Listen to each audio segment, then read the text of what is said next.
Monday morning, and it's a holiday in Andalusia, but, well, not a holiday for the new 6 teams that we'll see in this ECL 22. Group D is for death, and the reigning kings of European cricket, VOC Rotterdam, they're here to defend their title. Plenty of action coming your way. I'm Mr. Maximo. This is the BET2BALL European Cricket League, and it starts right now.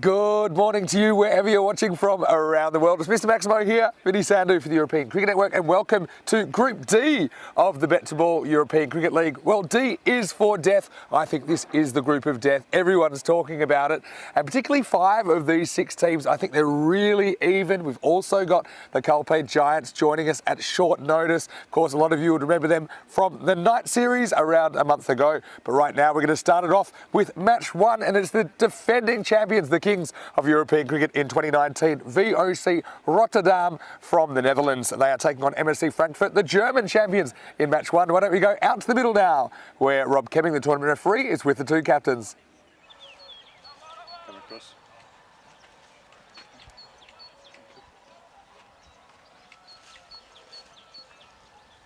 Okay, your call. Yeah. BET2BALL. BET2BALL ball. Let's give it. We will bat first. VOC will bat.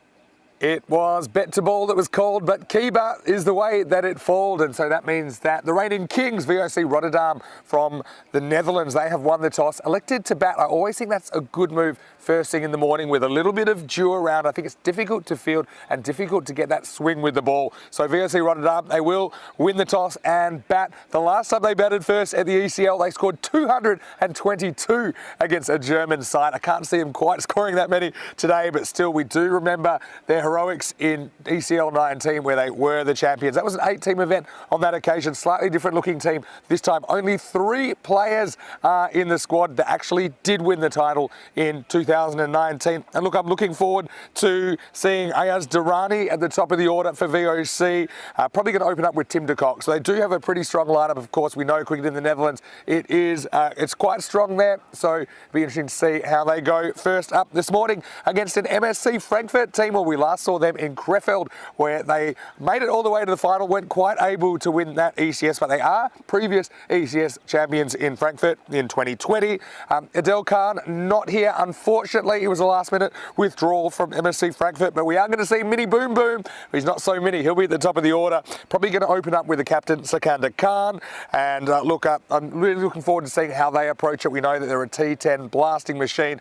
Big clash first up. Conditions today, a few clouds around. Not too worried about the weather though, expecting a maximum temperature of 16, currently about 12, and yeah, just a little bit dewy. So why don't we go up to the commentary box, and here is another man who won the trophy for VOC Rotterdam in 2019, Corey Rutgers, former Dutch club player, of course, for the men in red that you'll see this morning. He's in the commentary box. Let's get ready for the first ball of Group D. Thank you, Vinny, and welcome all our viewers around the world to the beautiful Cartama Oval here in Spain. Gorgeous day for cricket. And here's a special moment for the Frankfurt team. Their baggy caps being passed. They look glorious there in the black and yellow little dots there on the kit. They look beautiful. And it's a gorgeous day for cricket. There's a little bit of cloud cover, but the weather is pretty nice. And we look at the 2 lineups. Well, I know a lot about VOC Rotterdam, obviously, and MCS Frankfurt. They're a pretty good team. Shahid Afridi at the top there. Little Boom Boom is what Vinny calls him. Look out for him. But we're all excited for the start of the group of death. This is going to be a hotly contested group. There's Ayaz Durrani on your screen. Tim de Kock's going to be partnering him. And, well, excited to see this VOC side. I've been involved with them for many years now, and they're a good bunch of boys. You can see Mani Forget, he's the manager this week, and a couple of sporting mustaches and goatees chosen by VOC. Brave, but I do like it. And there's the boys. Good to see them in good spirits, and good luck to them this week. It's a different sort of side than what you would have seen from a few years ago. I think there's only 3 remaining players. It's a transition phase, but exciting to see some juniors and getting their go. So here we go. Ahmed to start the group of death. First ball to Durrani. And that's well played by Girani and just knocked down to third man for a single. So Frankfurt starting with a third man and a long on. Also got a slip in, so that's quite aggressive. But yeah, as I mentioned, VOC Rotterdam obviously missing 3 Dutch internationals, Peter Saylor, Max O'Dowd and Scotty Edwards, all on other duties. So it's a good opportunity to see the depth of the club, and it's going through a bit of a transition phase. There's plenty of junior players that have been chosen for this week, but this man isn't junior. Tim de Kock, he hits a hard ball, and he has to have a good week if VOC are to progress from the group.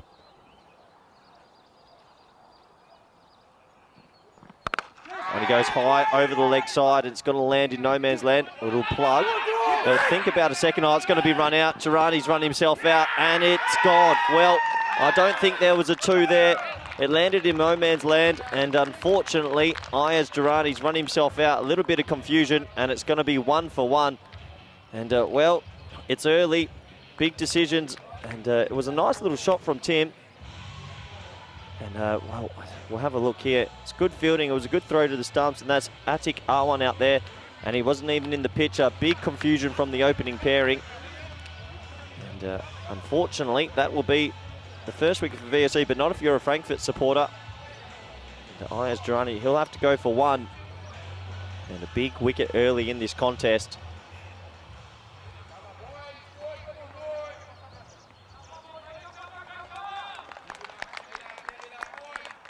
So he'll be disappointed, but plenty of time in this week to potentially come back and have a good week with the bat. So the score is, 2 for 1, because obviously there was a completed run. So this brings in a young man, Berhan Niaz. And, well, you might have seen him in previous ECSs and playing for the Belgian national team. He's been involved in the VOC youth setup for the last 2 years. Now gets his go in the senior side. Oh, he spliced away, could be half a chance, no. 1 bounce straight to third man. So Berhan Niaz is off the mark, and as I mentioned, he's been involved in the youth for VOC for the last 2 years, and this would technically be his first game for the seniors, so good luck to him. Good start from Ahmed, bowling a good line and length. Frankfurt, great start for them, the early wicket.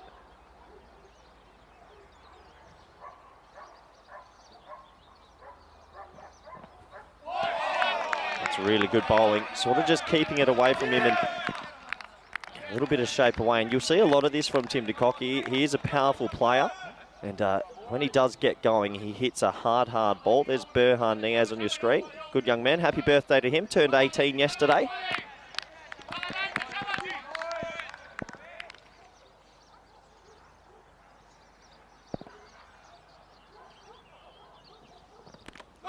Oh, it's an edge, and I reckon he's edged that up into the side of the helmets. Hopefully he's okay. He jogs it through. And walking down the track there, and it looked like there was an edge onto the helmet, and the umpire just checking with him that he's all good, and he is. Good bowling. He's bowling a heavy ball at the moment. He came down, and yeah, there was an edge into the side of the helmet. Well, that's why we wear them, sort of just above the shoulder a little bit maybe. Great start this by Frankfurt. Only 4 off the first. Last ball.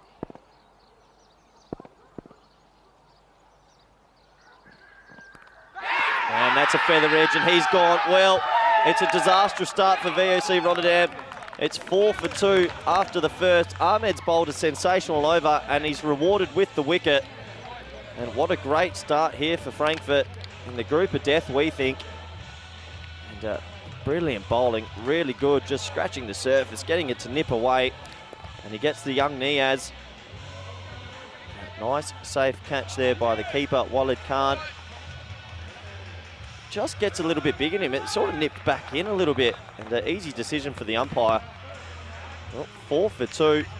And all the pressure on the reigning Kings, VOC Rotterdam, brings an end to the first. Good opportunity to welcome back good friend, co-commentator Vinny Sandu. Good morning. Oh, what a start. I mean, I think the last time I saw these guys play, they scored 2-2-2. So what a dream start for MSC Frankfurt. Yeah, good morning everyone. Vinny Sandu here, Mr. Maximo. Alongside you, Corey Ruckers. And what a start for the German champions, Frankfurt. And now, buckle up, Mini Boom Boom. As you see, he's not super mini. He's going to have the ball over number 2. See if he can build on this very strong start. Bowling to Tim de Kock. goes upstairs. And how do you think, Corey? It was a bit of an adjustment.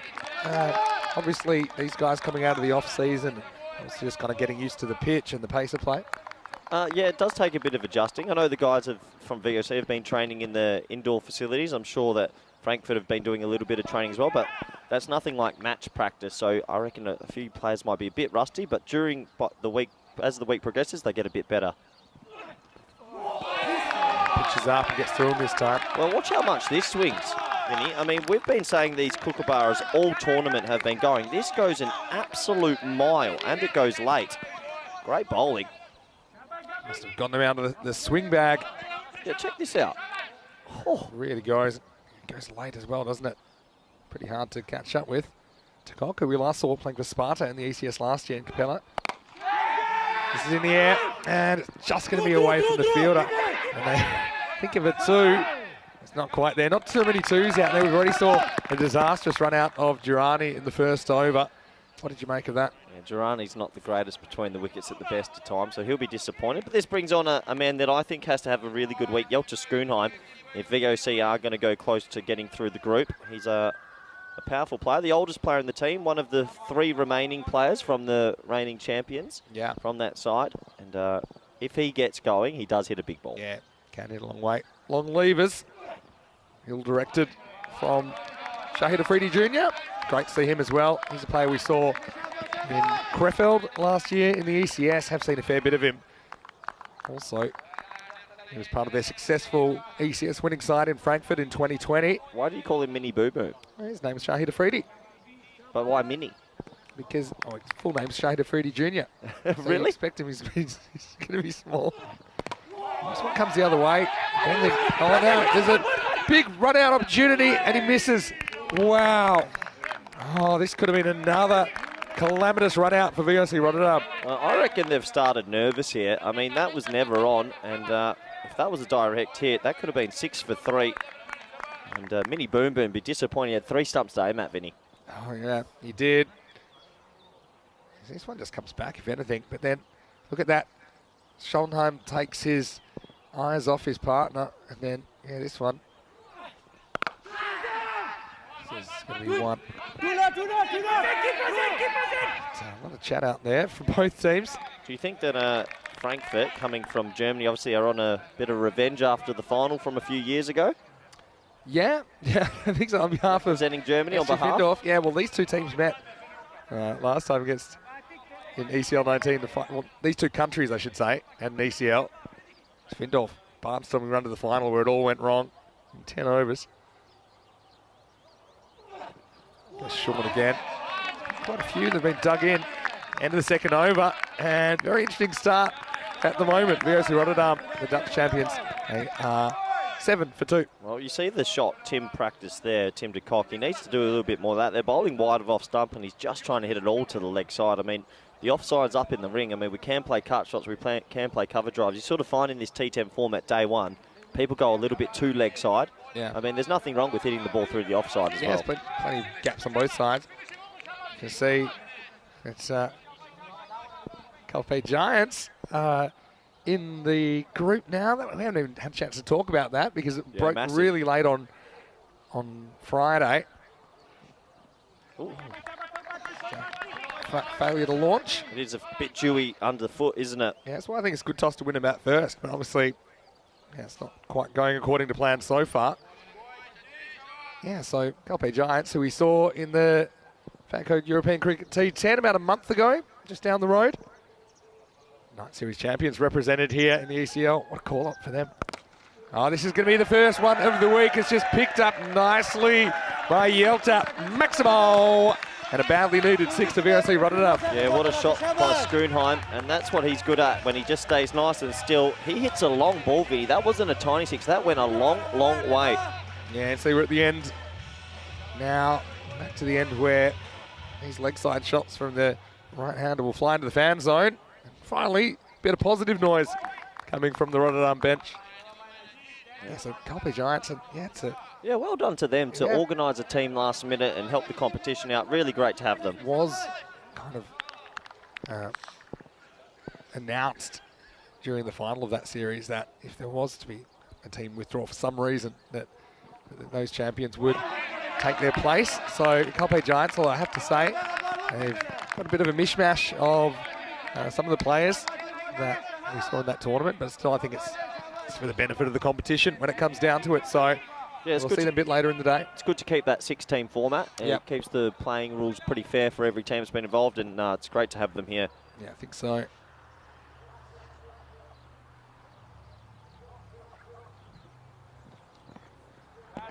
This is going to be a wide by Wahid Ahmed. So how was your weekend, Vinny? Did you get all the study done, ready for the week in Group of Death? Yeah, we actually had a really good weekend, didn't we?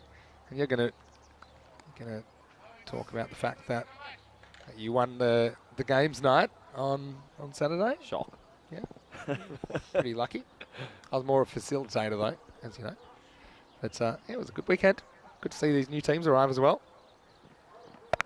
Goes after this and just gets it over the fielder. And there's a big chase on, but I think the ball's going to win. That's Dal Muhammad, who can't quite hunt it down. Schoenheim, maybe he's the saviour in this innings. He follows up his 6 with a boundary. Yeah, nice shot. Just pulling that over the inner ring and mid-wicket's in. So they had deep third man. They're going to make the adjustment now. Third man's going to come in and they're going to put someone there. Nice shot from Schoenheim. Keeps his shape and just gets it over. He all of a sudden becomes a really key player in this innings.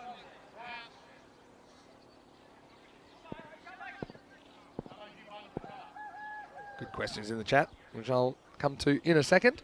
First, let's look at Ahmed. He's back and does seem a bit of movement, a bit more than I'm used to seeing, actually. Yeah, the ball's doing it quite a bit here, actually. That looks like it's jagged back in. Yeah, that's jagged back in quite viciously. Yeah. It's actually well played. He's lowered his hands at the last moment. You don't want that flicking your glove or something like that. Tell you what, early contender for best kit of the week. I love this kit. I from like Frankfurt. it. That looks beautiful. It's got a bit of Pac-Man in it. What do you think? Oh, this one comes back as well, and this is a top edge. I don't think anyone's getting here in time, and it's going to be 4 runs, so not convincing that time from Jelte Schoenheim, who moves to 15. That's the over that VOC needed just to get back in this contest.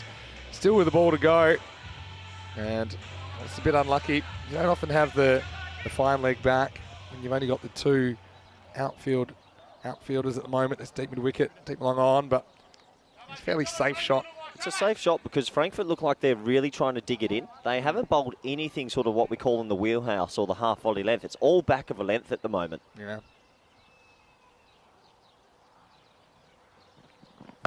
Oh, once again, gets some good movement in, but the movement off the bat of Schoenheim, who's saving the day in the power play for VOC Rotterdam. That is a very expensive over in the end. End of the power play, 28 for 2. Yeah, great batting. And we just said maybe Yelter's actually started to pick that they're just holding it back and bowling back of a length because he sat back on this, and that's a great shot. He got every piece of that. Flat 6, and he's given this innings a bit of an injection, which they needed. And you can see the VSC Rotterdam boys, big smiles now after a nice over. Yeah, first over goes magical for the week. 21 off the third. 6 dot wide, 4.46. Yep. And you can see the first 2 going for 4 and 3. If you are just joining us, welcome to the European Cricket Network for our coverage of Match 1 of Group D in the BET2BALL European Cricket League. It's great that you're able to join us, and we know that probably a few new viewers, as we do typically on a Monday from some other countries. I'm sure we've got a lot of Dutch viewers in the house today. I know the Dutch cricket fraternity is pretty excited to have VOC Rotterdam and HBS Krijnhout coming, so I'm sure they would have tuned in to watch this morning. Hello to Sebastian Brutt in the chat as well. Oh, Sebastian Brutt. Hello, good morning. He's a good man. He is. And of course, got viewers all kinds of partner broadcasts as well all around the world. What are your thoughts here, Vinny? It looks like they're keeping a slip in. Yeah. Or a wide fly slip. Yeah. Bit of a lottery where you put him, but Master if it comes off. Here's Mini Boom Boom. Oh, this is off the glove, I think. That was my instinct anyway. Yeah, I think you're right. This was off the glove, Vinny, and it was good movement from the keeper, but he couldn't get his hands under. It's Walid Khan.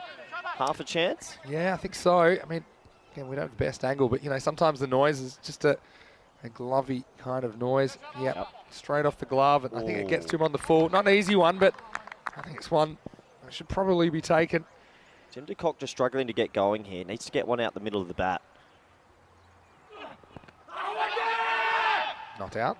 And he's three off 9. See how he's advancing there? Sometimes walking down the wicket, losing your shape a little bit. They're bowling a heavy length. Maybe he's better off doing what Yelter Schoonheim was doing and batting deep in the crease. Yeah, true. I can't believe the consistency with which we're getting that nip off the seam, though. Slow ball. It's going to just get away at the moment. De Kock probably happy just to be at the other end. It's good to see Max O'Dowd in the chat as well. International cricketer Maxwell O'Dowd. Good morning, Max. Having a very good time in international cricket, isn't he, Max? Done Hello, well, Max. Done well for himself the last few years. I know Max O'Dowd, Scotty Edwards and Peter Saylor very disappointed they couldn't be here, but sure. For VOC it's a great time to see a bit of a transition phase, some youngsters, some new faces. As we said, there's only 3 players from the previous ECL that have made it back. Goes for this. This is high, and it's going to fly. Maximal, 6 more to Schoenheim. It moves to 27 off only 9 balls. That's 3 a ball pace. And he has come in and he's basically turned this match around. Yeah, one thing about Yelter Schoonheim, when he hits it, it stays hit. He's just got long levers. And I said in my Group of Death preview, if VOC go close, he has to have a big week. And he's already showing how valuable he is. You don't mind losing wickets as long as you don't waste too much time. That's the thing. Slow ball, I think. So what do you think Tim de Kock can do to get going? 'Cause he's 3 off 10, Vinny, and so opening the batting. Yeah, I mean, here's the thing. They're going to get a look at 2 new bowlers over the next 2 overs. So I think you just got to put it out of your mind and start again, because they've bowled Wahid Ahmed and Shahid Afridi Jr. 2 and 2, which means, look, you're going to get a different look. Maybe it's a good chance just mentally to kind of ride off these first 4 overs, assuming he survives this ball from Afridi. And he does not. This has turned around the corner, and it's just no contact for de Kock. And so Mini Boom Boom gets his first of the week. Shane Afridi Jr. He'll finish with 1 for 10. And that's it's like an underwhelming start from Tim de Kock, but he's got to go for 3 off 11 balls. That's 4 overs down, 36 for 3. Yeah, and good reward for Afridi. He's actually bowled a really good spell with this new ball. He gets the wicket in the end, and for VOC, it wasn't Tim de Kock's day, but maybe that's a blessing in disguise to bring in some of this middle order and see what they can do. And that's T10 cricket sometimes. You just don't get going. Yeah, that's the way. And, yeah, it's a funny one. In the end of 3 off 11, you probably wish you just got a good one first ball, because in this form of the game, that can cost you. But having said that, Schoenheim has kind of picked up the slack, hasn't he, when you consider that big over of 21. So, yeah, they're going at 9 and over pace. That's actually not too bad. It's the wickets column, though, isn't it? They've lost a couple. Yeah, exactly. Well, Vinny Sander here, Mr. Maximo, alongside me, Corey Ruckers. Hope you're going very well.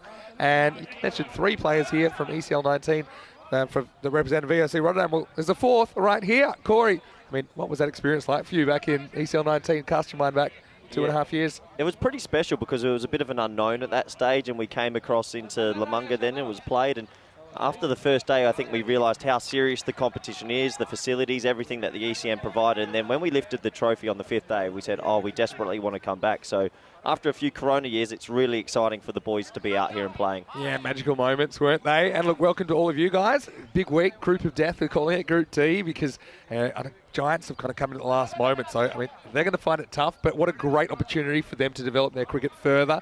Of course, we had the night series just last month, but all of the 5 other teams are really hard to split.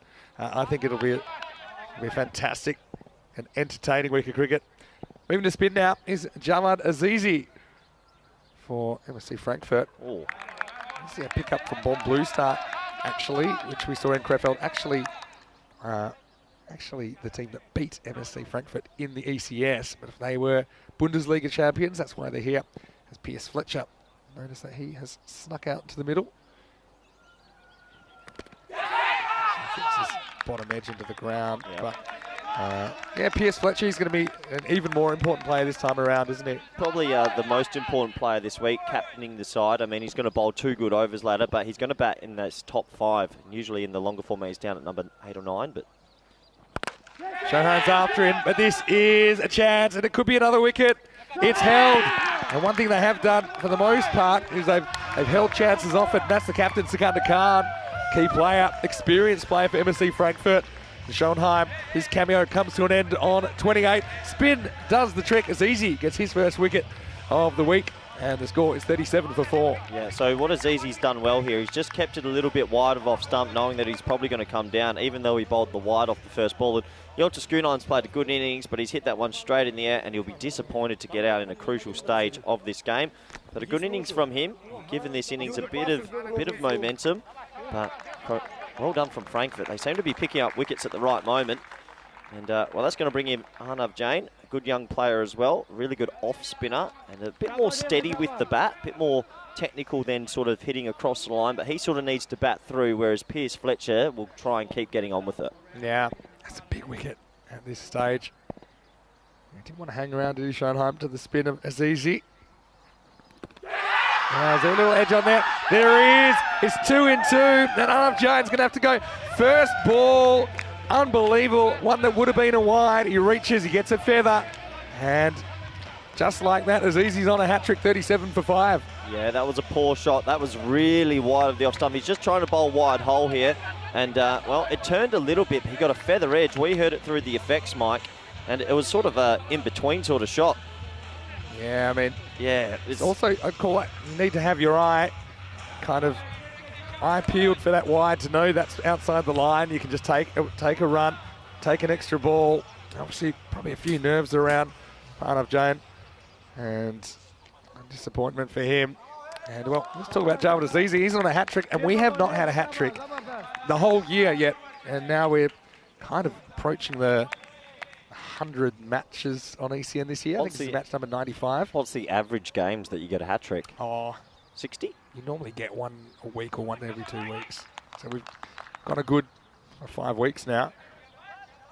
And this is Rami Upjaya. He's going to have to come in and face the hat-trick ball. He is one of the players we did see last time in ECL 19. Yeah, he's more a bowling all-rounder, but can be pretty effective with the bat. That's the umpire Charles Croucher on your screen there. But yeah, hat-trick ball, good bowling from Azizi. He'll be happy with his start to the tournament. You just sort of feel there's a little bit of nerves in this game at VOC for the moment. Haven't really got themselves going besides Yelcha Schoonheim. Yeah. Well, hat-trick ball. The field hasn't really changed. Good catch as well behind the stumps. He'll be wanting to get this one straight, Vinny. Oh, almost an instant replay. That time does sneak inside the line. You know what that is? That's unselfish bowling. I mean, a lot of people would have thought the hat-trick lets bowl at the stumps, but he's bowling to his field, keeping it wide of off stump. It's a really good point that you make. He stuck to his plan and wasn't worried about it. Almost came good for him. Just swung and missed. And yeah, so take that over out of 21.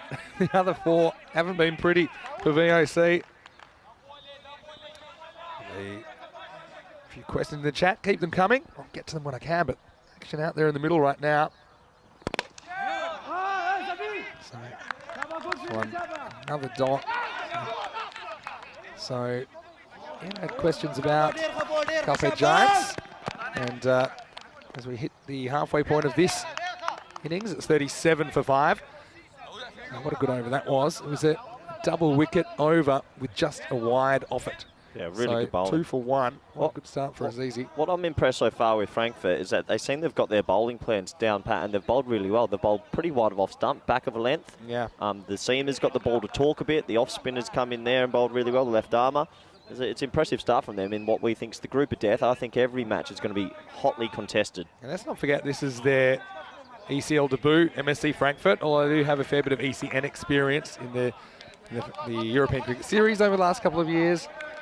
But still, it's a big stage. It's a competition where you get to test yourselves against the best clubs from all around Europe. They certainly haven't shown too many signs of nerves. First up, Dawud Mohammed with his left arm. Coming into bowl over number 6. Oh, this is edged and doesn't think they're close to carrying. Now we've got a run out opportunity. There's nobody home. There's a second chance, and there won't be a third chance.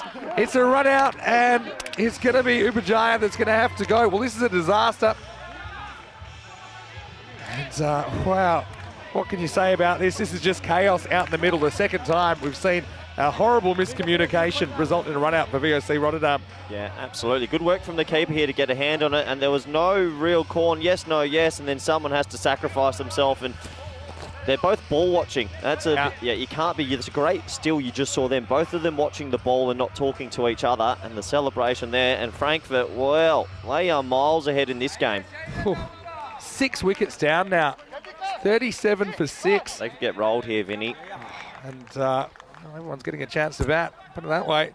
This is Boris Hose. He's plays more social cricket back home, but a big competitor and loves the game. Yeah. Been given the call up. Good luck to him.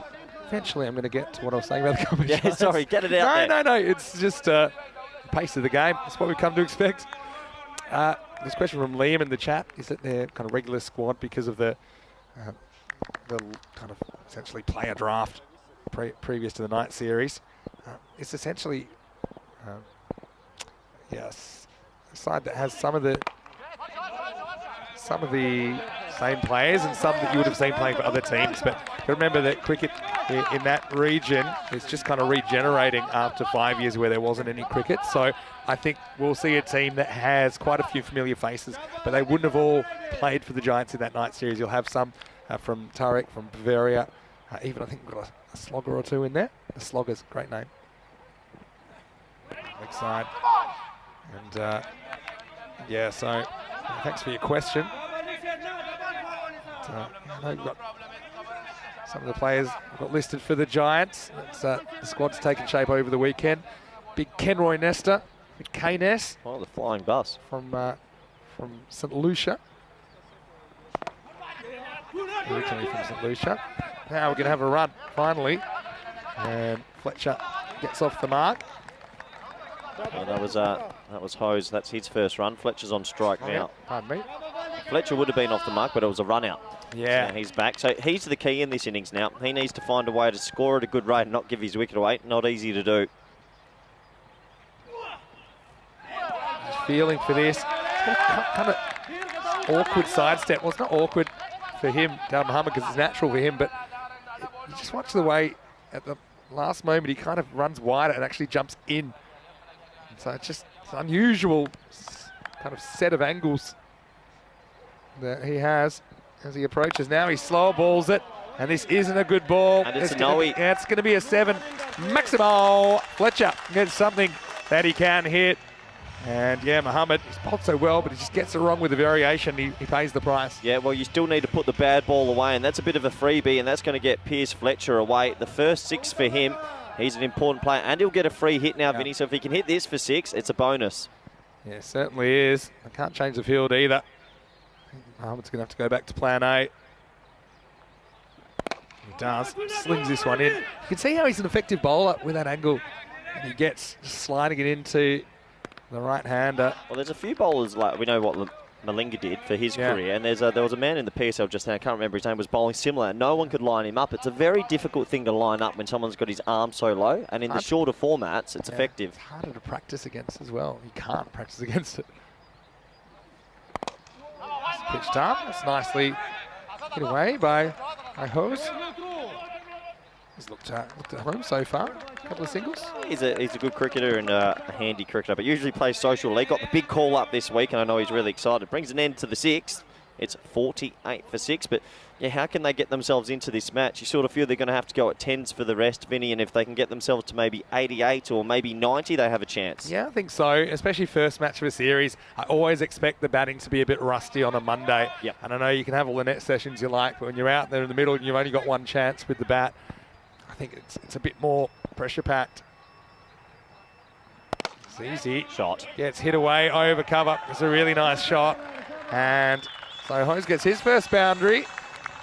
And yet, Azizi doesn't really turn them away, does he? He kind of slides in with the arm, or if anything, just comes back towards the batter, but that was well struck. Yeah, it's just that wide arm ball. It's good to see VOC players hit it over the offside. I think they've been a little bit too leg sides. They're trying to bowl very wide of off stump. Pitches up this time. Put a man back there now. So it's supposed to be a single. A few people thinking you might have to pad up, Corey. I know. Retirement is looking after me real well. You saw my fielding standards improve last week, though, Vinny. Yeah, funny that. I was wondering how long before we'd bring that up. And that's definitely not Pierce Fletcher's game. He's not a touch player at all. He's a powerful player. I like seeing him go down the ground there. When he's in, he can hit a big, big ball. Well bowled. Well bowled. Just keeping it. Azizi's bowling a really good spell here, Vinny. Yeah, really good spell. Sticking that plan for the most part.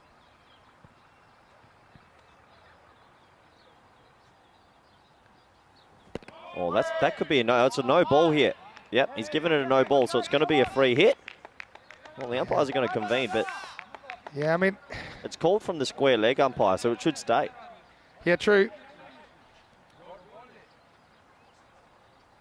I mean, you don't expect it this high, but it probably is. Well, I don't like that the umpires are convening this because the square leg umpire's called no ball as soon as he's seen it. So the square leg umpire can see when it passes the batter. So why does what's the reason for the umpires getting together? And if the square leg umpire calls no ball, the square leg umpire calls no ball. So the decision's changed. So how can the standing umpire overturn the square leg umpire? Bit of mystery that time. No, that's not right. Yeah, I mean, yeah, and I agree with this right now. Square leg umpire's called no ball. The standing umpire should not be able to override the square leg umpire. That should never happen. in the rules, it does say either umpire can call it, but this is the thing, either umpire can call it, not uncall it. That's a curious one. And now he goes, and well, free hit or no free hit, Fletcher. Maybe that's just what he needed to get himself fired up. He takes this one downtown. Maximal, 6 more to VOC Rotterdam. Well, we call him Biff Biffington for a reason. He's absolutely smoked that. Oh, and this is why I brought up, Vinny. The catching streak's at 1 after 9 drops. Oh, you can hear the applause. Done well there, haven't you? Oh, sorry, stitched you up there. Oh, doubt we'll be seeing that too many more times. Hits this hard, and he picks a gap. He's going to get 4 more. That's good hand speed from Fletcher, who sort of over cover. And look, despite the fact it's been a fairly ugly 64 so far, they're still kind of hanging in the game. 64 for 6 after 7 overs. And gives us a chance to have a look at, the teams we'll see this week. VOC Rotterdam, Group of Death, the defending champions are here. MSC Frankfurt seeing them first up. Some other really good teams like Albi's Albi from Sweden, Austin Exiles from Belgium, and Malta Super Kings. Joined by the Giants. What a great opportunity for them, like we said, to be able to take part and be that 6th team. It was announced back in that night series that the winning club would be on standby should there be an issue. Obviously, no one was anticipating the fact we'd have withdrawals at such a late stage, but the fact that they've stepped up, and we'll see them, I think, the 4th match of the day against Albi Zalmi, so that, things are going to get real quick for the Giants. Right, this is in the air, and this is just skewed away. It's going to be a simple catch for Shane DeVredi Jr. And so Carter Khan, he's a good player for MSC Frankfurt. He comes out, very first ball in his ECL career, picks up the wicket of Hose. And just when they were getting some momentum back, they lose another wicket, 64 for 7. Yeah, Khan gets the wicket with his first ball in the tournament, so that'll be a good moment for him. And Frankfurt, well, every time there's a question asked of them, they get a wicket. So they are still in the ascendancy at the moment. They're playing pretty good cricket. And Boris, well, he'll be disappointed to get out there, but a few nice shots. He's out for 7 off 6. And this brings a man to the crease I'm excited to see. David Mark Muller out of retirement for this tournament. He looks too young to retire, a bit like you. No. You're going to the Cayman Islands or something and sunning yourselves. Like, get out there. Here we go. Well, he goes straight away, but this is higher than it is long. The fielder's underneath it. And, well, he's not going to be able to pull off the catch. And in the end, they're going to make a meal of it. It's going to be 4 down Muhammad. Couldn't make the play. And Mullet, heart in his mouth, but he ends up with 4 runs. Well, I'm surprised to see him come out at 9 because he's a good enough player. I mean, watch this shot first ball. Gets under it, but he times it pretty sweetly, and 1 bounce for it. It's a misjudge. That should have been caught, maybe. Yeah, it was. It was a missed opportunity. And he won't get another chance. So Mullet goes 4 and out. 2 balls, 2 chances, and this time Carter Khan, he gets his man.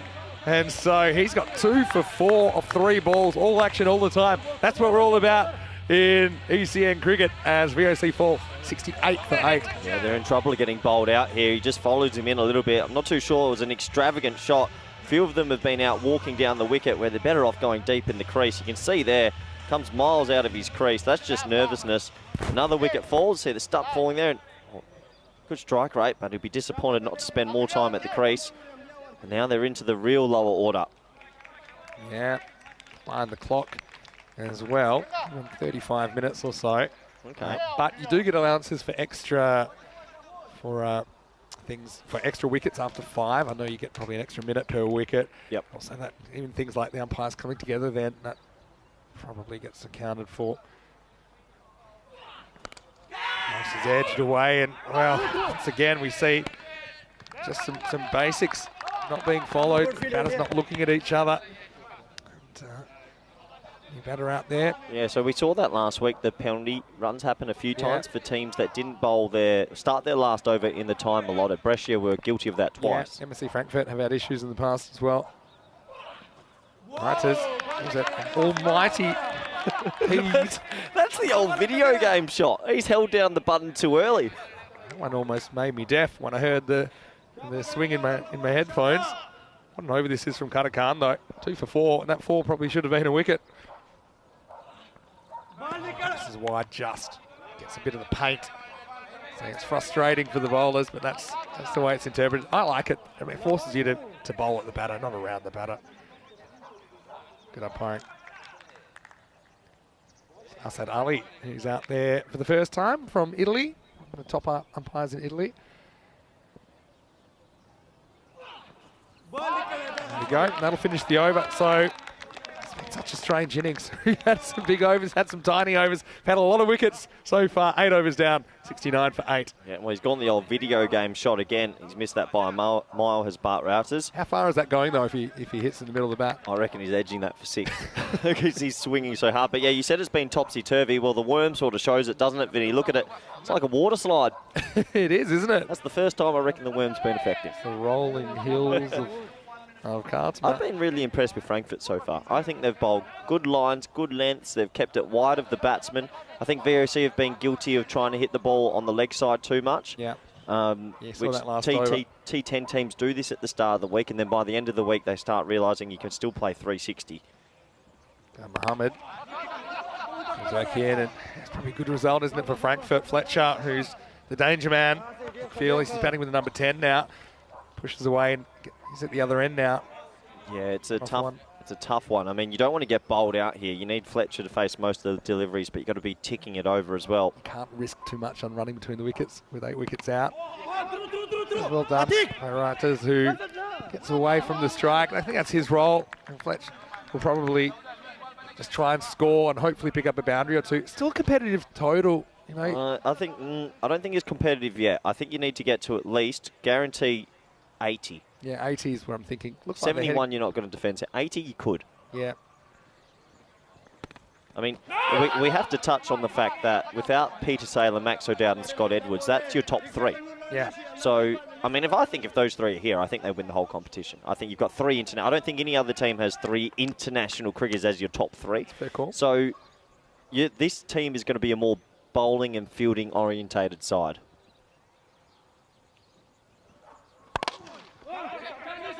Oh, misfield, but doesn't cost them a run.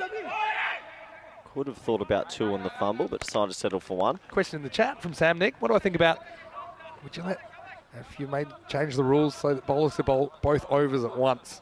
Sorry? Well, that's not a bad shout. You reckon? We'll discuss it in a second. Wide. Well, good time to discuss it. So what, if you bowl a good over, you can then bowl the next over? So you can bowl 2 overs straight. Well, obviously we do a few things in this T10. If you're caught and the batsman cross, you don't get to, the new striker doesn't come on. So we do have a few different sort of rules in this format. It's not a bad idea, that. 4. Nice shot. And finally this one goes into the wheelhouse of Writers. He's able to get this just over the fielder. And the result is 4 to the total, valuable 4. BSC up to 77. We've seen scores in the 70s defended so far in this tournament. Yeah, we do. And I tell you, Bart, he's one of the more popular members at the club. He's a good man, good club man. He runs the bar at VOC. I'm sure he's popular. Shot. End of the over.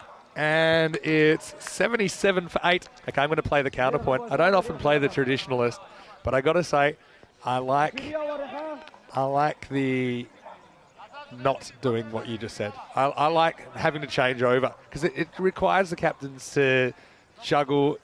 It requires change the look. Yep.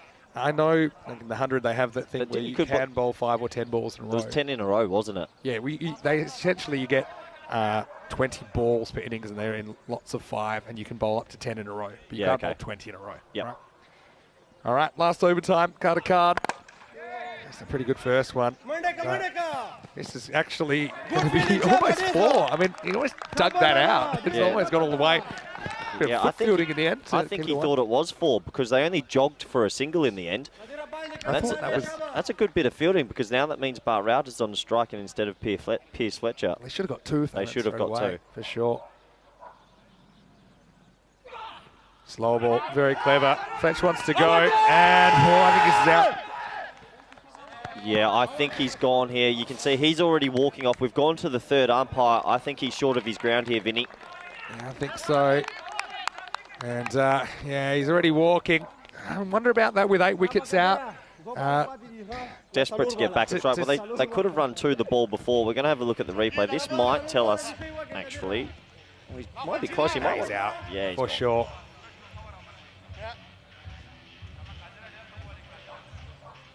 Well, he's already left the field of dismissal, so I don't think he's going to be making his ground yet. Yeah, he's definitely out. You can see here, bang, not even, well, just in the frame with that Kookaburra. And, yeah, interesting one. I think, obviously desperate to get the strike back, but I think he'll look at the ball before where they didn't run 2. They thought it was going to go for 4, and that's cost them in the end, so he should have been a strike.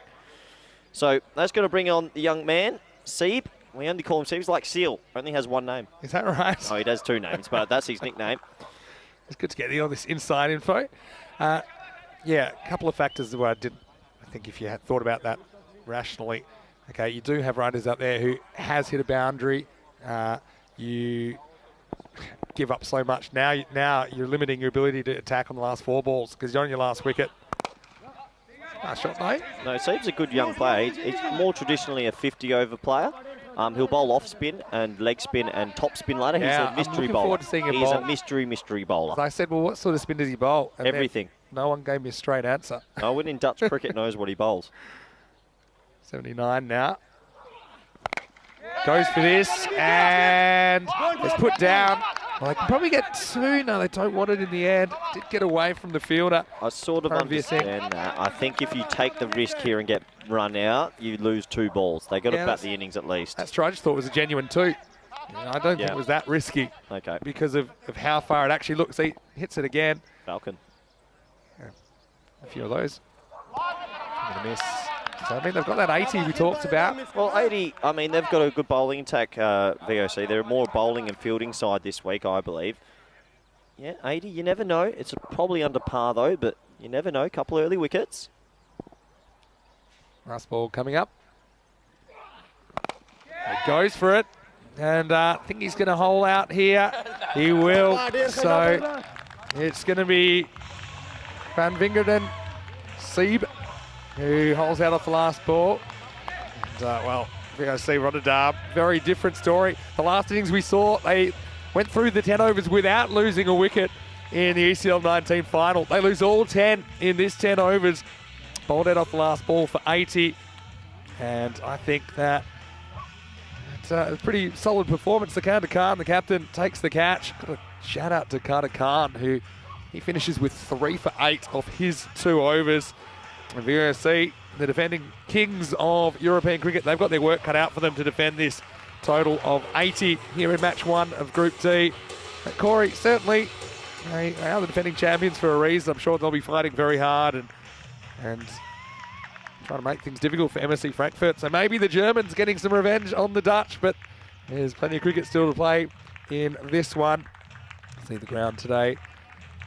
A few clouds around. It's a national holiday in Andalusia, so expecting a few spectators down later on. That's why I'm in the white and the green, which you'll see a bit later on. But yeah, as we get ready for the highlights, Cora, get your reflections. I mean, is it just one of those innings where, especially early, a lot of things went wrong, and you think about those run-outs, a lot of the wounds were self-inflicted, weren't they? I saw a lot of nervousness, I think. I mean, Tim de Kock's a better player than that. He was trying to hit it all to the leg side. He wasn't playing offside at all.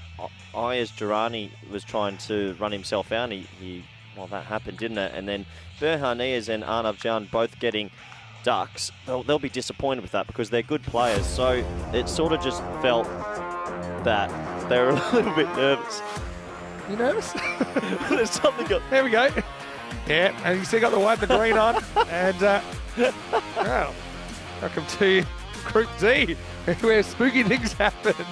And, yeah, it was BSC Rotterdam who won the toss, flicked the bat. Yeah, all kind of went wrong as they scored 80 off their 10 overs. Yeah, and you can see here Tim de Kock coming down the wicket a few times. That didn't work for them. This was Berhan Niaz getting a little feather edge. He was gone for a duck, promoted to number 3. And even though they were still smiling, they just couldn't get the boundaries away. And yeah, it was just a bit of a stop-start innings. Hjelte Schoenheim was the only one that really got himself going. And even though the VOC boys were clapping and they were around it, they'll be disappointed to only have put on 80. And without Hjelte and without Piers Fletcher, this could have been a lot worse. That was a nice shot over wide mid-wicket for 4. And you've got to give credit to the Frankfurt bowlers. I thought they bowled well as a group and well as a collective. They definitely came out with their plans to try and bowl back of a length, but Hjelte Schoenheim sort of read that well and stayed deep in the crease, got a few boundaries over the leg side. And once he was dismissed, though, he was the key wicket. It's a nice safe catch by the Frankfurt player. And the key to this innings was, I think, as well, with the Frankfurt bowling, is that their fielding unit had a really good time, and this was the wicketkeeper Walid Khan. Well, he was pretty happy with that one, the old celebration there. I'm going to find a story about that, because all of their players did that when there was a wicket. There was a few more runners, and fortunately for Rami there, he was run out also. A little bit of miscommunication from the VOC players. This was a half chance off David Mullet's first ball that ended up going for 4, but unfortunately for him, he was bowled the next. And, well, not a good first day so far for him. Bart Routers came out late, hit another boundary, and there wasn't much to talk about, though, because unfortunately for VOC, they just kept losing wickets at the wrong time. Sieb, he was caught off the last ball. Nice, safe catch there. And, well, good hands from Sakada Khan. He'll be happy with his work. And you can see Frankfurt smiling. And 2 hands to the air because they have owned this first innings. And you sort of feel VOC, 15 under par maybe. It's always a little bit lower scoring on the Monday. We have a look at the scorecard. Only the 2 men in the middle. Hjelte Schoenheim, 28 of 12. Piers Fletcher, 20 of 12. Everyone else not really getting themselves going. And they'll be disappointed with that. There's going to have to be a few more names stand up with the batting if they're going to have a good week. 9 extras as well. That's helped them get to 80. But the bowling figures, well, these are much more pretty. Qatar Khan right at the bottom, 3 for 8. Sensational.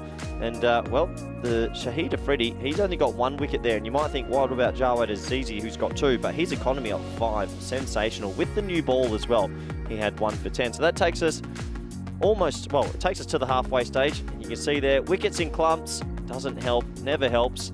And, well, they were bowled out in the end off their 10 overs for 80. And, only the 1 big over. There's 1 over of 21 in there as well. So it really shows that the rest of the batting couldn't get going. So that does take us to the halfway stage. Look forward to bringing you back in 10 minutes for the all-exciting run chase. Thank you.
Hello, welcome back to the beautiful Cartama Oval here in Spain. Looking forward to bringing you plenty of T10 action in what is Group D, which we are labelling the Group of Death. We think this is going to be a hotly contested group, and looking forward to all the live action. 5 games today, and we're at the halfway stage between this one, between MSC Frankfurt versus VOC Rotterdam. And Frankfurt, well, they've come out the blocks the better of the two. They ended up dismissing and bowling out VOC for 80.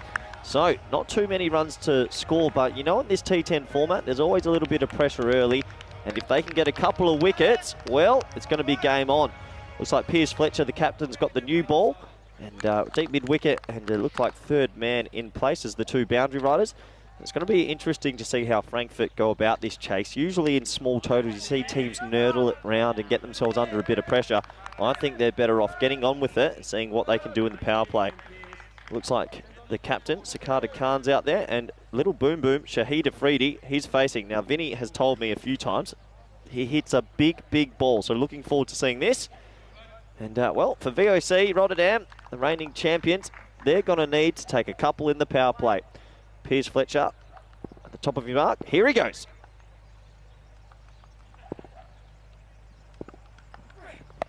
And that is a gorgeous shot to start. Well, they call him Little Boom Boom for a reason, and he's put that away gorgeously. 6 runs, and what a perfect start this is for MSC Frankfurt.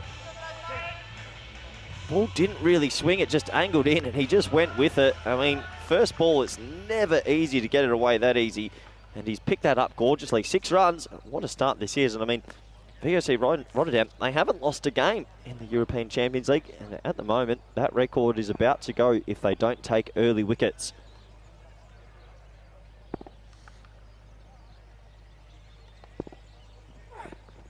Well bowled. See, that's clever bowling, and that's what I expect to see from Piers Fletcher. That's out the back of the hand. That's one of his favoured slow balls. He's got a couple of them, and that actually took a bit of purchase off the wicket. You can see how stuck that got, and that's maybe an option that VOC might use, is pace off the ball. And Afridi was done all ends there. Looks like he's sporting the goatee. Bit of Merv Hughes about Piers Fletcher.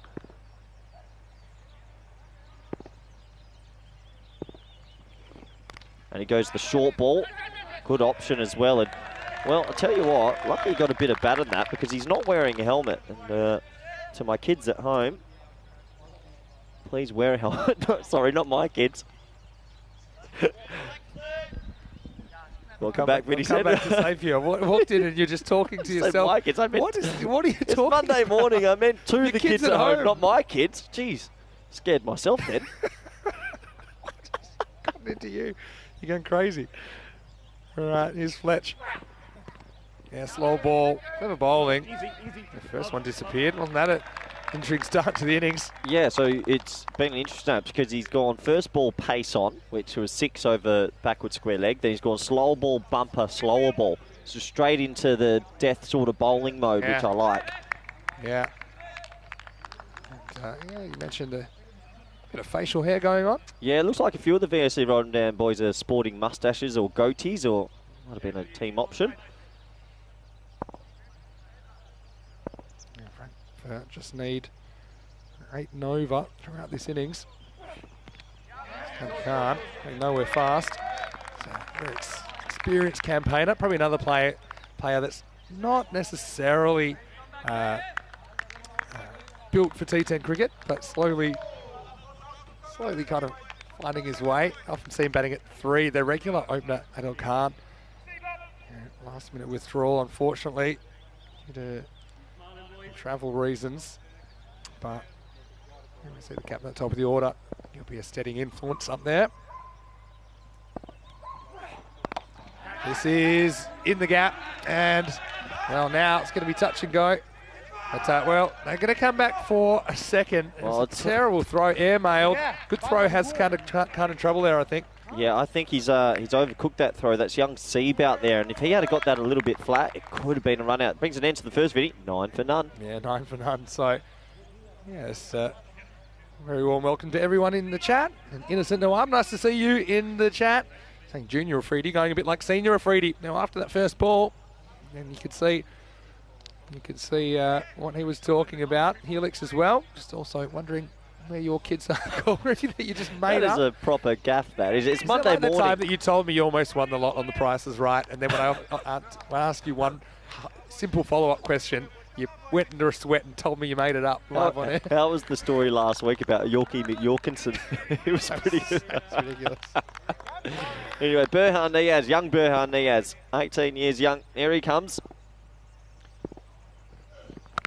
Well, this one is launched, and that is the boom boom.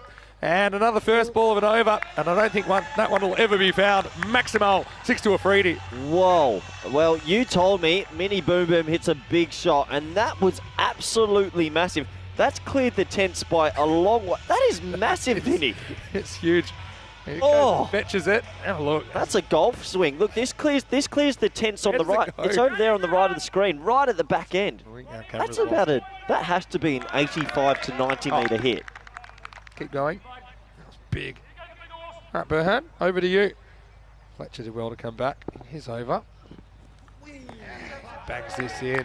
Just threw a shot a bit early here. Well, the only two balls that have been over pitched have both gone to 4-6 against Afridi. So you can see VOC, once they've been attacked, they're adopting maybe back of a length or a slower ball. Yeah. And yeah, it looks like you don't want to give him anything in his half. And then as a batter, you need to adjust to that. Needs to know what that get out of jail plan's going to be. No ball called. Oh no, it's going to be a called off a no ball. It is. Well, that is what hurts. That kills you, doesn't it, as a team? Yeah, certainly does. No ball called. Now it'll be a free hit coming up. That would have been Mini Boom Boom. I don't know if he hears the call. I doubt it, to be honest. That's a big no as well. Yeah, making it easy for the call. For the umpire, Asad Ali. Well, he's a young player, he's 18, but he'll know that that's probably hurt VOC chances big time. That would have been a huge wicket, and unfortunately now it's a free hit as well. So Yeah, it is. they cross, so they're adjusting the field. Looks like third man's going back and deep mid on in place. Yes, he can do that because different striker. Yep. Chance for Skanda Khan to free his arms. He does, but Or you can get run out off a no ball. I do see a few run-outs off no balls. 'Cause Yeah, people, they get the immunity cloak on and they think, Just go. can't run touchable here. Yep. And they also feel like they should be running Yep. because they're free runs essentially. But we'll bring Afridi back on strike. Hello to Maxi Hornweg in the chat. He's just discussing helmets and a few things with Luke Belgium in the chat. Nice to see you, Luke, as well. He'll be watching the Belgian team coming up in match 2. It's pitched up this time. It's worked away for 1. You sort of feel if VOC are going to get in this game, they need to take at least 2 wickets before they get to 30. Try and give themselves a chance. I know in the middle overs they've got a bit of spin that will operate. Yeah. But yeah, they need some early wickets. I mean, that was that was a big chance missed. Yeah. Wicket off a no ball. Berhandiaz on ECL debut, of course. It'll be nice to get a wicket. This next one's going to be called a wide. So, yeah, just seeing a bit of, what would I call it, a bit of rust on VOC Rotterdam so far this morning. Look, I spoke to the boys last night, obviously, when they run. I know they're excited. Maybe a little bit of overexcitement as well, because it is a very, very young team. I think there's only one player over 30. Yeah, really good point. No ball again. Almost a run out, but yeah, Niaz, these are costly, aren't they? Well, when you're only defending 80 as well, they're double the cost, and another no ball for the young man. He's got to get that run up right, because it's a free hit now to Afridi, which is the worst possible scenario if you're a VOC supporter. Free hit coming up. And this is the man you want on strike for the free hit. And well, watch out if you're anywhere near the giant ball, because that's out of here. Maximal, 6 more to Afridi, who moves up to the 20s. He's 21 off 9. He hits a huge ball. Oh, I'm looking forward to watching this man bat all week. Anything that's been a half volley, he has absolutely hammered it.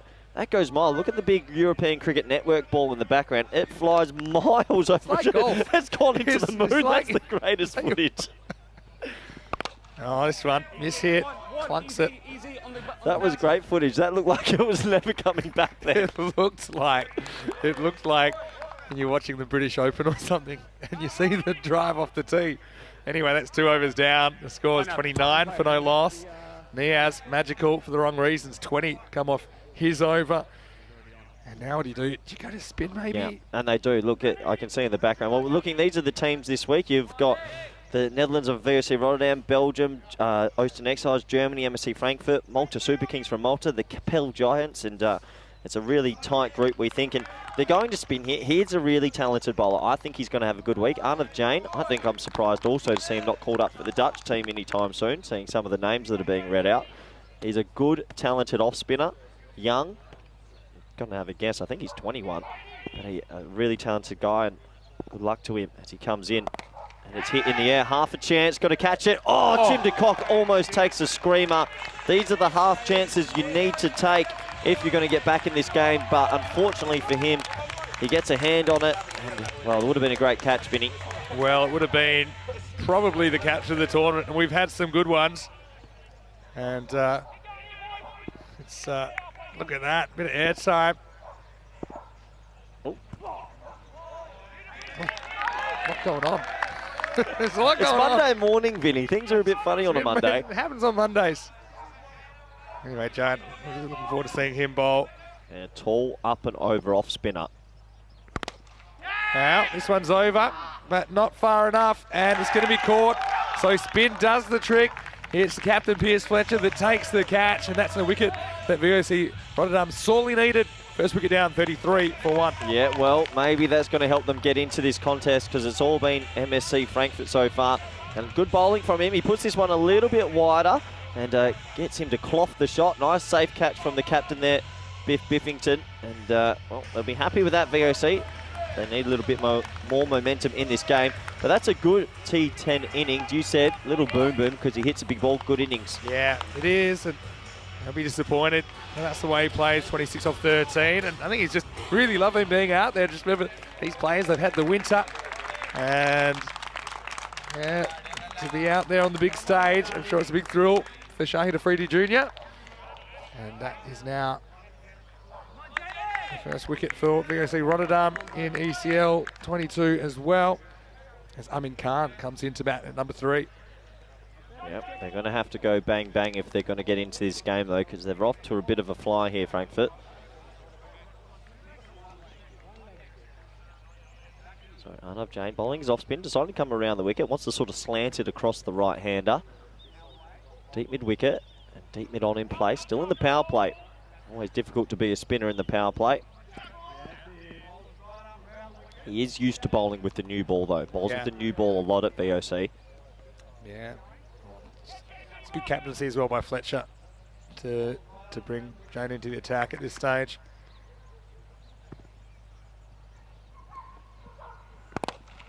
Hit back hard. Oh, I reckon this would have been run out, Vinny. That's sensational fielding. Well, that would have been really tight. It was hit hard back at him. And in one foul swoop, he tried to take the stance, just missed. Oh, that's high, that's long, and that's going to be 6. Good batting. Well, like we said, difficult to beat an off spinner in the power play. Khan comes out, and this German team, well, they look like they've got some powerful hitters. That's a great shot to get off the mark. Yeah, they've got the approach, don't they? And Amin Khan, so previously for Wiesbaden in the German domestic competition. But yeah, he's a good pickup for MSC Frankfurt. Don't forget, they don't have their regular opener, Adel Khan. Yep. He would be really interesting to watch as well. Oh, this is caught. No. Oh, I thought that was an amazing caught and bowled. Oh, I think he went up in the momentum of it, but it's just fallen short. Brings an end to the power play, Vinny. 39 for 1.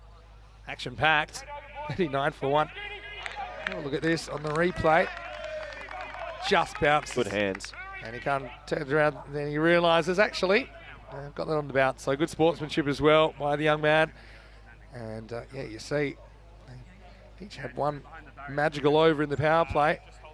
But, yeah, it was a 5th over of Azizi in the first innings where VOC Rotterdam really lost the plot. We've had a boundary off the first ball of every over so far in this chase as well. Yep. But no boom boom. He's got the equation down to a run a ball though. Looks like Jelta Schoonheim now. Well, he's had a good day with the bat, and usually, if you have a good day with the bat and you're a bowler, it usually goes into the ball as well. Yeah, cricket's a confidence game, I think. I think everything's a confidence thing, isn't it? And Jelta, he strives off that. Here we go. Worked away nice. But, oh, who gets down? It saves a couple. Does knock it down. Keeps it to 1, yep. Saves a couple. I mean, still a runner ball needed. Most batting teams you would assume would win this, but VOC, they're going to fight hard. And if they can get a couple more wickets, they'll still believe in this game. Good fielding there by Boris Hose.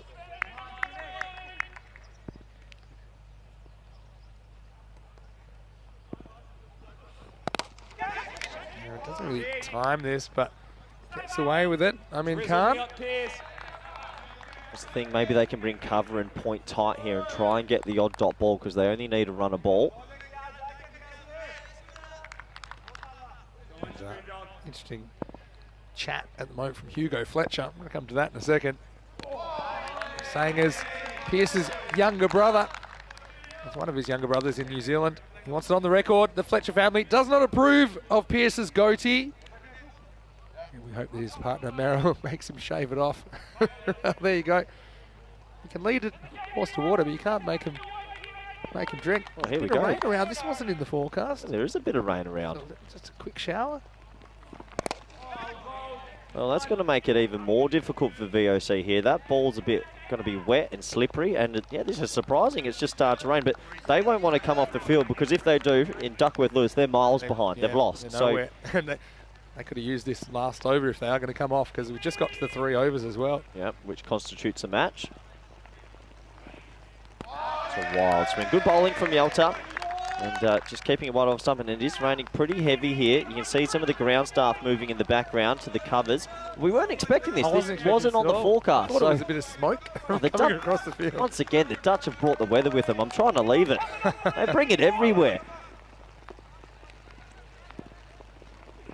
Oh, this one pretty high. I think it sort of dipped down last moment. It did, but I mean, he played it. Batters are looking at each other. Yeah, well, that will bring an end to the over. 43 for 1, and the umpires might come have a chat here just to have a look about the weather, and maybe the covers are going to be brought on, or they're going to walk past each other. No, they're going to go past, so we're going to continue. And if I'm VOC, you've got to keep going with it. Vinny Sander here, Mr. Maximo, alongside Corey Ruckers. Now, we're expecting a bit of a crowd today, especially with the Giants playing later on. But one of the other issues is that today is the national holiday of Andalusia, the region where we are playing this, and their colours are green and white. So, well played, Vinny. I have gone with this combo. You do look good. Yeah, thank you, appreciate that. So yeah, I hope that everyone enjoys the day off if they're in the area. If you are halfway between Cartama and Cohen, you can join us at the ECL in person as we see the next ball is edged away. This is Ramesh Upajaya that comes in, and Ramdas, I should say. Unfortunately, he gets a little edge off the bat, doesn't go to hand, goes to the boundary, 4 runs. Yep, 4 runs, valuable 4, and they just start to string together a couple of dot balls, so they'll be disappointed with that. A bit of luck. Rami coming into the crease, but also a really nice rolling leg cutter sometimes, and an efficient bowler. You see VSC with 37 for 3 at this stage, so let me see Frankfurt well ahead in this game. Yeah, sure are.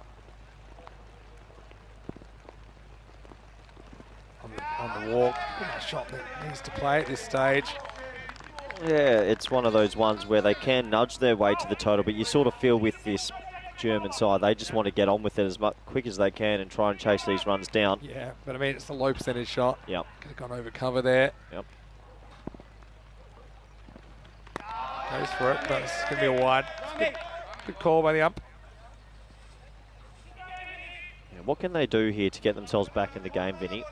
Yeah, I think it's almost at the stage where you're thinking, all right, let's just try and execute our skills, get something out of this game. I don't know if there's a path back into it, if I'm honest. Goes for this, does go over cover. This has got a lot of hang time, but it's going to fall safely. It's a much better shot, and he gets the result. Maximo! Khan goes big, and this brings up the 50 for MSC Frankfurt. Yeah, what a shot that is. Sort of the check drive over extra cover. It goes all the way in the end, goes for 6. And glorious batting. You can see Rami trying to bowl wide off stump. What a shot that is. And A couple of fielders converging out of their reach and all the way for 6. Good shot, good batting. Yeah, I mean, The rain stopped. yeah, it's a good side. Just passing shower. See, Pushes and runs. that's one for me. Cover needs to be tight. We might be going to the third umpire here. We are going to the third umpire. So good fielding by Bart Routers. He's hit the stumps. And, batsman, was he a little bit lazy there, Vinny? Yeah, I thought maybe, unless we had a plugger situation, I thought he made it easily, but we are having a look. Here we go. Was he lazy? Oh! Oh no, it's come off his bat. Can you be run out that way?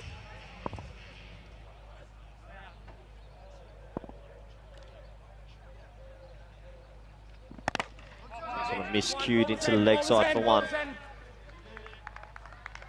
Yeah, interesting that last one. So Vinny, can you be run out if it's thrown into the bat and then it comes off the bat into the stumps? As long as it's touched by a fielder. Technically, you run yourself out. Yeah, I've seen it. I don't think I've ever seen that. Yeah. But normally, yeah. I'll tell you, it's the weirdest one. I'll tell you in a second. Look up in the break. Look up Alex Ross getting run out in the Big Bash. Actually, he wasn't even run out. I'll tell you in a second. As we get to the 5th over, 57-1.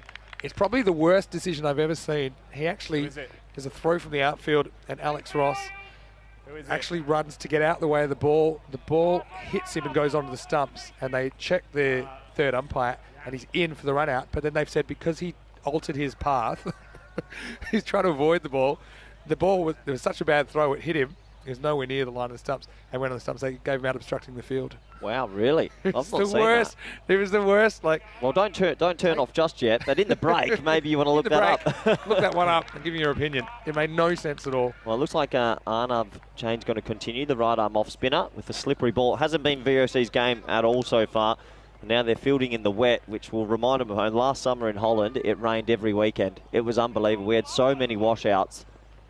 It's not ideal, is it? And overs down. What's happening? 24 in the last half. Pretty good first half. Yeah, I think this is what I was going to say. As far as trying to get back into this game, you got to go back to Jane. You know, he was the best of the bowlers so far, most effective.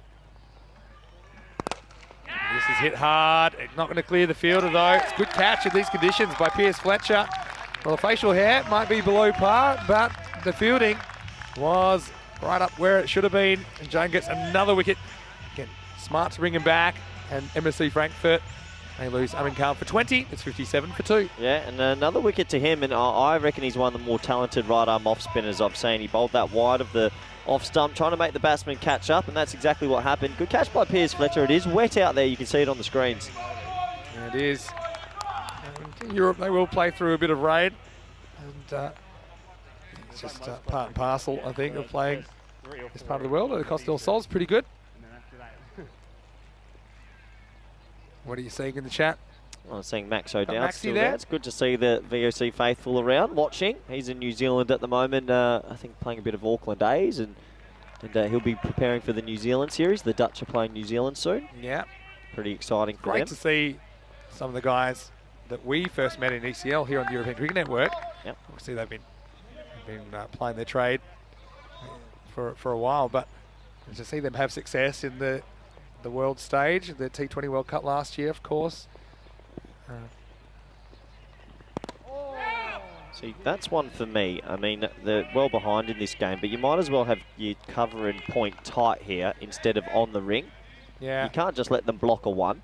Yeah. You see, look, you can see they're right on the ring on the offside. I mean, you've got the sweepers in place, but you need to get a couple of dot balls here.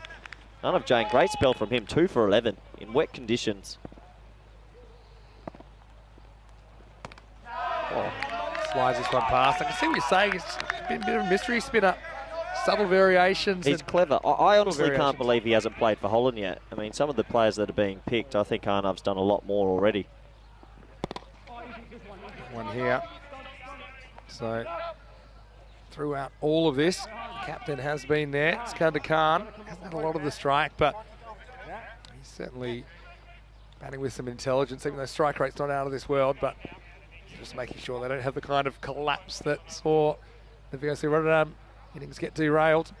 Just really takes it off Takes the pace off. Yeah, so in white ball cricket in Holland in the T20 format, we use Arnav as an opening bowler quite a lot, and even in the 50s, and he's really good at that. He bowls quite slidish across the right-hander, and then every now and then he'll give it flight, and he gets quite big perches because he's quite tall.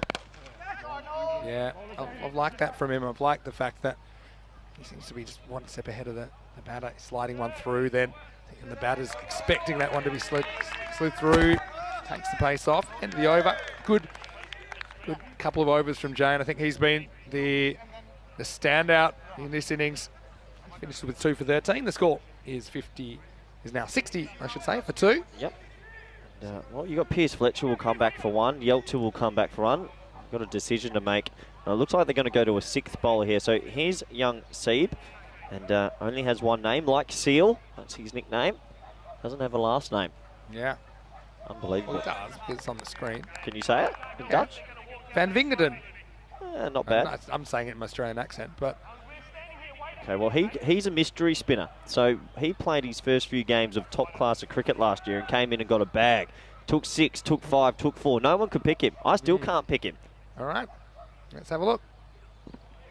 What was that, Vinny? An off spinner, but it had 60% extra whip.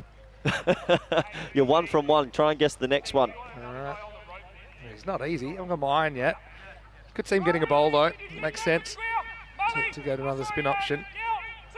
It all happens very quickly. I always think that spinners that you have to pick, if they have whippier actions, it's just hard to read their hand. Yep. I always thought that with kind of leg spinners like a Abdul Qadir kind of thing.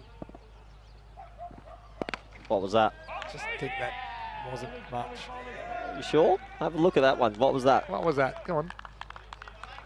No, I'm not telling you. I don't want to tell you his secrets. He's a good young man. I'm not going to tell you. That was the carom ball. Looks straight to me. I'll see.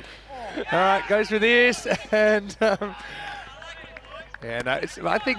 Do you remember a Jonathan Mendes? Yeah. You're watching a younger Doorknobs. Jonathan Mendes here. Like turning the He door. bowls like 4 balls with flicking out the front of his hand, finger on the ball, carom ball, off spinner, top spinner. That's a good one. I guess you don't. Yeah, some are turning, some aren't, basically. What was that one? Yeah, I still think he's rolling his fingers. I think some he really tries to put the side spin on. That was the Was finger that ball. The one finger, One finger ball, away swinger. So honestly, this kid has about 6 different deliveries and no one in Holland knows how to pick him yet. Trying to pick the ball from behind the hand is not easy. So I'm trying to do it off the screen at the moment. So, yeah. So that's a huge mistake here by VSC. How can that be a 1? I mean, you've got 15 runs to defend. They've got cover on the ring. Bring him tight. Now they're just trying to get the game as deep as possible. Maybe bring it to run a last over. But you need to have 2 outstanding overs to do that. Yeah, potentially. What a great over this is by the young man. Let's get a bit of side spin. So that'll be 1. End of the over. Really good over. 6 singles though. And the score 66 for 2 after 7. Yep, both the spinners so far doing really well. And we'll have a quick look at that last one. That was the off spinner, just pulled away for a single. Yeah. So it was good fielding by Remy. He asked the right question. He threw it to the bowler's end, and I reckon a direct hit could have stolen a sneaky wicket. So coming up next, we do have 2 new teams to ECL 22. Albies Army from Sweden taking on Austin Exiles from Belgium. Here's from the toss is the Austin Exiles. The Belgians, they've won the toss. They'll be bowling first. Maybe they saw what happened to VOC after they won the toss and elected to bat. A few questions in the chat about some of the players. Wakas Ali and Faisal Mahmood. They are 2 that we saw playing for the Belgian national team back in the ECC. Oh, it's hit the other batsman. Now, do you run 2 here? No, I don't think so. I hope he's okay. He looks fine, but he hit that so hard into his non-striking partner. I mean, I probably would run 2 because maybe it could have been 4. You don't know. Ouch. Didn't even have his bat to protect him. That's his captain as well, so... Well, I guess they're taking this deep, and if you can get this to the last over, anything can happen. You sort of feel like a big shot's about to come, though. Oh, that surprised the keeper, David Mark Mullet, that recovers well. Yelter Schoonheim, he's having a really good game here. He was the only batsman to really get himself in and get on with it, and now he's bowling brilliantly. With VSC, this is at the comparative time, we're 68 for 7. So, I mean, they were 1 run ahead, but they had 7 wickets down. Yeah, a little bit of a kick, though, to get to that 80. Oh, This wow. isn't smart batting, because if you score off every ball, you can't lose. The only way back into the game for VOC is to take a bunch of dots. Well, everyone's on the ring still. If he just blocks that for 1, I mean, that's all you have to do. But obviously, it's not in their style. MSC Frankfurt, they want to get on with it and win as quick as they can. He's probably thinking if he can hit a 6, then he can finish things quickly. And he just gets a 1 here. So Schoenheim's had a really good game with the bat and the ball. Obviously, James had a pretty good game with the ball as well. Well, this game's getting a little bit deep here. I mean, a wicket now would make it very interesting. Now that's not going to be a wicket. That's going to be a 6. That's lost in the bushes. Maximo! The captain steps up when they needed one. He hasn't had too much of the strike, but tell you what, this was a clean strike.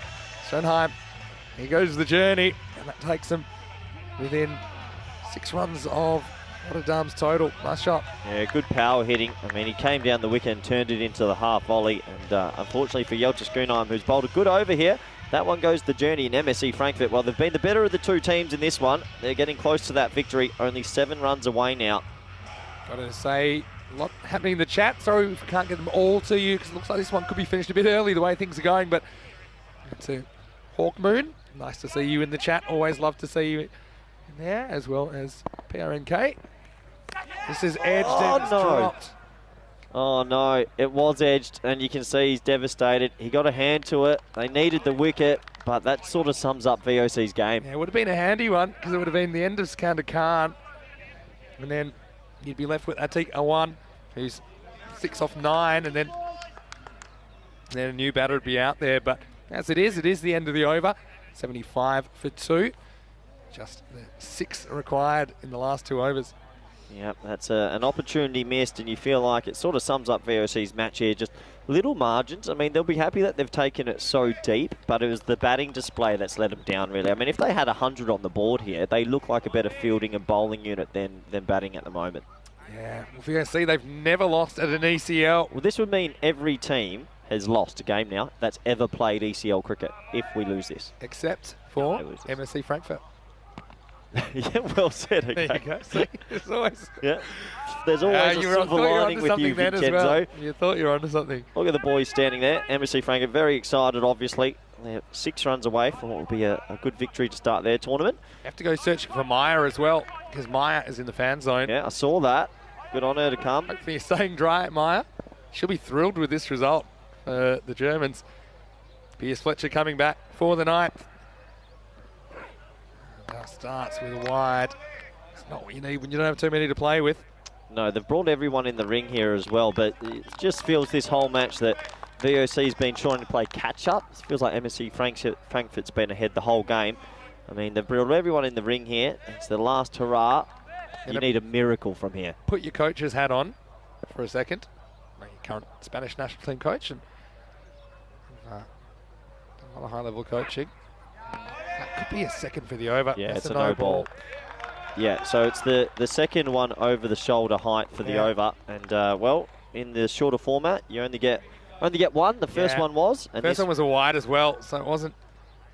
Yeah, that's a good call from the umpires. That was. Well, I don't like that. I don't like the batsman asking for it, but definitely was a no ball. The bowlers are allowed to appeal. Well, so batsman can ask for a no ball. Free hit coming up. Slow ball, back of the hand. Andrew will win it. Oh well, that's not a good one. No, that's going to be another no ball. I don't think that's deliberate. I think that's an attempted slow ball, or unless it was deliberate, judging by the cheeky smile. And I mean, that's... Well, you don't have to ask the umpire for that one, do you? He's just saying, I'll show you a bouncer. I think it's just a slow ball gone wrong. And this reminds me of the Shebekel incident. This is where the only time in 2021 where... The Shebekel incident. Shebekel incident. Sounds dangerous. MSC Frankfurt, who bowled 4 bounces and over and then was taken out of the attack. This one will be game, set, match. MSC Frankfurt make a winning start to their ECL journey, and they knock off the reigning kings. VOC Rotterdam only able to post 80, and MSC Frankfurt, they overhaul the target with 11 balls to spare. And look, where to now for VOC Rotterdam, Corey? I think they'll reflect on this and look at that batting unit not having a great game, and they'll be upset with that. And they fought hard in the field, but they were outplayed the whole game, to be completely honest with you. MSC Frankfurt came out the blocks, the better of two. There was some really poor running, and they capitalised on that. And for me, they look like MSC Frankfurt could be one of the front runners in this group, because around collectively, they look like a good team. Yeah, and they're experienced in the format as well. I think they're well led by Skander Khan, who he can't hide his joy at being a winning captain here in match one. And yeah, congratulations. I mean, the Germans, they were the prize packets of ECL 19. And there's Rico. Well, he'll be up here soon. There's Maya. Maya is in the house, and yeah, really looking forward to seeing her support as the week goes by. MSC Frankfurt, congratulations to them. I know they've got a lot of support back in Germany, and had to beat some very good teams to be here, MSC Frankfurt, and they are the first winners in Group D. There's plenty of cricket still to be played. I mean, that would have been capture the century stuff from De Kock out there. And look, Fletcher, he caught well in some difficult conditions. I did like the bowling of Jane, though. I think he's got a lot to offer. Yeah, he's a good bowler. He got that arm ball and he slides it across well. So he's going to have a good week, you'll feel, with the ball. And if he does, it might help VOC get close to maybe that finals Friday. But for me, MSC Frankfurt, they batted well the whole time. This was well caught in the deep by Piers Fletcher in the wet conditions, as you can see on your screen. But they batted well the whole time, Vinny. They hit the boundaries at the right time. And for them, they deserve to take strokes. This was what broke the backs of VOC, that shot there. Yeah, it did. They just seem to be working their way to some sort of a position. And it's unfortunate for Mullet behind the stumps. And you're missing Scotty Sticks Edwards there from last time, but still, you know, it's not easy conditions to keep as well. Pretty slippery. You know, that was just a bit of a feather edge. Coming up next is Albie Zalmi from Sweden against the Ostend Exiles. And you look, we've seen a couple of players for Albie Zalmi that we saw in the ECC. Kudratullah Mir Afzal, you like him? And I'll tell you what, I like Rahel Khan at the top of the order. Good leg spinner. Didn't bowl enough, I think, in the ECC. Explosive opening batter. Azam Khalil at 3. And you saw there a few familiar faces. Ismail Zia as well, be behind the stumps. Good young player. So that's what's to come. But look, in this match, it was all about the Germans. MSC Frankfurt, first ECL match and first victory. And for them, Mini Boom Boom started off, didn't he? 26 off 13 with 3 booming sixes. And I think a sign of what's to come. Skander Khan, the captain, just anchored the innings, 23 off 19. I mean, Khan, he chipped in with a 20 as well. I think Owen was out there towards the end. And with the bowling, I think there are 3 bowlers to watch there. Arnav Jones, talked about him, 2 for 13. Excellent 2 overs from him. Yelt Schoenheim, I think he's going to have increased responsibility.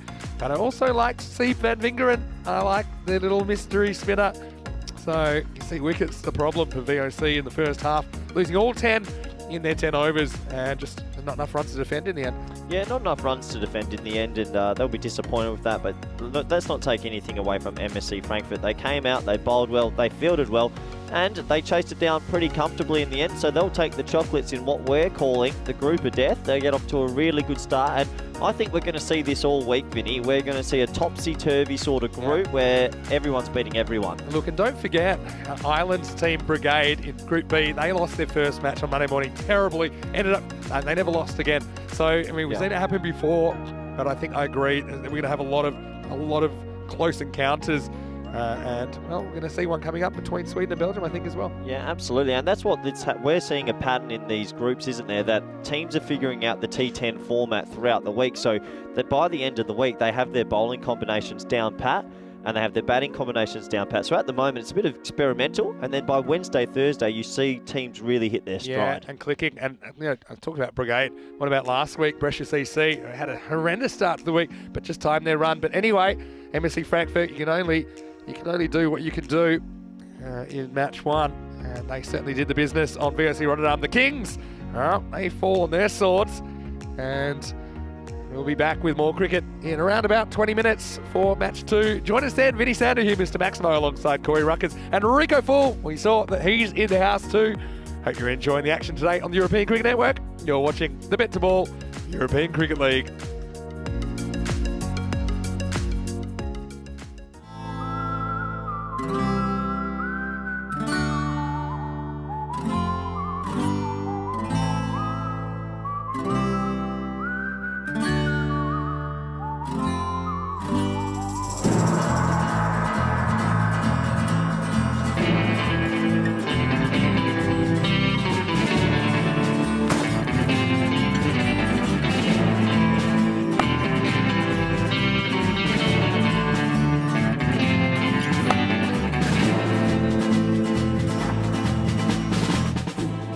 This is how we play cricket. On the cost of our soul.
And welcome back to the Costa del Sol. And after a very entertaining and surprising first match, we are going into the second match of the day. And it's Alby, the champions of Sweden, against the Belgians, Austin Exiles, their champion club. Why don't we go out to the middle where Sir Rob Kemming has the giant coin in his hand. He's with the two captains.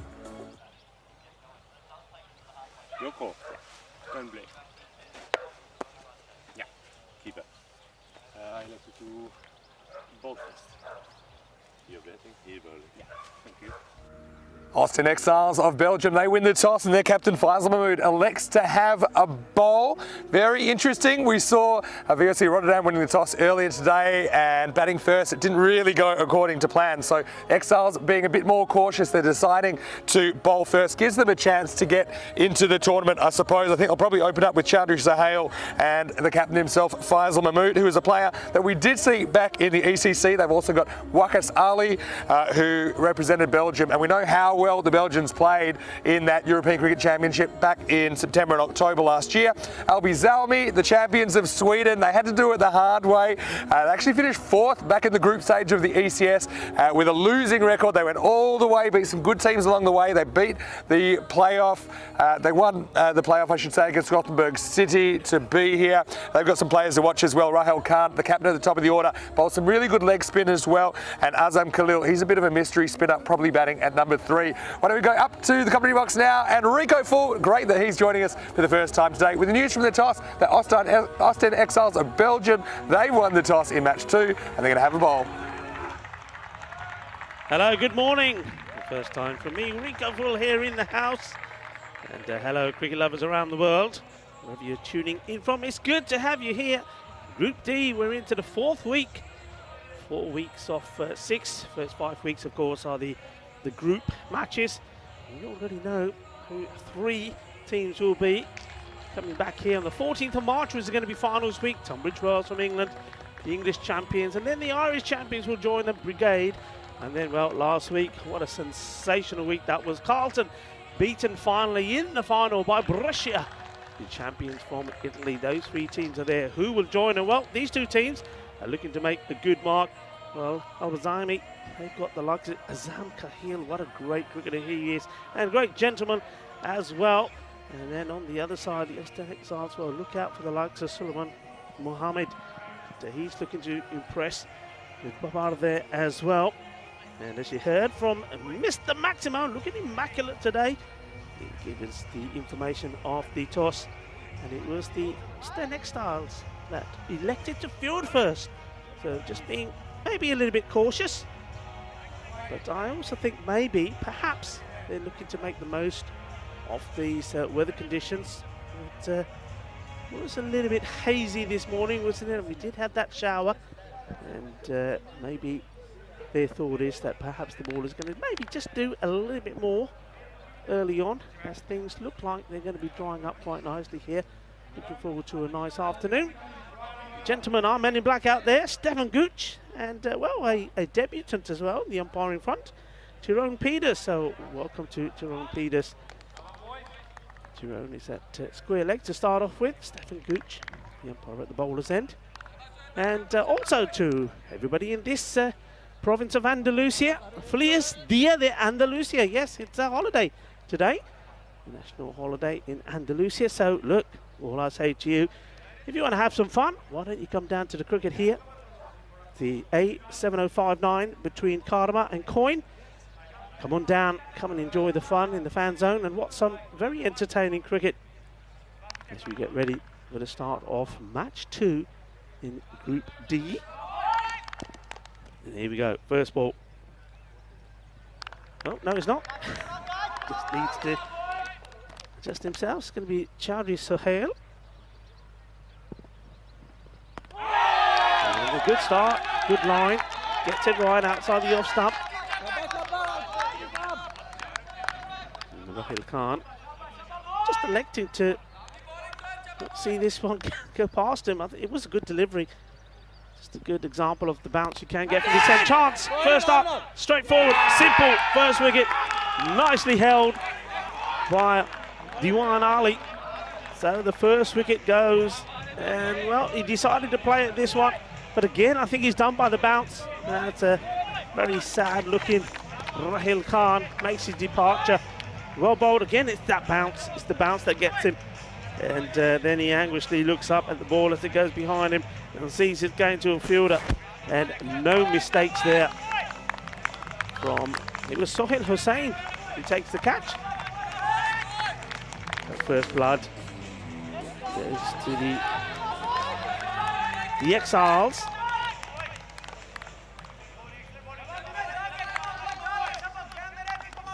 The Belgium champions. And well, that brings in this man that we know very well. You'll know very well if you've been following the European Cricket Series. It's a great batter, a great cricketer. Azam Khalil makes his way in a little bit earlier than perhaps he would have hoped.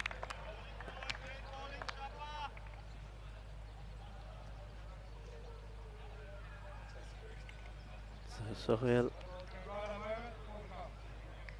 Chowdhury makes the perfect start. Shorter.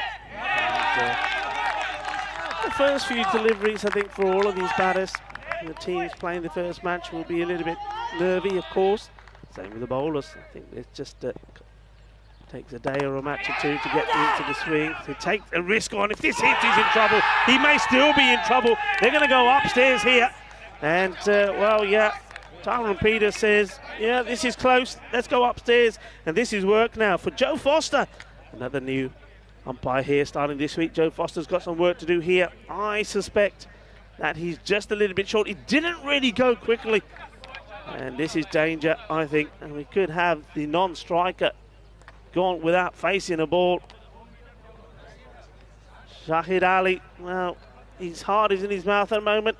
Does he get back there? Let's keep an eye on the bat. Bat is in the air. Bails are off. He's gone.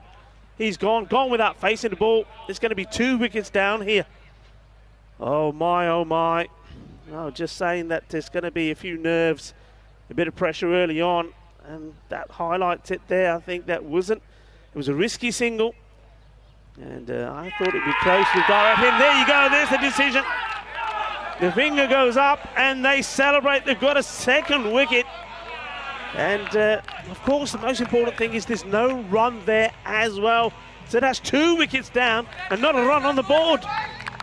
Well, what an amazing start this is. And here we see it again. It's played out, but I think the keeper, he does so well here, Diwan Ali. It wasn't the best of throws.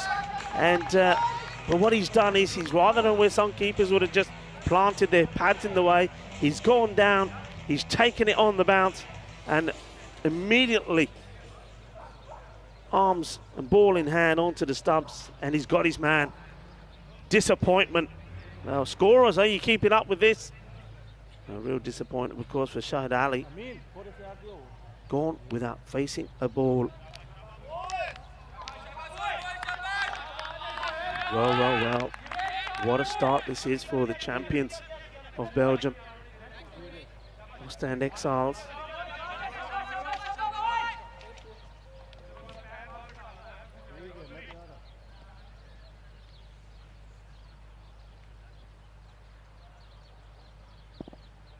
There we go. Bit wider, and this time Zam says no, go back, no run there. Well fielded again, keeping the pressure on, and credit to the bowler here, Chowdhury, just keeping the ball in the right area. Hussain, new batter. Well, I said that Azam, he wasn't expecting to be out there so early. I don't think Hussain was either. No run on the board, a ball to go in the over. 2 wickets down.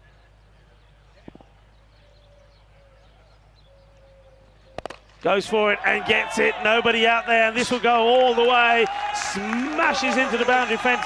Seis carreras.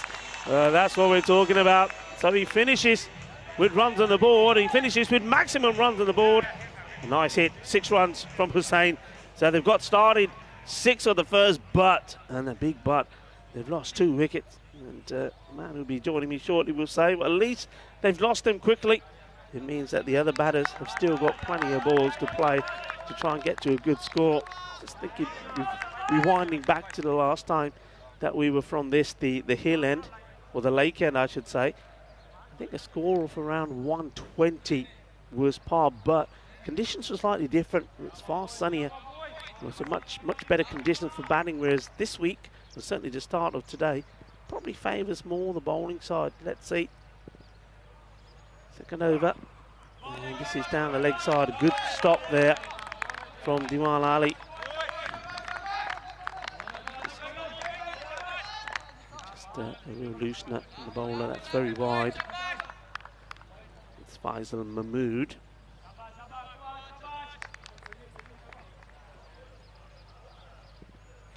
Going to get his radar right, Faisal. Oh, and beats him this time outside the off stump. Good pace, and can he get his radar right? Yes, he can.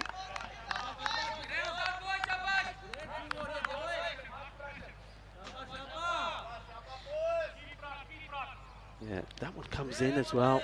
So not only does he get good movement from the seam, but gets that swing in. Encouraging signs from Mahmood. Just adjusting his field slightly.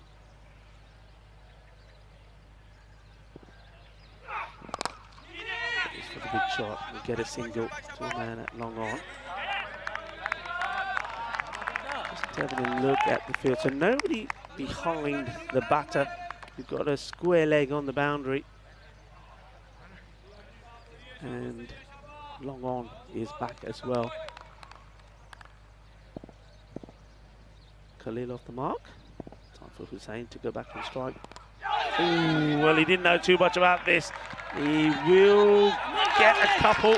Good stop from the fielder. He's always battling to try and stop this one, but well done by Amin Shah. Does get the stop in. Certainly was an unauthentic shot. Very good morning to everybody on the chat, enjoying the cricket. Liam Day, Luke Belgium. And well, an Pillai there as well. Good morning. And, morning to Helix. In the air, opportunity. Not going to be easy, and it gets built. This one goes down. I was going to say it's not easy. Sohail Hussain is the same fielder. He does well, actually. I think one of the two fielders there close to each other. Third man, two third men, really. Any one of the two could have got there. But not able to hold it. Goes in and straight out. Big moment, that.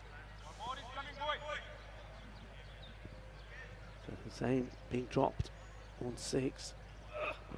Yes, that bounce again. Certainly more bounce this end. We've said that before.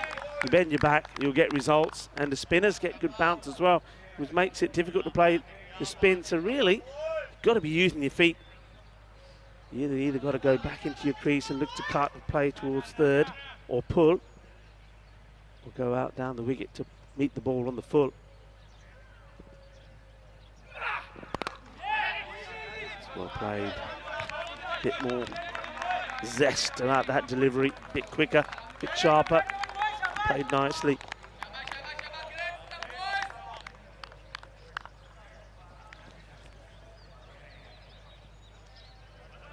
That is the end of the over. So it'll be 12 on the board. 2 overs gone. And it's the 2 wickets, so a little bit of rebuilding needs to be done here. Azam and Hussain, but Hussain's already had a life. Dropped on 8.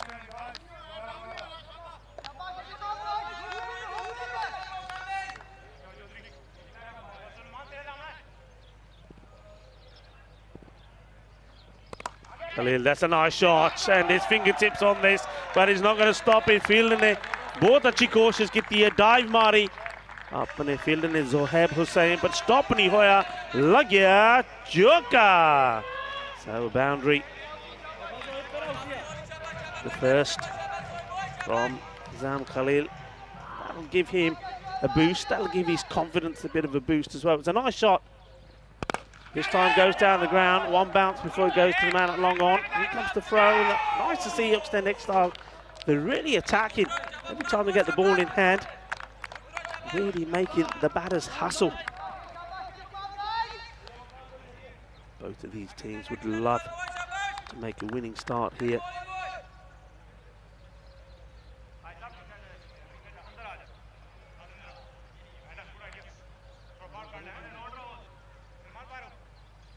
Just making some adjustments in the field, so they've got that man. He was more mid-wicket, but they brought him round to sort of behind square now. And well, this is going in his direction. He's got some ground to cover and takes a really good catch. That is a fantastic catch. And look, credit to the captain.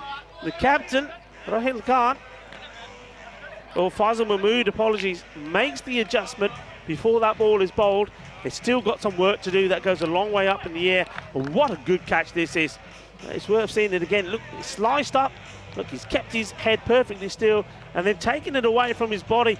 And yeah, he's pumped. He's happy about that. And so is the bowler. He's loving it. And Chaudhry, Sohail, enjoying his moment out there. That's what it's all about. And third wicket does go down. So Hussain, just go through the wicket so far. So Rahil Khan, he was the first to go off 2 balls. And a great bit of bowling it was by Sohail Hussain. And it was Sohail Chaudhry that takes the catch. And then we had that run out. And it was Ulishan Babar with the throw. And that was the end of Shahid Ali. And now we've just seen the next batter go. Taj Hussain, caught brilliantly by Mohammad Sulaiman after bowling of Sohail Chaudhry. So everything at the moment seems to be going the way of the champions from Belgium, the Ostend Exiles. And a fine time as the new batter takes guard to welcome into the commentary box. First time working with him today, it's Vinny Sandhu. Yeah, and that feels like work when I'm next to you, Rico. It's great to have you here in the box. Well, I missed a bit. 3 wickets in the first quarter of the innings. Azam Khalil, key man, is still there. Really well bowled, just floats away. Beautifully bowled, yeah. So, really nice bit of bowling by Sohail Chaudhry. Just have a look at this. Certainly leaves him, just keeps going. And so, still plenty of batting to come for Almi Zalmi. Until just tries to launch this one, doesn't get anywhere near it. Yeah, I mean, he's probably not the innings that he needs to play here. I mean, okay, you got to play your natural game. And what he's trying to do, you can see he's eyeing up that area, that long off where there's nobody back. It's the last in the power play. And then this time he just offers a bat to it. Slightly slower delivery, no run there. And Swakas Ali doing the fielding. And that brings the end of the power play. And what a good one it has been for the Exiles. They've picked up 3 wickets. And any kind of recovery here now, it's going to be hard going. But they have got Azam Khalil still there. But he needs to speak to Afzal and say, look, just calm down. Take your time. Stay there with me. If we can sort of stop this this flow of wickets, really, maybe for the next 3 overs. Stay with me till the end of the 6th, rebuild, and then myself and you with the other batters still to come to try and get ourselves to that 100 mark. That's what they will be looking at. That's what they'll be eyeing up to start off with. A bit of chat between the captain and the bowler just about the field here, because you can change that field. I'm just wondering whether they're a little bit reluctant to do so straight away. For me, look, I think in this format, Vinny, you just got to, I think in this format, you know you've done your job in the power play. Now you know the frustration is on the batters. They want to play the big shot. So even though you don't have to, I still would spread it. Yeah, okay. Azam Khalil had a really good start to the ECC with the bat. Misses out on this one.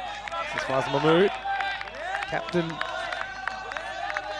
a good job so far. He sits on his first over. Yeah, how good are these kits as well? They just keep coming every week. Yeah. It's kind of Tiger inspired theme with the Austin Exiles. And Albies Army, pretty cool as well, in their blue and gold number. Doesn't get up on Azam Khalil.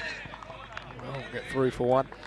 Hey, so Albies Army saw them in the ECS Stockholm last year, and what Sweden agreed last year is the winners of the 2 ECS tournaments, so the European Cricket Series in Stockholm in the north and European Cricket Series in Malmo, they would play each other in a best of 3 for the right to play in the ECL. And after this, just okay. So Albies Army though, I think they won 3 out of their 8 games in Group B, and yes, they finished 4th in their group. They had to beat the team that was first, Djurgården, and then they beat Huddinge in the final to win Stockholm. Considering they were essentially ranked 7th out of the 10 teams in that tournament, they went on an amazing winning run. They're a lot better than they played, to be fair, in the group stage. And then they beat Gothenburg City in the playoff 2-1. So they are here. A bit of a shaky start, but I'm sure they've got time to turn things around. He goes for this, and this is launched. Finally, Khalil gets one out of the screws. Maximo, 6 runs. Yeah, I mean, he's been biding his time, really, but this one was right in the slot, and he's not going to say no to this. Khalil goes big. That's a beautiful shot, straight down the ground, over that man at long on, 6 runs. Yeah, shades of mini boom boom about that one, if you're watching game 1 today. Slow ball, I think, just curves in. Yeah, Austin Exiles, they've got a lot of team spirit. You can feel that at the moment. It's palpable. That's 4 overs down, and the score is 25 for 3. No real footwork from Khalil on that occasion. And just want to wish you a very, very good morning, no matter where you're watching from around the world. And you mentioned Andalusia, of course. It's the important day. So I've got my green and white. That's what I've gone for. I like what you've gone for as well. It's a bit of it's a fiesta. So I thought maybe a bit of a fiesta. I think so. Fiesta in Andalusia. Like I said, look, A7059. Come on down. Come and join us. The road that goes from Cartama to Coin. Yeah, exactly. Come here and have some fun. And you won't regret it. Yeah, it certainly will, especially this week, Group of Death. We've been talking about it for a long time, haven't we? Haven't we already seen some action at VOC Rotterdam, a team that never lost a wicket in their last 10 overs in the final in 2019, losing all 10 wickets and going down to MSC Frankfurt, who look very strong. But I think we're going to have a lot of battles. It's going to be a topsy-turvy kind of a week. We've said Group D is the Group of Death, and we know that there's going to be some surprises here. And I think it's going to be a topsy-turvy sort of group as we rejoin the action. New bowler has to be used now. Both openers bowled both their overs. Yes, this is Sahil Hussain, who is coming in to bowl. And we've seen that a couple of times this morning. We saw MSC Frankfurt bowling out their openers. So it does kind of reduce your options down the stretch. Yeah, very different though, isn't it, to last week? If we go back to, for example, Carlton, the losing finalist, most of their matches, the first sort of 5 or even 6 overs were all different bowlers. Yeah. So different strategy deployed this week so far. Well, once this, he's overcommitted. Oh, lucky to get back there. Good return of Mir Afsal. I tell you what, Sahil Hussain looks like a big unit, doesn't he? I mean, he's a big, strong man. I bet he can hit the ball pretty far as well. Yeah. So, Khalil trying to force the issue.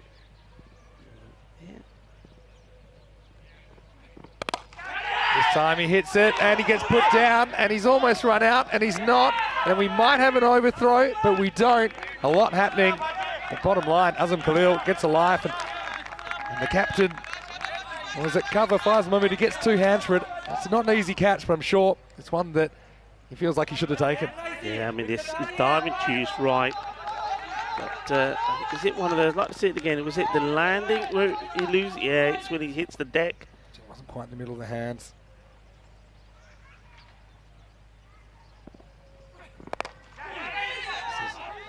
Completely missed time by Kudratullah at the end of the bat, but it'll just be 1. I suppose the issue here, it's not just the 3 wickets, but it's the run rate at the moment. which has only run a ball. I often expect on Mondays that the bats will be a bit rusty. I think coming off the off-season, there's nothing quite like being out there in the middle in a game situation. You only have the one chance as a batter. And this is skewed away. It's going to be another chance. They can raffle it, and it's dropped. Oh, well, that is one. That's Zahib Hussain. Had plenty of time to get under it. Hasn't Khalil. 2 times he's been dropped in the 5th. Yeah, I mean, look, this one, you've got to take these. We always say, don't you, the danger batters, you give them a chance, they will hurt you. Well, they're given 2 chances. He's been dropped on 14 and now on 15.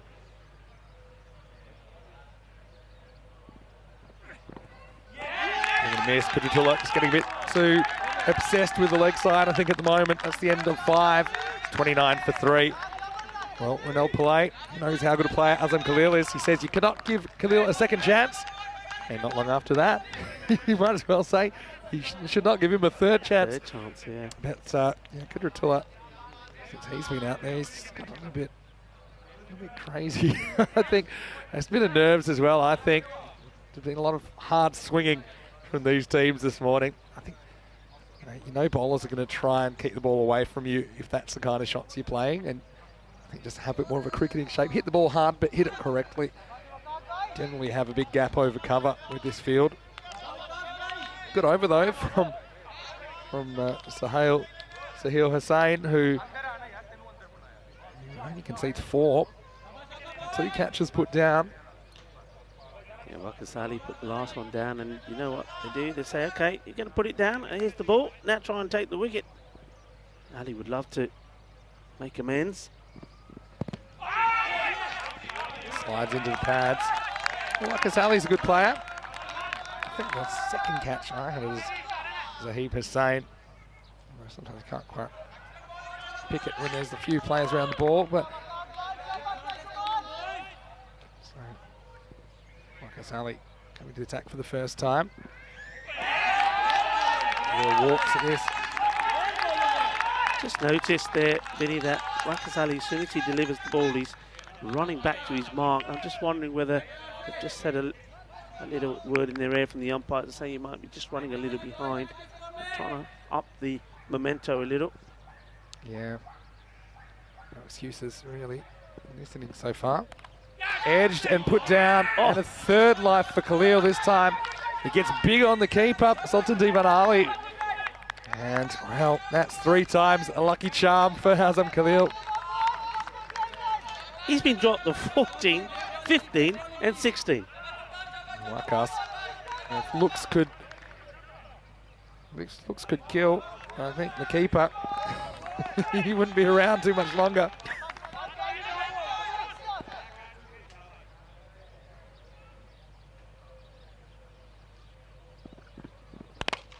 In the air, this is going to be another catching opportunity, and this one's going to go down as well. For us, an epidemic of drop catches. Oh dear, oh dear, oh dear. What's going on there? He can't believe it. And, well, I think that's Usanullah Babar that drops that one. And it's all happening out there. Well, they all got butterfingers this morning. And, look, this is still a great performance from them. But can you imagine if they'd held on to all their catches? Oh, wow. I mean, what you would say is that Albi Zalmi, they haven't hurt them yet on the scoreboard, which is where it really hurts. And Waqas Ali, he's giving the death stare to the keeper. That one was a lot simpler. That one's edged, and this is taken. And finally, at the third opportunity, Waqas Ali has a wicket. And it's all smiles now. Kudratullah Mir Afzal is going to have to go for 5. And Albi Zalmi lose a 4th wicket, 32 for 4. Yeah, I mean, that's good work from the bowler. It's always hard for a bowler, especially in this format when really you think things against you anyway. You just get 12 deliveries if you get both your spells in. But when luck's not going your way, it hurts.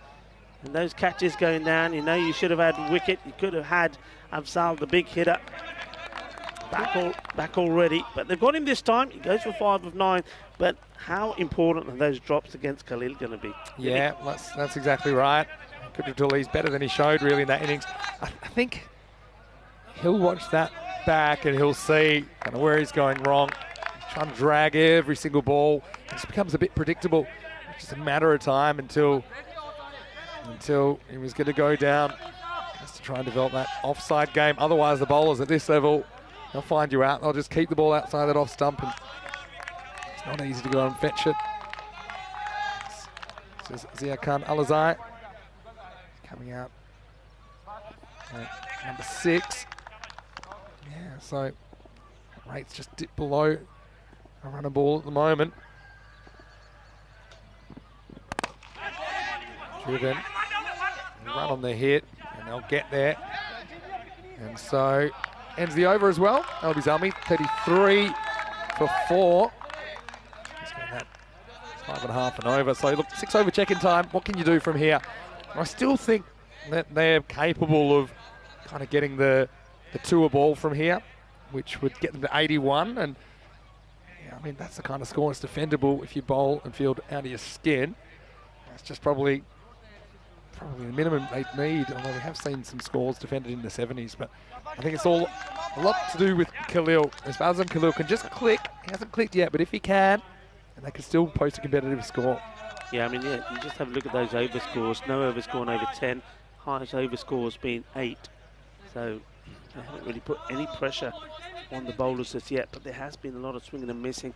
Got to start to connect. Once again, seeing the old Swedish swinging from Ziakan Alizai. I think he needs to read the game a bit better here, and he has to go get his number 3 back on strike. I know you just want to go all guns blazing, but it's not a strategy that's worked out for them so far, Albi Zalmi. Yeah, I mean, the Exiles here at the moment sticking with pace. I mean, they probably feel no need for them to change anything at the moment. This is a wild swing, and it works this time. That's going to go all the way. Máximo! Well, it doesn't matter how you get them. Hay veces que necesita poquito de suerte, y hay suerte porque esa suerte, vale, esa suerte, viene 6 carreras. Zia Alizai, not where he intended. So reverse on drive. 6 runs for Sweden. We remember them on this ground, the national team, pulling off the impossible chase against Belgium. And that's the matchup we've got right here. Once again, Sweden versus Belgium. That was a game that saw 82 coming off the last 19 balls to chase 150. Swing miss. Hard length working at the moment for Sahil Hussain. Yeah, they've bowled well, haven't they? They've just been hitting the deck hard, short of the length, getting good bounce. And so far the batters just haven't been able to play shots on merit on the offside. It's always going across the line. Another streaky 6. Just get one here if it's a clean pickup. Well backed up, gets through the keeper. I think there's a bit of, I would say, probably a few nerves for all teams so far. I think they all know that this is the group of death. It just has that feel to it. It's not going to be easy. There's no easy games this week. I think obviously first day you're bound to get a few butterflies in the insides. It's not really Azam Khalil's game. He's a better batter than that, really, isn't it? Yeah, clearly you see here his head's gone already.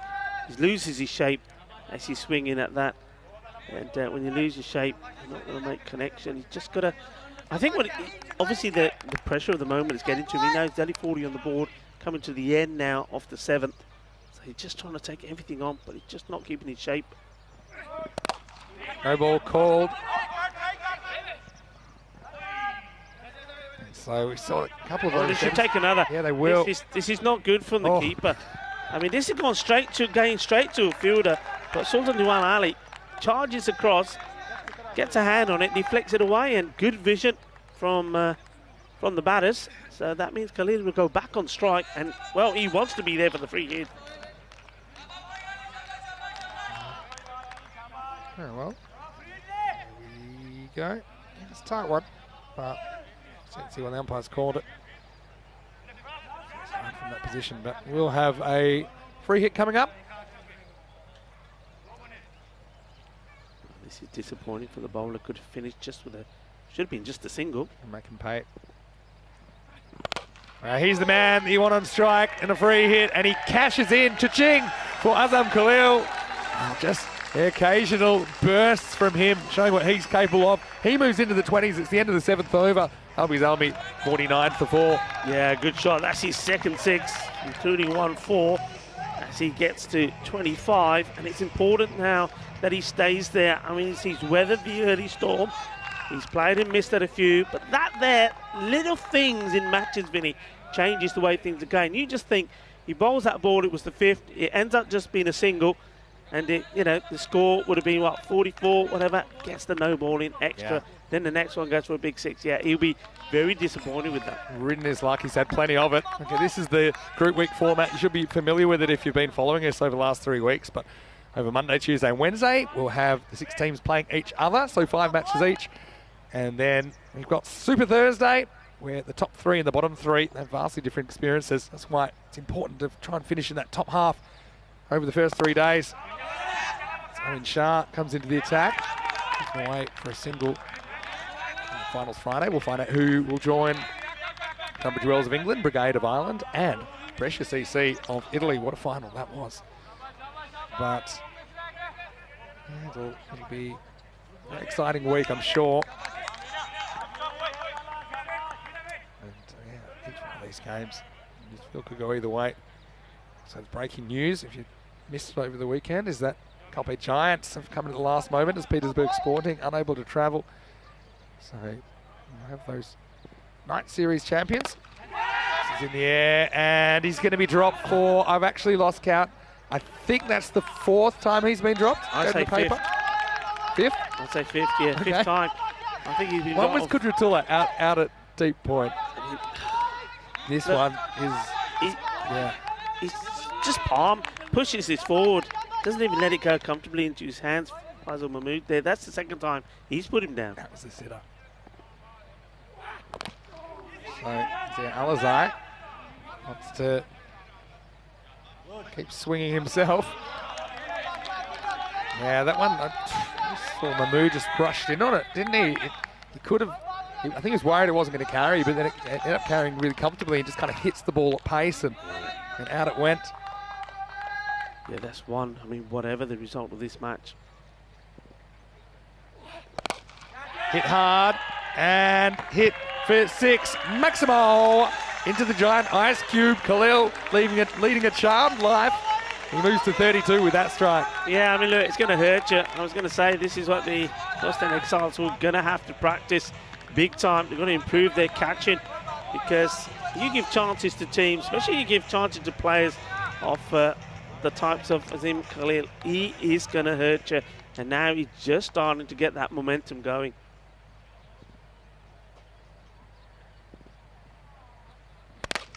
Goes over cover. That's the shot. That's a better shot from Khalil. Better cricketing shape. And he's going to get 4. Cuatro carreras más.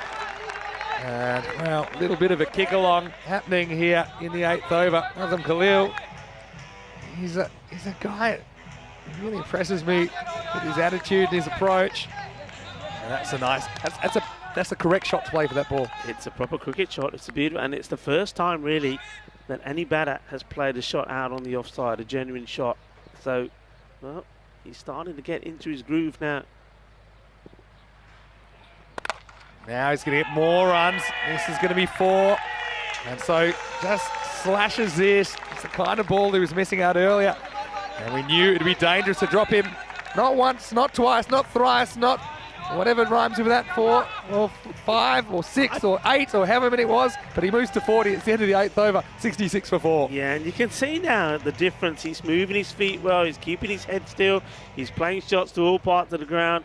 This is going to be an interesting, 12 deliveries to come here. And I think Azam, he needs to be facing most of them. So the best thing that really, I think, is Azai can do here, he either hits the ball to the boundary or takes a single. 2 overs to come.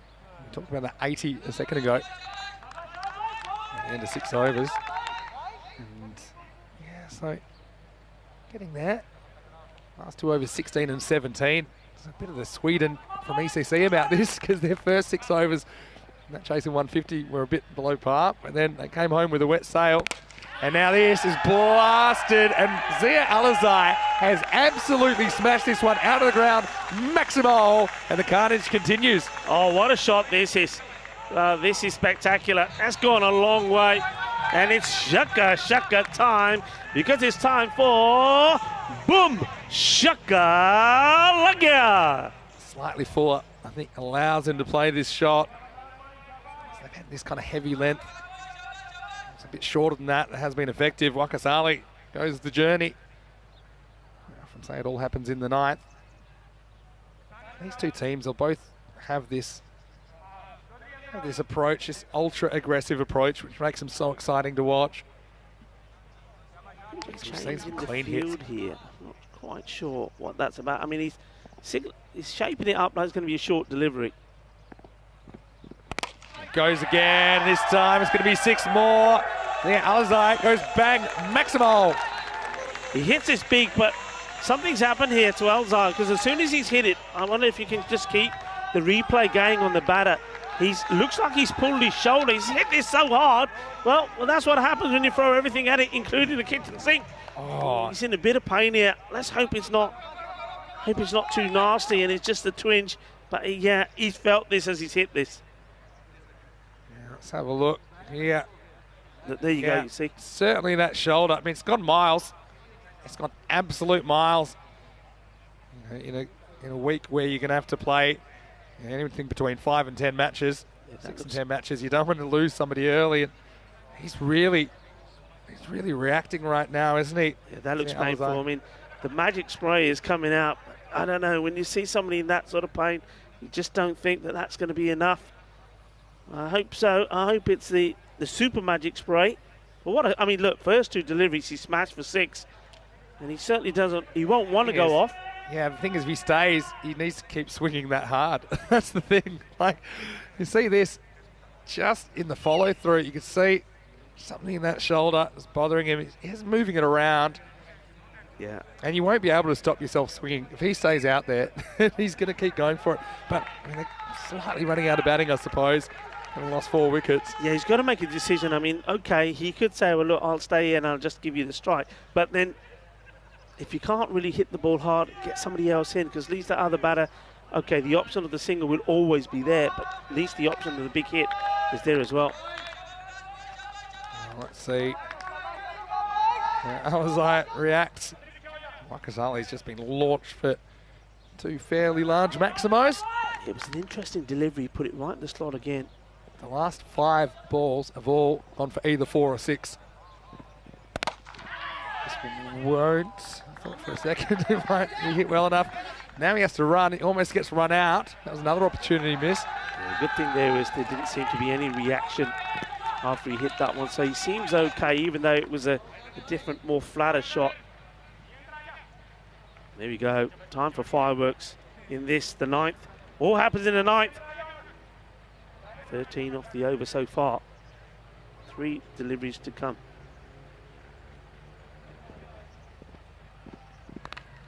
Now Khalil's going to get lucky. He's going to get 4. And it's French cut. And this time Swedish style. Gets the bottom of the bat on it. And geez, he's had some luck, Azam Khalil. But to be fair, if I go with the ECC, I don't think he had any luck. So he's saved it up for 2022. He moves to 44 with that boundary. Yeah, I mean, it's one of those, isn't it? It's the way it goes, but let's just hope he doesn't use it. Well, of course, if you're supporting them, if you're supporting the champions of Sweden, you're hoping that it hasn't all been used up in this match. Well, whatever he did this morning, whatever his secret is, it's worked. 44. And will he bring it up with 1 big hit? Pitching up here, bowling the wrong line. For the Yorker again. This time it's better.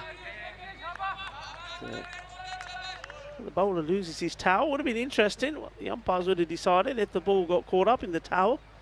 Well, I'd be thinking it'd be 5 runs. I don't know. Let me know in the chat. It's the same if a fielder his hat on the ground, mind you. It would go down as accidental, I suppose, but still. Yeah, it depends if the towel falls out deliberately or not. That's the thing. If it's not deliberately ejected, then it doesn't. It won't carry the 5-run penalty. Last ball, the over. Slow delivery, so he does come back well, the bowler. I mean, after being hit for those 2 big sixes, makes a bit of a recovery. So it doesn't go magical, but he does go for 23 off his 2. And it also does take the score up now to 85, and that's a great recovery. And when you think at halfway point it was 29, it didn't get any better really after 6 overs, 33 for 4. Then that acceleration came in. So the next 3 overs have been productive. And if you go down the path that those runs have been scored at, it's just to give you the scores, the last 3 overs. 16 off that over 7. Then it was 17 over 8 and then 19. So another over like that, they're getting to the 100, and that's a good achievement. Yeah, I mean, last 3 overs, 16, 17, 19. To do that with 4 wickets down. And Zia Alizai turning it on as well. All right, 10th overtime. Missing is Adil Divanali. Over number 10. Yeah, the Belgians will feel like they let Albizami off the hook here. Had them on the ropes, didn't they? They were 33 for 4 after 6 overs. Just wondering if they're another team like Alton, Vinny, and don't have a slower bowler, don't have a spinner. That could be something that's going to catch up with them, because you had plenty of opportunities to change the pace and bring the spinner on. Throw back this time for Khalil. He might have missed it a few early on. Still, this is important over. It's gotten away from you if you keep it under control here. Keep it down to something below 90s. You'll still be pretty confident of chasing these down. Yeah, I've got a couple of leg spin options. Zahib Hussain would be one. This goes straight, and this is long, strong, Maximo. Azam Khalil brings up his 50. He's had a charmed life, but now he is the one looking charming as he brings up his half century of 29 balls. Yeah, I mean, it's not been his best innings by no means, but he does bring up 50. He's held the innings together. 51, well batted. The first man reached 50 in this group. This one, they run anyway, and they get away with it. This one's another lucky call. Close call, straight over middle stump, and then I think probably would have been out. Zia Khan Alizai. If he hit this, Vinny, it would still be going. He's thrown everything at this. This one was going all the way to Marbella, I'm telling you. I mean, Threw everything at that. They can get to 100 from here. It's a real Houdini act. Right, clever bowling. Just followed the batter there. They're up to 94. Only 1 ball remaining.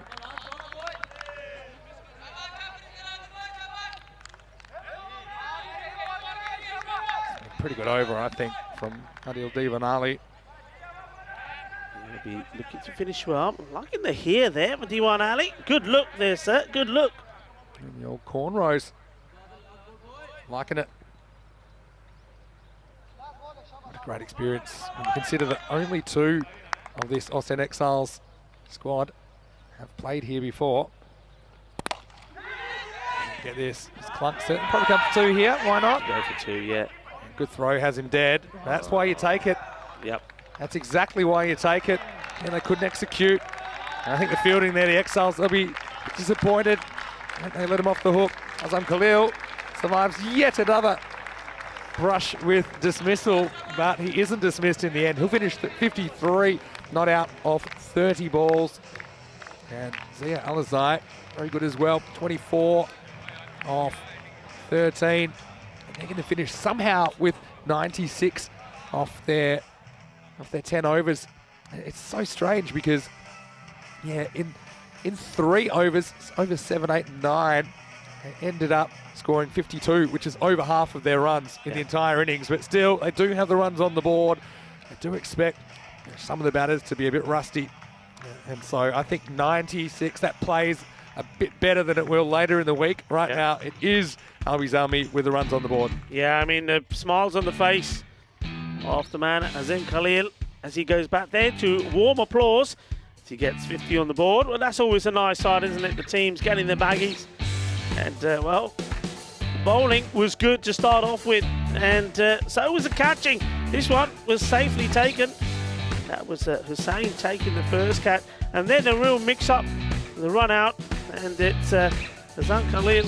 He just wanted to get off the mark, and celebration. So it was a great start. It was 2 wickets, no runs on the board, and that was the first runs on the board. It was the last ball of the over that was hit for a big 6, and that was from his partner at the time. But Azam, he needed to get going, but look, count them. You should see them. There were a few drop catches. That one was taken cleanly, and that was Suleiman taking the catch of Hussain. That was 3 wickets down, but the wickets kept falling, but so did the catches, because it was Azam Khalil. They just couldn't get him out, whichever way they tried. The wickets did fall at the other one. Diwan Ali taking the catch of Afzal, and that was the 4th wicket, but that was the last wicket to fall. That wicket falling with the score on in the 30s. So you can see that this was a very valuable partnership that really was supported by some poor catching from the Ostend Exiles. The Belgium champions just weren't able to catch the ball when it mattered. And just to give you an idea, look, in the last 4 overs, 63 runs were scored. So we went from 33 for 4 at the end of the 6th and finishing on 96 for 4. So a good partnership, but that's all about one man. Okay, fine, he had the luck. Tiene poquito de suerte, pero no pasa nada. He got the runs on the board as well. 53 not out of 31 deliveries. And well, Zia Khan, Alozia, he did well as well. 24 of 13. That's what's got them to that score. They've got the runs on the board. I think it's one of those, isn't it? If you would say to the Ostend Exiles, okay, it's going to be less than 100 you're chasing, they'll take it. But when you look back, or when they look back at those catches dropped, they know that score quite easily could have been a score between 60 and 70 if they'd taken their catches. The bowling figures, well, I think Chowdhury was good, 2 for 11, really bowled well. And the others, well, the other bowlers will say, well, our figures could have been pretty decent as well if the catches were taken. But I think Faisal Mahmood, he needs a shout as well. He bowled his 2 overs for just 14 runs. And there, underlining what I was saying about where those runs came, they came in the last 4 overs, 63 of them. So this match is very evenly poised. Halbaz Army, thanks to Azam Khalil's 53, have managed to get a score almost up to the 100 mark, 96, 4 down. And I think on a day like today, where you'd have to favour conditions to go the bowling team side, I don't think that's a bad score. So it's going to be an interesting chase. Halbaz Army, well, they've got the runs on the board, and it's all about their opponents. The team, the champions from Belgium, the Ostend Exiles, can go out there in a positive mood and knock them off. Going to be an interesting run chase. Join me, Rico Full, and alongside me, Mr. Maximo, as we return for the run chase in 10 minutes' time.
Hello and welcome back. Bienvenido. And we are, of course, back at the beautiful, magnificent Cartama Oval.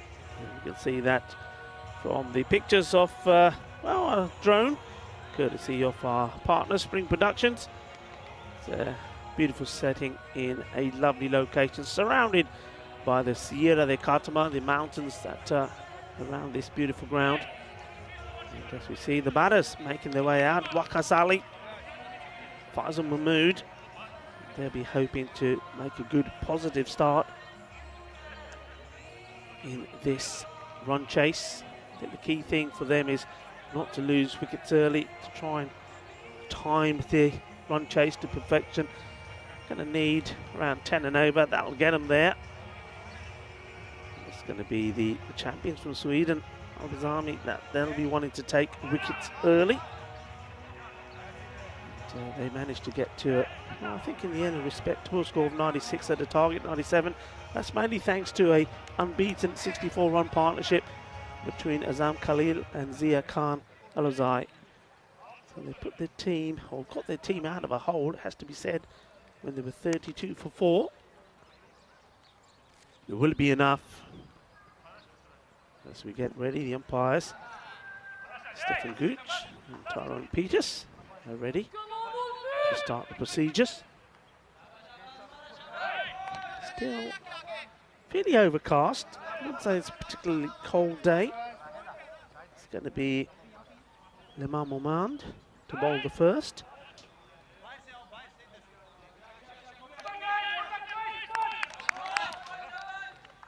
Just adjusting his field, so just having a look around to see where they've deployed the two men that can be out at this point. Long on his back. Long swing straight away. And the third man. What a fine third man, hiding behind the flags to my left. I see you.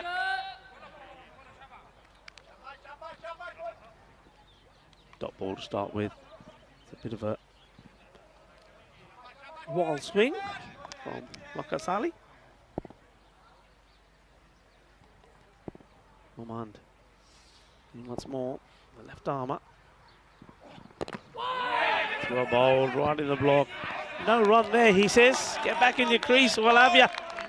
Good start. And, loving the kits, I must admit. That's the old electric blue. And, once again, big thanks to our partner, the kit partner, Kiba Inu, and also the partner of the, or one of the partners, Kiba Inu and BET2BALL, for the El Grande coin, for the coin toss. This time it's played away nicely. I wonder if they'll go for two. I suspect they will. It's well chased. A good pick up and throw there from Shahid Ali. I think he's going to be pretty busy down there. He's the sort of the lone ranger to patrol that side of the boundary. He still goes back to his position. He's pretty fine.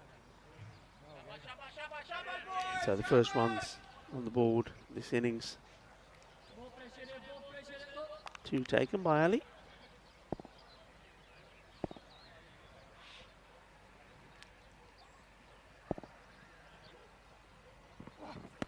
Short. Oh, that's spicy. Wake up, wake up. It's time to play a bit of cricket. And that one, he bangs this one in. And if he wasn't awake, he isn't out. That's really well bowled. Just taking his eye off it there, but he plays it quite well, actually.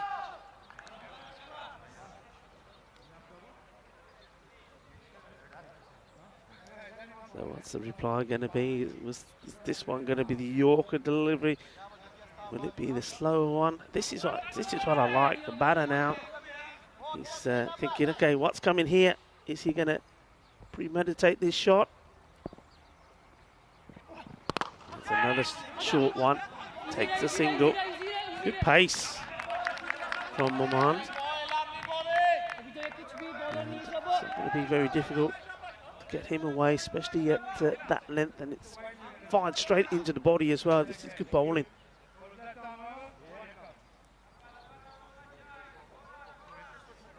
the umpire there. Just letting you know there's one to come. Stefan Gooch.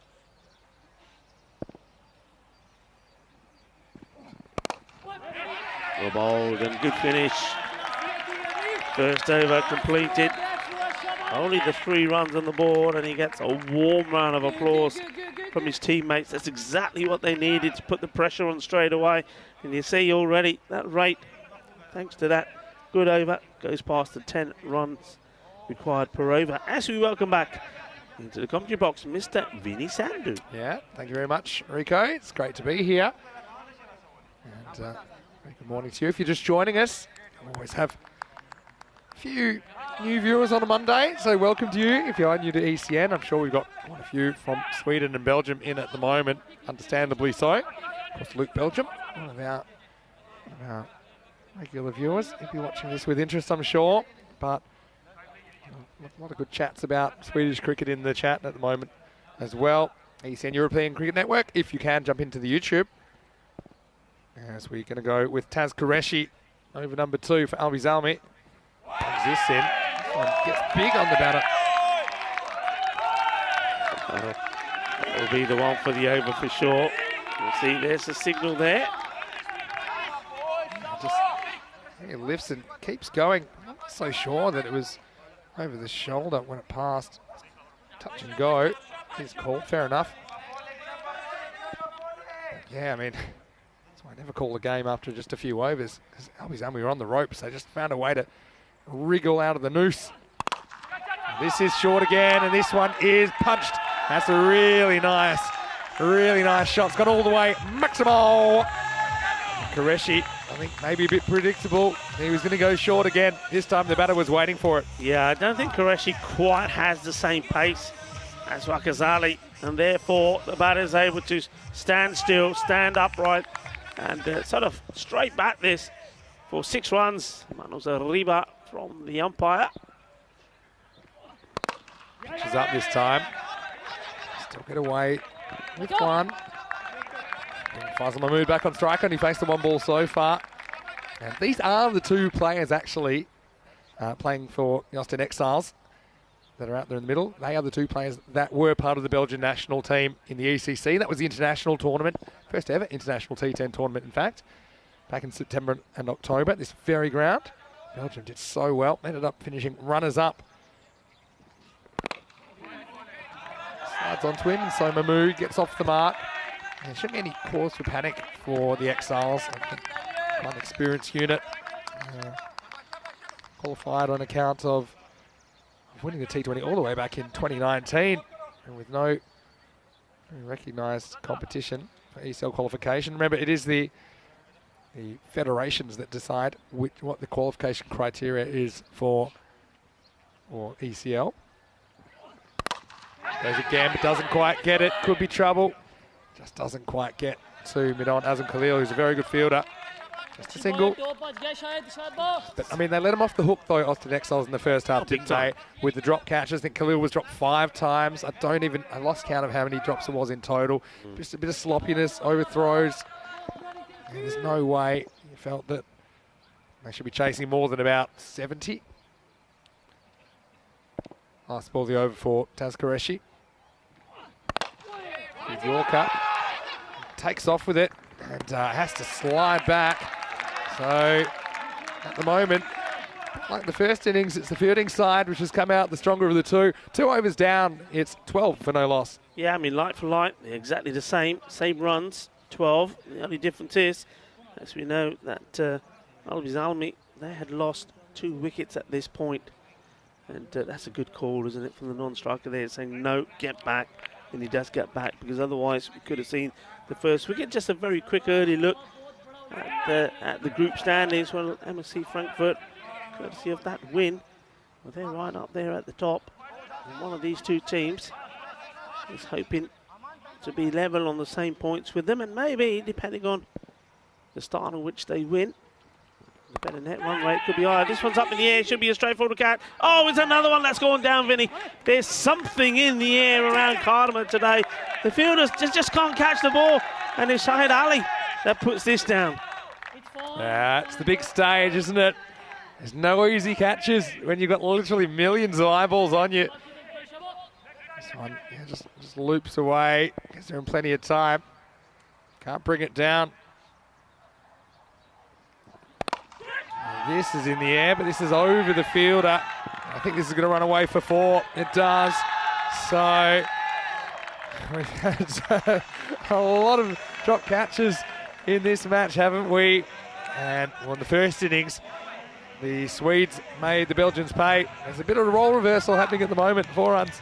Yeah, I mean, this one, he's just managed to get enough on it. All he was looking to do is get it over the infield. Good shot play in the power play. Oh, and he throws everything at this one and misses out on it. Good take by Ismail Zia. Yeah, 10 and over, pretty much what they need, you imagine. It's Ismail Zia behind the stumps, teenager. And he is actually another man we saw playing for Sweden in that ECC tournament.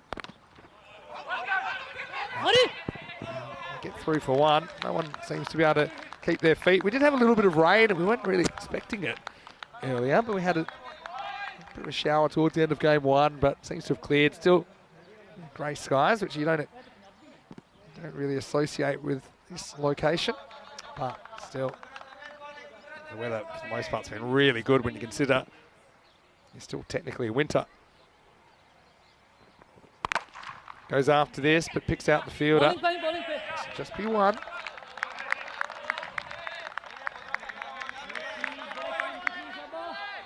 I love the kits as well, and a few new faces as well in not only the player kits, but a couple of other new faces out there. In the air, this one will be caught. Not dropping this one. Simon Khalil is the man. He says, well, you might be dropping them, but I'm not going to play that game. And so he takes it comfortably. It's a bit of extra bounce, and Faisal Mahmood just struggling to adjust. Yeah, Exiles lose their first wicket. It's 19 for 1. Yeah, I mean, this one is a nothing shot, really. He did get away with it earlier. I said he's just trying to get it over the infield. And, well, there he is. He's shaking his head saying, not this time. I'm not making the same mistake. And he takes a comfortable catch there, does Sami Khalil. So the first wicket goes down. And it's Faisal Mahmood, goes for 6. He'll be disappointed. I think 1 or 2 of his teammates will say, Faisal, to the ball out here, Maro, but to Maro. And then he got a chance of it going over the fielder.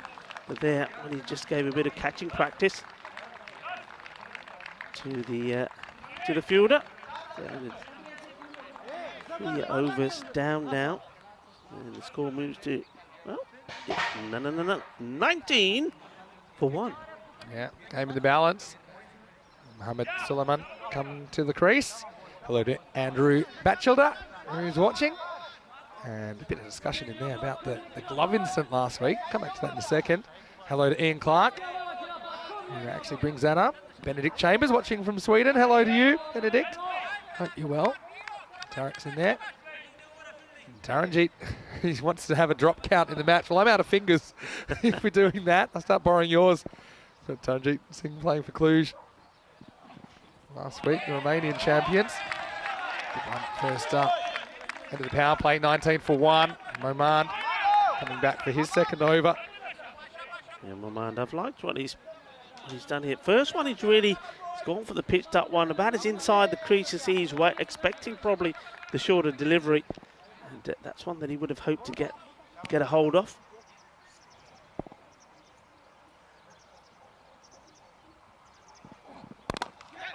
Time to get some wood on it.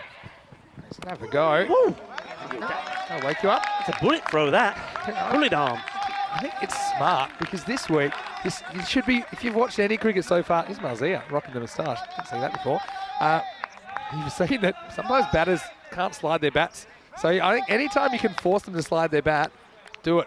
As long as you back up the throw. It's a nice shot there of Jerome Peters, and I know he will be wanting to say good morning to his partner, Amy. Amy's watching because she's learning cricket, so maybe you can give a few tips to Amy about what's happening here, Vinny. Yeah, well, I can tell you, this is 4. There's the first tip. This ball runs away to the rope And if you do that, you get 4 runs. And just getting a little bit on the legs there, my man. Right smile from him. And turned away nicely. I think this is off the bat. Certainly appeared to be from our angle. So, yeah, it's nice to see Tyrone out there. Familiar face if you've been watching ECN, because he did umpire in the Portugal series last year in Cartama. Oh, bold. That's gone right through him between bat and pad. Yeah, that's a good comeback. And Amy, so that one, no points here. You see the ball stays into the hands of the team in blue, and the batters, they don't run, so that's what we call a dot ball. Dot ball, you'll hear us say plenty of times, is gold dust in this format of the game. It's a high-scoring version of the game. Let's get 60 opportunities to score each team. And this will be more runs, and this one will be more than 4. This one's a 6. It doesn't touch the ground until it's over the rope. And so Suleiman goes maximal. And a pretty good start for him. My man just wavering in his line. Someone makes him pay. Nice shot. This is a really good pickup. Yeah, manos arriba. Tyrone Peters will have to stretch him and put him up in the air. That's 6 runs. Yeah, bit of talk about the glove incident. What happened last week was the keeper took his glove off, but then that glove contacted the ball while he was holding it in his other hand. We believe that should have been 5 penalty runs. It wasn't picked up. That happens. Really make a difference in the result anyway. Carlton easily beat Cluj in match 21. That's the end of 4 overs, and the score is 31-1. And very good morning to you. And I know we've got plenty of viewers all around the world. I saw Mark's in the chat as well. Liam Day and Paul is watching from Croatia as well. So good morning to you guys. It's great that you've been able to join us, and a really interesting week ahead. I mean, we still haven't seen 2 other teams as yet. We have Malta Super Kings coming up next. Now, they're a team that you know a lot about. You spent a lot of time in Malta. Yeah, I mean, like all of these teams, if they perform to their best, it's going to be such an exciting group, this one. It can go anyway. Yeah, and so the other team is Calpe Giants that I saw a lot in the night series last month. And I think, they've got nothing to lose. I think, they're coming into this group of death, as we say, with 5 really strong teams. But I think there's a lot of young players in there. I just think about what it'll do for their development, which is really good. As we see Rahel Khan. That's the best bit of fielding. Well, he could go again here. He's playing footsie with himself. Poor cricket on a couple of accounts because the batters weren't watching either. Yeah, that was 2 runs there. Taj Hussain, not sure what he was doing. I've seen a few. Maybe he was watching the penalty that was taken by one of the Chelsea goalkeeper yesterday. Leans on this. Hit 1. Oh, he does better. See, it's much better. There you go. Use your hands, Hussain. That's how you make the stop. It's certainly the hand method is what I would be preferring, especially in the infield. Goes for it and gets it over Khalil. Maximal! 6 runs, and Sullivan's come out and he's trying to change the game as they were a little bit bogged down, but this is one he has to make all the power, doesn't he? But he gets it in the middle of the bat. Yeah, this is a top shot because playing it from inside the crease, so all the power in the upper body of the batter, but he nails it, and they like it as well. 6 big runs. Look, we're talking about the Carpe Giants. Yeah. One thing in their favour, they've played some cricket. Yeah, that's true. A lot of these teams haven't. They've played some cricket. Really good point. That series wound up actually on the 3rd day of Group A matches. This is another stand and deliver job, and this one's even better. Crashes into the side screen. Maximal! Back-to-back for Suleiman. Yeah, I mean, this is not the best bit of bowling from the captain, Rahil Khan. He's too short, and he knows that you've got a man who's batting deep in his crease that just is waiting for it, and he just hits this. Well, it's almost like a straight pull, isn't it? 6 runs, big hit. Yeah, not an easy shot to play, but he executes it well. Rahel Khan just has to pitch up slightly. He does. Yeah, good adjustment. It's a skill in itself to hold your nerve as a bowler when you're getting whacked everywhere in this form of the game, but Rahel Khan, I thought he did a good job when he bowled for Sweden in the ECC. He's been bowling a lot at club level. And this is another one, but almost held. Oh, this is a real spicy one. And I think this has gone for 4. It has. I mean, I heard that hitting their hands from here, Vinny. This was hit hard. And, well, Azim Khalil is normally so good in the field, but this one would have been a sensational catch. This was travelling. Yeah, it really was. And in the end, you would have said it'd be a win if you could just stop it. Unfortunately, you can't. Goes to the boundary. It's the end of 5 overs as well. The score is 49 for 1, so they're right on target at the moment. But anything can happen, anything will. I think one thing's for sure, they're going to want to get rid of Mohammed Suleiman soon if they want to stay in this game, Albies Army. Yeah, he's hitting the ball so sweet, timing it well. And it'll be interesting what they try, because this is where they've got to try something. They've got to break this partnership, got to break it quickly, and it's all to do with Suleiman at the moment, hitting the ball sweetly. 28 of just 9 deliveries. Yeah, pretty good point you make about the College Giants. They have played some cricket. They've got a bit of assistance from some of the other sides as well because of the short notice, so kind of relaxing the criteria for their representation, which I think makes perfect sense. I think it's just great that we've been able to keep the 6th team with the unfortunate withdrawal of Petersburg Sporting. 6th overtime, and it starts with a boundary. It's not a good ball from Zia Alizai. Bit surprised to see him bowling, to be honest, when we had this shoulder complaint. I know it's not his bowling shoulder, but the left shoulder still is very important. This one is just too short. It's sent away for 4. Yeah, it's not a good delivery. I mean, look, I think for me, you've got to try and get. I mean, this is for me when Azam Khalil is the bowler I'm going to. I'm going to the spinner. I'm saying, look, get in there, try to give me the breakthrough. That's a very good point, actually. Haven't seen Azam yet. This one just knocks into the offside. It's pretty well done by Zia. Prevents an overthrow. That's very well. Young keeper. Good fielder as well. Got the gloves on at the moment. Yeah, a bit surprised. I think he'd be a bit proactive with Azam Khalil. Bowled very well in the previous tournament here.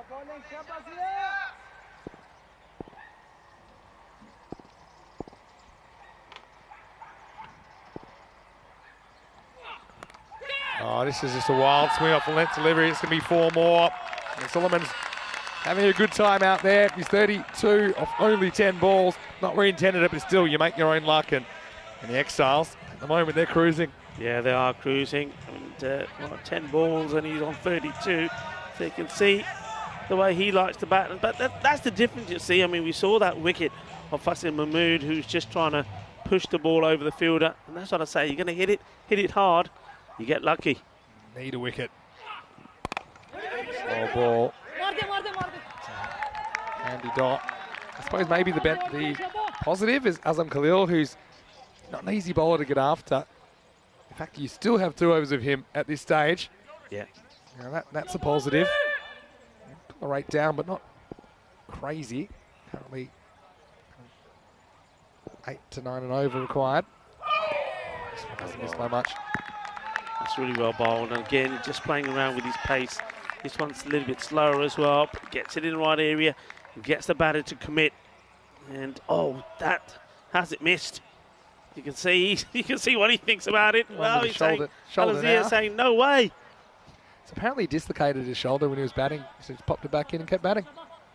Well, there you go. I mean, some players Pretty do. tough. Yeah, some players have this. They get used to it. They've done it a few times, so. Out. And this one hits the top of the bails. It's going to be a wicket for Alizai, who finishes the over with the important wicket of Suleiman, who whacked him for 32, but he'll go no further. Austin Exiles, a 58 for 2. Yeah, unlucky 13 for Mohammed Suleiman. He went for the similar shot as he did the ball before, but this one, well, does take the top or middle. It literally takes the top middle. Look at this. Goodbye. There you go. I need to get another stump out there. And so, Zia Alizai is breaking everything in his path at the moment. Shoulders, stumps, whatever you like. But Suleiman, he brought this game back to life after a slightly slow start from Austin Exiles, but he batted very well for 32. Yeah, the magic spray is not going to help the stump. It might have helped Alizai's shoulder, but that stump, well, that's broke. That's going to go in the barbecue tonight. There's another one goes out to replace it. But look, it's a good knock. I think already early on day one of this group, we're seeing that what an important player he could be. Well, this will be interesting as well because it just breaks that partnership. That's what they need to do. Not only breaks the partnership, breaks the stump. There it is. There you go. Bit of glue. Get that back together. Got the spare stump out there. You always feel extra strong as a bowler if you've ever broken a stump. And the Mohammed Kamran from Pakar Care that we'll see next week. Yeah. He loves the video that went viral of him snapping a stump.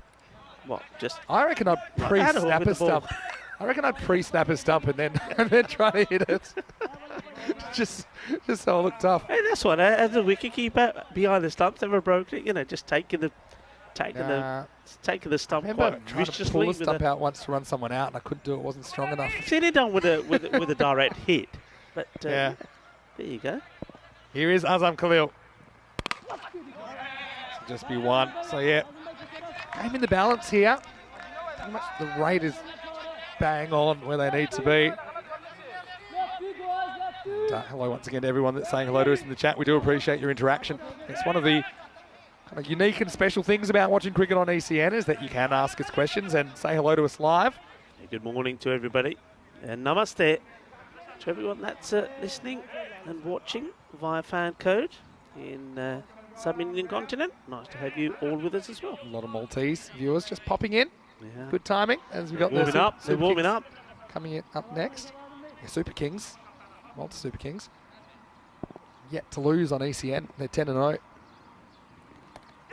Well bowled. Khalil's not afraid to toss it up.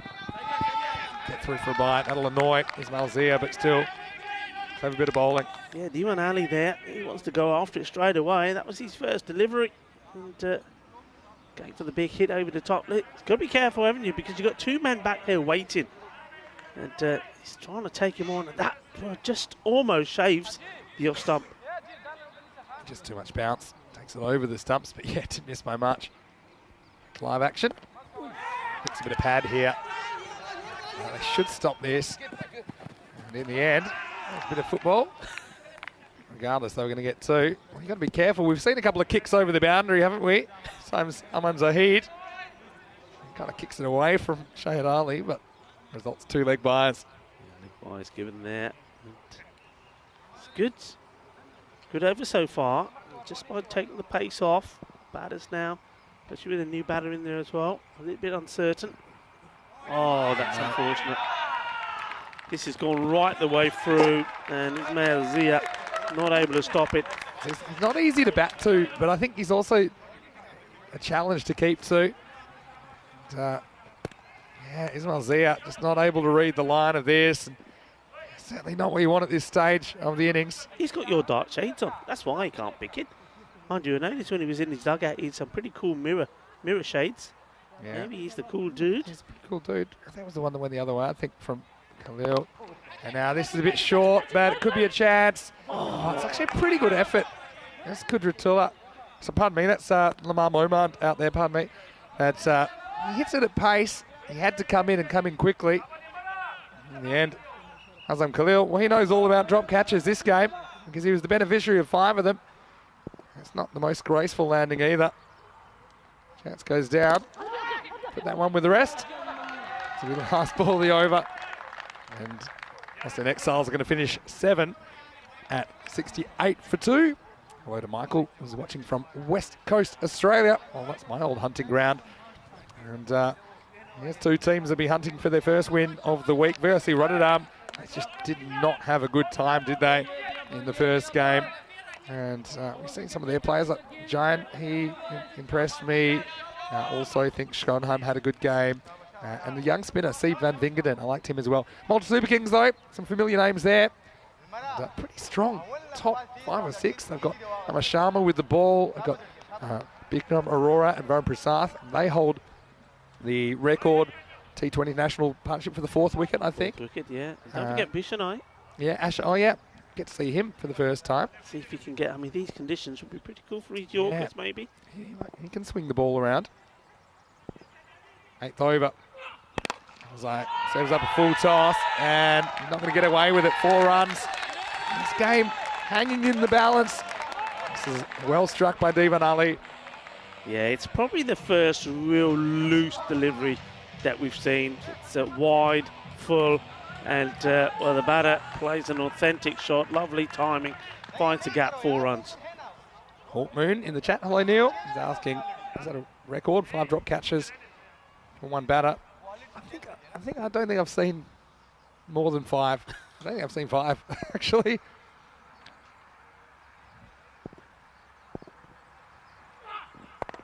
Good adjustment. It's an off cutter. Knocks it away for 1. So 24 and 16 now. There was a couple of matches last week, wasn't there? I mean, there was one batter. One batter. Off one batter, yeah. I think that's so definite. In my first time, I scored 100 when I was 16. I was dropped 12 times, and we still talk about it. I'm still friends with the guy I was batting with at the time. And he said it got to the stage where I was hitting him straight up, and we're just calling 2. So that's confidence. Another off cutter. This one. You were 16. I was 16. And how were the kids you were playing with? They had to go back to preschool. That's right. Those were the days. Really? Those were the days. I was pretty happy. I You always bet remember were. your first I 100 bet if you bought them all Chupa Chups afterwards, didn't you? Yeah. So having 11 Corys out there. Another off cutter. Good comeback from Zia Alizai. Yeah. He's dug deep this game, hasn't he? You know, he didn't have the best start with the bat. Came back and hit a couple of bombs to help them get up in the 90s. Yeah, that was a very important partnership. 64 runs. He stayed there with Azam Khalil. 2 very important deliveries here. I think they'll be looking to send one of them at least to the boundary. Or both. Or over the boundary. He reaches for this, and Alizai, he kept serving up that off cutter, but sooner or later, the batter's going to time you up, and Wakas Ali goes whack. Maximal 6 runs. Yeah, there's the accommodated kiss for you. This is a nice shot, actually, because he does come down the wicket, but he wasn't quite there. He wasn't quite there to meet the ball on the full, but it still makes an adjustment, hits it, sort of reaching, really. Doesn't get the middle of the bat, but he's got the power to go over Azam Khalil there on the boundary. Big delivery now, isn't it? Wants it again, but doesn't get it. This is going to be out for sure. We've seen a few dropped, but Alizai takes this one. No mess, no fuss. And exiles just when you think they're getting ahead. Alawi Zalmi pull back. What a great game of cricket this is. And Alizai finishes with a second wicket, 2 for 20. And the score now, Austin Exiles, 79 for 3. Yeah, I mean, this is not smart cricket. I mean, that's the only way to sum it up. Wakazali, what are you doing there, man? I mean, you just hit a big 6. You've got the boundary that you would have been after to just ease the pressure going into the last couple of overs. And then he goes and gives his wicket away. He was nowhere there. Head was in the air, gives his wicket away. He's the set batter. He needed to be the one who was thinking to go and finish his job off. So now it's going to be a nervous 12 deliveries to come here. Yeah, for sure. For sure. Adil Diwan Ali's been in for a while. He's joined now by Sultan Diwan Ali. And so, saw him behind the stumps in the first half of this game. Change of over. So it means that this is one circumstance where you will have set batter on strike, because it is the change of over. Taz Qureshi is the bowler. Would you not have stick with Khalil? That's a good question. This 9th over, you know, to Yeah, try and probably keep it a tight one, then all the pressure's on the last. Yeah. Oh, that's a full toss. That's a no ball. I mean, it's really well stopped by the fielder. If this goes past you, I think it would have been 4. It's a good bit of fielding. That is Mamon there. That's not a good delivery. Terrible start. Maybe silver lining. The free will be to the guy that hasn't faced the ball yet. Yep, Tyrone. He's onto that straight away. Tyrone Peters into the tournament. So he's out there with Stefan Gooch. Yeah, so yeah, free hit coming up. This is huge now. Yeah, I suppose the only advantage, if any, is that they're bowling it to the new batter. Yeah, that's right. But what a way you can open your account. He gets plenty of bat on this, and don't worry about it. That one's disappeared. Maximo! As Sultan is swinging, and he gets off the mark. What a way to face your first ball in ECL cricket. Yeah, I mean, this is a lovely hit. Smashes this, hitting it on the up. That is a powerful shot. 6 over point. And Smiles out there at the moment. And game breaker. You have to wonder about not going back to Khalil. Will he even get another shot now? 10 off 11. Now misses out. Now you need to dug yourself a hole. You have to dig your way out of it. Does Qureshi. And he gets one past the Sultan. Yeah, that's interesting. I mean, the way he plays that first shot, Sultan Diwan Ali, was fantastic. And then this one, well, he plays this like he's never held a bat in his hand. That's cricket. Oh, he's holding that. Really seam up with an in-swing grip. Another full toss. This one's just okay. No, he's lucky to get away with this, but I think he does. Just be one. Yeah, I think this one was okay. It was probably the slow delivery, probably dipping a little. But now he's got to get his line right to the left-hander. Yeah. Taking the last over. Whenever that happens, anything's possible. We know that. This is Adil Diwan Ali facing. Can you hear a pin drop at the moment? Well bowled. Yeah. Really well bowled. And a lot of things can happen. This is one thing that might happen. They're on kind of money at the moment for one. We haven't had one since Group A. If we do have a tied game, we'll have a golden ball. It'll be golden ball 28. The batting team, in this case, the Austin Exiles, will need 2 off 1 additional delivery. Edged and taken. And, well, Ismail Zia does not get this in the middle of the mitts. It's a bit of a between the wrist job, but he will take the catch in the end. And Qureshi, well, he had to come back after that no ball, free hit 6 situation, but he has come back. And once again, this game is wide open. It's 88 for 4. Yeah, look, you see it here. He's done well.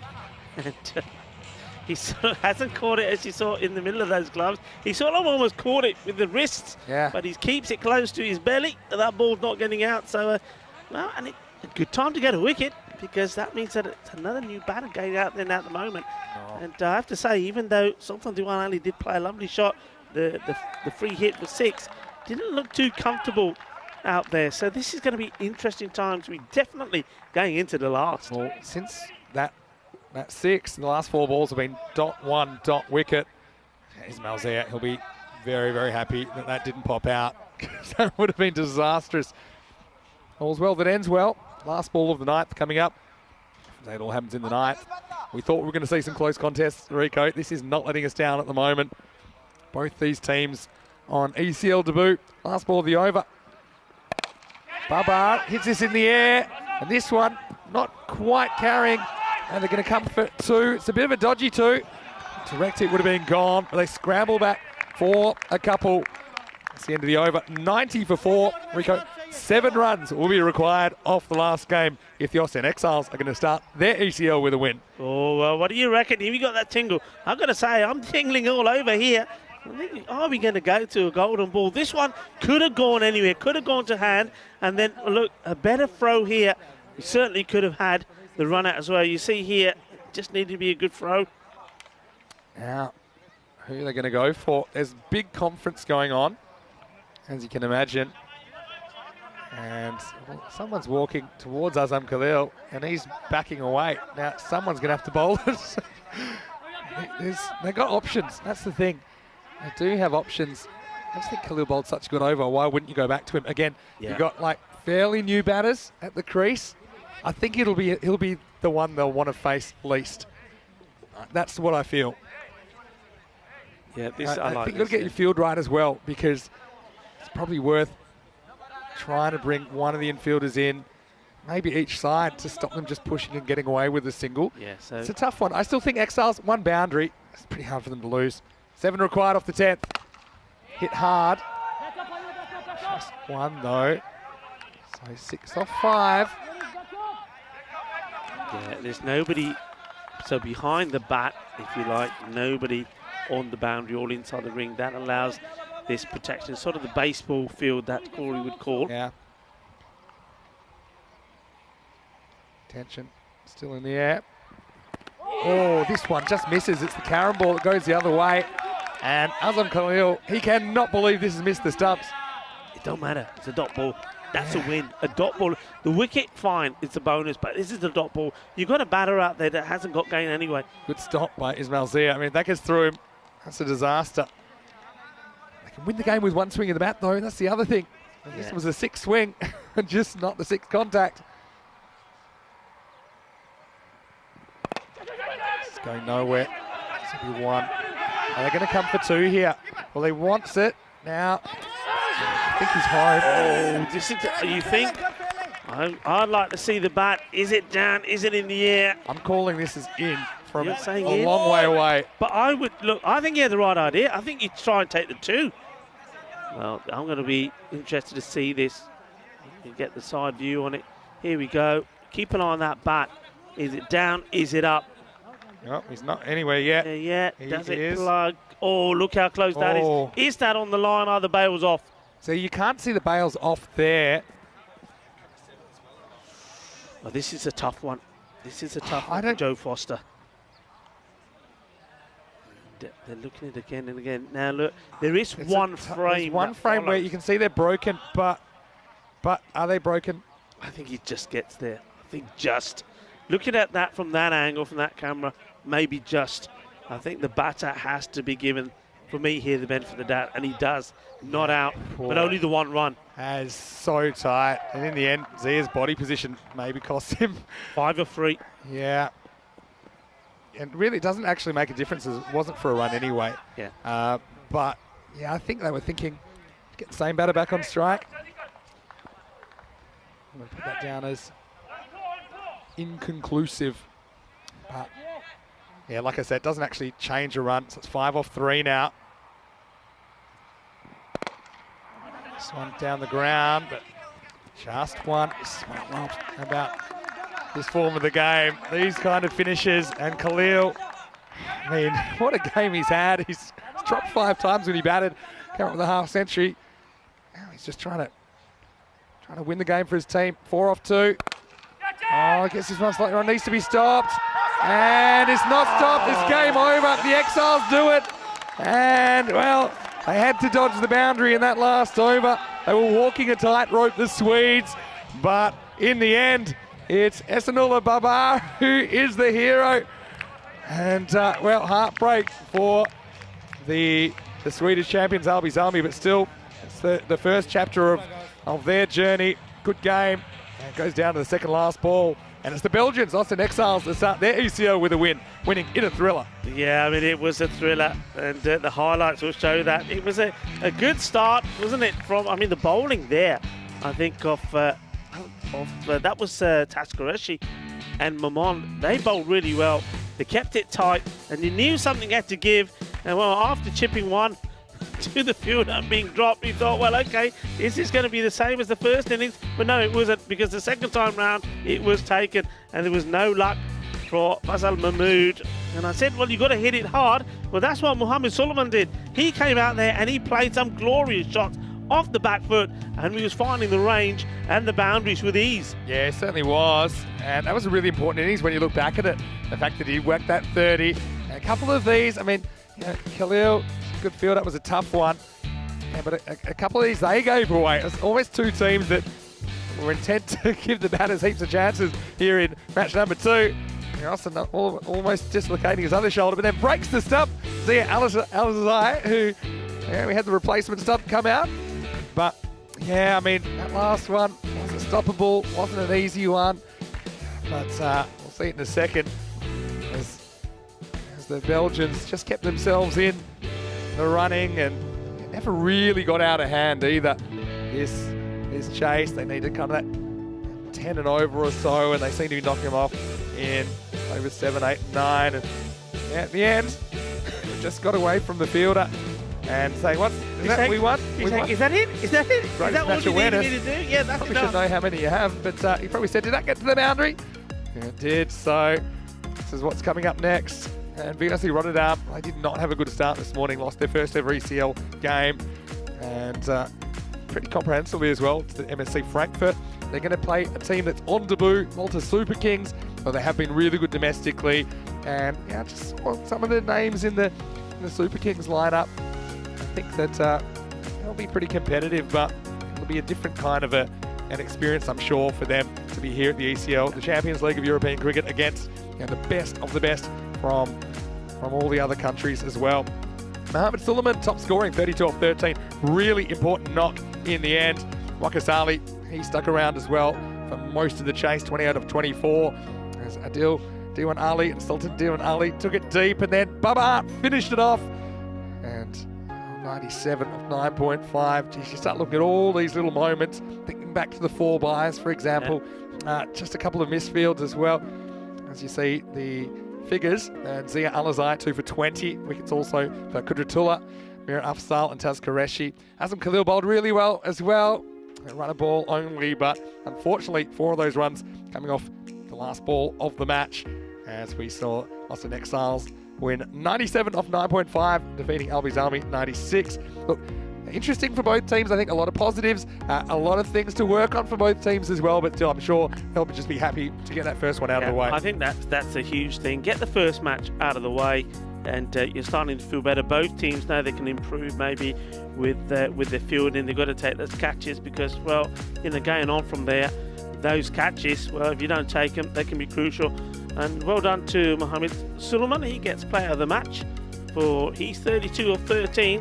Certainly it was a good performance from him, but it would have been difficult. I would have because Azam Khalil, he will probably thinking, I probably have Khalil. With a shout as well. I thought Khalil would have done it, but maybe the fact that he was dropped 5 times, something counted against him. Yeah. Anyway, they'll be more concerned about the result. And you can see the table there, and early days. We'll get to see the Old Super Kings for the first time next, then we'll get to see the Giants. Oh, Rico, exciting first game for you to have this week. You know why I'm excited about this? I think we know that in Malta, and everybody will tell you that the Super Kings, they are the team to beat. They're an all-star cast. They play really well. They dominate proceedings in Malta. But this is going to be a good test for them because now they're outside of Malta and they're playing the best of the best of some of the other European countries. So it'd be interesting to see just how they handle themselves. Yeah, for sure. Well, join us. We'll be back in about 15 minutes to take you to the next match. It'll be match 3 of the group of death. VOC Rotterdam hoping to open their account, but the Maltese team, they're in the way, the Super Kings. They'll be back shortly. And I will be back with the toss. Vinny Sander here, Mr. Maximo, alongside Rico Full. And Corey, he'll be back for the 3rd game as well. Hope you're enjoying your day on ECN. You're watching the BET2BALL European Cricket League.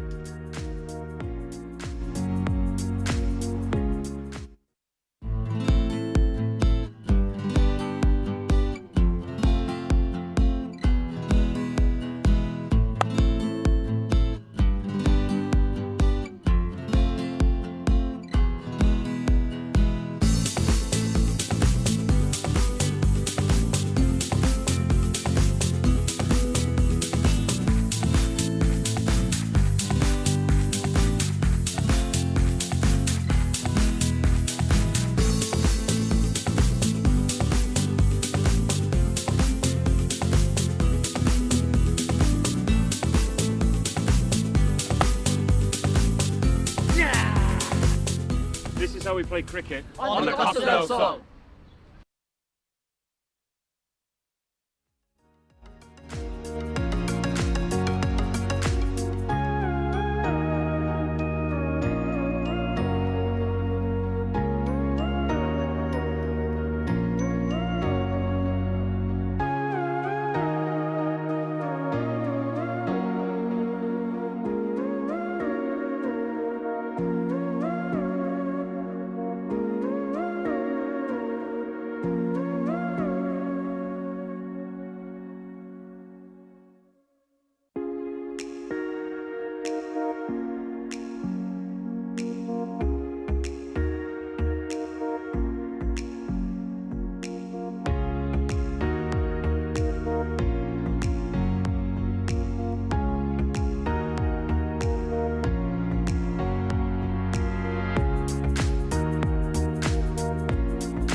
And welcome back to the Costa del Sol. 2 matches down, still 3 matches to go on opening day of Group D action, the group of death.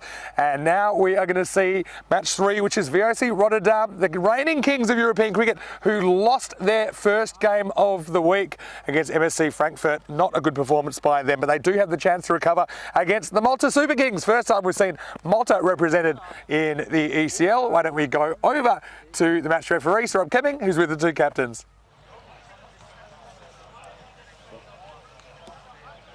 All the best. Thank you so much. And Sam. It's your call. Keeper or BET2BALL? Keeper. Keeper's call. BET2BALL. We will bowl first, okay? Thanks again to Kiba, who are proud partners of European cricket, Kiba Inu. And the result of the toss is that VOC Rotterdam, once again, they have won the toss. Earlier, they decided to bat. This time, they decide to bowl first. Gives them a chance to work themselves into the game, I think. Their batting really fell away. They had some self-inflicted wounds as well.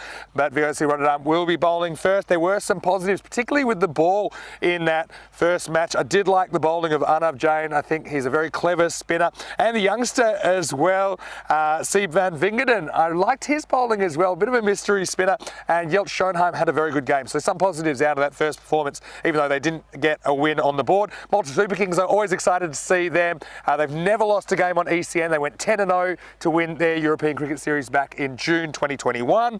Players to watch out for: Bikram Arora, the captain, Varun Prasath, who's a very important all-rounder, probably will bat in the number 3 position, and we'll probably see Gopal Chaturvedi at the top of the order as well. Afi Khan as well is a really interesting character. We'll see him behind the stumps, probably batting for the Malta Super Kings, who will get the chance to bat first as we go up to the commentary box. I'm going to leave you with Corey Ruckers and Rico Full for this one. The news from the toss in match 3 of Group D is that VOC Rotterdam have won the toss and they're bowling first.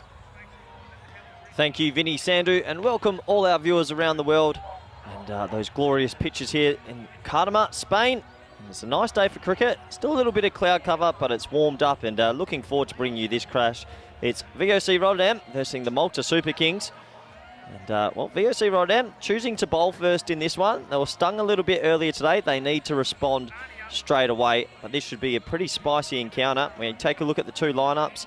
And, well, for VOC, if they're going to play well, they need those 2 men, Tim de Kock and Burhan Niaz, listed at 2 and 3 to have better matches. And, well, for Malta Super Kings, Bikram Arora, he's a good batsman, and a really good bowler down the order there is Wasim Abbas, plays national team Malta. So he's a good one to look out for. It gives me good opportunity to welcome back co-commentator, good friend, Rico Full. How are you? Corey, thank you very much. I'm very well, and certainly looking forward to this one, as are a lot of people on the chat. Good support for both teams. John Grimmer is there, and he's saying, come on, Malta Super Kings.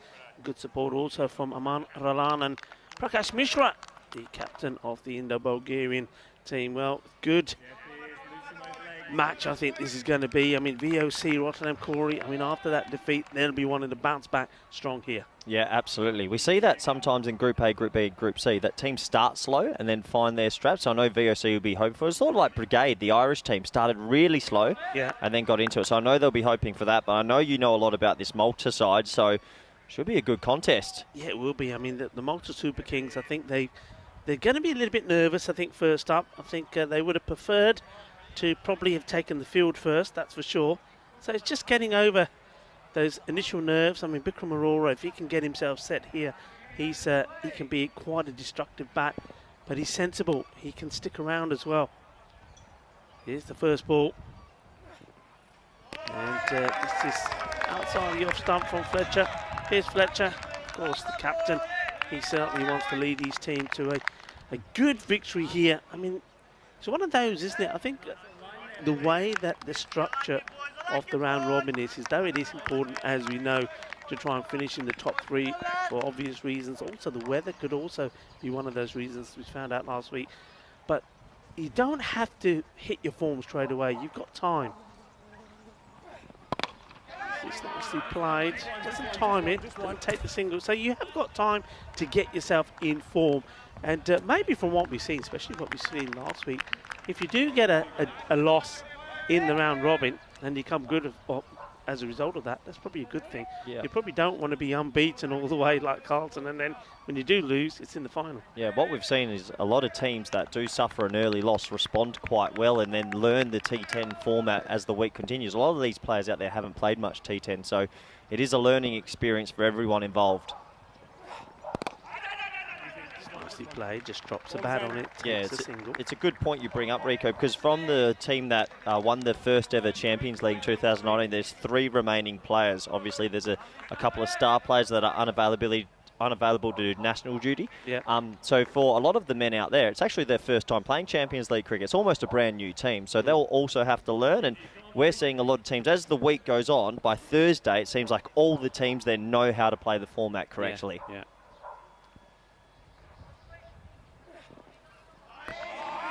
Verde just not able to adjust to the bounce.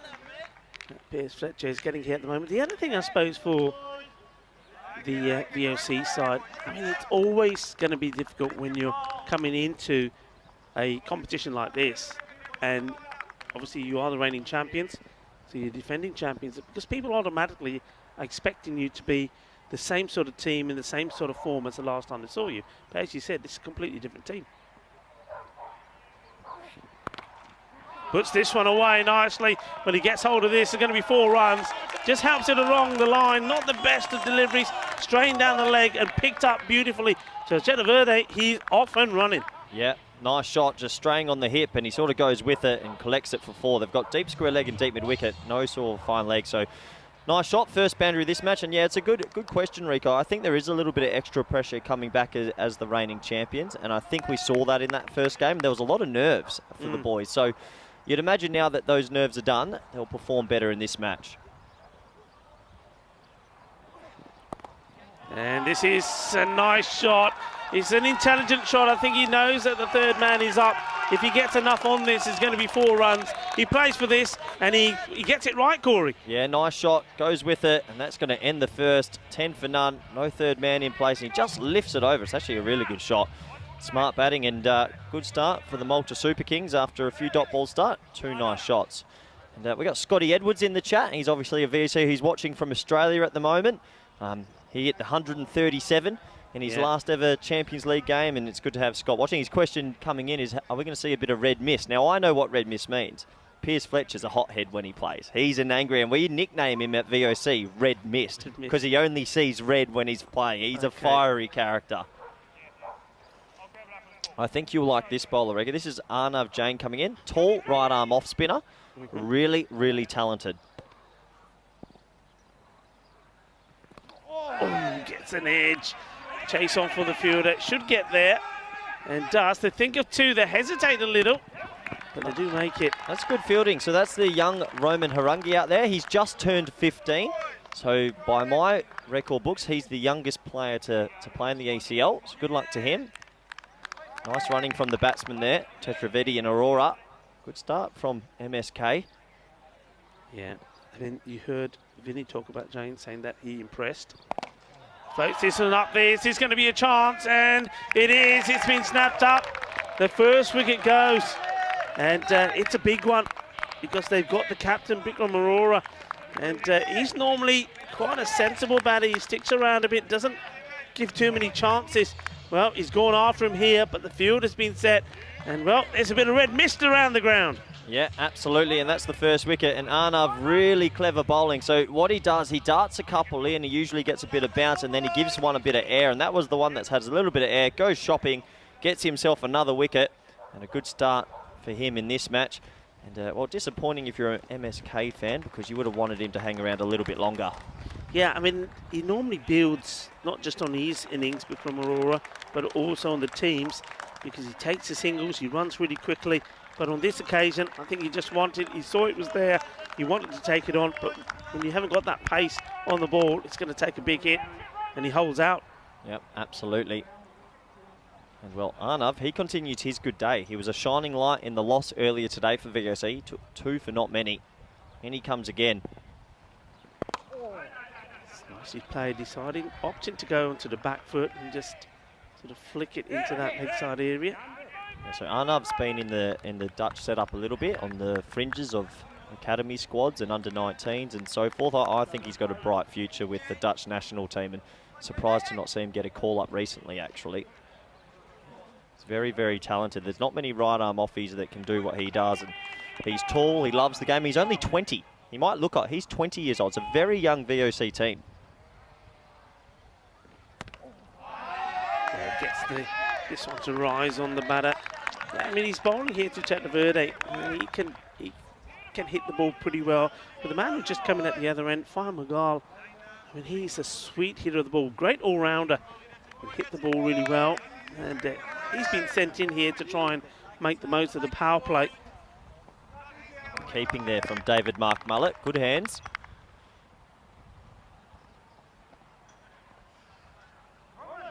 Yeah, Mullet just breathing down the neck of the batter there. T10. This one gets past him. This is going to be 4 byes, and he's disappointed with this. And the umpires, well, it's been given us 4 runs. So, well, I didn't see a feather edge. I actually thought that might have been a missed stumping opportunity, but maybe there was. Yeah, I didn't see any bat on this, to be honest, and I picked that because of purely on the reactions from the keeper. You know, when keepers think they should stop something, and it's gone down as runs. A single down the ground, which will bring an end to the over. Still a good over from Arnav there. He'll be happy with his work, and maybe half a chance to the keeper there. We think that should have been Bison, maybe a missed dumping, but 18 for 1 after 2. And, Malta Super Kings, well, they'll be a bit nervous. This is their first game. They've been sitting on the sidelines watching the first 2 matches. And we see a lot of teams when they come into this comp, that first match, there's a lot of jitters around, isn't there? There certainly is, and they're going to feed it. I mean, they're a side that, well, playing together as a team. First, I think probably playing as a team the first time away from home, really. I mean, in this BET2BALL European Cricket League, so they've been looking to perform well. Some of the players within the setup are used to playing away from home, playing for the Malta national team. So it's a big step up for them. So this is Yelta Schoonheim coming into the attack, and for me, if her VOC are going to have a good week and maybe potentially progress from this group, he has to have a good week with the ball and the bat. He batted really nicely in the earlier match and bowled pretty well as well. So what can he do here in the last over of the power play? Schoonheim sort of just holds this one back, and he fools the batter straight away. Just see how early that's played. Yeah, good call, Reece. Yeah, he sort of rolls his fingers across it, so that's like a cutter into the pitch, and he completely fools the batsman. It's good bowling. T10 wants to get going here. It's looking to play with the big shot. Well, he's gone up in the air. What's he got enough of this? Well, that's great bit of fielding there. I think that's the cock once more. He took the catch last time, and he knows he's going to go over the boundary. So as soon as he takes his clean, he's falling backwards and releases it. Really good. Yeah, really good fielding by Tim de Kock out there. He takes the catch, but obviously he's jumping back over the rope and throws it back in. I think he saved 4 runs for his team because they ended up running 2. You'll see in your replay here, he catches it, and we think he released it just before. And good fielding out there. They might want to double check just to make sure his feet weren't over the line. From this view, though, it looked like he did everything right. And some good fielding there to save a couple of runs for his team. We have another look at the replay. It's a really good catch, and then he has the match awareness to throw it back. We can't see his feet, he's cut off, so I think benefit of the doubt there goes to the fielder. Yeah, I mean, it's also happened, I think, in the area where you've got the third umpire and the officials right by there. So, though we don't have it on the screen, that's in the all-important feet, they probably would have seen it there. Good work. Slower, he hits it well, there's nobody out there. That man is inside the circle, but even if he's back there, this is going over him. I mean, look, it's a clean hit. His feet weren't in the right position, but he gets enough power in it, Corey. Yeah, he does, and this time he picks the slow ball, came down the wicket, and yeah, just sort of clattered it, went with it, backed himself to hit it, and cleared the rope pretty comfortably. This is starting to turn into a good start for MSK. They're pumped up, aren't they? They like that one. They needed that one. And this is in the air, but just dropped short, the batters.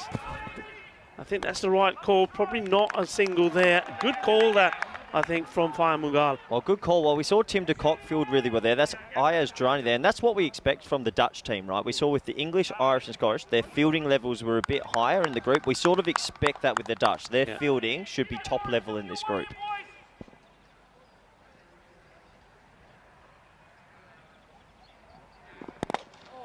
Behind gets the Yorker delivery in here. And this time, that man who is inside the circle.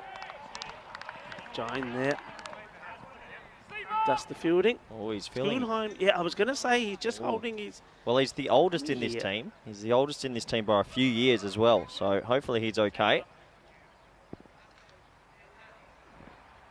It's a loose-looking shot, and I think that delivery there was very much one where you're sort of wary, you're trying to protect part of your body which you're just feeling isn't right. It wasn't his best of deliveries. I think he's feeling a twinge there, Corey. Yeah, he looks a little bit sore as it brings an end to the power play. 28 for 1. And you'd think VOC maybe with their noses just ahead at the moment. They haven't let the run rate go too far inside the power play. But this is a really exciting moment for VOC fans around there and everything. Roman Harangi, the man that just turned 15, has been handed the ball. So what a big moment this is for the club and for young cricketers around. I know VOC in the last year especially is going through a bit of a transition phase. A lot of young players are coming through. And that was the plan from 4 years ago, to have some youth come through the system. And he has been at VOC his whole life, played all his youth cricket there, just turned 15. He was just turned 15. 14 last week, and he's bowling the 4th over in big game. Tell me what you think of him, Rico. Oh, he's got some vibe about him, hasn't he? He's got some pace. He's sharp, he's got pace, nice fluent run up, and trying to get that Yorker in straight away. Just straying a little bit down the leg though. But look, if he gets that line right, it's going to be difficult to put away. And you know, I think the other thing is, because of his height, he skids it through. Yeah, absolutely. And how exciting. I mean, there's not many just turned 15-year-olds that bowl this quick. Imagine when he's 18, 19. Yeah, see again, look nice and smooth all the way through. Perfect rhythm. And this one, well, he's got hold of this well, though. It was just a little bit shorter. And that is a quality shot from Chatterverde. And, well, the young man is getting an introduction to T10. But, like you say, once he'll learn from this, and as he gets older, he'll get better. But, nice shot. Just a little bit too short, but I mean, that was pretty quick, but quick hands on the batter as well. Yeah, sometimes in senior cricket you'll learn. Chakravarti, he's looking good. That was a lovely shot for 6. And it's going to be a baptism of fire for the young man, but he's a confident young man. He's involved in the Dutch line setup, playing in the under-15s national team. And great to see him here at the ECN stage now. What a moment it is. What a moment. And here comes again. Rangi. Slower ball attempted here. Just gets it wrong. It just goes down the leg. So what are your thoughts in this group of death, Rico? Obviously there's some good teams, and Malta, they're not spoken about too much as that one slipped down the leg side for a while. But do you think Malta can cause a few upsets in this group and potentially get themselves to finals Friday? Yeah, for sure. Definitely. This is played away nicely. Get a single. Yeah, they are, because I think they're the sort of team which, I mean, when we've looked at some of the teams, maybe in Group A, B, C as well last week, a lot of teams, I think, build around 1 or 2 players. Yep. And we've seen that. And good teams have exposed them. Yeah. Whereas I think the Malta Super Kings, there's more than just those couple. They've got a handful of players there that can change a game. And going for another one, and it's over. 6 more. Balle, balle, balle. Kinna Sona Shakalagia. Yeah, well, Mughal gets a ball that he can work with. It's a half volley on middle stump, and he puts it away. And the young man just being a little bit guilty of bowling 2 straight in this over. And they're putting him over mid-wicket boundary. Good batting. MSK, well, they needed a bit of a boost. This is the over. Yeah, I mean, Fire Mughal, that's his shot. He goes again, but this one could be a chance. And, oh, it wasn't easy. He's running in. Oh, they could be in trouble. He's thrown the wrong end. Well, what an opportunity. I mean, it was not an easy one, this. He's running in and then diving forward to it. It's the hardest, I think, way to take him. And I think the momentum pushes the ball out. The youngster could have had his first wicket here. Yeah, unfortunately, you're exactly right. It's the momentum that takes Tim de Kock off his legs a little bit. And it was good bowling from the young man. He bowled a slower ball this time. And unfortunately for him, dropped in the deep mid-wicket boundary. That would have been his first wicket. Yeah, he won't be deterred though. He'll be hungry. Can he finish with a bang here? Harangi. Slower again, but this time it's been picked and it goes the distance. 6 more. Well, he's brave. I'll give him that, and I like that from the young man. He tries different things, always prepared to have a go, but this one has been picked. And, well, that 6 brings up the 50. So it's the over that the Super Kings needed. Just straying down the leg side. I think if that was straighter, he may have had his man playing across the line, but it's Mumiol picked up. And Fine Munghal, well, he's all smiles at the moment. Interesting battle developing out there. Hello to everybody tuning in. Good to see you there. And it's Rico Fuller and Corey Ruggers. Corey, well, you know a fair bit about VOC. But what about that young man? I mean, tell me a little bit about him. Where did they find him? Where did he come from? Well, through the system? He's come through the VOC youth system, and we've been saying this side's a little bit different. This year you've got Sieb, who's only 16 or 17, I believe. Romans 14, Burhan Niaz is 18, Arnav Jane's 20. So it's a very young VOC team. As that's been flicked away. That's good batting, and this is Burhan Niaz into the attack, and that's been flicked away for 4. So MSK starting to get away with it. And, well, they're batting really well. And this young VOC team, they need to find a way to get a wicket pretty soon. But yeah, like I was saying to you, Rico, there's been a big emphasis at VOC in blooding the youth in the last few years. And, well, this is a big opportunity for them, a big step up for them. And good luck to them. But right now, they need to find an answer to this strong MSK batting lineup. Yeah, they've got to look. My quick observation is they bowled too much at the stumps. Haven't bowled outside your stumps here. This will be close. This will be really close. And, well, it's more than close. And Niaz has the breakthrough, well, right in front. And one of the things I was saying, that the bowling and attacking the stump, unless it's full and right up there, you're not going to get rewards. They do get rewards. And there's a wicket. Well, he may have gone for 4 from his first ball, but he comes back. Yeah, no arguments here at all. Looking to play on that onside again. And, look, that's plum. Yeah, absolutely. That clattered into leg stump if it was going on. Good decision from the umpire, and congratulations to Burhan Niaz. That is his first wicket in senior cricket for the club. He's been in the youth for 2 years. And Funyan Mughal, he'll go for 13 off 7, 1-4, 1-6. But yeah, that's another, so this is a small moment, but for VOC Rotterdam as a club, Burhan Niaz has been involved in the youth the last 2 years. A really nice young man.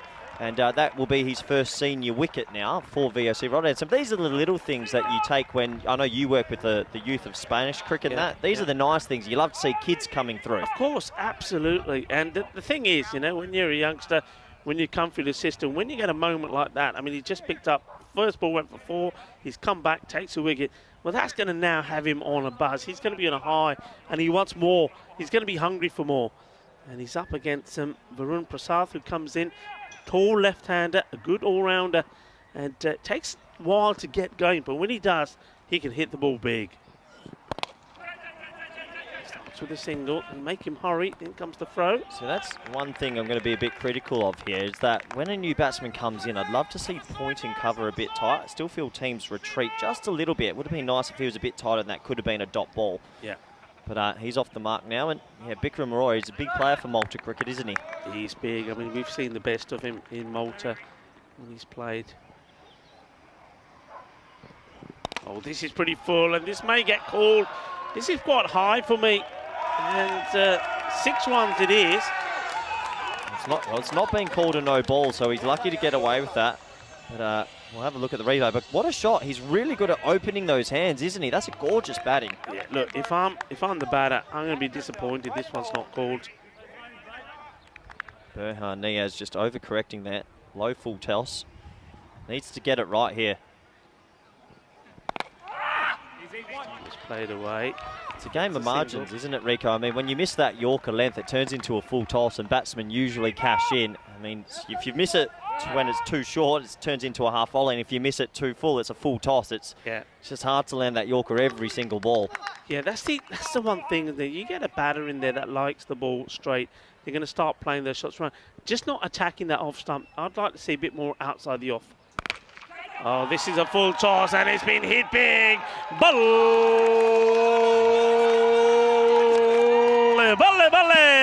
Kinna, Bada Shaka.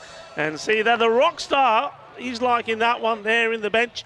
as well as Lee Tuck, the manager. This is a big hit. You can't bowl badly to Varun Prasad. No, well, we literally just said the words. It was the commentator's curse. If you miss your Yorker and you bowl it too full, it turns into a full toss, and most batsmen at this level put it away. Yeah. And that went the journey. They're off to a fly now, 68 for 2 after 5. Yeah, I mean, that's they're just finding the boundary, aren't they? So they're going well. I think there was an option here to maybe go to the young bowler Seeb as well.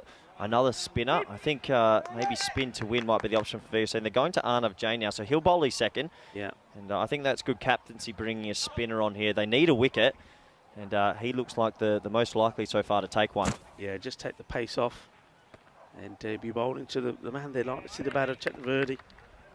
43 of 18. And, oh, interesting. What? Well, what is all this about? Corey, talk to me through this. I think he lost his run up to bowl it, and then the batsman started walking out, so he just jokingly threw it. So he's got a smile on his face. He's always having a bit of fun as young Arnav. There's nothing in that. Yeah, I think he sees the batter coming as well and thinks, well, I'll just stop. And now he loses his, well, he's throwing his toys out the cupboard, you could say. He threw his towel. He's thrown the towel in already, Corey.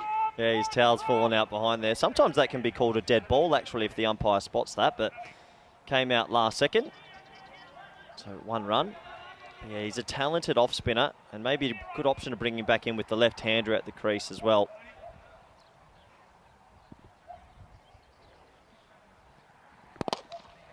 Firmly hit, and it's not going to get stopped. That's a lovely shot.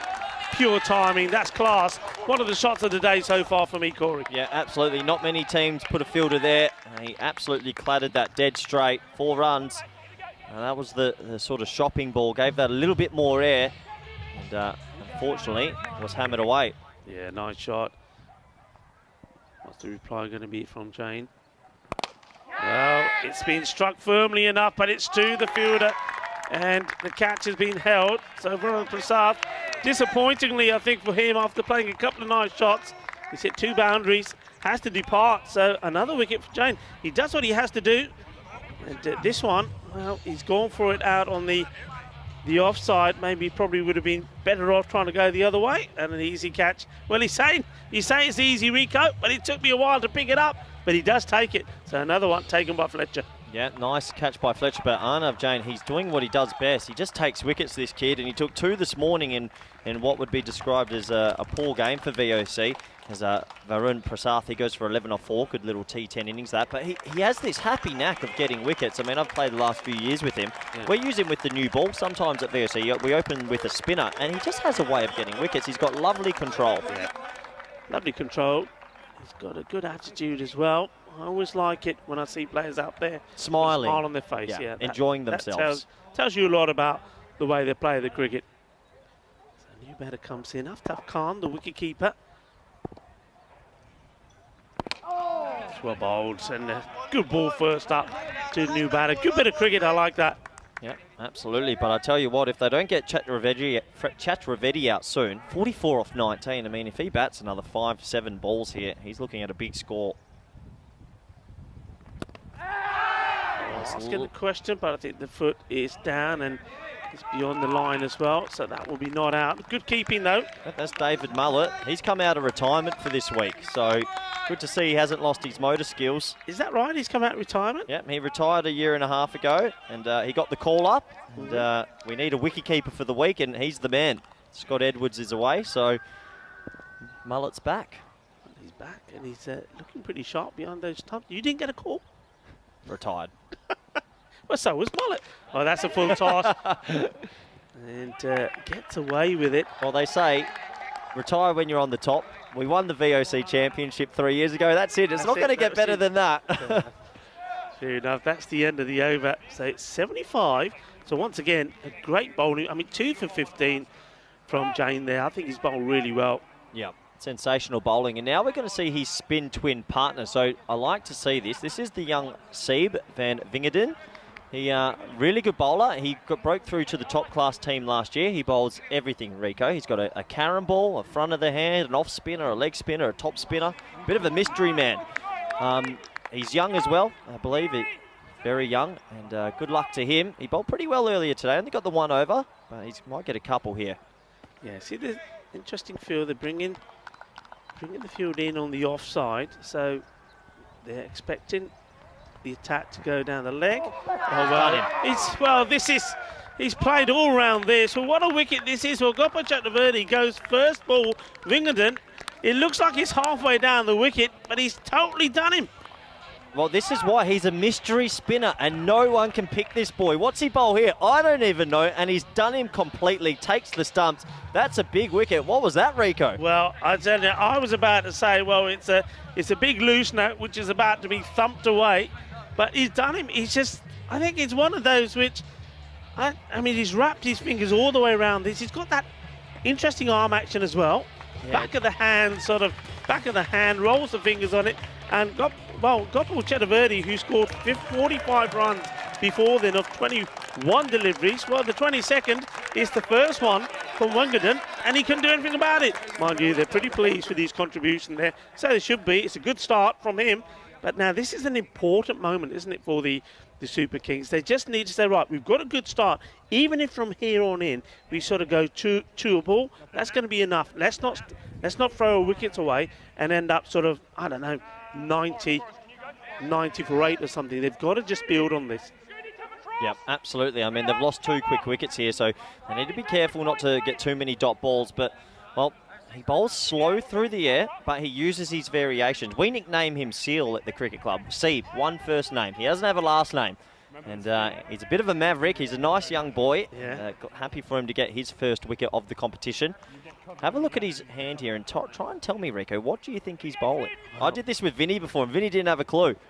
Let's have a look. Here we go. Yeah, no idea. I mean,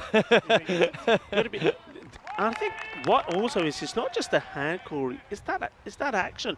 Yeah, he comes quite high up. It's like over the perpendicular, so it's quite difficult to read. I think he comes, the arm goes high up, but I think when he's releasing, he then sort of cowers a bit. It's a bit Rashid Khan-like. Absolutely. So if you're looking at the hand, then you see the body sort of almost collapse, and you think, well, hang on a minute, where's this going to come from?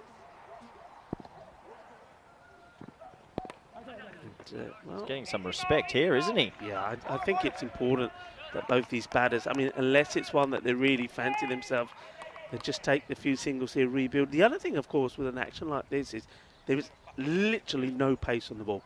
Well, everything that's had pace on's gone the journey so far. I mean, Yelter Schoonheim, when he bowled those slower balls into the wicket, they couldn't hit that either. So maybe pace off is the answer. Yep. Again. It's a funny thing as a batsman. When someone's bowling sort of that medium fast, you always feel like you can line it up. Even if it's short, full, it comes onto the bat, so you don't have to put too much energy on. When it's this slow, whether it's a medium pacer bowling into the deck or a slow spinner, you have to generate every bit of power to try and get it. Literally, you've got to put all the oomph in it, and even then, it barely makes it to the field. But they take him on, and this time just over. And I'm sure that's Leacock out there once more. This is a good shot, and this is what we're talking about. You got to have everything spot on: the timing, the hitting, the power, and only then are you going to get it over that field. And this is a really good shot from Aftab Khan. Yeah, he just got the right amount of club on it and took it over Tim de Kock there at deep mid-wicket, who threw his body on the line. But good batting, good shot. Another 6 runs. Looks like he's coming around the wicket now, maybe wanting to try slide it across the right-hander. He's going to be brave. Oh, well, I think he's got him. Yeah, he's got him. The finger goes up. He's gone right across. Well, I thought that rolled onto the stumps as well, but yeah, definitely our LBW. He straightened it. I mean, mystery. He's a mystery man, Rico. No one knows what this kid does. His name's Seal. It's unbelievable. Check this out, Rico. He straightens it down the line. Yeah, that's plumb.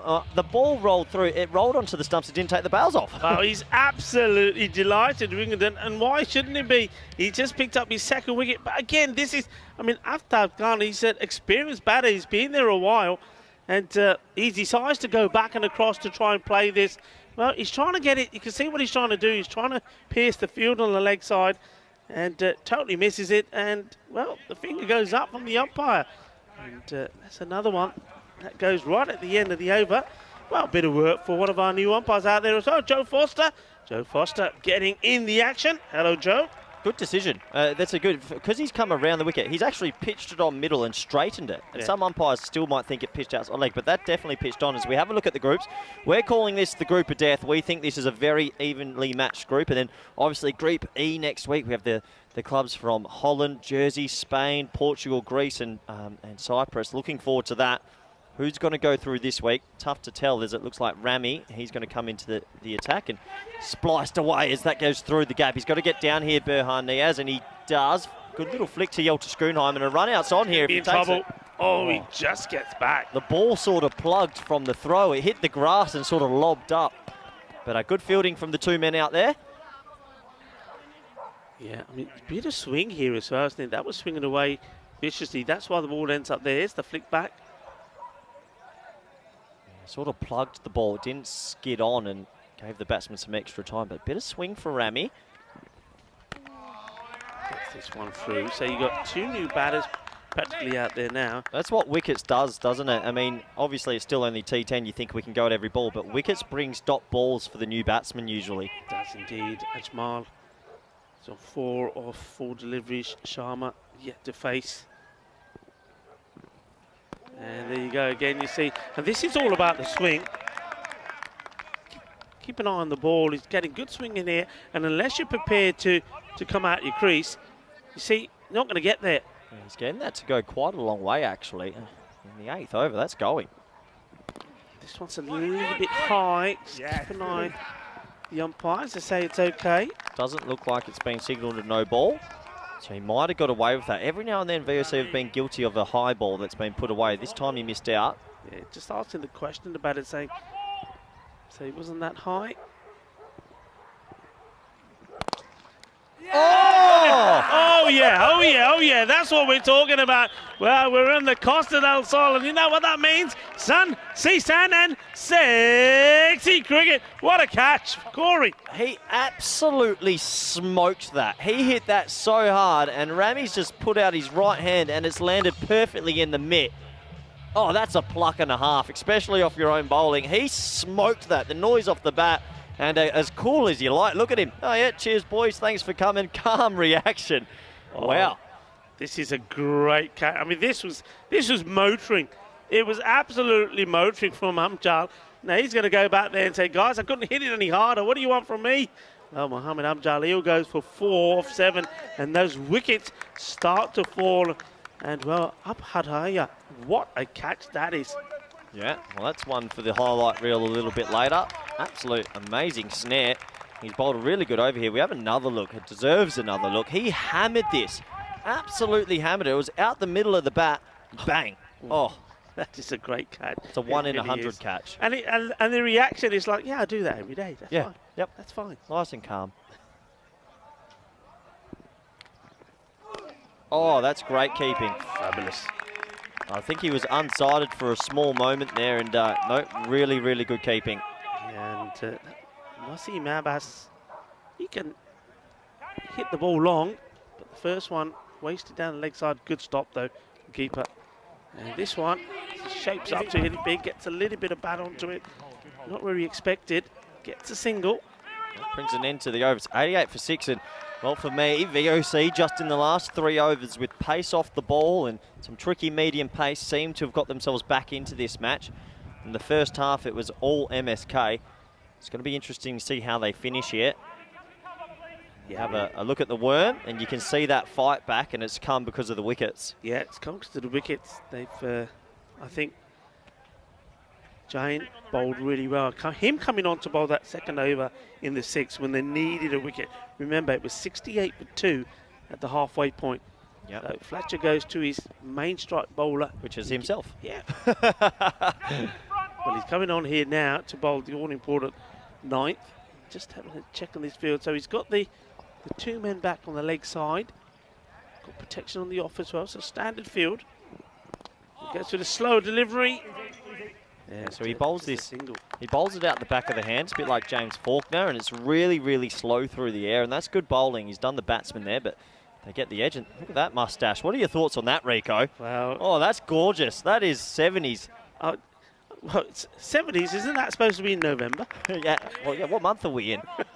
That's a glorious dash. That's on David Mullett, the keeper. There's a few of them sporting a bit of facial hair. And this is be an opportunity if it goes to hand, but just drops short.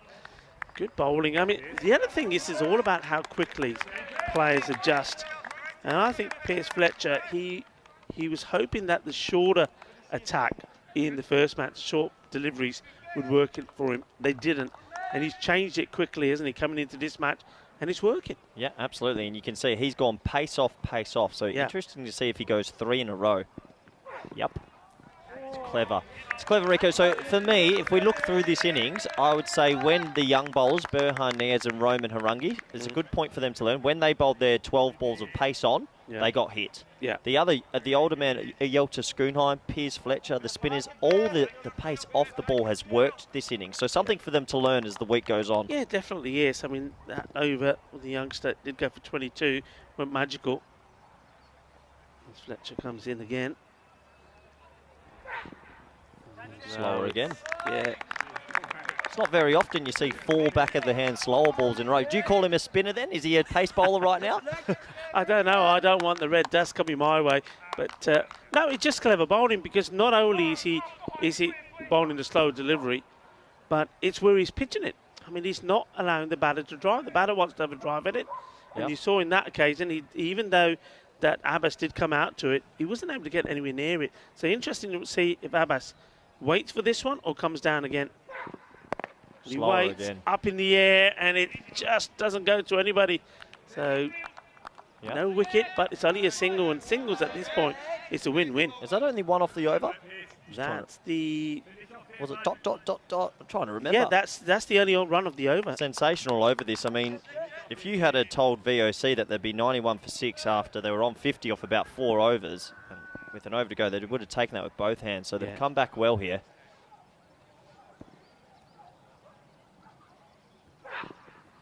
Again. Yeah, good over. I think that's 2 off it. There was one that went down the ground as well, which just dropped short of the fielder. So 2 runs. But look, that's magnificent bowling. Yeah, 2 off it in the 9th. That's pretty special bowling from Pierce Fletcher. He'll end with good figures of none for 13 off 2.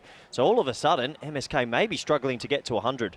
Yeah, I mean, it's been... But, I mean, have a look at the scores today. I mean, I know VOC Rotterdam, they struggled, got to 80. They were all out the last ball in that first match, so it wasn't a big chase for MSC Frankfurt. In that match we just saw, it was Al Mazami got to 96. So I think the Malta Super Kings, okay, they did start really well, but this over is key. If they can be, they could be the first team to get to 100, and that'd be something. That's what they'd be eyeing up here. Well, they're not going to get it with shots like that. That was right on the money, full and straight. And that's well bowled from Rami.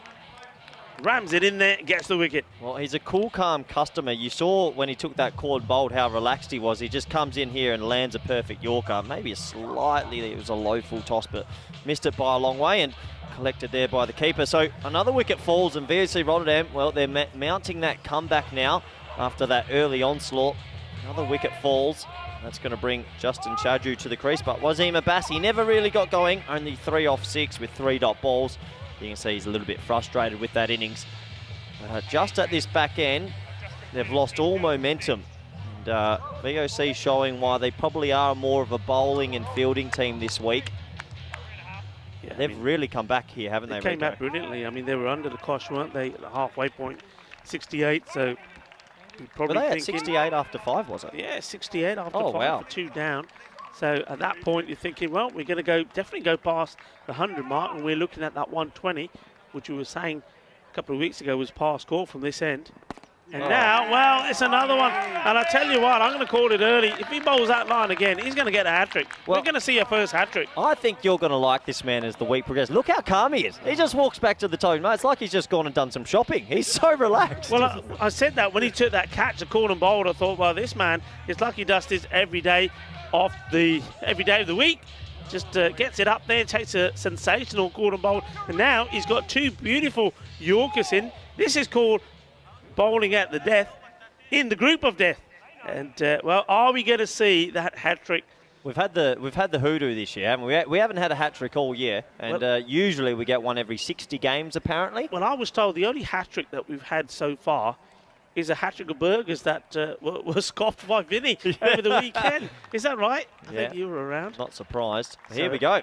Here we go. Are we going to have a hat-trick here? I think if he executes that again and they go for a power hit, you can't hit that. That's great bowling. If he bowls the same ball again, I think he's going to get it. I called it before the end of the last ball. He's already got 3 for 4. Is he going to beat 4? Oh, and it's been dug out. Well, it's good bowling. I mean, it's high-level bowling. He gets the Yorker in again. He's not express pace, but he does have variety. And he's got sensational figures at the moment. I mean, 68 for 2 after 5. The wheels have really fallen off here. Certainly have. And Rami looking for a big finish. Sharma, he's watched agonisingly at the other end. And that's clever bowling for me because I think Sharma's expecting this to be full and straight again. And he's put it outside the off stump. That's good. It's clever. So, last ball. And they're not going to get to 100. But they certainly would love to see this ball go to the boundary. And it's not going to the boundary. And I think we've got 1 to go. Yeah, pardon me. 1 more to go. 1 to go. What a sensational. I mean, Piers Fletcher's over went for 2. This over's gone for 1. I mean, this finish is it's all VOC at the moment. Can they get a boundary?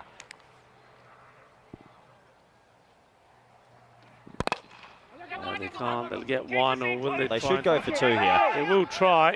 In comes the throw, and it should be a straightforward run out. So it is. So they'll get 1, and it was Sharma who has to depart.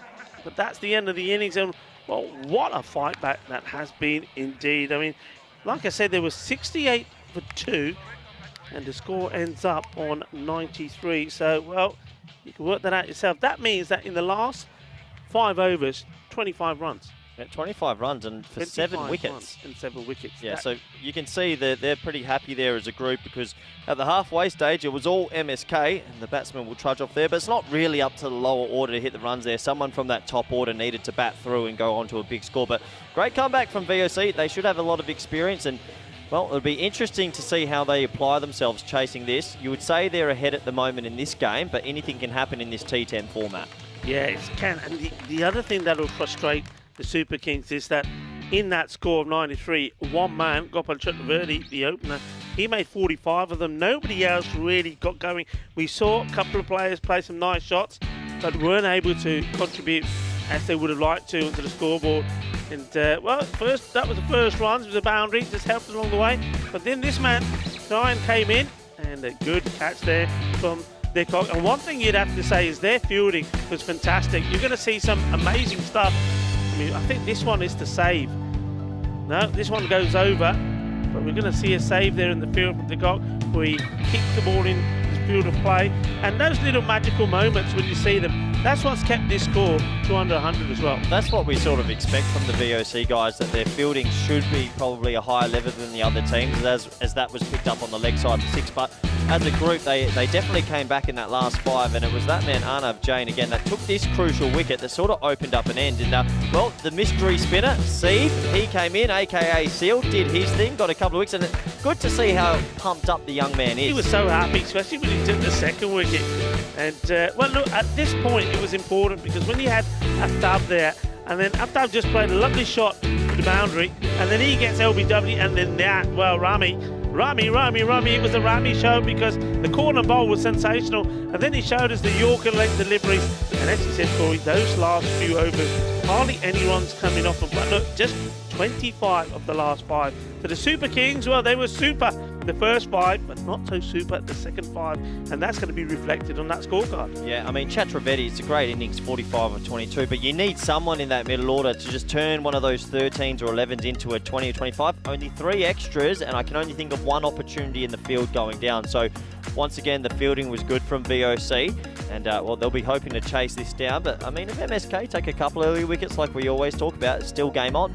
Yeah, I mean, it is. I mean, they need somebody like Mishanai to be spot on with his length. He can get the Yorkers. If he gets his line right, he'll be difficult. And I think somebody like Varun Prasad and Fayan Mughal will have their say as well. But it comes back to the same. I mean, they need to get those wickets and get them constantly. Well, the bowling figures there. Well, your man up there, when you said Giant, I think he was in great form. Picked up 2 2 wickets. Bowls really well. I like the confidence, and I do like the way that you got the younger players that come into the action as well. I mean, all right, it didn't work for Rahman, the pace bowler. I mean, he went for 21 off his over. But I think when you got those options there for the captain, Fletcher, he's able to change it quickly. He realised that pace off is what was working. And cleverly, when he came on to bowl his second over, kept the pace off. Absolutely, and I think it's a great learning curve for those 2 young men, Roman and Burhan, who went pace on, and they got hit around a little bit. And we can't forget Mr. Rami Upadhyaya, 3 for 6. Sensational. But yeah, I think it's a learning curve. Pace off worked then, but this is what we've been saying. As the week progresses, teams will find the formula that works for T10 cricket. Yeah, absolutely. And when I was speaking to Vinny in that last match, I was saying that the Austin Exiles, they decided not to use any spin, and well, they got away with it maybe just. And we saw last week as well, it seemed like Alton, no spinners used. And I just think you need to have that variation. If you don't have it, I think teams, as you're going to be playing each other all through the week, are going to cotton on to what you got, and then well, they're going to expose you. Yeah, absolutely. So, takes us to the halfway stage. The Malta Super Kings, well, 93 for 9. Join us back in the next 10 minutes for the all-exciting run chase. Thank you.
Bienvenido and welcome back to the magnificent Cartama Oval for what promises to be another exciting match. We've had some exciting low-scoring matches at the start of Group D. And this one looks like it's going to be very similar. Malta Super Kings, after a super start, it has to be said, they crumbled the last 5 overs, only scoring 25 runs. So they finished on 93 for 9. So 94 is the target for VOC Rotterdam. They are the defending champions, winning the European Cricket League back in 2019. They want to put in a good batting display here. And it's Azaz Durrani and Tim de Kock that are out there at the moment. It's going to be Durrani to face the first ball. And, here we go. First up. And it's going to be a wide. Good work there from the keeper, Aftab Khan. Bishnai just getting this one completely wrong. I mean, that's what I was saying, wasn't I, in the interval. If Ashok Bishnai can get his radar right, it's very difficult to get away. He gets those in-swinging Yorkers going. Bishnai. That's better. That's what it needs to be. And got to be strong and attacking in the field as well. The Super Kings, they're onto that pretty quickly. And Rico Full and joined by Corey Ruckers. Corey, how do you see this one developing? Yeah, it's going to be interesting. They're going to want a good start in this power play. I mean, Ayaz Durrani's been put up the order basically to get on with it. He's a do-or-die sort of batsman.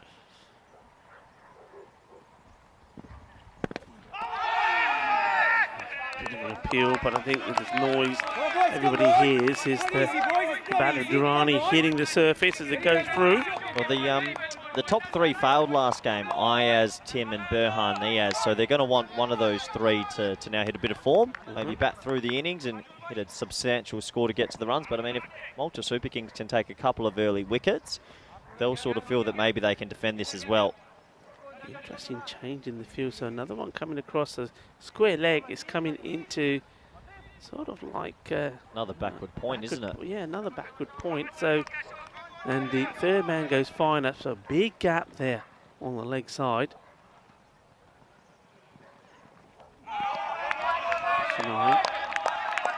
Keeps the ball there. Bit of a shot in frustration there, I think, for Durrani. Just trying to overhit it. I mean, you can time the ball, and you just sort of feel he's just overhitting it a little bit. Can't make contact. See how he's leaning back out of the shot at the point of contact? Sort of tells you that he's actually trying to swing too hard. And, good bowling, though. They're keeping it out. So they're changing the field every ball. Every player missed, they've changed the field. Now deep mid-off goes back, deep mid-on comes up.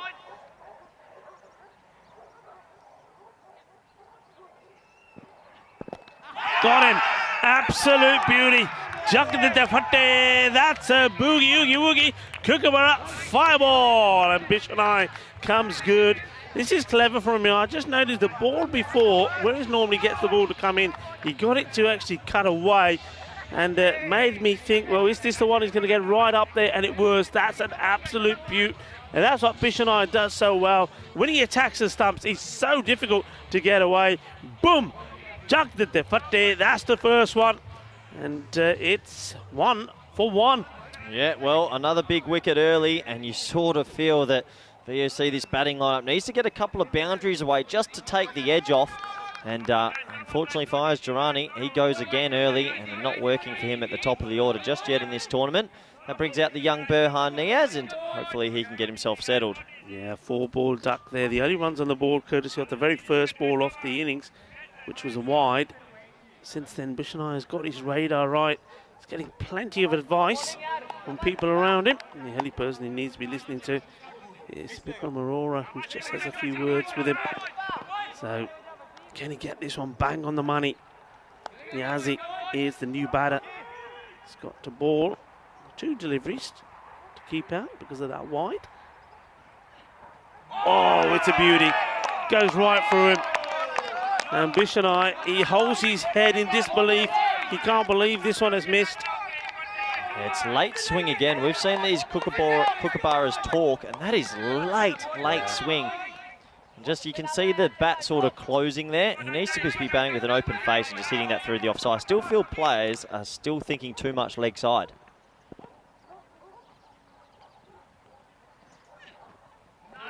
This one, right. It's okay, says the ump, so that's the end of the first over, and it's only that one leg side wide that gives the run on the board that VOC have at the moment. So it's a great start for the Kings. The only way they can make that pretty average score look good is to get a couple of good tight overs in. Well, they've got the first one in already. Yeah, absolutely. Great start for MSK. They get the early wicket and they keep the runs down as well. So it's quite a bit of pressure on this partnership. I mean, you've got Yelta Schoonheim and Piers Fletcher to come, but I think the big difference is in the last tournament, you had the top 3 of the international players, and not many other people got a bat that tournament. Basically, everyone just sat on the sideline and watched those boys absolutely whack it. So for these guys out there, it's their first taste of pressure T10. Yeah, so you've got to learn quickly. Good point. Yeah, very good point indeed. So who are they going with? They're going with the other international. It's going to be Abbas. He goes full, but this is well timed. They do have that man back there for that particular reason. Wasim Abbas he would have been disappointed with his display with the bat. He often does say, I hear him saying that he believes he can bat. Good pace, gets this one through outside the off stump. Niazi. Yeah, he's always saying that he can bat. Rico, he says to me, when we're at Malta. He was when we were at the Marsa Sports Complex saying, why don't I get a bat? I can bat. And he did prove himself a couple of times, but not today, unfortunately. So he's going to have to do it with the ball. Short, up in the air, and he gets enough of this. And there's a big roar, and that suggests to me he's gone all the way. Don't be shy. Don't be shy, umpire. Put him up in the air like you just don't care. Says Carreras. Oh, that's a nice shot from young Burhan. That'll give him a lot of confidence. Short, and he absolutely thumps it over wide mid-wicket. And that's not an easy shot to play, so that'll give the young man a lot of confidence. 6 runs. And, they just need a couple more boundaries. They've made a little shift there in the field, so it's now long on goes back. Long off comes inside the circle. And is he found him? Oh, this is not good cricket if it's taken. Oh dear. Well, they set the trap. You can't even call it a trap because it was done so obviously. And the catch has been taken, and Niaz, well, he's going to be really, really disappointed. Going to be kicking himself. That's not good cricket from him. You see the field being changed, and well, he's hit this straight down his throat, and no mistakes there. Good catch taken. He gets the wicket, and that's Ahmad Sharma that takes the catch. Yeah, good catch, and well, he fell for the trap, and you have to say that's good captaincy there by Bikram Aurora. He moved the field, and well, young Berhan fell for the trap. That's going to bring in a man that's really key to this chase. Yelta Schoonheim, he batted well in the earlier game. He needs to get himself in here and play a good innings. Yeah, it's one of those, isn't it, where as a batter, you see it happen, and yet you still can't stop yourself playing the shot. He'll be very disappointed with himself, Niaz. So Schoonheim comes out. Takes his first delivery. So, nicely played. But well stopped also by Abbas. No run. Yeah, nice shot, full face, but good bowling, good footing. Partnerships. That's what it's all about. Get a partnership in. Leacock and Schoonheim. Can they do it? Can they get a partnership here and steady the ship? Full toss, and that will help. Let's come out of the meat of the bat. That one comes out wrong, and it's put away for 4 runs. Yeah, good shot from Yelta Schoonheim. Well, he did this really well this morning, sitting deep in the crease, and he got quite a lot of pull shots away. Yeah. And that's the way to go. 12 for 2 after 2.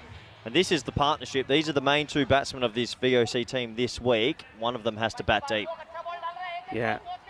And the other thing you have to do is, when you get a poor delivery, you do need to put away.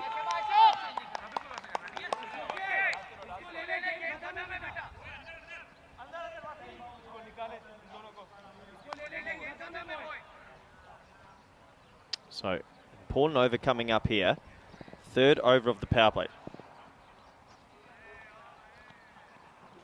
12 for 2. Shot. That's a really nice shot. Plays it very, very confidently indeed.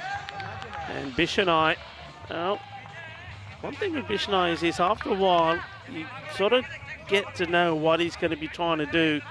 And he's going for that Yorker length delivery. And he just gives himself a bit of space, just takes that step sort of across the line and waits for it and helps it along. This one was actually moving the other way. So the clock is taking him on. And, oh, well, I think that's fingertips on this one. He would have been absolutely gutted. I probably think he's the most unluckiest player there is if Yash Singh had caught this. It wasn't a good delivery. He just helps it along the way. Yash Singh, you see here, gets some fingers to it. In fact, maybe more than just the tips of his fingers. A, he can't take the catch, but secondly, it also goes to the boundary. Well, when you don't have many runs on the board to defend, you need to take every half chance, and that is a half chance. He'll be disappointed not to hold on to that. Tim de Kock gets an early life, goes for 4. He gets himself in a little bit more. He looks a bit more still this game. In the earlier match today, he was walking around a little bit. This is a chance, and the wicketkeeper, Aftab Khan, gets himself under it and puts it down. Oh dear, oh dear, oh dear. Well, Aftab, he looks there with his hair all over the place, and he punches the ground a few times. Yeah, he needs to take this one. You can see he didn't quite get himself in the right position, didn't quite have the balance, but this one is a big opportunity. This one goes down, and you can see just not in the right position. Down he goes, and that one is going to hurt. It's going to hurt seeing that again. This one will hurt in the context of this match. Shot. Well, that's good batting. Rico, he gets a little half volley on leg stump and just catches up for Yelta. Looks in really good touch. And Mr. Schoonheim, he gets another 4 and a couple of boundaries coming. You sort of feel MSK, maybe they missed an opportunity in the last 2 deliveries. They might reflect on that later in this match. I think they definitely will. That's a big drop from Aftab, and he knows it. You can see the frustration when he punches the ground. But also, you see, this is the thing with Bishanai. Once you know what he's going to do, you can actually get yourself set to play the shots. He's got to try something different, and he does. Goes for a shorter delivery, hangs this one in, and goes out to mid-wicket. They'll take the single. So this is the over, really. And I think VOC were looking for getting runs on the board, and they're doing it inside the power play as well. Yep, just they needed these couple of boundaries just to steady themselves. I mean, Tim de Kock's been dropped twice of his last 2 balls. You sort of feel as a batsman when that happens, it might be your day. Well, we saw that earlier today, didn't we, with Bizarre when they were playing. He gets this one through, and that's the end of the over, but it still was quite a productive one. And Bishonai, he goes for 15, but his first over, remember, only went for 1, and that was a wide. So this one's gone for 14, and he just straightened his line slightly. Yep, that'll bring an end to the crucial power play, and you'd have to say the MSK, they will be feeling a little bit ahead in that one, 26 for 2. This partnership, it's very, very crucial. We'll compare the power plays, and, well, pretty even. 1 wicket more for VOC. This is the partnership. You sort of feel how they play these slower bowlers in the middle might determine how this match pans out. Tama Sharma, he's coming into the crease. Right arm off spin, I'm pretty sure, Rico. Well, Sharma, yeah, he's quite a intelligent bowler. He's a wicket-to-wicket sort of guy. Yep. So he's not going to be easy to go after him. He gets the ball thereabout. Intelligent, uses his experience. It'll be interesting to see. I'm interested to see how somebody like De Kock plays now. I know he's at the non-strikers end at the moment, but he knows he's given a couple of opportunities. He's still there. I wonder if he just chances his arm a little bit more. This one's pretty short. Missed out on, but it still will be a wide down the leg side after Khan makes the stop. He's got a smile on his face. I think that was a proper loosener, maybe a little bit stiff. How will they play the spinners might determine how this match pans out. Sharma, well, that's more like what I'm used to seeing him do. Just gets it right up there, varies the pace a little bit as well, but normally he's bang on the money. So this is what I was waiting to see now, just to see how De Kock goes about this now. Remember, he's had those opportunities.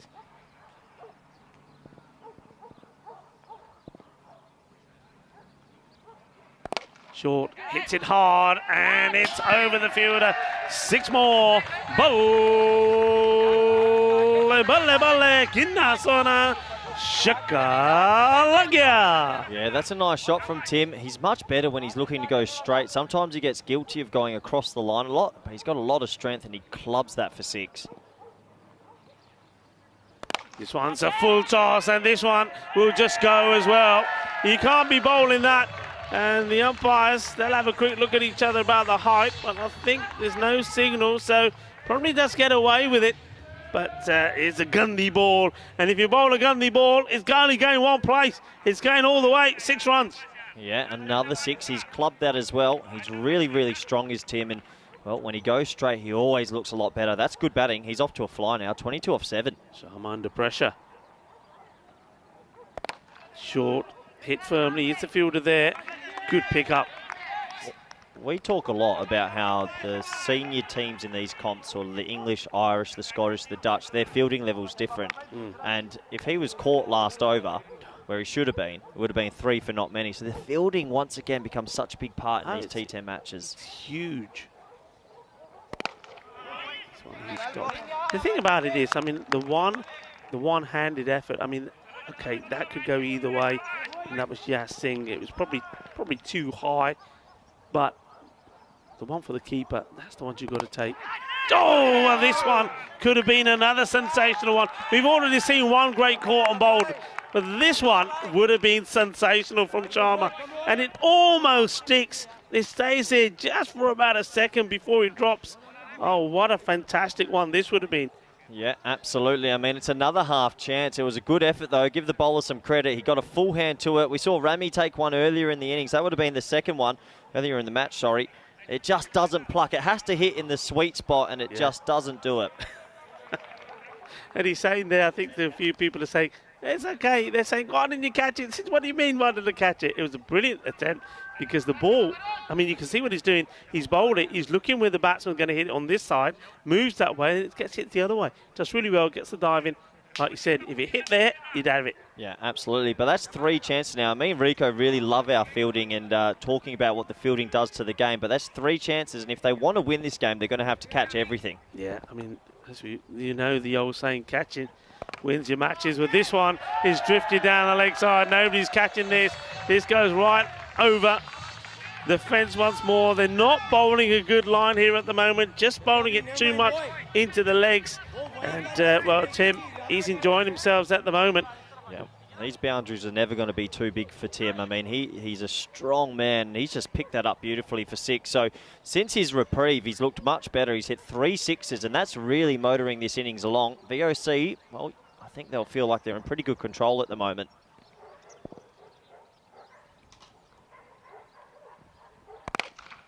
This one's been firmly struck with a full toss from Varun Prasad, struggling to get his line first to delivery time, being his best. The left armour, it's a tall contender, does bowl very well. Tell you what, MSK will be so disappointed they didn't have a good finish to their batting innings. I mean, 120 on this would have been tough.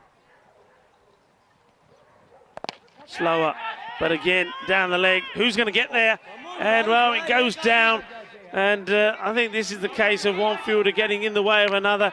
Communication breakdown, and they're both having a bit of a go at each other there. That's Sharma once more. See, have a look at this. He doesn't pick it because of the slow delivery. Sharma's coming across, and, well, he's got a fielder that's gone right across him. Justin Sharju has made that really difficult for Sharma. Yeah, and that's going to be a plain miss from Tim, but that's 4 now. That's 4 catches put down, so it's starting to get big on them. And, well, look at the fan zone. There's the fans. It's a bit chilly today, but they're enjoying themselves. And it's always good to have them here watching the live T10 action. But yeah, 4 opportunities. And, I mean, if they're going to win this game, they need to be clean from here on in. Well, nobody's catching this. This has gone big. Volley, volley, volley. That goes right the way over the marquees where the teams are. That's a huge one. 6 more, and 6 are the best. Yeah, I think that's the biggest one Tim's hit. He really got that out the middle of the bat. That went miles. It was dropped by one of the boys there in the players' tent. So an opportunity missed, but another 6. And he just gets the length, and he absolutely hammers that. Who dropped it? Oh, no. Might have been Seeb. Oh, that's hit again. This could be a catch. No, it's going to go over another 6. So Tim de Klok's racing away. Another 6 over mid-wicket again. Look at David Mullet playing with his mustache. He's happy. And, well, VOC, there's more smiles on the face now. 6 runs, Rico. Yeah, 6 more. So Varun Prasad's first over goes magical. 20 off that one. And it's shaka time here. VOC Rotterdam, well, they're bringing a bit of spice now to their batting. Yeah, absolutely. Tim de Klok looks like a different man compared to this morning. This morning he made 3 off 11. He's now faced 13. He's on 42. Well, that sums up T10 cricket for you. And Yelta Schoonheim's playing a really good supporting sort of role at the moment. And, well, they're running away with this. And those dropped catches, well, we don't want to harp on about it, but that would have been about 3 for 15. Yeah. And now it's 61 for 2 off 5.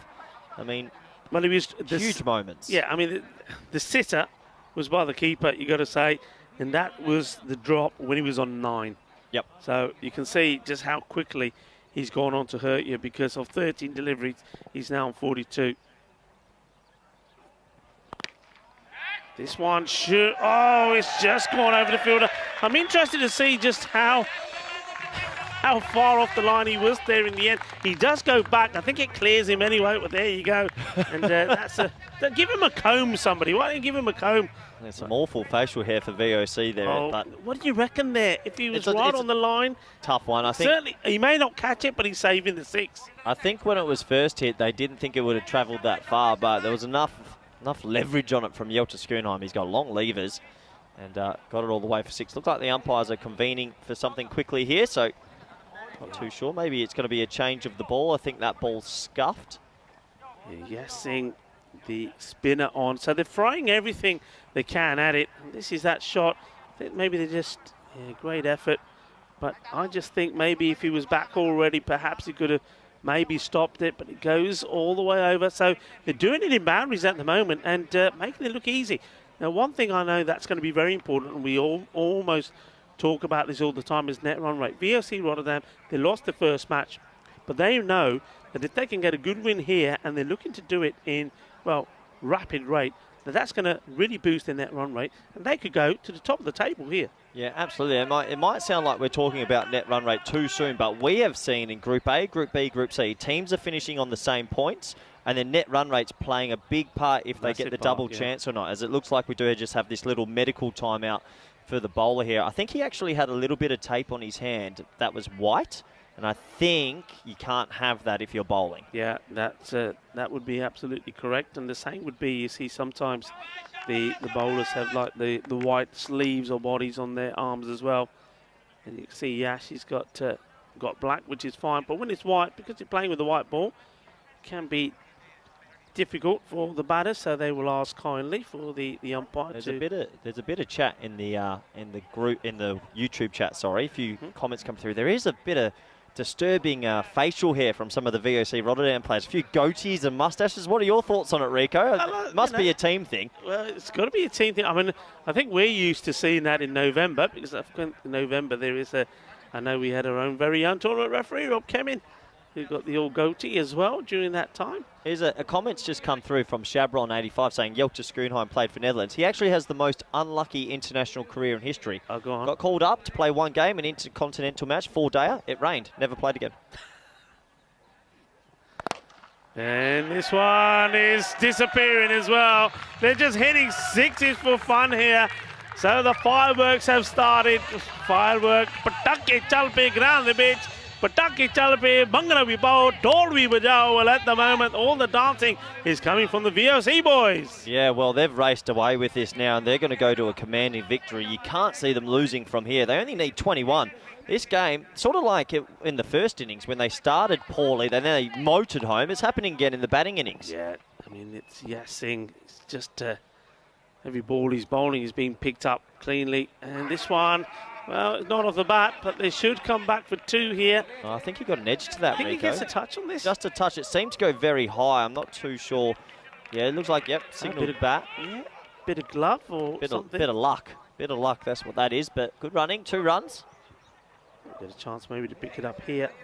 Yeah, it does. Gets the toe end off the bat. Full toss. Gundy gets away with it and goes straight to the fielder. Oh, that was a hit-me ball. Oh, I tell you what, Rico, I might come out of retirement if I got a ball like that. That was yum-yum. Yum-yum. Didn't get the most from it. I say Gundy, you say yum-yum. There we go, Gundy yum-yum. Well, this one is going to be 6 more. And, well, manos arriba, Vitro, porque eso es 6 carreras más. Qué grande, qué guay, qué genial eso partido.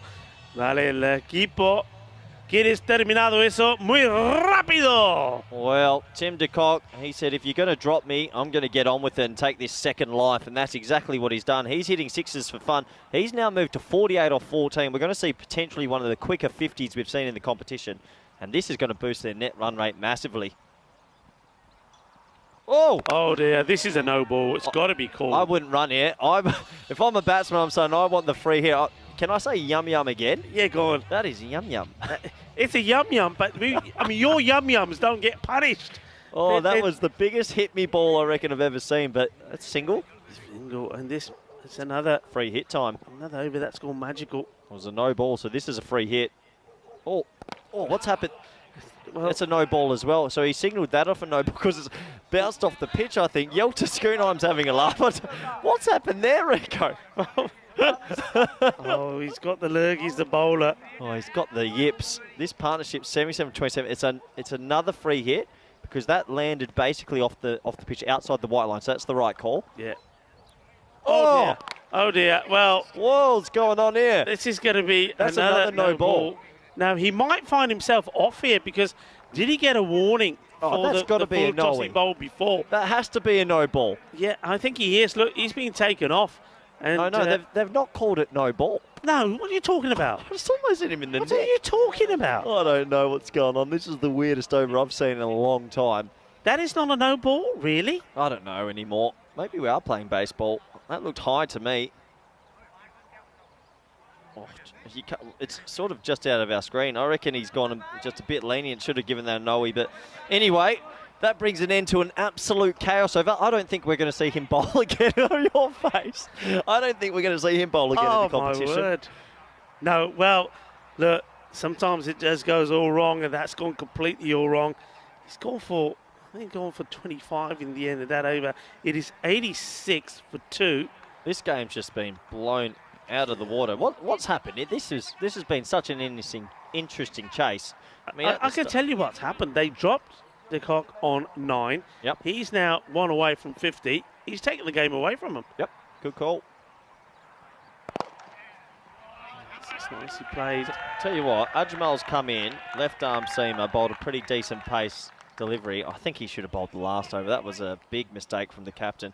But Tim de Kock, let's not take anything away from him. He's batting beautiful. And Yelta Schoonheim. He gets on with it without you really knowing. Yelta always has a high strike rate. Yeah, here we go. So we may be seeing the second half century of this group. And we have. That's nicely played and well batted indeed. When your team needs you to come back, when your team needs a good performance to get a victory on the board, well, the big men have to stand up. And Tim de Kock, he has. And he's got a half century, well batted. Both actually batting Kadiapti, half century Benali, and he's made it really quickly as well, just in 16 deliveries. You wouldn't think he made 3 off 11 earlier today. No, it's just T10 for you. And this is gone. Adios pelota, eso es 6 carreras más. And that's the way to do it. You win it in style. Manos arriba, 6 carreras. And well, the reigning champions, VOC Rotterdam, after losing or tasting defeat for the first time in the European Cricket League, they've come back with a bang and they've come back to winning ways. Corey. Yeah, I was sort of expecting this response. This morning they were a little bit nervous, a little bit shell-shocked, and they didn't really find any rhythm, but that's a little bit more of the VOC I expect.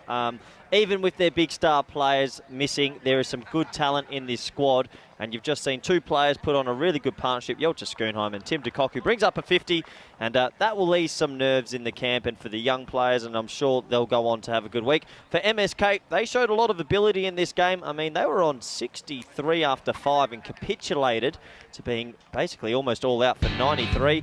So they'll come back strong, but it's been a good game of T10 cricket. But VOC will take the cake in this one. Let's have a look at the highlights. It was MSK at the start, Rico. Yeah, I mean, look, that was a missionite.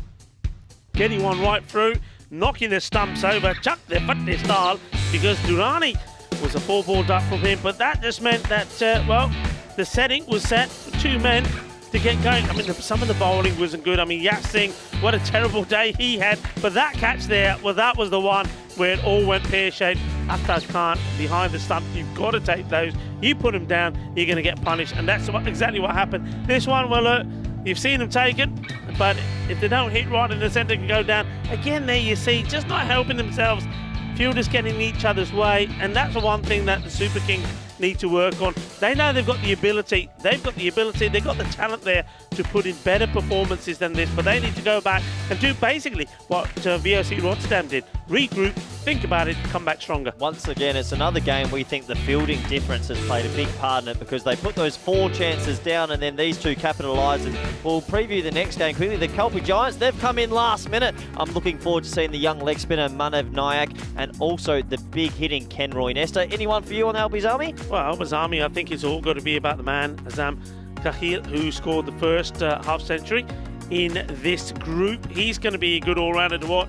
I think he's bowling as well. But there's 1 or 2 others there as well. I like Qureshi, like the way he bowled as well. And I think they also will get better. They need a bit of a pick-me-up as well. They lost their first match. Are they going to do what we saw VOC Rotterdam do and come back with a bang? Come back on fire. Yeah, exactly right. But we'll have a look at the scorecard. Tim de Kock, pretty special innings that when you hit 50 off 16 and well supported. You'll just screwed on 34 off 16. He did it pretty quietly, it looked like. I mean, it's all about Tim because he got that half century, but 34 of 16 as well from Schoonheim. I think he batted really well, hit the ball really cleanly, and it just makes you think, okay, the first match didn't go to plan, but those 2, when they get going, it's going to be very difficult to get them out. They seem to bat really sensibly, and maybe they're just getting used to the pitch here now, and we're going to see the best from VOC Rotterdam from here on in. Yeah, absolutely. Ashok Bishnoi, well, good figures, 2 overs, 1 for 15. And unfortunately for the rest of the bowlers, they copped a little bit of tap. And we have a look at the power play. And this was the big thing. The big thing for me in this game is the back 5 overs of MSK. Yeah. They just lost wickets. And look at those last 3 overs. I think that's 3 runs, 2 runs, 1 run. So pretty rare you see that. And in the end, not scoring around that 120, 130 mark has come to haunt them. Yeah, I mean, you're absolutely right, Corey. I mean, I can tell you how that went. I mean, what were the last 3 overs? The last 3 overs, I'm going to tell you, the runs of the last 3 was 4, 3 and 2. That's unbelievable. So for the last 18 balls of the innings, they hit 9. Yeah, I mean, it wasn't good. I mean, like I say, it was only 25 from the last 5. So Malta Super Kings, they've got some work to do here. Though they did show us some exciting and encouraging spells in this match, but a lot of it was disappointment from them. The way they finished the innings, that wasn't good. And I think there in the bowling, I mean, you saw there was a couple of magical overs from one or two of the bowlers. I mean, Varun Prasad, he's a key player for them. He went for 20 and then 25 for Yash Singh. Yep, and now we'll have a look at the table quickly. And, well, that's the first win for VSC Rotterdam, so they'll go into second. Still, Frankfurt with the good win earlier. Their net run rate... Yummy. Yum, yum. But no, still early pieces, but we do talk about net run rate a lot because in these group stages, it's very important. Yeah, it's really very important. I mean, this next match is important as well because, look, either Al-Bazami or the Capital Giants will also register 2 points. So that's, again, why you'll hear us harp on about net run rates. It is important. And, well, it often does, especially in the round robin, decide whether you finish in the top 3 or the bottom 3. Yep, absolutely. Super important because you want that double chance eventually for Friday and you want to be in that top 3 for Super Thursday. So a lot to play for, and the group of death, well, it's delivering. This is going to be spicy all week. It certainly is. And, well, we're going to take a short break now. Well, slightly longer because that game, thanks to some good batting once again from Tim de Kock, scores a 50, the second 50 in this group. We've got about half an hour. You've got half an hour, so maybe put the kettle on, make yourself a nice warm drink, maybe make a sarnie. You got the time, and join us right back because Al-Bazami, they're looking to bounce back after their defeat against the Capital Giants. It's going to be another good match in this Group D. Match 4 coming up. Join me, Rico Full, and I'm going to be in the commentary box with Mr. Maximo. Join us in about half an hour time.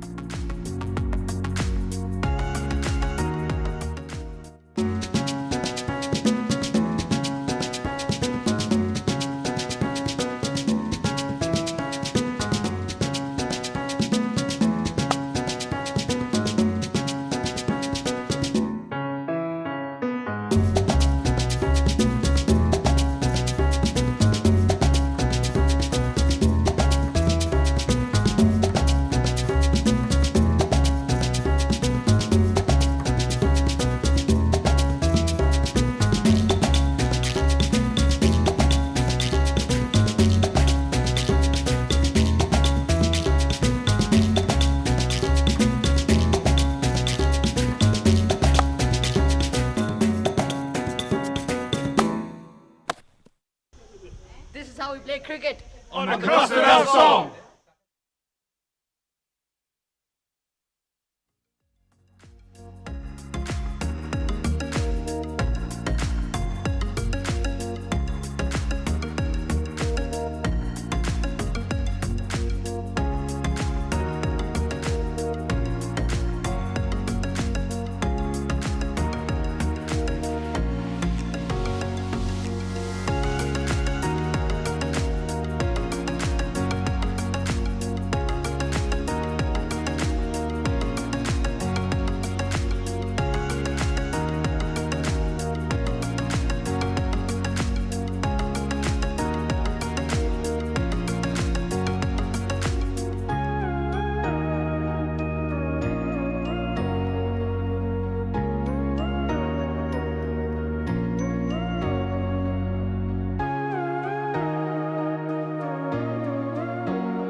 and welcome back to the BET2BALL European Cricket League 22. And now it's time for match 4 in Group D, the group of death, and we'll see our sixth and final team in Group D hit the park, and it's the Calpe Giants. Well, they were Night Series champions on ECN just about a month ago, but here we are now with them at the ECL. What a great moment for them. Called in at the last minute, of course, and they're taking on Albies Army, who narrowly went down in match 2. Why don't we go over to the giant inflatable ball, where the tournament referee Rob Kemming is with the two captains. Keeper. Keeper's call. Just keeper. Ball first. You'll bowl first. Okay. Bowl first. Keeper was the call, keeper was the fall, and Avinash Pai leading the Giants today. He has decided that he wants to have a bowl first, gives him a chance to work his way into the tournament. And look, the Giants, I'm really excited, particularly they have a couple of young players that we did see in that night series, that they get an opportunity. Louis Bruce, very good in-swing bowler, can hit a long ball if he gets a chance as well. And a clever spinner, Manav Nayak, is one to watch as well. I think that there are a couple of players to watch. But Albies Army, we know that they're a really talented lineup. They won't be happy about dropping that first game and went down to the second last ball. I think they'll fancy their chances of getting their first win on the board. And Rahul Khan himself, I think that he's likely to open the batting again. He missed out in the last game. I don't think he'll miss out too many more times this week. And Azam Khalil, he rode his luck. He was dropped no less than 5 times. Ended up making a half century, but not quite enough to get the Swedes on the board. Let's go over to the commentary box, and I'm looking forward to your company as we get ready for the first ball. Rico is waiting, and Rico, the news from the toss is that Calpe Giants have won the toss and they're bowling first. Thank you very much to Mr. Maximo there. Really Sandu giving us all the details and a bit of info about the team. So the Calpe Giants taking on Albies Army. Albies Army, they'll be looking to get their first points on the board. The second time of asking. They were in that very close match, weren't they, against the Austin Exiles, and it went down to the wire with a ball to go, but they ended up on the losing side. And you heard there, Azam Khalil, he was the only one to contribute really with the bat. 53 not out, he ended up with 31 deliveries. And he's going to be up there again, trying to do it. And as Vinny suggested, Rahul Khan will be opening again. You can see at the moment he needs to start to register and get some fantasy points. And he's built, and I did like Alozai, the way he played as well. Well, what about the Calpe Giants? I know there's one or two names that you heard Vinny talking about. I mean, Manav Nayak, absolutely looking forward to him always. I'm encouraged to see young European players out there doing their bit. And there's going to be one or two others there as well. Good hitters off the ball. And see if they can make an impact in their first match, their first group match. Umpires for this one, Asad Ali. Well, we did lose one Italian stallion, Sulman Saeed. We had to fair goodbye to him, but Asad Ali is the new Italian stallion, and he's out there with Stefan Gooch. There are men in black. And Tyrone Peters is the third umpire in this one, of course, under the watchful eye of my good friend, Sir Rob Kemming. And a shot there of a man who, if he has a good tournament as him, then the Swedish champions, Albies Army, have got a good chance to do very well in this group.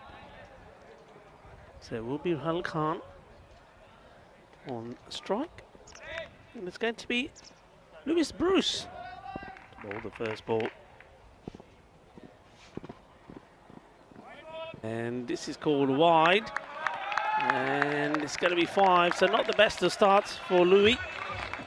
Strays down the leg side. Go just, yeah.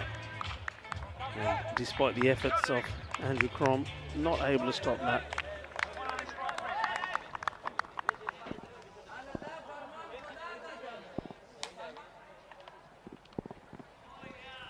So we're going to miss, that's better. Bruce gets it in the right place. Rahul Khan is going after it straight away, isn't he? Probably just need somebody like Azim just to go up to him and say, okay, we don't have to go crazy. Get yourself in, get yourself into some sort of form. It's important.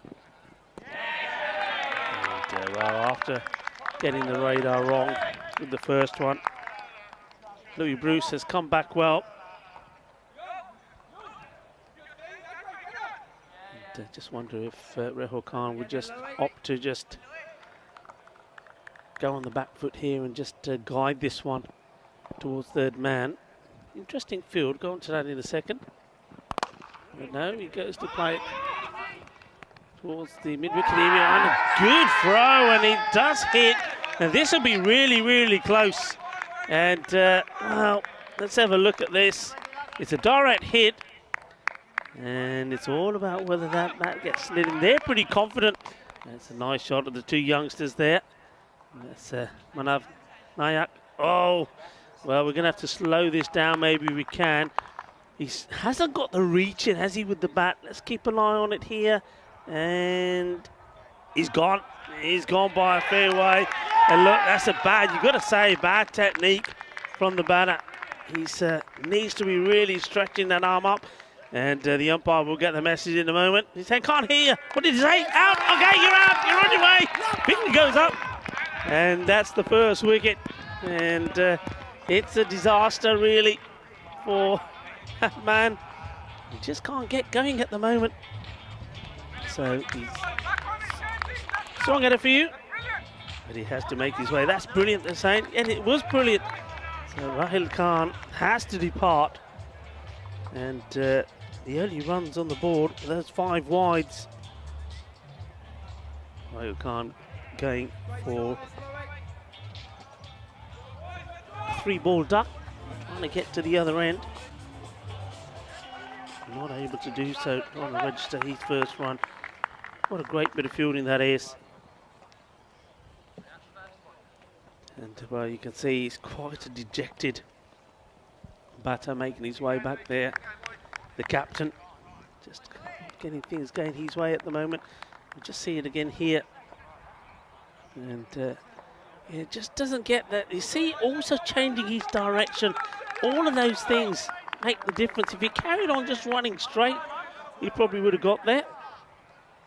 But the youngster, Manav Nayak, and I'm sure his father, Samir, is looking on, a very proud man at the moment. Samir, who's been doing some good work here around the ground as one of the helpers.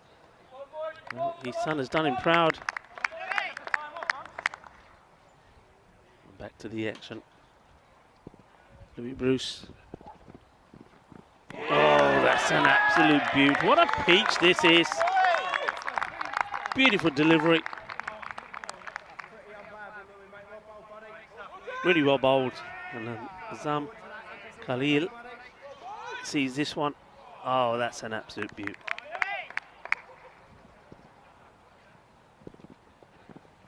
Oh, this one's a little bit full. And again, it's a mix-up, probably thrown to the wrong end. The wicketkeeper wanted it to his end, Andrew James. It was a full toss, it was pretty high, but maybe just dipped on him. Seen him given.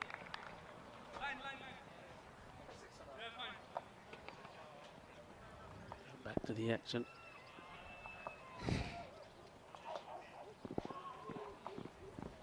This one's down the leg side and will be a wide. He's got a good amount of pace on him. Comes in, he's got a good height, good action as well. Certainly going to cause a few problems, I think, in this group. There's Bruce. Bowling to Ali now.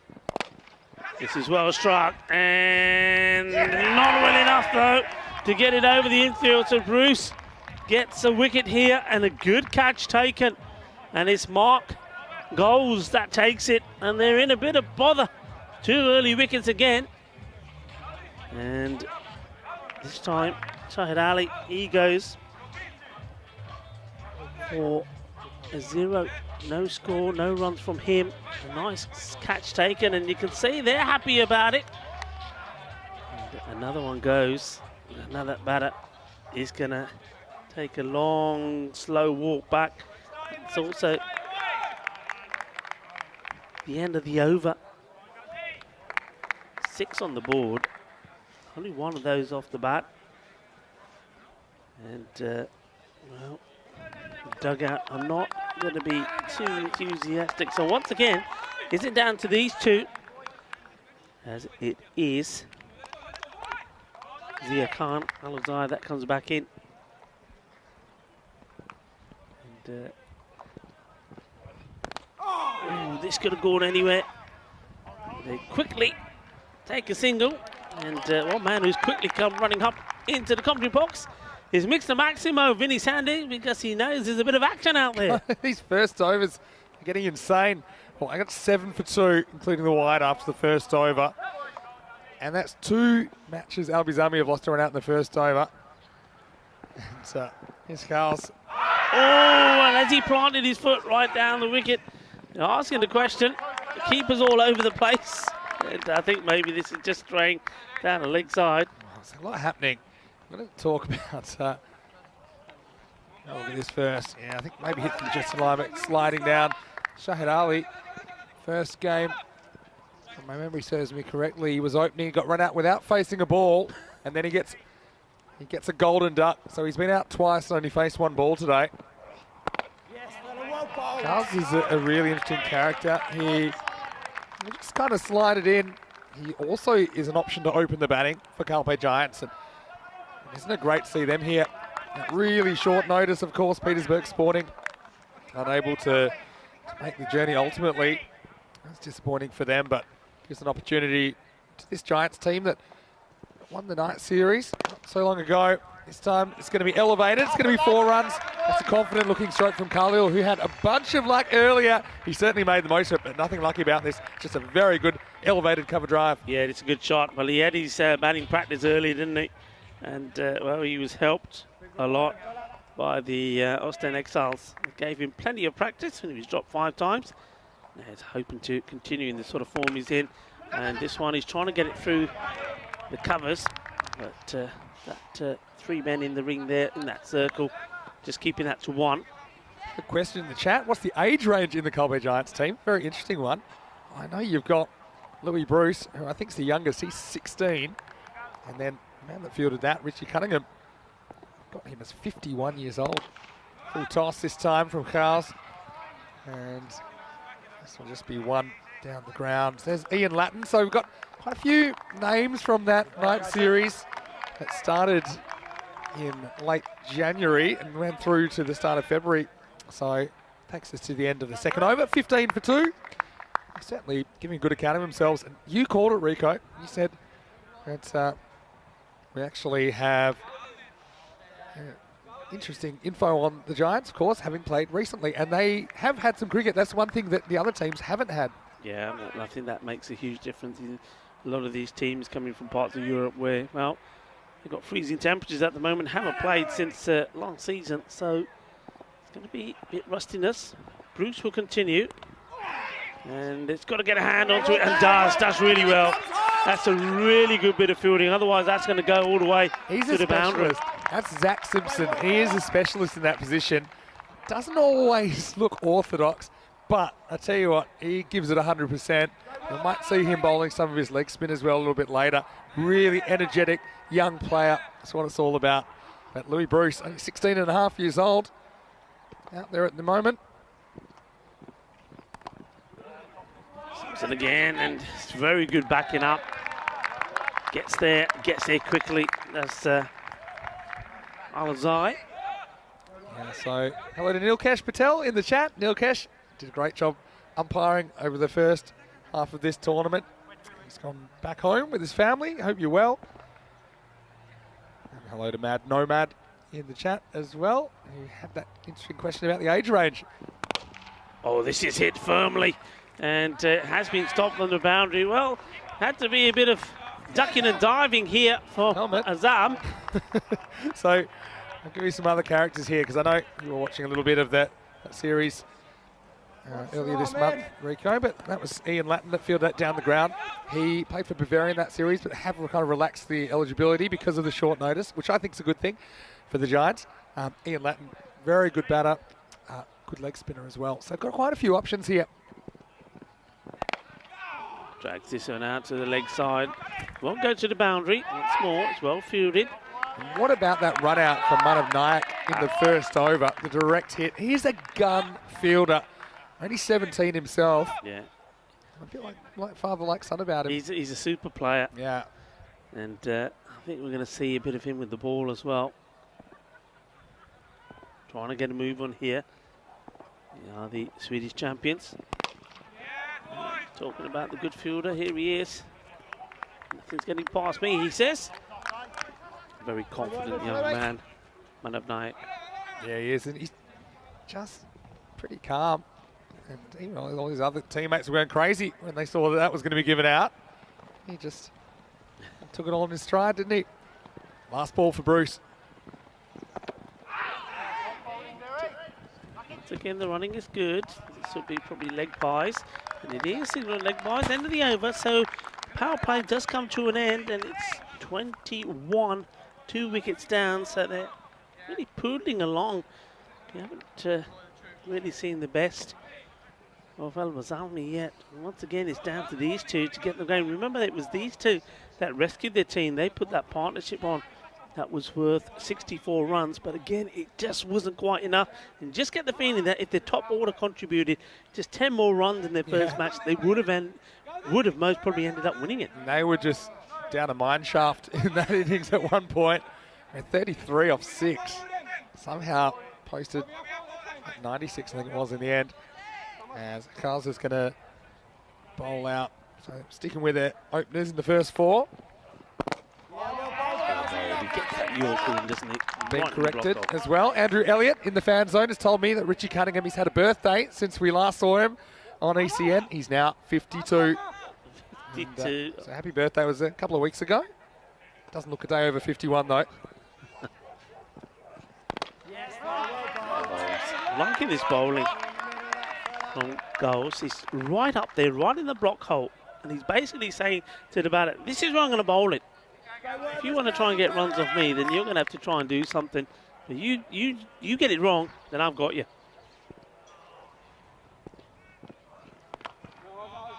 This time was slightly short. I didn't really have to change it. Maybe it's because he saw the batter coming. He tries to bang it in. It just helped along the way. So 4 more valuable runs. But at the moment, you see, even the Al Bazalmi bench, they're very quiet. I mean, they've just got a boundary there, but no real support, no real noise from them at all. Yeah, it's a little bit of an understated start, I suppose. But the man Azam Khalil's still there. We know he's really dangerous. And see Alizé out there with him as well.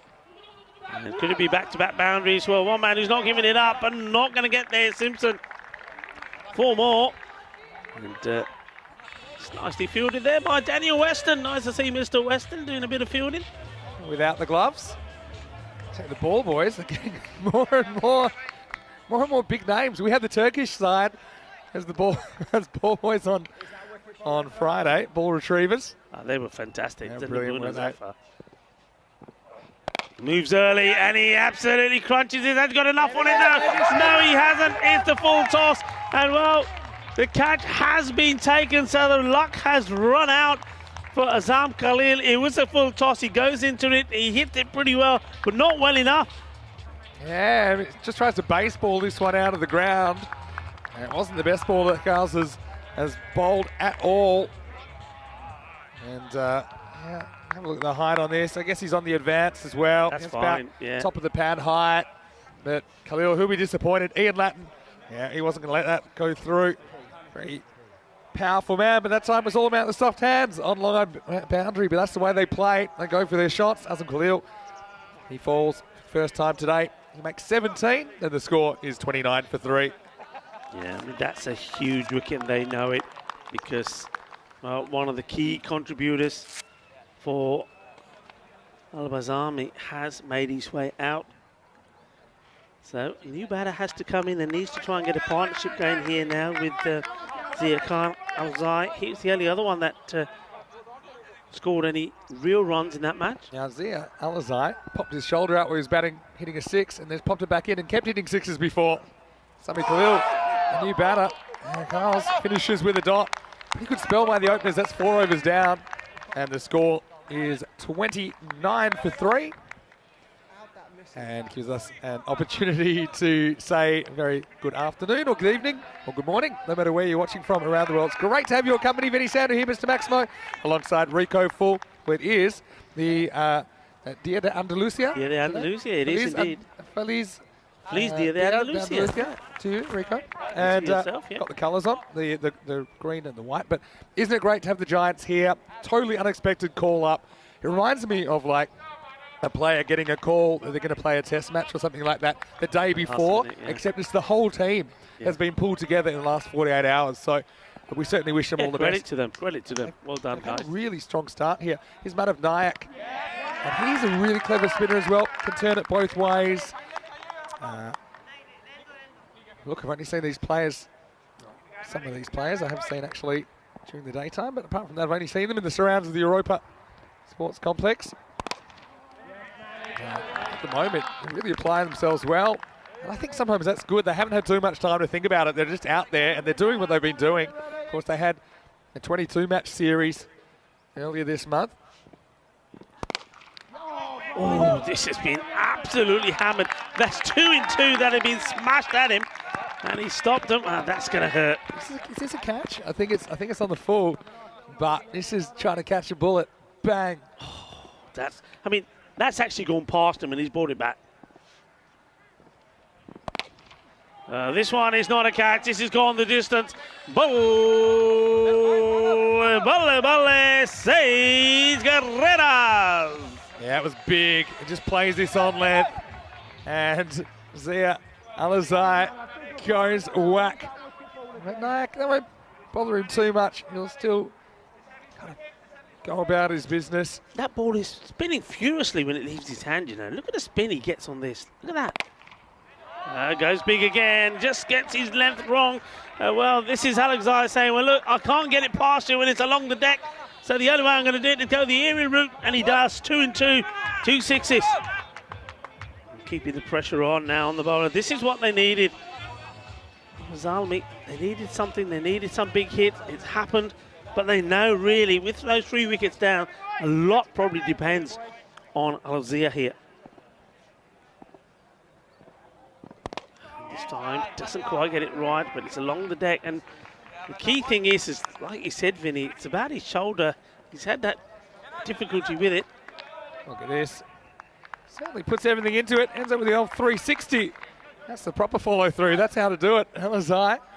As we get to the end of the 5th over, halfway, and Albi Zalmi 42 for 3. Albi Zalmi are a team. They had a horrendous start to their ECS last year, and they did pull it together when it counted. Already those top 3 going, and so it's going to have to be the middle order, the lower order maybe, to try and drag this up. I mean, they've got some good options with the ball. Like I mentioned, the Giants. Here's Kenroy Nesta, who's going to bowl now. We saw him for Costa del Sol last year in the Spanish Championship weekend. We saw him playing for Bavaria in the most recent night series. Called in here. It's going to be great to see K Ness. Hits a long ball as well. Originally born in St. Lucia in the Caribbean. Yeah, that's Danny comes. He's bowling to Alizai. Short. Oh, and this one, I'm just wondering whether it's going to be, was it high enough to be called a wide? It has been called a wide. And that will also be 1 for the over. So bear that in mind. Yeah. Can't bowl anything short. That's over the shoulder now. I don't know, it's always difficult, isn't it, when you've got the batter going down like that, because you've got to make that assessment really quickly. But it has been given a wide. So Nesta knows he can't pitch it or bang it in short anymore. And this has been hit well. That goes all the way. Gia, Shaka, Lagia. How's the Alizai's day going? He's just checking that shoulder hasn't popped out again. This one pops out of the ground pretty quickly. I think you know it's probably going to be pitched up after he spent the bounce, so probably unintentionally at first ball. Bit of a warm-up delivery. Rahul Khan won't be impressed with his duck, but he's impressed with that 6 from Alizai. Tries to go for it again. This time along the deck to the man mid-wicket. Just having a look at this field here now. Obviously the field after the 3rd over can be spread. You can see where most of these shots are being played. And I'm interested to see that they haven't actually gone to get another fielder there out on the leg side, because nothing's been played out on the offside. Here we go again, you see. So they're working everything into that area. So I would be inclined to maybe say, right, let's just push one, bring one across. Yeah, it's a good One point. into that mid-wicket area. Maybe just adjust the fielders in the deep slightly. Got to say, I'm really enjoying this moment. I mean, these players for the Giants, I never would have imagined they would have been playing the champion club of Sweden. Shot. Oh, this is a cracking hit. That's gone a long way. Coming out the middle of the bat. What a sensational hit this is from Alizai. 6 more. Boom. Shakalagya. Oh, look, Keynes, he can probably afford maybe down at Europa to run in and bowl length, but at the moment it's just in the slot for a player like Zia Alizai, who's just very confident driving through the line of the ball. I think he's got to get it up in the block hole. Can't give him something he can get under here. Down the leg side here. It's being called a wide, despite the appeals of Andrew James. Andrew James, really good keeper as well. Again, we saw him playing recently. Does this take something, or is it just a complete bluff? Well, wasn't far away from something. There was a lot of commotion down at ground level.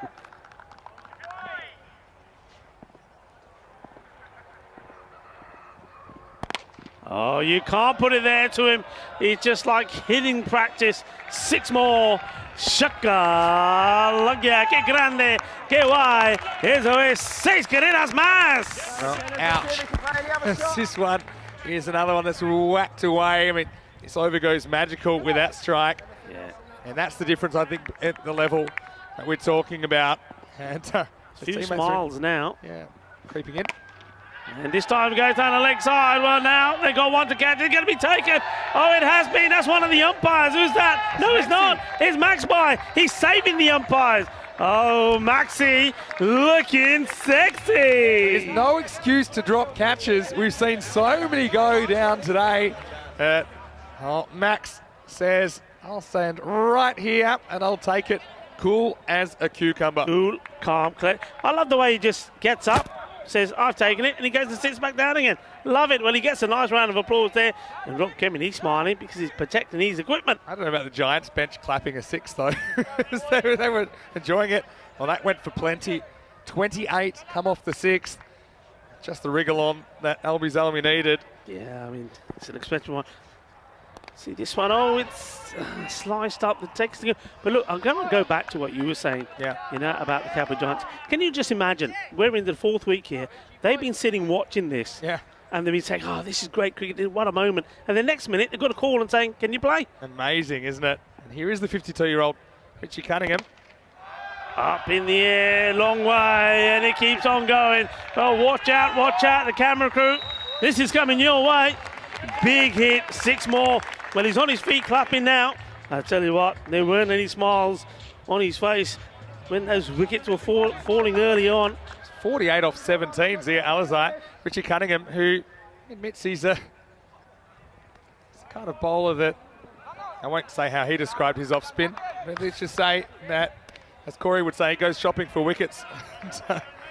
Well, it's a dangerous time to come on, isn't it? You've just seen some big hitting from Alizai.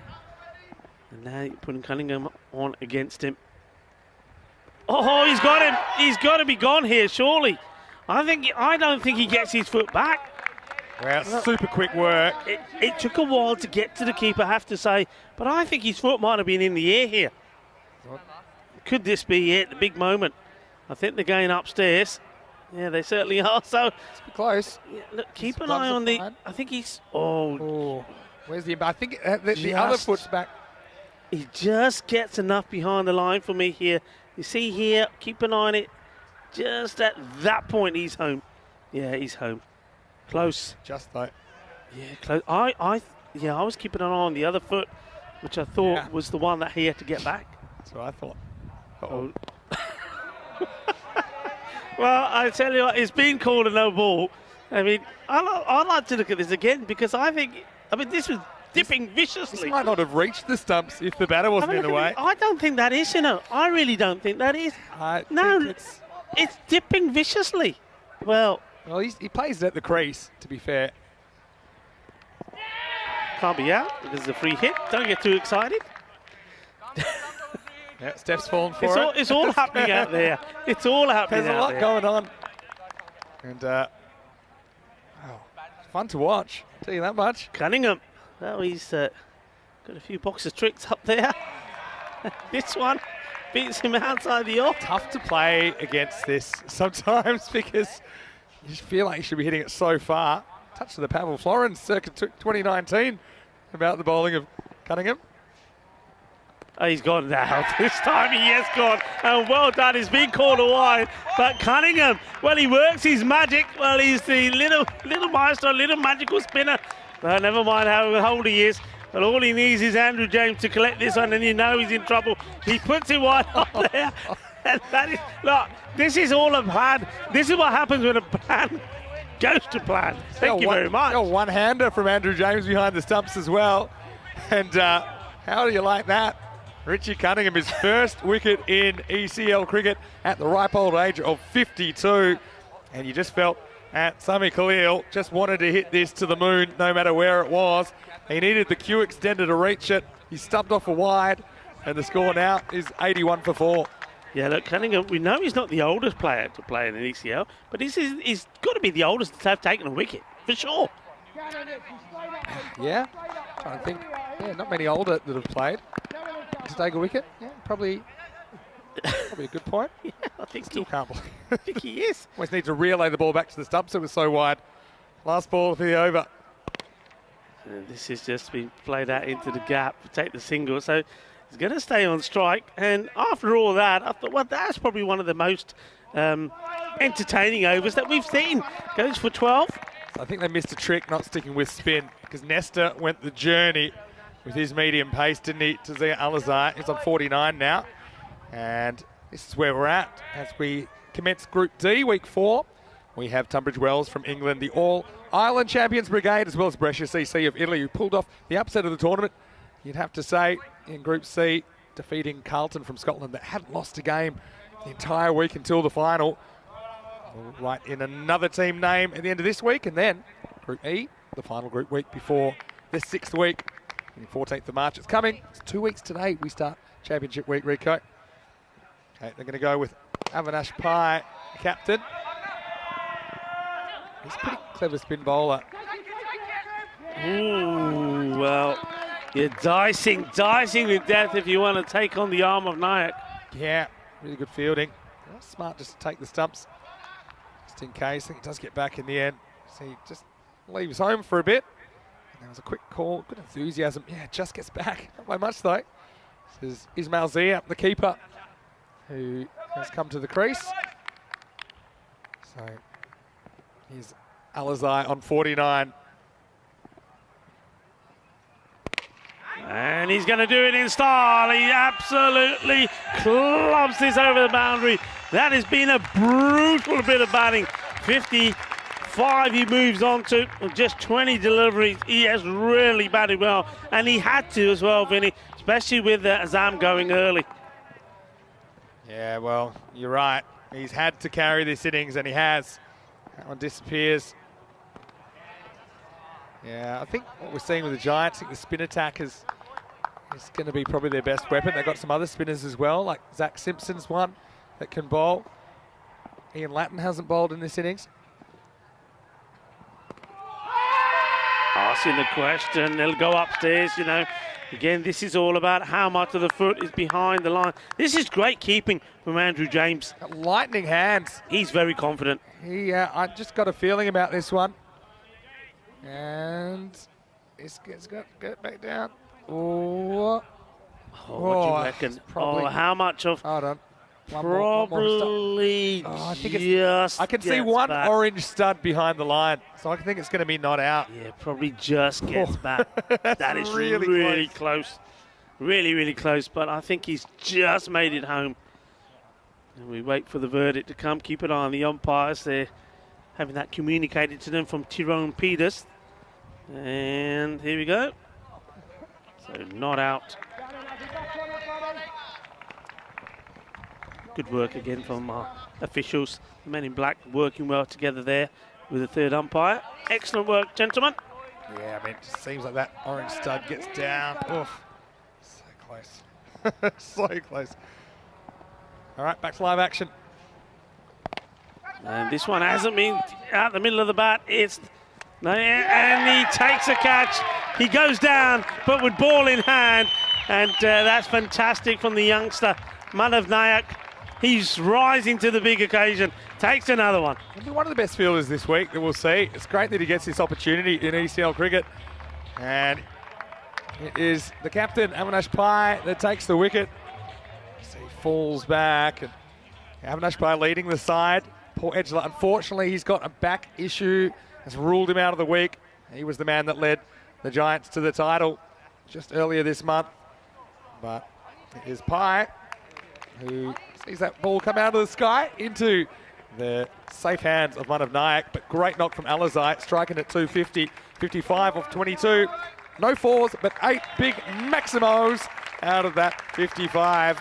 And he leaves his team in a lot better shape than he arrived, 90 for 5. Yeah, Pai says bye-bye to Alexai, who has to go. I tell you what, this man, we've had a few Hulks in our time. Well, he's not short of being a Hulk himself. Aman Zahid. Looks like a powerful, powerful man. Just going for the headband. The bare head and the headband look. Zahid faces his first, and he has a big swipe at this. Doesn't really move his feet at all. It was a full toss, and he needed really to get to it to make it count. What a knock. 8 sixes, 48 out of 55 in sixes. Firmly struck. There's the fielder there. Do the work. Fielding in the deep today has been very good. I have to say, there's been very few that have gone through the fielders. That's the end of the over. So 8 down now. Score 91. 5 wickets on the board. So 12 deliveries to go. So are we going to see that 100 broken here today? Yeah, good fielding by Nesta down here. Yeah, I mean, you'd think we'll see 100, maybe around 110 to 115 from here. That's what they're on course for. It's going to be Sammy Boda, who had a very good night series as well. He's coming on. But, he also can give the ball a bit of a whack. We're struggling with a bit of an injury, but seems to have recovered. Another youngster. He just turned 21 during that night series. Here he is bowling over number 9. He's opted for the wrong decision here with the shot. Fielder comes in, gets himself in really good position, and that's a good catch taken from Bruce. So the youngsters are certainly shining here for the Giants. They sure are. It's really heartening to see this as well. They've got the 2 teenagers down the ground. Louis Bruce 16 and Manav Nayak 17. And yeah, Boda gets a wicket with his first ball in ECL cricket, I should say. Yeah, just didn't get that out of the middle of the bat. Did Aman Zahid. In the end, doesn't actually clear the circle. Louis Bruce got the right place. Good catching technique as well. And yeah, they're up and about. They're enjoying themselves out there, the Giants, at the moment. Why not? They picked up 6 wickets so far. 91 for 6. Yeah, Zahid, the big man. He comes and he goes. Interesting choice of shot. You would have thought that one he'd be looking to swivel on it and get it going to the square leg area. Get more power into the shot. Went straight down the ground. Doesn't get it out the middle of the bat. Doesn't get the power behind it. And Bruce takes a very good catch. Hey, I've got to correct myself. He's 19, Sammy Boda, not 21. He might have told me he was 21 when he was trying to get into the club. Who's giving you all the correct information? That was from memory. He's 19, he turned 19 during that series. So another teenager. And this is good stop again. Simpson, nothing gets past him. And you call it Vinny. He patrols that area. He's saying, this is mine. Anything comes here, it don't get past me. Plays with 125% enthusiasm levels, Zachary Simpson. Big fan of him. Back to live action now. Edge gone. Adios, amigo. Another one bites the dust. A good catch behind the stumps from Andrew James. And this time it's Ismail Zia who has to depart. He goes with 2 or 3 deliveries. Yeah, it's interesting. James has elected to go back. I think he'd probably be comfortable up to the stumps. But if he was, he's probably wearing that in the face mask or is going to the boundary. Instead, It's one keeper catching another as Andrew James takes that edge off Ismail Zia. Wasn't the best technique originally, but he framed it nicely. Doesn't matter if you catch them. And so another wicket goes down. And over and a half to go. Zalmi, they're 92 for 7. What a spell of bowling this is for Sammy Boda. He comes on. He said he may be having a bit of an injury, but he's doing his bit. Picked up 2 wickets here now. And, well, you mentioned 120 a few balls ago. Yep. I don't think they're getting to the 120 here. 110-ish. But, yeah, the issue is the wickets they've lost. Now, Sammy Boda, he's lost 2 years during the over, according to me. And now it's 2 wickets to his name. He's got wicket, 1 wicket. It's a win-win. You lose 2 years and you pick up 2 wickets. You mentioned something I didn't really think of, but it's so true. All these guys in the Giants, they've been playing some cricket. They have been playing some cricket and been playing this format. And so, yeah, they're turning it on at the moment. Good start for them. The swing and a miss. Well, this is where, okay, good alertness from the bowler. Because if he's got his back to this, there could have been runs there. It's another bat that's on the ground. We got used to seeing that last week. Almost tripped over his bat trying to get back to the strikers end. Still struggling to get the 100. Trying to do it with big hits. This is nicely worked away. Will only be a single. Oh, well, I say only. You jinxed that one. You can never say only. And there's, well, he's laughed about it. And that's what I like. Hey, why not? Have a laugh. And his day's not been a good one. It's expensive over from him over 28. And then he just overruns this one, doesn't he? He can give him a whack, though. Has to when he gets in. And Kenroy must have heard you here, saying it's only 1. Yeah, it just runs away from him. Long way down for the big man. Get off his back. Last ball of Boda's over. He'll only get the 1. They'll run hard here. They'll get the single. So we move into halfway in the 90s, 95. 7 wickets down, so 2 wickets in that over. So 5 gets you to the 100. But they certainly would be eyeing up 110, I think. So they want a really good finish. Game-changing over. 2 wickets and just the 4 runs. Fantastic stuff from Sammy Boda. So it does take us to the last 95 for 7. See who gets it. Nayak, I choices. think. Yeah, Nayak's gonna get it. This is it. I think it's by bowling Boda in the 9th. I mean, yeah, he won't get a chance for a second, but that one real disastrous over that went for 28. The next most expensive over is only 13, and there's an over of 12. Everything else is in single digits, so they've applied themselves really well. And this one's gone up in the air, but this is an opportunity, and it's been taken, and there you go, you see. This is what we're talking about. You're watching the team there, Capri Giants. They played a fair bit of cricket. They've been out there. They've been taking catches. They've been stopping balls. They've been bowling good lines of length, and it's going to show, and it has shown. They're catching, and their fielding has been superb. Nice bit of serendipity about this because it was Manav Nayak that took a catch off the bowling of Avinash Pai, and now the skipper reciprocates in that same fielding position. Throws it away. It's a very good cricketer, Avinash Pai. Bats, bowls spin, can do a good job behind the stumps if required as well. And Albi Zalmi is losing wickets at regular intervals. Unfortunately, it's the end of the road for Kudratullah. Goes for 3 at the score, 95 for 8. Yeah, and 5 balls to come. They certainly want 5 runs if they want to get the 100, but they're looking for more than that, so they need a couple of boundaries. Can somebody deliver? Lost the last 4 wickets for only 5 runs. So it's quite the collapse. Luckily, I think the clock's going to save them because they'll be out of 10 overs. If this happened 1 or 2 overs earlier, you'd say for sure they're going to get bowled out. It's still on. It's still possible. Look, there's 5 balls to come. They're 8 down. Every batter coming in wants a piece of it. They want to hit a boundary. They won't be able to resist Nayak, I reckon. Okay, you see what I mean? But again, not a good shot. I mean, okay, we can't be too critical with batters that are coming in now. His head goes up in the air. The young man wants to just make an adjustment in his field. Laid out, the off. We'll get a single. Now, this is where I think, okay, I know you're 8 wickets down, but you've got to show intent. You've got to show that you're prepared to take the 2 if you want to. Yeah, that's true. Maybe wait for a fumble. I think after this ball, you shouldn't be bowled out. All right. Come on, Manny, is the call. And this one will bring up the 100. He's got this out of the middle. Well, watch out, watch out. Well, who's up there? Is that Martins? No, it's not Martins. That's Richards, maybe? No, it's not Richards. Who we got up there today? Too far away from us. I tell you what, that's a toe buster. I was going to say, he just hit our cameraman in the foot. And yeah, no, who knows, that'll happen occasionally. Well, you get a very good close-up of this one. Bang. All right, back to the action. This one is going to clear the boundary as well. Well, they needed somebody to deliver some lusty blows, and they're coming from Qureshi. Qureshi has hit it over the fence twice, and that now all of a sudden looks a lot better.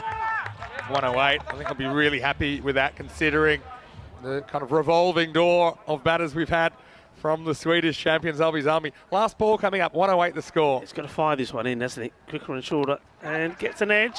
And get the single here, so 109 it will be. So 110 will be the chase. Yeah, really interesting chase, I think. Look, credit to the Giants who stuck at it. They've got nothing to lose here. Drafted in at the last moment, but Albies Army, the Swedish champions, again, still a bit of rust on those bats, I think. But they do have a defendable score on the board. And look, Kalpe Giants, the question will be, can some of their batting options handle the heat which Albies Army is going to bring? I'm sure they'll be defending with everything that they can. And I think this could be a 50-50 proposition at the moment, halfway through match 4. Yeah, I mean, look, they've got to bowl well. I know they've got past the 100 mark, first team to do so in the group on this day 1 of Group D. But they're still going to bowl well. You can't underestimate the Kalpe Giants, the team that we know have played a fair bit of cricket recently. And, well, this was the full toss that went straight to the hands of the fielder. And that wasn't the best to start. Latin taking the catch. Then there was a few that did go out of the ground, but all the happening at that early stage was from Alozai. He was in good form and really just picked up from where he was in that last match. But something had to give. Well, Max By there, he's showing you how to take the catches. And, well, he got a good round of applause there as well. And why shouldn't he?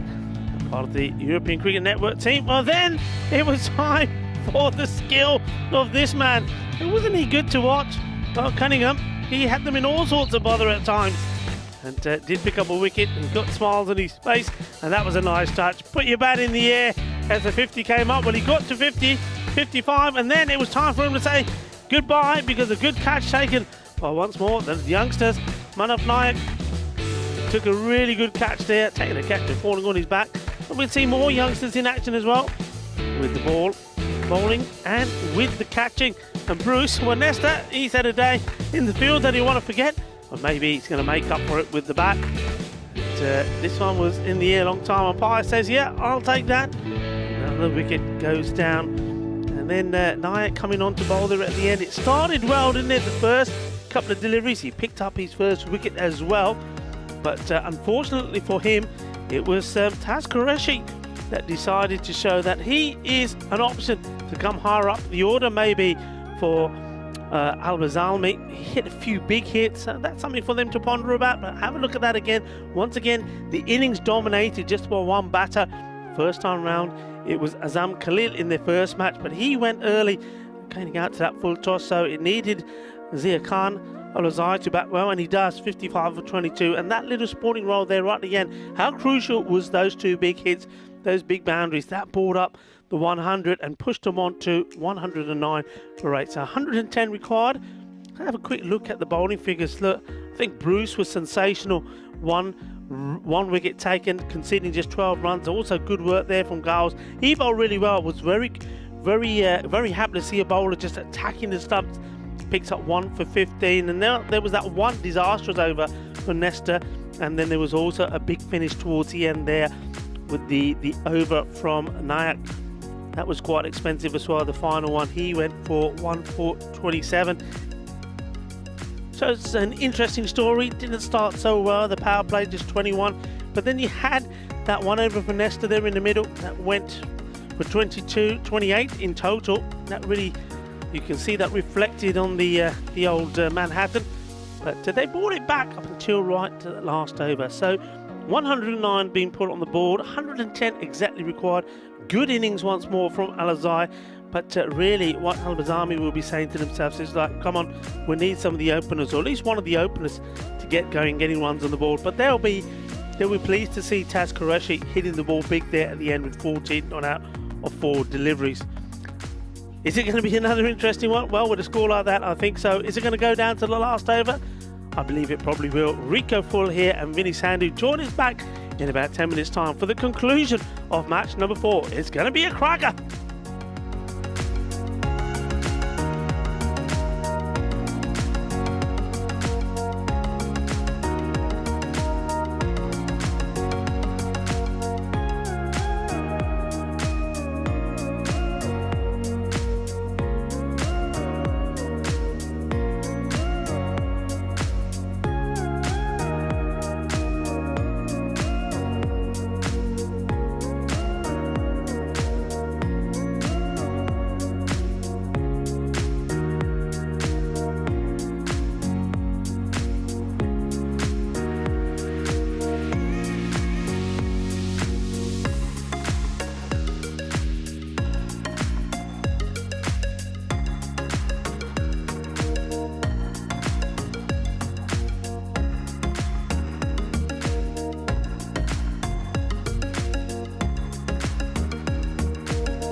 Hello and welcome back.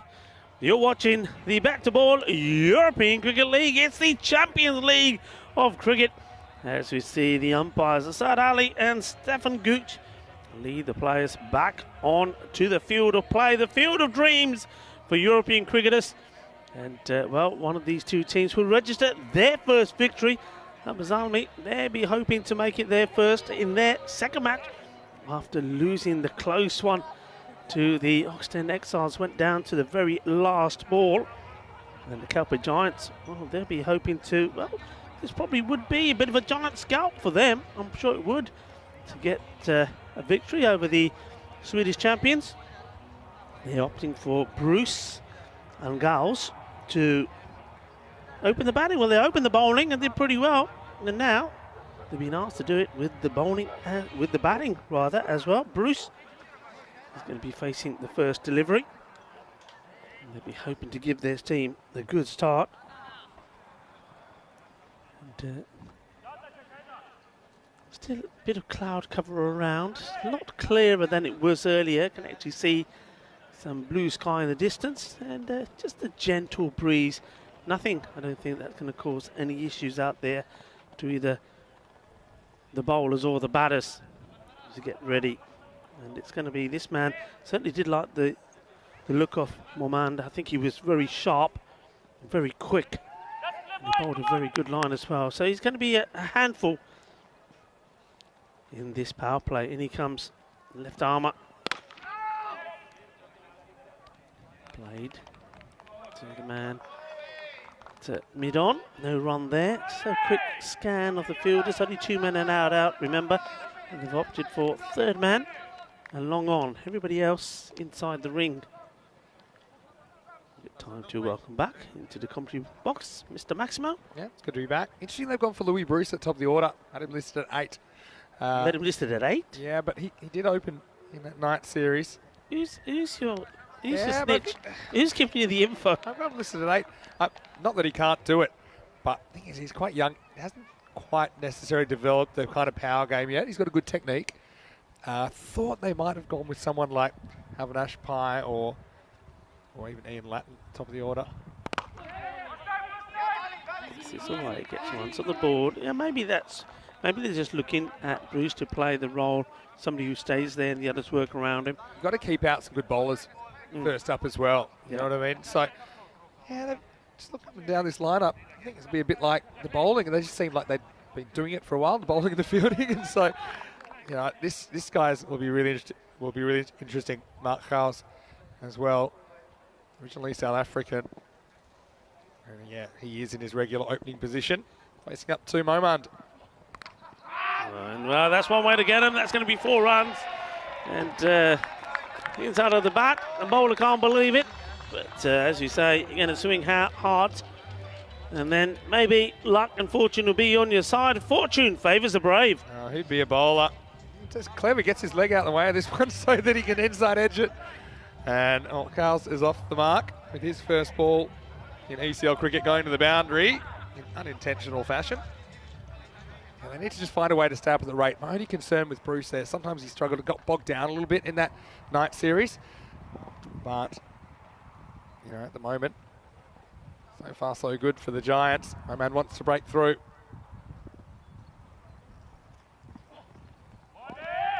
This time gets him reaching outside the off. He's got an interesting stance, hasn't he? Goals. He's a fair way outside his leg stick. You can see where he stands. So this one, touch and go. It's right across him. He looks wider than it is because of the angle. It's judged at the point that it passes the popping crease. But yeah, I've seen those called before.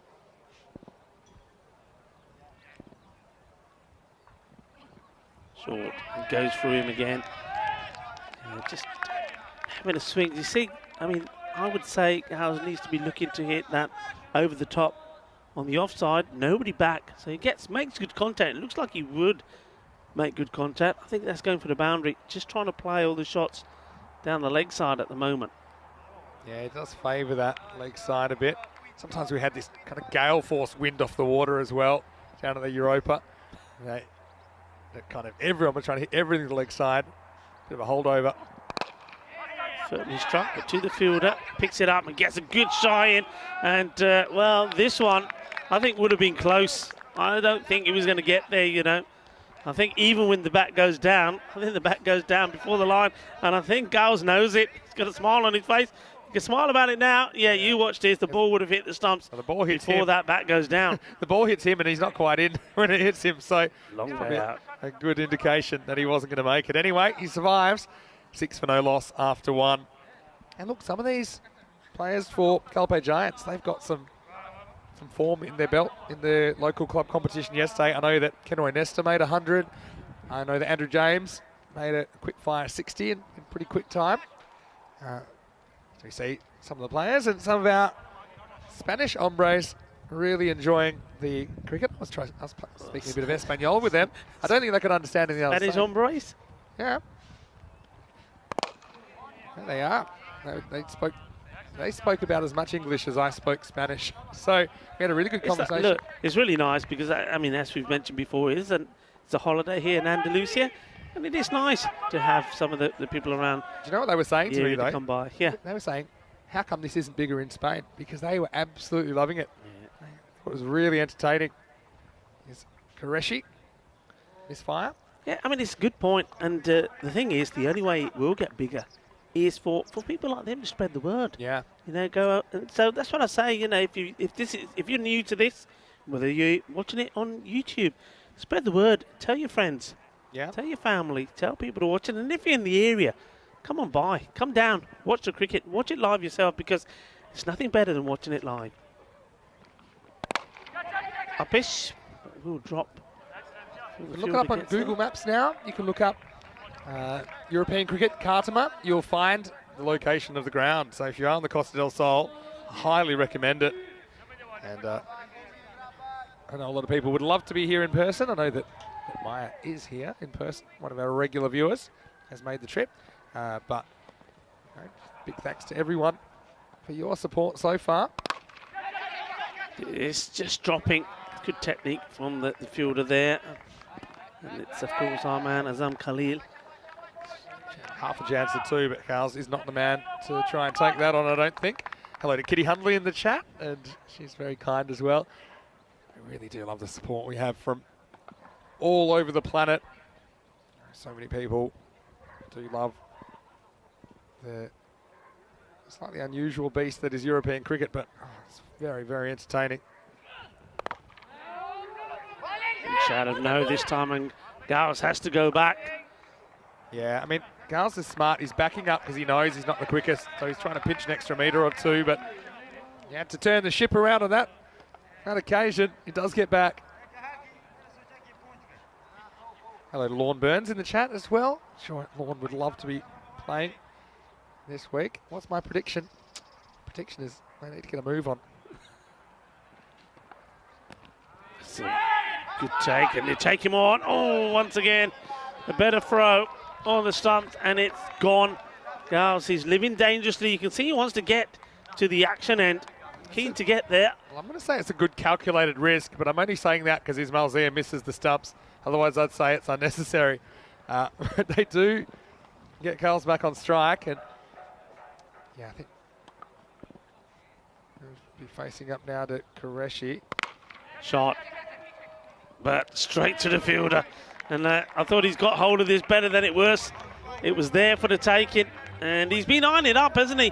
That's been the shot he's been looking to make, but looks like he's got enough of this, but when you see it, it's just sort of drooped up. I wonder if he's held this back slightly. No, he hasn't. He's banged it in. Oh, I said, Rico, the ground's small, but it's not that small. That's not going for 6. Did he step over the rope there, taking the catch? Well, he wanted to get to the end of the action. You can see why. I think it was all about trying to make the most of the power play. You can see that the balls were ticking away. And, well, he gets into position early. I think he gets enough of it. But only to find it goes straight to the fielder for a comfortable catch taken by, well, Maman takes the catch. And Taz Qureshi, what a good match he's having. Yeah, gets the so wicket. The opening bowlers form a partnership to pick up the first wicket for the Giants. That brings Ian Lattin to the crease at number 3. He's a new father recently to a son, Matthew, who was born during that night series. So, He'll be a good player here, I think. I don't want to jinx him too early, but yeah, when he got going, always looked good. He's got good technique. He's not afraid to use his feet as well to the spinners. Qureshi good over this so far. He's got 1 for 5. Finishes well. It's the end of the over. So 11 on the board. And they get the first wicket. And it's Qureshi to do it. So Qureshi was the man who exploded with 2 big hits at the end of the innings. And now he's got the wicket as well. Yeah, so just a reminder, there's a lot happening in the world of European cricket. If you want to know more, you've got to check out our social media at European Cricket, because so much good stuff happening there at the moment. We've got some extra stories, a bit of extra coverage behind the scenes. You can get on our Facebook, Instagram and Twitter as well. Don't forget to subscribe if you haven't already to our YouTube channel, ECN European Cricket Network. You can follow me at Mr. Maximo on Instagram, Twitter and Facebook. And I've liked your little foray into Instagram at Rico Full. And of course, you got your Facebook at rico.full.1. You're doing all right on the Insta. I think you're actually beating me. I slept most of my weekend away. I still need to put up a post because I had the Maximo burger last Tuesday night. Yeah. I've got some photos I need to put up about that. Well, we were talking, myself and Corey were talking hat tricks, and we almost had one in the last match. And one of the things I said was the only hat trick that we've had so far is you having a hat trick of burgers over the weekend. That is true. That's exactly what happened. It's nicely played away. He's a bit uppish, but he's in that gap between the man at fine and square leg. It's a nice shot, and it's all about the timing. Times it well, executes it well. 4 runs, and he's got a big smile on his face, and so he should have. Look at that. He's even blushing. Don't blush. Just hit it harder. That's a nice shot. 16.5 years of age, Louis Bruce. And saying, oh, probably didn't mean that. And Ian Latin said, well, welcome to the new world. Doesn't matter how you get him. Kudratilla, Afsal bowled the last over the power play. This is going a long way up in the air, but is the fielder going to get there? He doesn't seem too keen to want to be fair. But miss it. Gets a single. Yeah, I mean, lucky he gets away with this, Bruce. But I think it's a good intent from him. I think he needs to score or get out the way here. I don't think you've got time for an anchor roll in this kind of a chase where you start at 11s and it's only gone up so far. Edge, 4 runs. They all count. And that's the thing. When you move that third man up, there's always every opportunity that these are going to go to the boundary. And that's welcome runs. That's one way to get up the mark. And that's in. Going to have a bit of luck, I think. That's a good player. Struggling with some extra bounce from Kudratilla. I was saying before, 48 hours ago, these players would have had no idea they'd be out there in the cauldron with millions and millions of television viewers all around the world watching their every move. Just holds this one back a little. Fielder not able to pick it up cleanly. They take the single. Yeah, look, what a story that is. I mean, as I was saying to you before, you know, they've been watching it. They've been engrossed by it. The next thing you know, your captain's ringing you up saying, "You available? What for?" Well, you know that BET2BALL European Cricket League, yeah? Well, we're in. It's a bit like the Big Bash. Amazing story. Over the summer in Australia. This is being well hit, and it keeps going. And this one goes on top of the ice cube. One bounce, thank you very much. What a lovely shot this is. Mr. Maximo, he hits a Maximo. You said he ain't got the power, didn't you? I never said that. I said he's developing his power, and he breaks out here. I don't know whether this was a slightly slower ball from... Well, I don't know about slower. That's where it ends up. What a really good shot that is. It's just absolutely beautiful. Middle of the bat, 6 runs. Thank you very much. But I tell you, he was smiling when he hit the 4. Well, if he smiles anymore, his face is going to hurt. Yeah, lovely shot. It's a really good shot to finish the over. I tell you what, he did hit a couple, though, in that night series that, you know, went miles, but just the in-between kind of seems to kind of sometimes dawdle, you'd say. Maybe like he's a bit frightened to get out, but yeah. I've liked his intent in this innings. He's been good so far, Louis Bruce. This one's just been helped along, but it's going to be caught on the boundary. That's a soft dismissal. It wasn't a really good delivery. It was sort of banged in halfway down the track. It deserved to be punished it deserved to be going a long way. But in the end, I think just trying to be a little bit overcautious.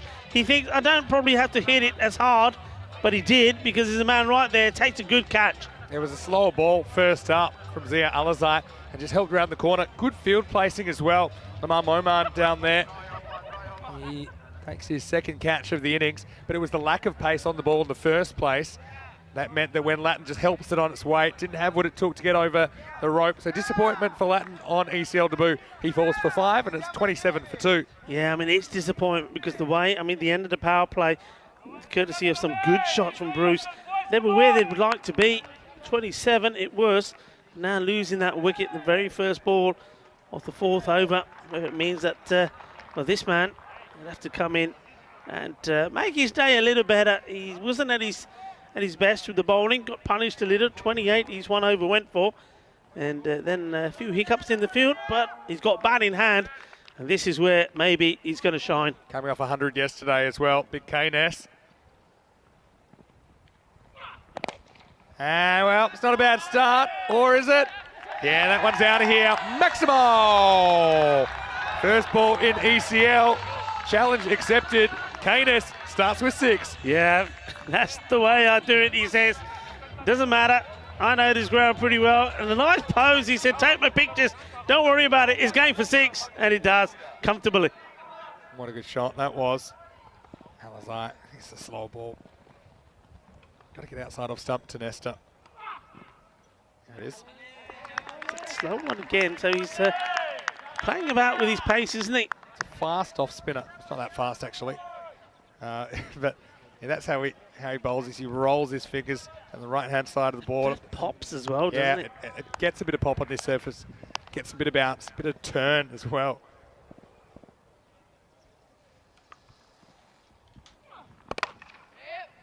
She struck. It's a good shot from Nesta, because sometimes in that night series, he was always trying to hit everything to the leg side, became a bit one-dimensional. Bowlers worked him out. And I like to see him hitting that ball through cover. Make the 2 a ball required. Bruce walks at it, hits it pretty well. Take the single. And that's the key thing I think that they have to do here. I think once you get the big boundary, the big 6, then you've got to make sure there's no dot balls. As long as you keep doing that, you're always going to be in the match. So last ball coming up. Big ball. That's well bowled. This time he does zip it through. It's a dot ball to finish. 35 on the board. 2 wickets down, 4 overs gone.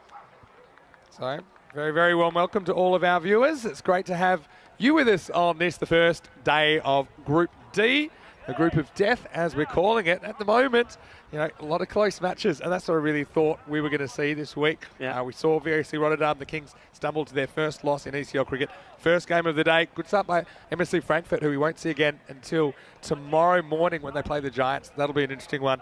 But hello to some of our friends in the chat as well. Vias Pringas, who is watching from Greece. He was part of the ECS in Greece last year for the Calathea Sixers in Athens. Hello to you, Vias. And he said 3 burgers. And yes, I must admit I had 3 burgers on Saturday. It was my day off. So don't judge me. I had a Maximo burger with 3 patties as well. Molly Malone's in Coen. Cannot recommend highly enough. The other thing I was going to say was Joey Marples is in the chat as well. And he was a big factor in the Giants win back in the night series earlier this month. Of course, because of this short notice, logistically, some of their players haven't been able to kind of become available at that such short notice. Yeah. But sure, the ones that aren't here are watching intently. Well, this is trouble for K-Ness, and he's gone. So the show's over. Rahul Khan, double hatter, just down the ground, and this is just one. Doesn't quite get to it. Didn't really want to have a look at Azam Khalil. I think it's a good bowling change to bring him out. And this is the one I think he just kind of goes one finger. Yeah. And it's almost that carom ball. Doesn't turn. Outside half of the bat. And Rahul Khan does the rest. So he's there for a good time, but not a long time. Ken Nesta goes for 7. And it is 36 for 3. Yeah, look, you have to learn, don't you, as you go along. And we were saying, that they didn't use Azam Khalil when they should have in their last match. He needed to come on earlier, he didn't, and I think there was runs scored quickly, and by the time he came on, the damage was done. This time they're going with him in the 5th over, and he's delivered straight away. Just holds that one back, no pace on it. You can see Nesta, he struggles to get there. When he does get there, he tries to manufacture something off the shot, but not able to manufacture the power. Catch taken, important wicket goes down. So Avinash Pai, the captain, comes in. Mentioned he's leading the Giants because Paul Edgela, unfortunately, has a back injury which has forced him out of this series. That's a good one first up to Pai. That's that one that goes the other way. Azam Khalil is just one of the most likeable people in European cricket, isn't he? Yeah, it's a lovely man. First time I met him was not when he was playing.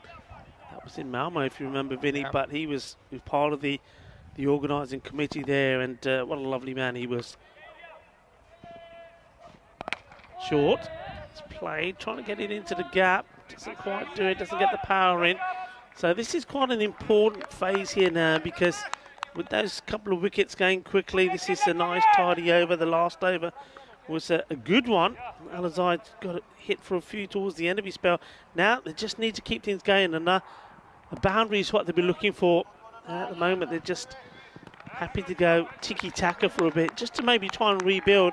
But you haven't got too much time to do so, because that rate, which at the moment is 13, could quite quickly jump up to 15, 16.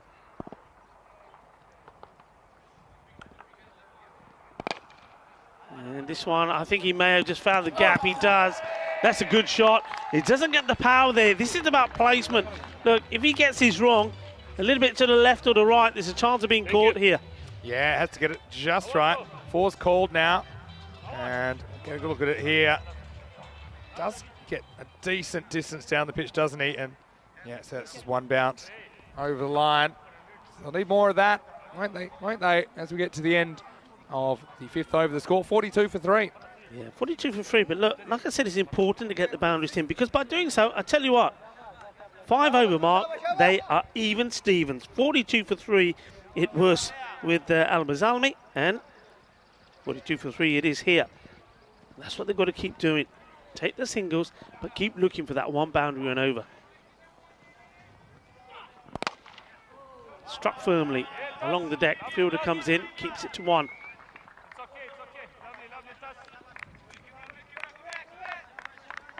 Zia back on to bowl. He'll keep mixing around his pace. Good to see that after he's popped his shoulder, and once he's gone back in place, it doesn't seem to be struggling. Yeah, maybe I'll start popping my shoulder out if we start hitting him that well. Pick up and hit. He's in trouble if he gets it straight away, and I think he is in trouble. The bat gets plugged. The bat has gone, so I don't think he's going to get here. You're going to see this will be quite clearly out, but does the keeper have control of it? That's the other thing you have to watch for here. And they don't look, I tell you what, he doesn't look too confident. Looks like, you know, when... I'm going to see if he takes the ball first. Let's have a look. Okay, here. Yeah, the ball maybe goes through the stumps. Have a look. Yeah, I think that's okay. Well, let's just rewind that. Let's have a look at what at the moment the ball hits the stumps, what's going on. Oh, okay, I need to slow that down. I know it's clearly out, but I want to look at this now.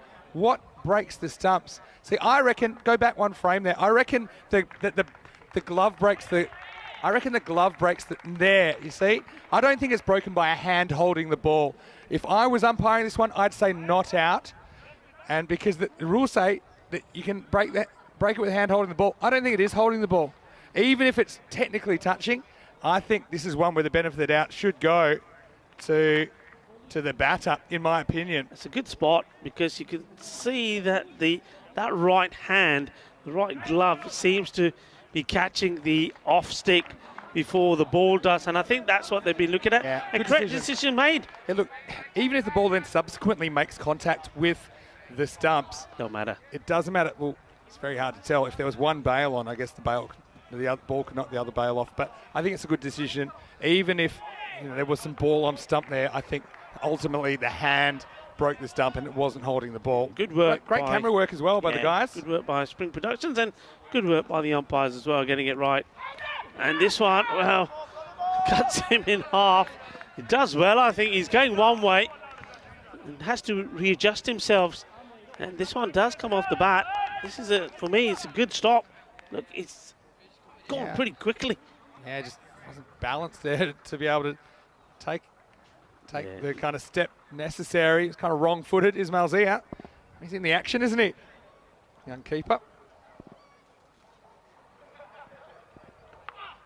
Slower delivery, and this one should be catching practice. Gets himself into position and takes the catch. And nothing wrong with this one. So Pai has to go. And it's good bowling, actually, from Al-Zai. I have to say he's impressed. Intelligent bowler, keeps trying different things. And you see, he gets a fair chunk of it. But it goes more in the air than distance. Good technique there from the fielder as well. Good catch, nicely done. Yeah, Taz Qureshi. They lesson a little bit with some of the drop catches, although we did see one go down previous delivery. That's Pai. I think he picked that one. I think it was the right shot, but just didn't time it, did he? And so Zia Al-Zai, what a game he's having. Picks up the wicket of the Giants' stand-in skipper. And score now 45 for 4. Yeah, so the issue is, that rate's only been climbing, and they've been losing wickets along the way. This is a guy that's coming off some runs yesterday, though, as well. Unbeaten 60 in the local competition. Andrew James did a great job behind the stumps. Slower ball first up. Picks it. Oh, well, the batter picks it, the bowler doesn't. Not the bowler, sorry, the fielder doesn't. He just takes an age to move. He thinks probably it's coming straight to him, and then he has to dive forward, and he makes a hash of it. He's caught two, Momand. He's been really good down there. I would have backed him to get this too. Just lets it get too low on him. Ooh, Maybe he's trying to pop his shoulder out as well. Yeah, that was another shoulder popped out there. He just let it go too low on him. He thought it was going to carry about a metre further. Zia. Had to be dug out with James, playing it on the back foot. He's a really interesting runner between the wickets as well, Andrew James. He will be looking for every single run, even some that aren't there. He'll be looking for them. Now, that run rate's gone over 15 required, so it's going to be tough going. Still, Giants, I like what they brought to the table here in Group D so far. After 6 overs, it's 48 for 4. Yeah, this is the time now here where probably Bruce has to try and step it up. He hasn't, in fairness, if you have a look at that, I mean, 13 balls is what he's had for his 18. So he's not really had that much more of the strike. But now he's got to be the established batter, and I think he needs to take the bowling on a little. Yeah, they've got to do something. They've got to attack Azam Khalil. Not easy. Just dabs away for one. He says, all right, youngster, over to you. Louis Bruce. It's a tough one, but he's got the wind more or less blowing to mid-on. That's his hitting zone for the big shots. I've seen him execute that one nicely, but it won't be easy. Uses his feet. You can see he's getting ready for the big shot. Realises he's not quite there, so just pushes it away safely to take the single. See, Khalil looks like an off-spinner, and he does bowl those sometimes, but more often he's trying to bowl that carom ball that goes the other way. This one is the boundary. Just loses his line here. I think he's wanting this one to be that one you're talking about. Or he's wanting this to come in. It doesn't. He strays. He pitches outside the leg, and that's well picked up. This is a nice shot from Andrew James. Yeah, I think it's more of an actual traditional leg spinner that he tries to throw in occasionally, rather than that one that kind of flicks out of the fingers. Nice shot. This is hit pretty well as well. Straight back down the ground. Lovely shot. Epic timing, epic placement. 4 more runs. Well, we wanted acceleration, and it's James that's bringing it on. Well, if you didn't see that one, you heard that one because it bounced straight into the microphone. He's got to try and keep this run going. And this time doesn't quite time it right. And fielder coming in from a long way. Good throw, he's in trouble. And there's not a good throw. Can he get up and go again? They will go for 3.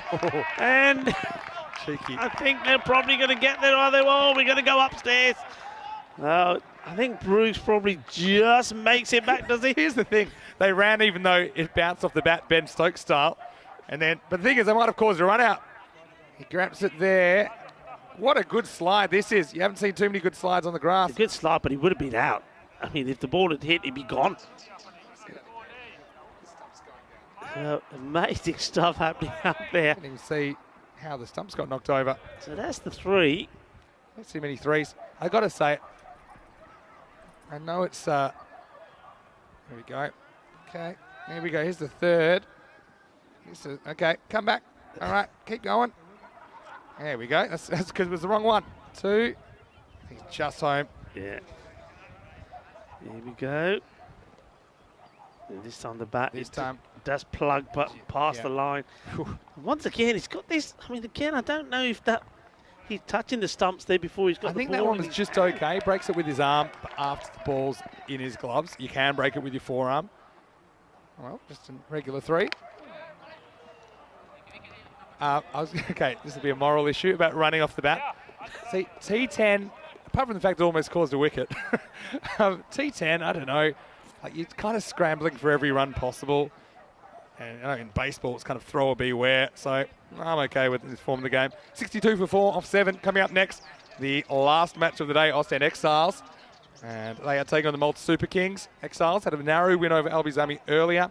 Malta Super Kings, they had some good moments, didn't they, in Game 3, but weren't quite able to keep VOC Rotterdam down. News from the toss is the Belgians.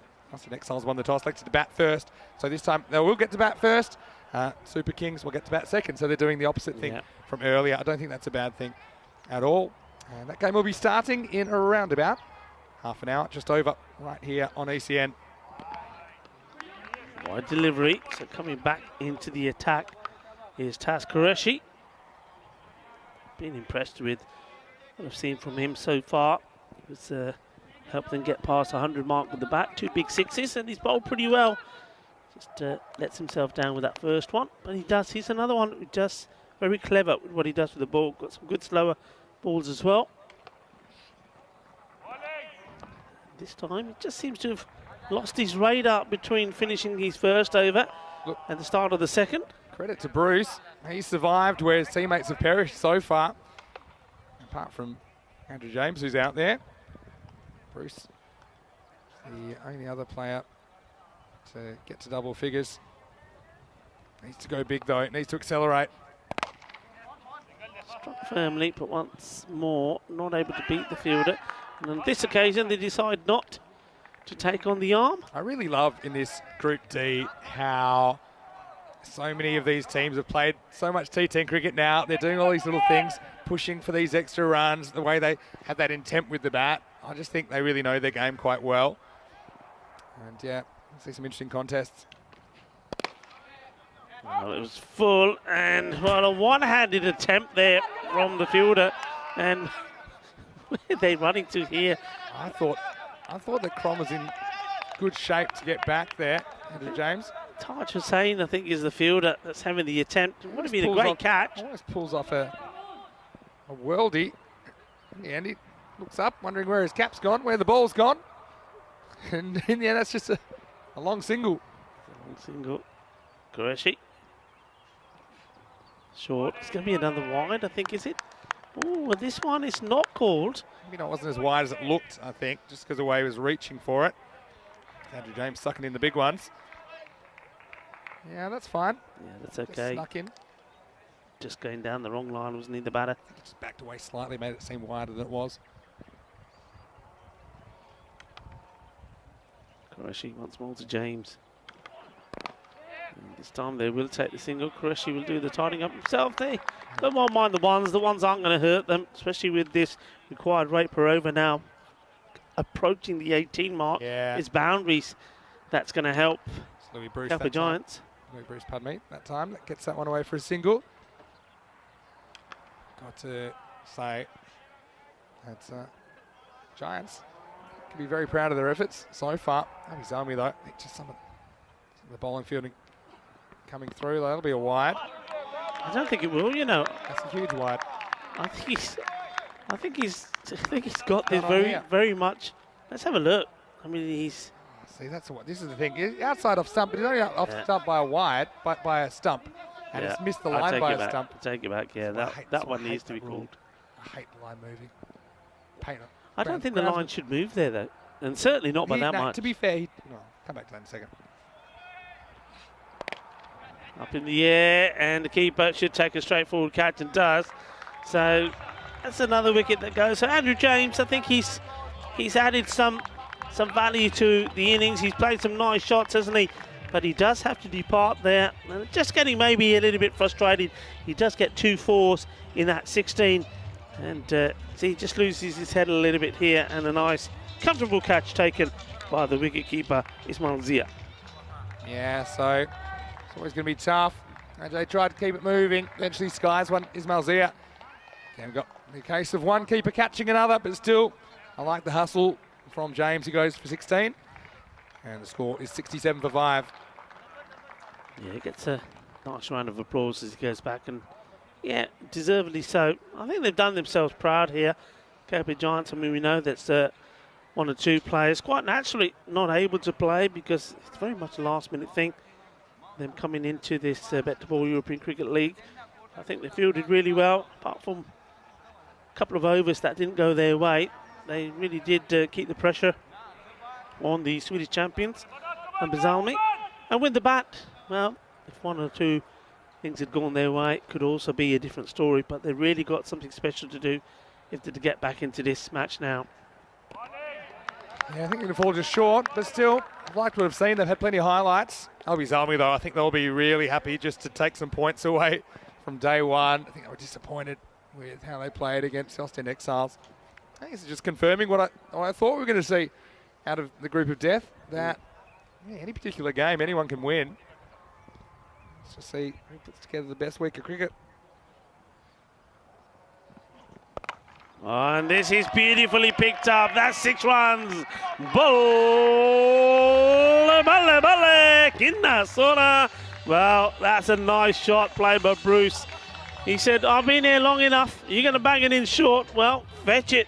Really nice shot. Good shot selection from Bruce. And what he does well, he gets inside the ball so he can stay balanced and help it on its way. See there where he ends up outside the off stump. Good batting. I like what I'm seeing from the young man. And he goes again, and this one, oh, that's a beautiful shot. Kinna, sona, shaka, lagya. Well, that's his 3rd Maximo. 3 sixes and 1 4 as he keeps on moving, keeps on grooving. Take back everything I said about him. I've now decided he's the new Curran Pollard. Louis Bruce. Well, maybe he's had a couple of those Maximo burgers. Imagine when he gets muscles. It's got How the far I hit power. them. Firmly hit. It's trying to split the 2 fielders there. But look, he's batted really well. And look, don't forget, I mean, he's just hit Momand for 2 beautiful 6s. And Momand is probably the pick of the bowlers for Al-Bazami. So he's got everything to be proud of. What a magnificent knock this has been from Bruce. Yeah, it's positive. He's finding that gear, which I felt sometimes he lacked in that Gibraltar series. So Sims, can he provide the sport?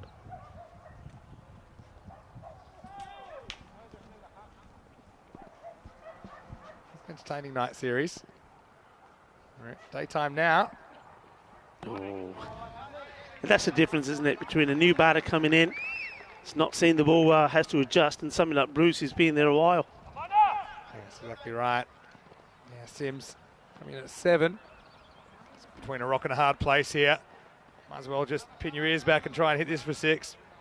Probably want Bruce on strike come the last over anyway. Don't really want a 1. Mind you, he's on 0 career runs in ECL. It's going to stay that way. So 9 overs down, it's 80 for 5. Yeah, it's a good bit of bowling from my man there. I mean, he took a bit of stick, 2 big hits from Bruce. But there, you see there, like, he's moved so far down the leg side to try and create room for himself that he's taken himself out of the play. Just no way he's going to get to the ball there.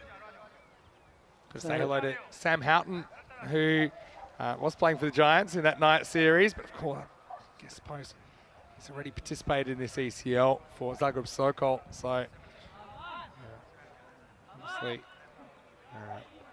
can't represent 2 teams at an ECL. So it's good to see him in the chat though, watching intently as we go into last over. I think they're going to go down here maybe by about 20. But Not a bad effort first up again against an Albies Army team. They're very, very seasoned campaigners. Zahid. Oh, this is picked up beautifully. And watch out, it's coming your way. Well, Max Bay is not there to save him. That's a big hit. Oh, I'm loving it. Well, wouldn't it be something special if he could get to his 50 here? Well, that's a good start because that takes him to 41. Short, bang. Well, one thing that Bruce has shown you is whatever you do, you don't ball it short to me. And he's taking it out on the Swedish bench there.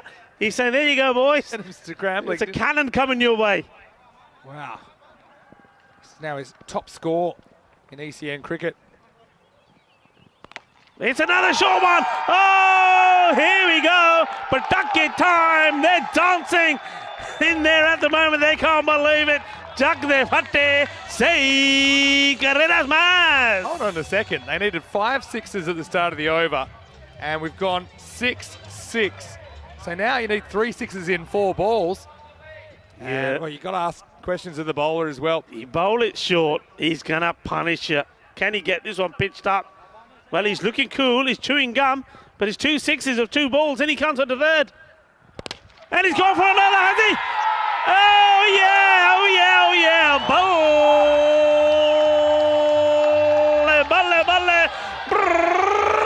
3 from 3. 6-6-6, the Devils' number. It's getting hot in the kitchen. This would be an impossible over. Hey, hang on. That's his 50. He needed 15. He's just got 18 or 3 deliveries. He's past his 50, I'm sure. Yeah, check on it. 53 off 25. 6 sixes and a 4. I couldn't believe we've got a game on here now. Well, he's not chewing his gum anymore. Oh, yes, he is. He doesn't look as cool. 12 off 3. Needs to stay on strike, though. And Got to go 2. Got to run 2. Got to get back on strike. Got to get on strike. 2-2-2 is the call from everybody. And they get there easy. Wow.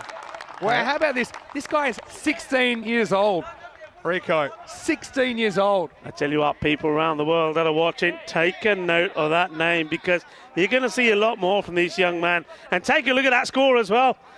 Now you need a boundary. If the ball stays in the park here, you can forget it. This would be a...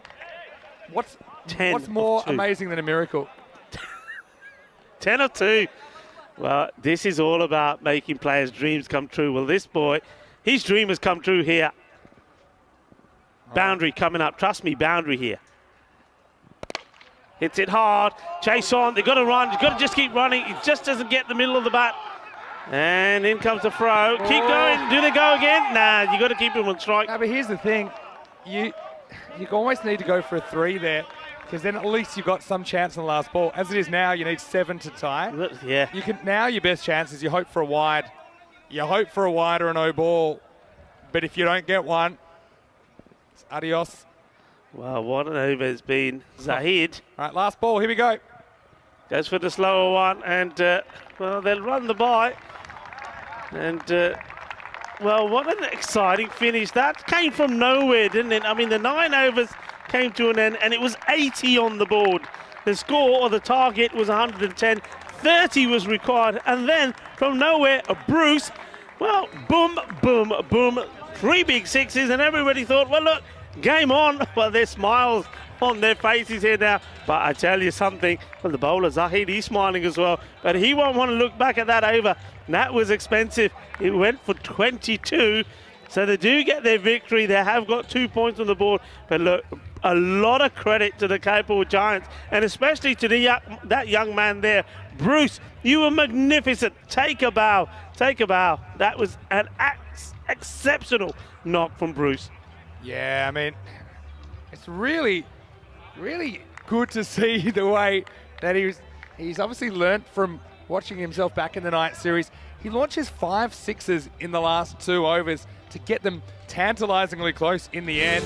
The result in match 4 of Group D, Albies Army from Sweden 109, Cartama Giants 103. As we look back, and they decided to put Louis Bruce up to the top of the order after all. He lost his partner Charles fairly early, and there were a few wicket problems. Latin went as well. Keynes came and he went. Same with the captain, Avinash Pai. But I really like the intent, and in the end, they're only 6 runs away from a very, very good Swedish champion team. Yeah, I mean, when Bruce came out there, you said you liked him, but he doesn't have the power. Well, he showed plenty of power. Hit 6 sixes and 1 4 on his way to 57, not out of 28 deliveries, and he almost pulled off the impossible. But what he did do, he made Al-Bazami sweat. But unfortunately, none of the other batters really, not until Andrew James came in way down the batting order. Nobody else could make an impact. If he only had a little bit of support, you just think if somebody like Latin or even Nesta could have just put 10 runs together at some point, it could have been a different story, Vinny. Yeah, certainly could have been. Yeah, I mean, the thing is, we've seen Louis Bruce hit some of these shots, but they've been few and far apart. But they all came in a rush towards the end. And look, game played in very good spirits as well. Isn't it great to have the Kalpe Giants here? As we see Sami Khalil with a bit of a thumbs up, and well deserved. 2 teams going toe-to-toe. 2 close games for Zalmi. They end the day 1-1. Kalpe Giants without a win, but they've only played the 1 game. They'll come back tomorrow. They'll take on MSC Frankfurt and the Super Kings. Coming up, last game of the day, starting in around about 20 minutes. Austin Exiles from Belgium against the Malta Super Kings. And I'm looking forward to that match. Again, Super Kings, they'd love to take some points out of day 1. And we know there's dangerous players in both of those teams. Louis Bruce dominates the scorecard, 57, not out of 28. So he ends up striking over 200 after a slightly slow start. 6 sixes and a 4 in there. Apart from that, didn't have a lot of help through the middle order. Andrew James, I liked what he did. He hustled the way to 16, and Lee Sims was in at the end. And in the end, just 4 wides and a bye. So not giving too many of the avoidables away. I think that was important in this game as well. 2 for 14. Zia Alizai's had a very good day for Albi Zalmi. Taz Qureshi, I thought, bowled well. 2 for 10. Roman also decent early, and as Aman Zahid got the 10th and almost found himself in some hot water. In the end, we'll see this last over almost pulling off a miracle. Would have been a record for most runs scored off a last over if they were to get there. But in the end, 6-run game. Great game, Rico. Still got 1 to go. It was a fabulous game, and well, you'll find that it's Zia Khan Alizai. He'll probably pick up the Player of the Match award, but it's only because of a fine 55 from him, and also picked up 2 wickets. If it weren't for that, then it would have been our man Bruce, because 57 not out. Also did well with the ball as well, picked up a wicket as well. But what a good match. Yeah, it's great. At 1 minute we thought it was going to be close, and then we thought, hello, when we saw the ball disappearing to all parts of the ground. But that is the beauty of this format of the game. That is the beauty of European cricket at its best. T10, you never think it's over. You never think it's done until that final ball is bowled. Yeah, it was a beautiful game, and more beauty coming your way. We will be back in 15 minutes. Myself and Rico will take you home with that last match of the day between the Austin Exiles of Belgium and the Malta Super Kings. Until then, hope you're having a great day on ECN. Mr. Maximo here, Vinny Sandu, alongside Rico Full. And certainly hope you can join us for an exciting conclusion to day 1 of a group of death. Stay healthy, and we'll see you shortly on ECN. You're watching the BET2BALL European Cricket League.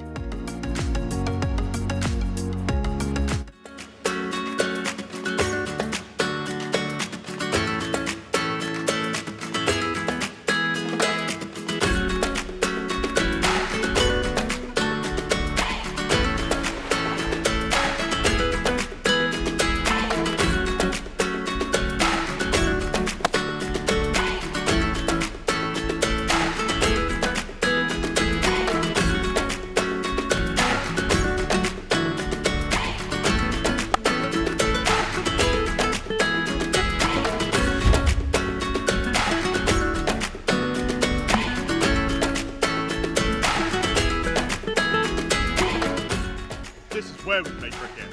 On the Costa del Sol.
Hello and welcome back to the Costa del Sol. Well, a few clouds around today, but I tell you what, there's been a lot of action on the field so far, and now it's time for the final match of day one in this Group D, the Group of Death, and it's Ostend Exiles from Belgium. They're taking on the Malta Super Kings. Let's go over to the tournament referee, Sir Rob Kemming, who's with the two captains. Okay, come across. Thank you very much. Your call. Kiva. The ball. Batting first. You're batting first. Yeah. Okay. Ostend Exiles win the toss and they elect to bat. That's a good confident move from them, I think runs on the board, especially after they have pulled off that chase. I think it's smart to continue leading with the bat.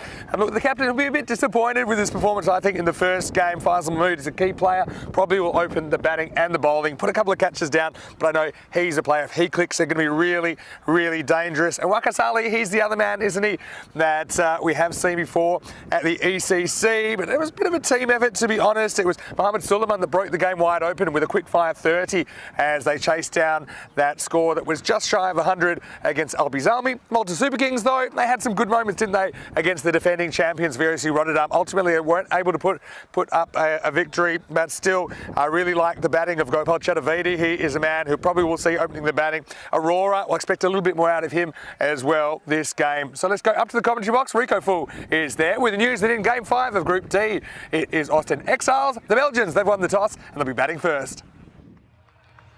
Hello, thank you very much, Vinny Sandhu. And Ostend Exiles, they know that if they can get a win over the Malta Super Kings here, they'll finish the day in top spot. So they're certainly going to go for it. And batting first, well, look, going to be looking out for the likes of Waka Ali. Batted really well in the first match, 28 of 24. But the man who really impressed me was Mohammed Suleiman. He's 32 of 13 deliveries, was top draw. And that's what they're hoping for, a good start here. And it doesn't surprise me that Wakas Ali, he will be opening up. Faisal Mahmood will be his opening partner. What about the Super Kings as we have a look at those two teams? Well, I said what about them? Well, Bikram Aurora, he's got to perform. We didn't see him with the ball. He can bowl some of his spin as well. He's a spin option for them. But I think with the bat, that's where he's key. He's got to give them a good start. I mean, he's a quality batter. Didn't show that. Didn't get the opportunity to show it in the first match. Fahim Mughal, he hit some big. Varun Prasad did as well. And so did Aftab Khan. But neither one of those went on to get a good big score on the board. So that's important for them. And maybe someone like Sumir Khan can also chip in with a few valuable runs. But somebody, one of them, has to go big in this match. And, well, they have the ability, they have the firepower. And I know a lot of people on the chat are waiting to see the best of them. I know our very own John Grimmer, he'll be hoping for that as well. And really, I think you look back to that match against VOC, which they lost. I think the big moment there was when Tim the Cock was dropped by the wicketkeeper Aftab Khan when he was on 9.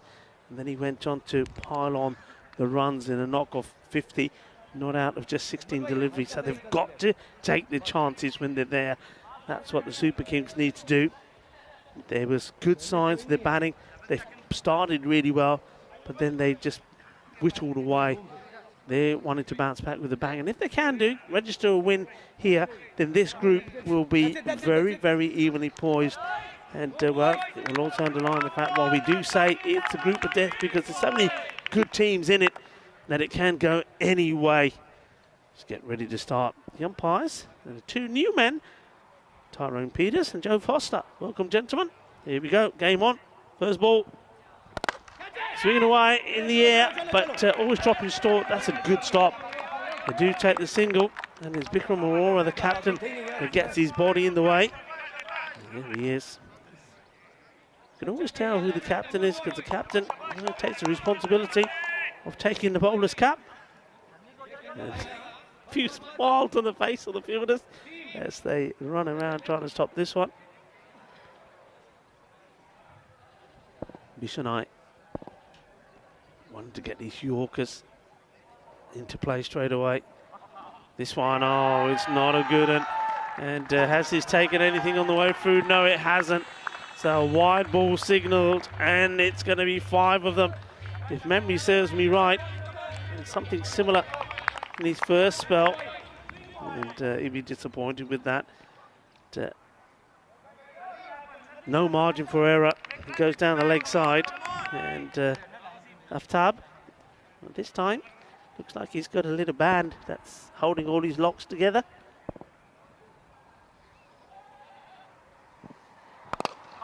Better delivery right up there. That's what you'd expect from him. Yorker length deliveries.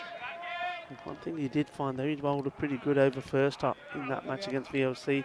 His second, the batters went back in their crease and were prepared to take him on. Went back, went outside the off stump slightly and played him over the mid-wicket square leg area for big shots. So he needs to vary it up a little as well, Bishanai. Into Mahmood. This time it's flicked away to the fielder. No run. Good fielding. And if this one hits, you're gone. That's really, really good work there. Good cricket, guys. Come on. Good fielding. They've got to be up for it, and they are. Get the throw in. And you see, it was pretty close. Back to the live action. That's a full toss. This will be called surely as a no ball. Well, the umpires look at each other. I think he's very lucky to get away with this. I really do. Unless I'm seeing something different, that's pretty high for me. And gets away with that one. Ooh, well. There. I think that's Joe Foster just deciding, well, no, he's okay with it. Once again, Bishanai having trouble with those bit of tape on his fingers. I think he's been asked to remove it. Oh, that's better, and he gets a rapturous round of applause from his teammates. They need to be behind and supporting each other here.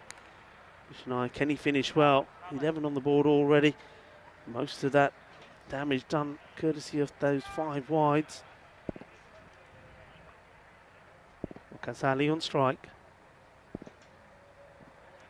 And a little bit slower, a little bit wider, attacking again. Good pickup, good throw.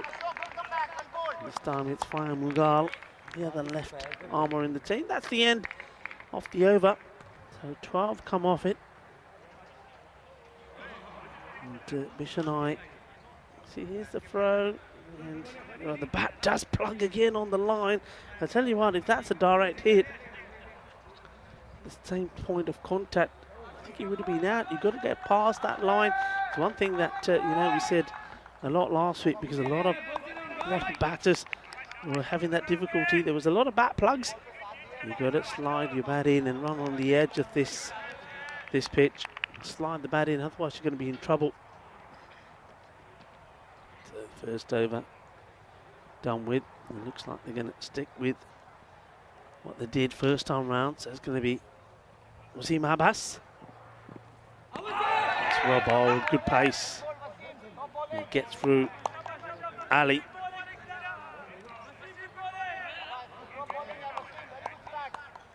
And, a lot of support in the chat for the Kings. And Maya, well, not only she's in the chat, she's out there as well somewhere. Well, Maya, she wants the Kings to do well. We know who she's supporting when it's not MSC Frankfurt. Bowled again.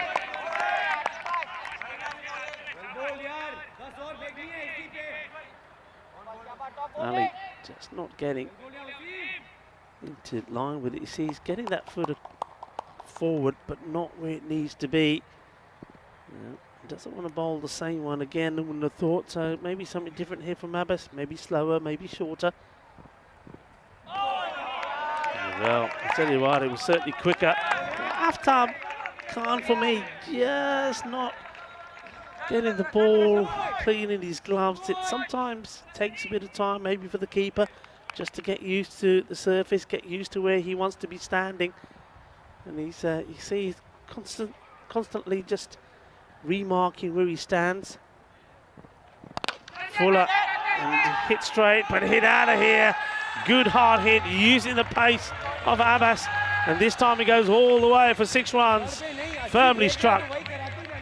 And, well, that's going to be one for the from the ground staff to go and fetch. He went for the Yorker here, but was waiting for it. It's Wakas Ali, hits it firm down the ground to the delight of the Ostend Exiles. 18 on the board. Abbas, that's the first ones off him, off his fourth delivery. This time he does go for the shorter one, but goes too wide. Abbas, a bit surprised with the call. The umpires will find will be very tight and very consistent with these. Anything that is anywhere near that line. Now that one, well, a bit surprised with that. Seemed to be okay for me. Well, that's one way to try and stop it. And if it went on and hit the stumps at his end, Abbas's, he would have been saying, how's that? It would have been a remarkable bit of work. But, well, look, take my advice. Any young bowlers, try not to stop these with your feet, because if this hits you, it's going to cause you all sorts of trouble. It was hit pretty firm and he just sticks the foot out there. You can see if that hits, there's trouble. This one's in the air. This is trouble for the batter. Takes his time, takes the catch and gets the first wicket. And Abbas, he's delighted. He spreads his wings in celebration. And the wicket goes. And looks like it is the captain who takes the catch. So that's the end of Faisal Mahmood. He went for the big shot. And no mistake. In fact, it was Ashok Bishanai that takes the catch. So the two opening bowlers combine. And it's this occasion is Wasim Abbas does the bowling and Bishanai does the catching, so they get the breakthrough. It was important that they did, and it comes at the end of the second over. So not a bad over from Abbas. He does go for 8. 6 of those was from one big shot, but he does get the wicket and breaks the partnership. So Faisal Mahmood goes. And I think this is a time where we're probably going to see Mohamed Suleiman. I'll be surprised if it isn't Mohamed Suleiman that comes out now. He was in awesome form, struck the ball so well and so cleanly. The over comes to an end. And before we start the final over in the power play, it's a good time to welcome back Mr. Maximo. Yeah, enjoying what I'm seeing so far. Ashok Bishnoi takes the catch. Wasim Abbas might just steady Super Kings a little bit. Heading into over number 3. Mohammad Ajmal with the ball. He's and he's gone.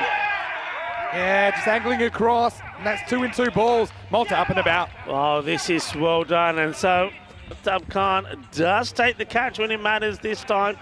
And that's the breakthrough. Well done. And you've seen there, the last wicket fell. We'll ignore that because we've seen another one since then. And it's a change in the bowling, and he gets this one in the right area, Mohammad Amjad. And, well, I tell you what, Aftab Khan is delighted. Look at that. He nearly throws himself off his own feet taking that catch. But, look, so he should be happy.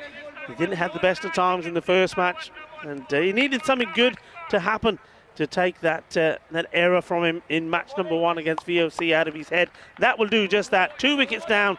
And both openers now back in the shed. 13 of 11 deliveries for Ali. Faisal Mahmood, he only lasted 2 deliveries and got 1 on the board. So, Super Kings, they've got one of the danger men, Ali, back. But they know that the man that they want to see the back of hasn't yet got going yet. When he faces his first delivery, it's got to be Mohamed Suleiman. Diwan Ali comes in at number 4. And he's going to be on strike. Amjad.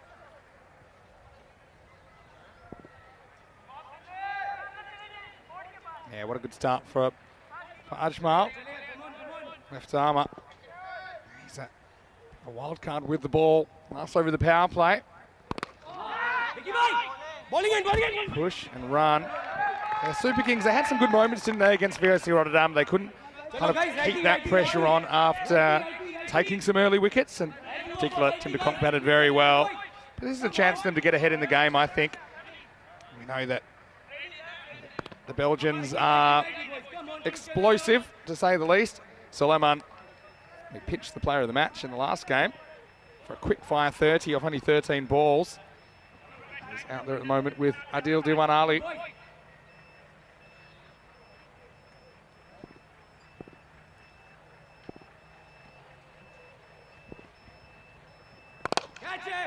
This is driven through the covers. Nice shot. Shot of a confident man. First ball, 4 for Suleiman. Yeah, this is a nice shot. We've seen that a couple of times today. Nice shots played through extra cover. It's the sort of form that he's in. Very strong, aggressive player of the ball, but he does hit it sweet. Ajmal needs to bounce back from that.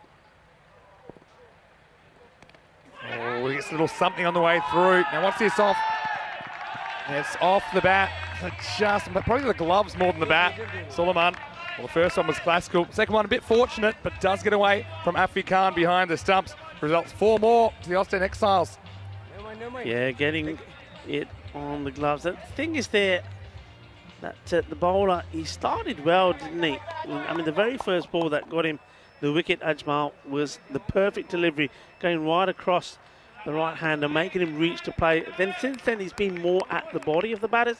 I think he needs to go back to getting the batters to play outside the off. Tries, but this one should just be a one-hopper. The fielder down there, Varun Prasath. Just the one run. Question from Rajiv Sharma in the chat. Hello, Rajiv, and thanks for your kind words.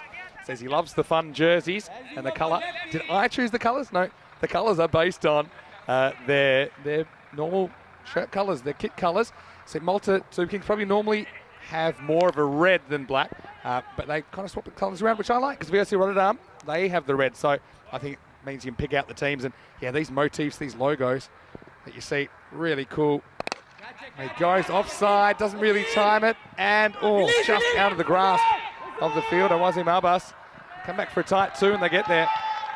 Yeah, good running. They just make a change to the field to the lefty, and that meant that Varun Prasath, who's out there, who would have been out there, was moved.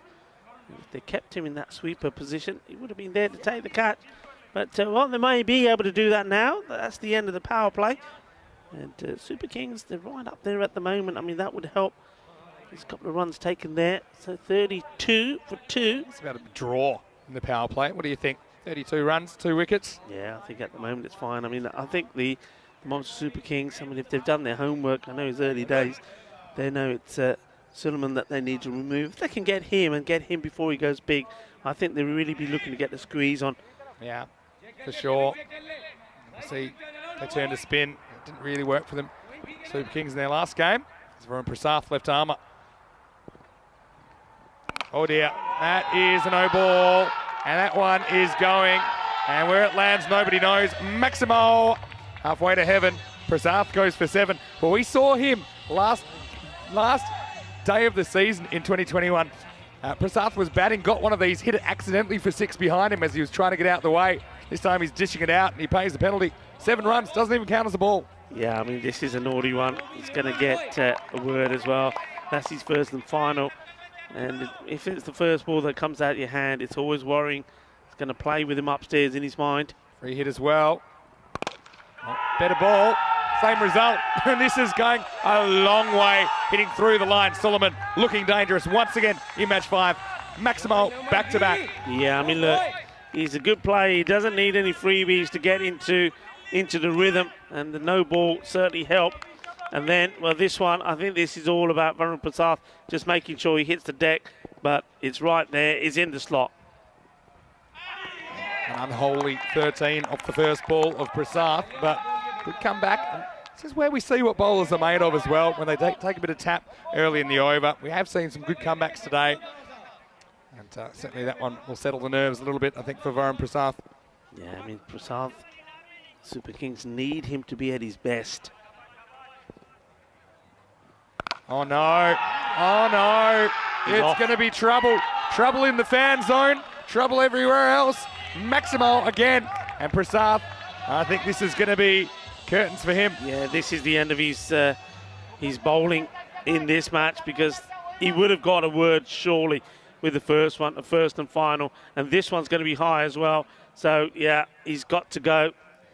And it all depends on whether he was given that warning or not. And let's see what happens here. And all eyes are on the umpires. If he doesn't get taken off, I'm very, very surprised because both of those are at the body. That's what's going on here. I mean, the batters might have said keep him on. It's because he didn't get the warning, I think, for the first one. He still has to get the warning. Yeah, I mean, yeah. Certainly with the direction of those two balls, something bowled at the speed of Prasath. But the thing is, if the warning's not made, then, yeah, then it doesn't count. So he's had an extra stern warning. Tell you what, though, I always think sometimes it's in the batter's favour to keep someone on that's struggling so much. I mean, maybe not as far as danger is concerned, but as far as runs are concerned, it's working out okay. 21 off the first half of the over. Prasath will be happy that Suleiman's down at the other end. Maybe he can fare better against Diwan Ali. Sometimes, life gives you a bit of a lucky break. Cricket's no different, isn't it? Prasath probably should be kind of plying his trade in the outfield now, thinking about life, watching the grass grow. Instead, he's still out there and he's still got a couple of balls to go in this over. It's been a real mixed bag from Varun. And this is going to be more pain for Prasath. Maximal once again. This over's worth 27 now. Yeah, I mean, it's a surprise, really. Prasath just doesn't seem to be in any sort of rhythm. He's struggling, and this one, after getting a good ball outside the off stump, this one is down the leg side, and it just helped on the way. And this is painful, a painful over this for the Super Kings. Want to go, get a good one in. I can hear Aftab saying, come on, get a good one in here. With 27, this could go supersonic. Good. Won't. So it's a lot of dot balls in that over for an over that ends up costing 27 runs. That's 4 overs down. Exiles off the hook a bit. The score is 59-2. Very, very warm welcome to you, no matter where you're watching from around the world. Nice to see John Wood in the chat. Hello, Woody. Hope you're well. Question, will we be commentating the ECS, Cartama as well? The answer is yes, we will. And I'll actually probably have something to release probably tomorrow about the European Cricket Series schedule coming up. But I can tell you top of our head, I think we go to Portugal. I think we maybe get another bit of a Danube detour a little bit happening as well. I think we'll be visiting the Netherlands in the first part of the season, so we'll give you that information. But yeah, the good news, what I can reveal to you now, is that the week after ECL finishes, we'll have a European Cricket Series, so a domestic tournament right here at the same ground. So that's really exciting. We'll have ECS cricket huge, here isn't it? for the first time. It's huge. Here's Bikram Arora. It's left arm spin. And we'll get to see some of the players, I'm sure. Quite a few of the Giants will be involved that you'll see. Again, pretty local to here. Haven't he had today some really expensive overs from bowlers? I think good bowlers of all too. the matches, good bowlers Good bowlers have been taken to town. It's been amazing. I mean, we saw this delivery. Doesn't quite get hold of this. Mostly seam bowlers have gone for the big runs, those big overs. Yeah. You know, go back to Kenroy Nesta in the previous match, going for 28. Even that last over where Louis Bruce almost pulled it off as some sort of super miracle. Yeah. That was magical. I think spin options, pace-off options, so important. Here's one now, Bikram Arora. Well, this one you can forget it. This was like a bullet. It's gone over everybody, including the ball retriever. Maximal Suleiman hits 30 for the second time today. Yeah, this is such a beautiful shot. It just strikes the ball so cleanly. Just have a look at this. This is sweet out of the middle of the bat. And just hammers it. This no messing around. And I think, that's Savage over there. There's one for Savage to deal with. And misses out. This is what happens. I just think you get somewhere off the spinner, but it's hard to string boundaries together because I think the spinners have a few more variations that just upset the timing of the batter. Eventually caused a mistake. And this is about where Suleiman got out last time. See if he can push on for a few more.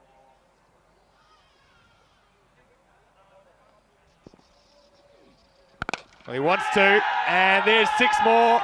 Well, this one's flying towards the hills, which are alive with the sound of Maximos. Has 6 more to Suleiman. Doesn't spend long in the 30s. He's already past 40. Oh, he just hits the ball so well. Look, we sometimes talk about, look, bring the slower bowler on, take the pace off it, because you can't get the pace into the shot. Well, when you've got the power like that and timing, it doesn't matter. He's just hitting them big for fun. It's a challenge kind of a length. It's not up in the block hole, saying, okay, drive me out of the ground if you think you can. I'm hoping for a mistake. That's what Aurora's saying.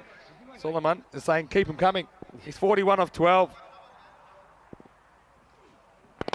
This one is going to be 4. And this was wider, or slightly fuller, maybe slightly faster, but it still disappeared to the boundary. What an over this is. Ends up costing 18. Suleiman lighting it up here in match 5 at the halfway point of this innings. It is Austin Exiles, the Belgian champions. They're 77 for 2. Yeah, with Bikram Aurora, I think he's just pushing it through, for me, just a little bit too much. When you've got somebody who's striking the ball so cleanly, you've got to take really all of the pace off the ball.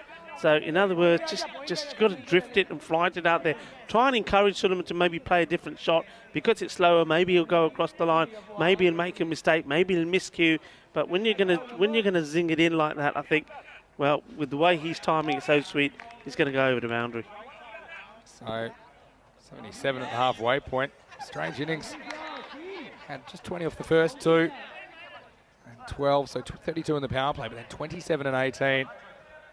And they're going to stick with spin. And it looks like this will be Amar Sharma who's going to bowl his offies.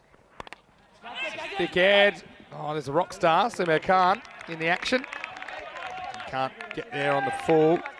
Yeah, so I also had a question about the European Cricket Championship. Will it be an annual event? Well, that is the plan, and we have kind of blocked out a similar period later in the year. It might be a 5-week tournament. Hasn't been officially announced yet, but yeah, plans are to have an even bigger European Cricket Championship, which is the international T10 event, which we had here last September and October, of course. He wants more, and he really loads up on this, but it's higher than it is long. The fielder goes back, and he takes the catch. That's a really good catch out there. That's Funyan Magal, and he had to hold his head up.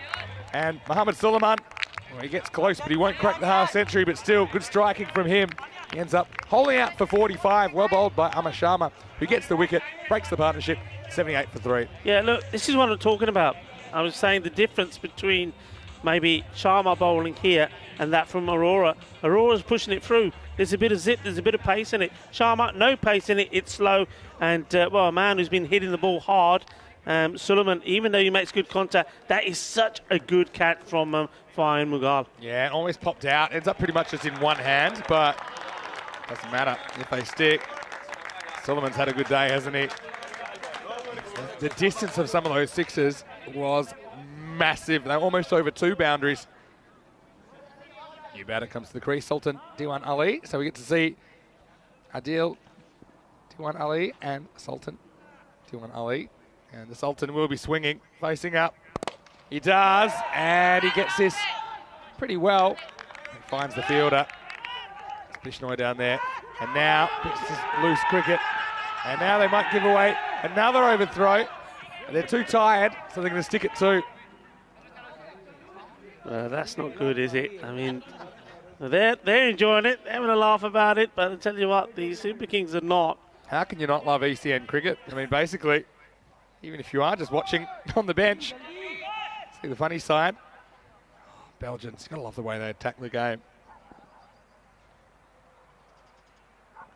He wants it, and this one could be another chance, but in fact it doesn't carry.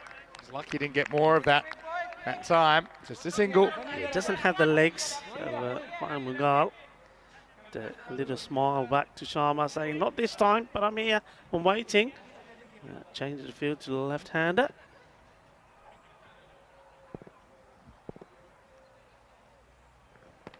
Ooh, is that a chance? I think this may have been in a Vinny. Be interesting to see that foot. If he's just been a bit off today so far. See, half a chance if that doesn't glove it. Just gloves this one, but it's called a wide. Yeah, Afi went big in that big total of 200 that you saw in Malta. That's a good call, I think. Yeah, getting some turn though. I mean, that would be encouraging for Sharma.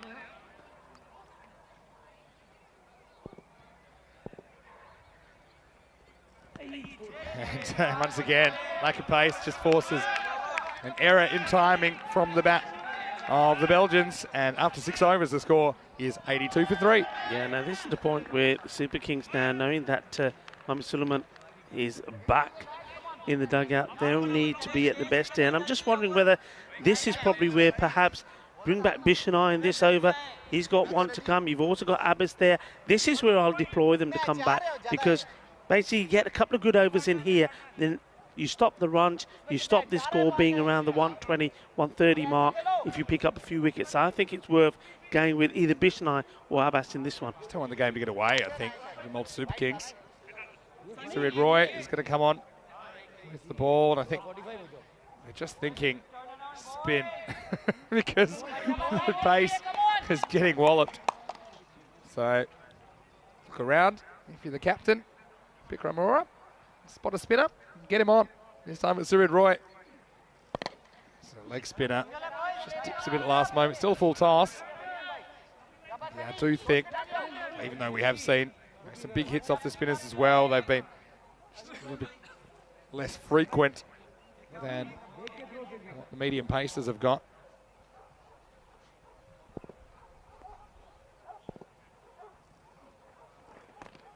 This is out. See, when Sirid Roy bowls, he gets a lot of overspin, so the ball drops a lot, and that was the case that time. Yeah. So it kind of looks like that ball, for example, looked like it was going to get on the full. Once you miss it, you've got to get that foot back in quickly. The batter does on that occasion. This one does come down onto the bat. He's just an awkward customer, isn't he? Because he gets that overspin, it makes it bounce a bit more if it does bounce. Yeah, I think if you're going to play him, you've got to use your feet. You've got to dance up to him or walk up to it, and you've got to hit everyone on the full.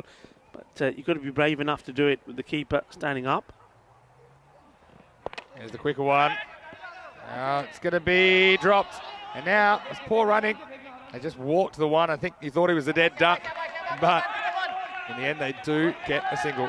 That's a bad drop for somebody like Wasim Abbas. Normally got very good safe hands. Yeah, I mean, sun's come out though. For the first time today, really. Yeah. Nice bit of sunshine we got going. Goes for it leg side this time. Now they hustle. They want to. And Prasath is going to allow it. That's good running. Yeah, it's played it in the gap. You can see the camp getting behind the batter saying, two, take it on. And they want the acceleration here. If it's not coming in boundaries, we want you running 2. Got to say, a lot of people appreciate the little flags that we've got added to the graphics, showing you which nation these clubs are from. Of course, it is the champion club of the countries that you see listed on your screen there.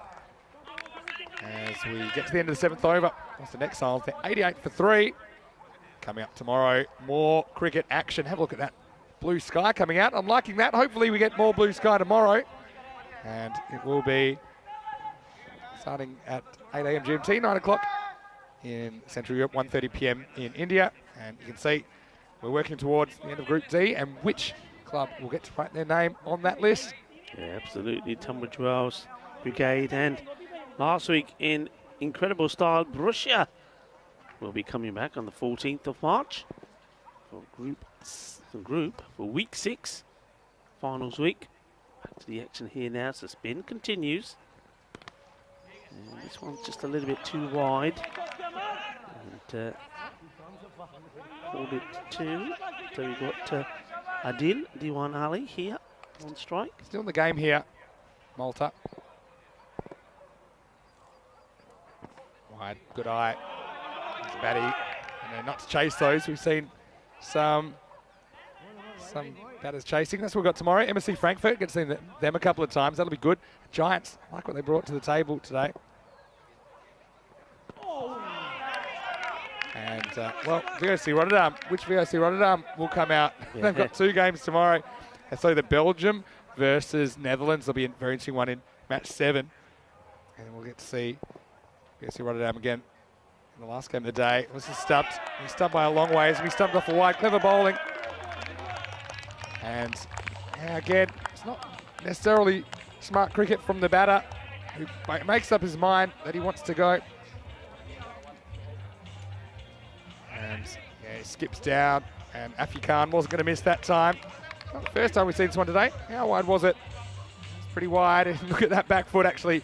If anything, goes the other way outside the leg stump. So nice bit of keeping. Costs a run, but picks up a wicket.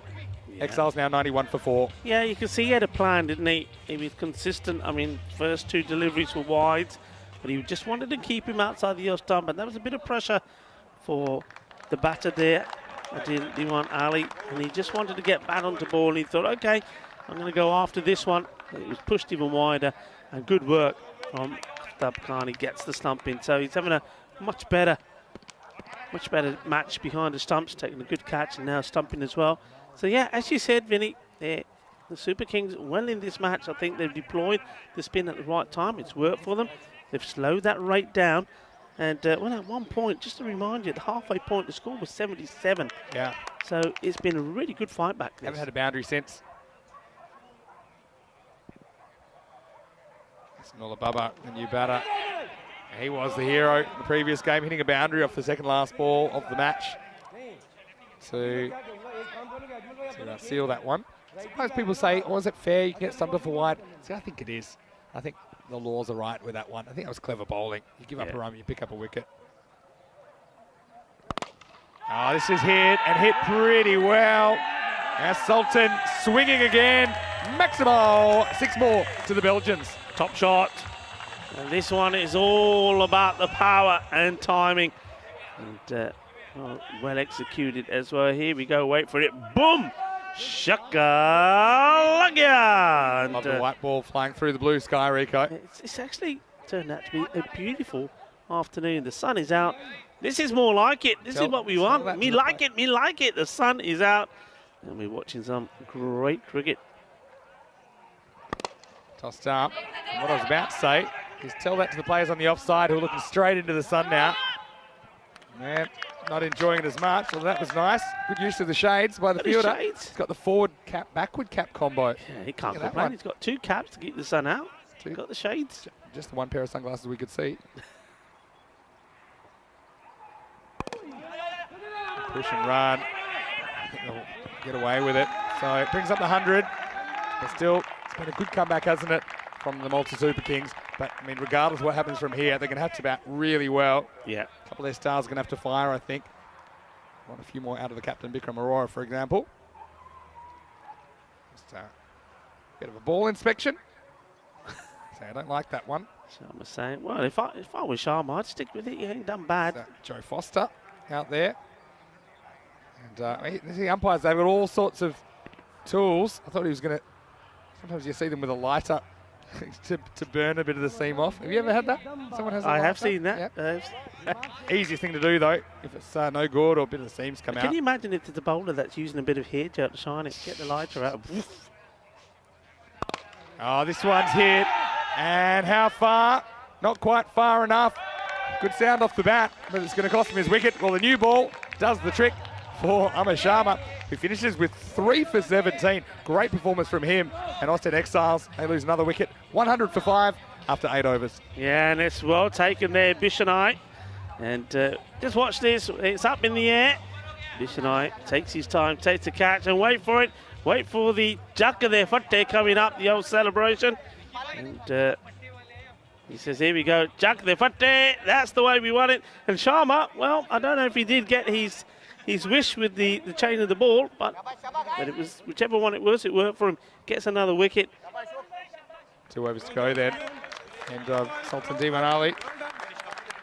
And yeah, see the Belgians support around their team, as you can imagine. It's one thing I've really enjoyed about all of these teams, and particularly we're seeing a lot of it today with it being the first day. The kind of noise you get in the dugouts, obviously, the guys are so happy for each other. They've played a lot of cricket together.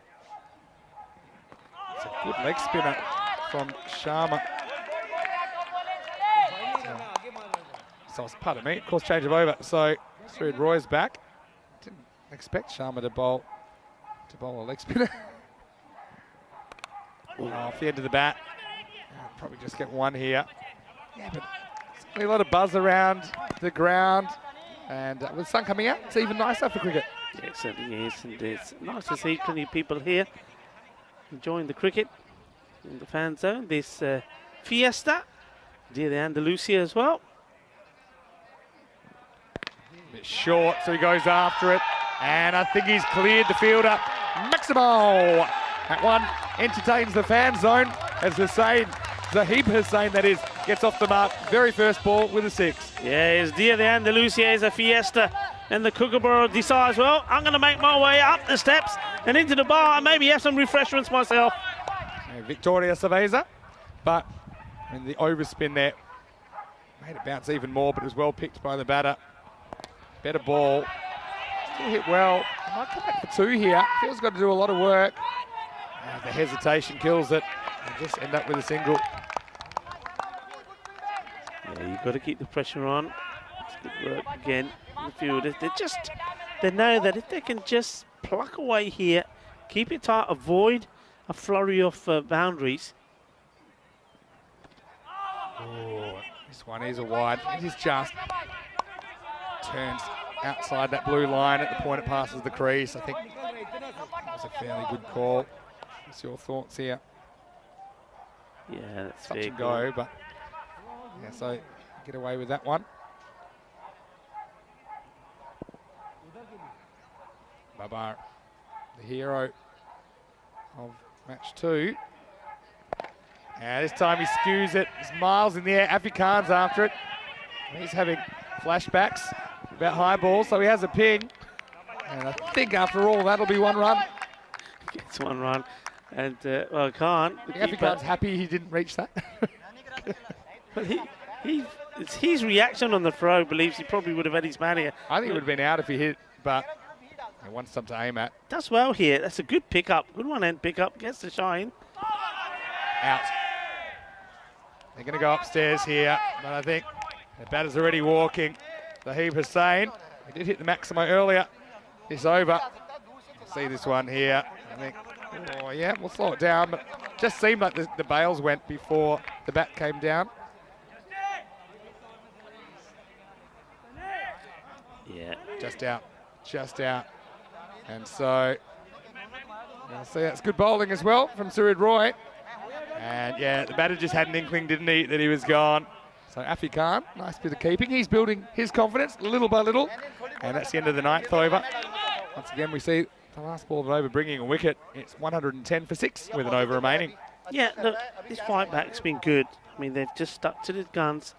The spin's done the job. I'm just wondering who's going to bowl this one. Will they go with Bikram or is it going to be... It looks like it's going to be Amjad to bowl it. But that's fine. And if they can keep it to around 120, they'll be very happy with this recovery. And the Super Kings, if they can maintain the start that they had to the first match. Remember, at the halfway point, they were around about 68 runs. Yeah. Then it all fell apart. Then the last 5 overs, it went for just 25 against VOC. Yeah. That's where they need to improve on. But the sun's out. It's going to be a lovely afternoon to have a bat. So, well, the opportunity is there, but they've got to finish well. They've been patchy. That's what I'd say about Mulder Super Patchy, Kings that's today. a good word. Yeah, patchy. With the bat and the ball. Okay, last overtime. It's a pretty good strike down the ground. A lot of work for the outfielder. He wants to get it back, and he won't. So, Baba chasing the strike, but just say, Omer Diwan Ali, the 3rd Diwan Ali to come to the crease. He wasn't too keen on getting run out without facing a ball. Yeah. He said, no, I've got this covered. He wants to go for a few big hits now himself. Question from Michael Daub in the chat. We'll bring that up in a second. First, let's get a look at Omer Diwan Ali. He gets a 1 here.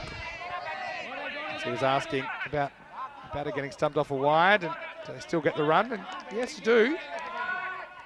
So basically trading a run for a wicket, and you will have to bowl the ball again. I guess it depends how valuable the wicket is to you, I suppose. But generally, it's a good trade-off. Also, you know, occasionally get these leg side stumpings in limited overs forms of the game because of the leg side wide rules, which I think are one of my favourite parts of cricket when they do happen. It's good bowling up in the block hole. There's a question for you then. Coming for 2 here. Let's see the action here first, so they do get the 2. So go back to that. Yep. 1 required for victory. I already know what you're going to say. Bowler has taken 2 and 2. Yep. Bowls his 3rd ball. It's a wide, quarter wide. Stumping's taken. Does he get the hat trick? Short answer, I believe, is no. I thought you knew what I was going to ask. I didn't say I knew the answer. This is in the air and it won't carry. Ooh, well, I don't know about this. I think you've got to take the catch here. Everybody's looking a little bit surprised. Maybe he's playing it safe. I can understand It's the last over. You don't want to dive and give up another run. Probably catch he's not taking. He's looking to the sun. It's not the wide happens at the, even though the wide is called later, the wide happens at the moment of delivery, so it'd be the end of the game. Yeah. Is that right? So you're right. The wicket wouldn't count because as soon as the wide is called, that's the end of the match. Yeah. And I'll go further. I think go for 2 now. Come on, you got wickets. Not interested. The other thing is you can't take a hat. A hat trick cannot include any no balls or wides in it. So even if you were to take 3 wickets in 3 balls and one of them stumped off a wide, you haven't taken a hat trick. That's what it is. Who says? Look it up. Who says? Wisdom. The Bible. Oh, no, Don't be sacrilegious. Anyway, 1:16 to go. And this is the last ball. And he might as well come back now. Good throw will have him here. Afi Khan's got a little bit of work to do. But I think he beats him. I think he gets home. No, I think he's out here. Do you think he's out? I'm going to go out. That's a good dive. I'll give him points for the dive. It was a good I dive. tell you what, Jerome Peters, he's doing a bit of ducking and diving. This is coming his way. Here we go. All right, out the way. Yeah, and we'll wind that back, but I think you'll find he's just short here. See, at the moment, he's already gone there, so I can tell when we wind this back, he'll be just out. Yeah, but does he have the ball? How did it? Because I'd like to see that part again, if he's got the ball as well, or whether he's knocking it over before. It'd be interesting to see. It was a bit of explosive action. I think he has the ball. He holds on to it, and if it does fall out of his hands, it's... Yeah, we can't tell from that one, but we'll give you a better one. That's tough. There we He's go. been in the action, though. That might help us. He's been in the action. Look, he's had a much better game than the ones against VFC. I mean, he had that horrendous drop. So he's coming good. Look, they're going to be very happy with this. I really do believe they've done sensationally well. 117 is what it ends up being. But just to remind you again, don't forget at the halfway point, the score was 77. Yeah, 77 and 40. So 77 in the first half, 40 in the second. They've at least played themselves back into a contest. Yeah. It's probably, for me, it's 10 over par. I think about 105, 110 is probably par, especially on a Monday. It might go up as the week goes on. Good sportsmanship as well. Yeah. Seeing, I think these two teams meet. Of course, we saw some interesting cricket between Belgium and Malta last year in T20 International Cricket on ECN. But it was the Super Kings searching for their first points of the week. And... well, you know what you're going to get from the Belgians. They're going to attack you. And early on, there was a lot happening. And the captain was out there, Faisal Mahmood. So that one went for a Maximo, but they just couldn't really get a partnership going for the most part. There was a little nick behind. So Afi Khan was a busy man during this innings. Wakazali went, and then, yeah, the Maximo started flying, particularly when we saw the batting of Mohammed Sulaiman, who scored 45 of only 14 balls. Yeah, look, Sulaiman has done it again, hasn't he? When you look at the scorecard, you'll see that the only real major contribution was from him again in their first match that they won. He had a bit of support from Wakasa Ali as well. But in this match, all about Sulaiman. That was a really good catch from Fahim Mahmood to get the big wicket. And then they introduced spin cleverly, and they just chipped away, didn't they? Chipped away, kept getting the wicket. There was some good catches as well. Here we go. Jakka there, Pante! Mitch Nye, he's enjoyed his moment out there. but it wasn't him that was required. I thought they would at some point maybe go back to Bishanai or Abbas with the pace bowlers, but I think Clever just stuck to the spin. And what that also shows me, when you think that Bishanai and Abbas didn't complete their quota of overs, it shows me that the Super Kings, if they can get going, they've got a lot of depth in their side as well. Yeah, well, that's true, but I think they kind of made a decision in game that, okay, the pace isn't working. We're going to go to spin, and we're going to look for some other spin options. I like the way Sued Roy bowled. Yeah. He only went for the one Maximo. Apart from that, it was just ones and a two. Picked up a wicket off his last ball. But how about Suleiman's day? He only faced 13 balls in the last game, and he only faces 14 this time. But geez, he gets going quickly, doesn't he? And Suleiman holding up his 32 with 45 in this one. And with the ball, yeah, Amar Sharma, best of the bowlers, I think, 3 for 17. Yep. Also, you see, Sued Roy was pretty effective, only going for 8 and over, and that was after Bikram Arora went for a few with his spin, and Prasath, well, he went for plenty in that over. That's one he'll want to forget. As we have a look at the skyline, that's quite an entertaining one. The Manhattan, as you see, those couple of early wickets, but Suleiman just counter-attacked in the 4th, and then a good 5th set up this total, but a really good comeback. You see in the second half, only 40 runs. So we're going to take a quick break. We'll be back in around about 5 minutes. Mr. Maximo here, Vinny Sandhu alongside Rico Full. Join us. The sun's out. We're ready to play. Last innings is on the way. You're watching ECN, and this is the BET2BALL European Cricket League.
Hello and welcome back to this lovely setting.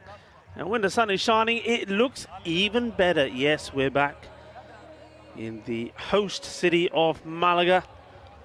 And this is the Cartama Oval. What a wonderful ground it is. The setting is absolutely delightful. There's a picture of the hillside there in the background. That's where we were coming from last week. This week it's from the lake end. Beautiful lake behind the bowler's arm, and a bit of fish in there as well. So setting, as I say, is absolutely picturesque, and you see there from those flags there is a gentle breeze, anxious look on the faces of one or two of the Super Kings, and they're looking to make a good start here. Nice to see that they're all intently watching there.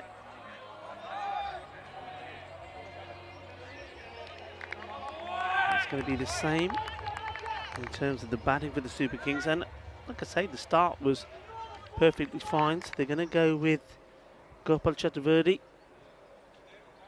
It's going to be the opener with the captain Bikram Arora, the non-striker. Here's the first delivery, and hit away firmly on the onside. Sohail Chowdhury opening up the bowling, keeping the pace off the ball.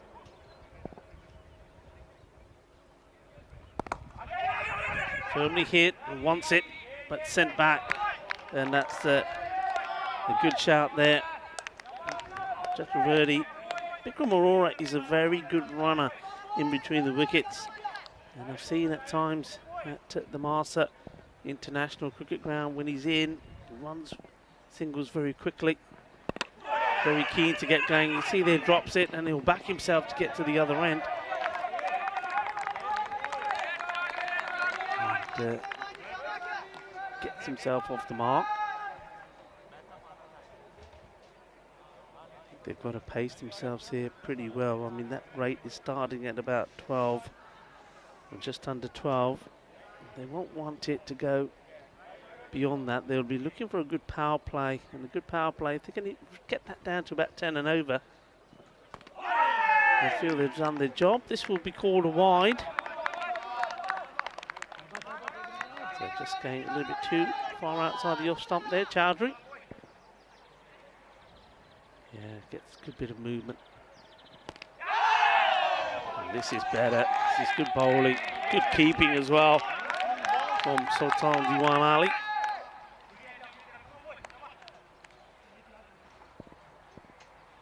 And these kits looking stunning, especially when the sun's out on the yellow, liking that. Out. Wow, hesitation, and throw goes to the wrong end. And I think the batters probably would have made it there. Direct hit would have been interesting. But Chaturvedi and Arora just having a few communication fails. But the key thing at the moment is that it's tight. Very close field out there in the off. Drops the bat on this again and goes. And it's not going to hurt the Exiles much. They know that singles, that's only going to create problems, further problems for the batting side as the rate will go up. That's the end of the first over.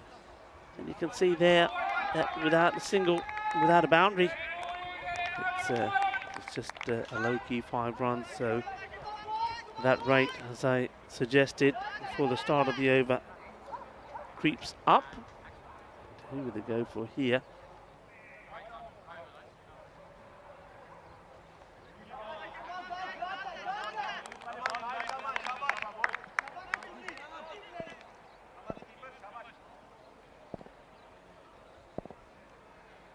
Aurora back on strike.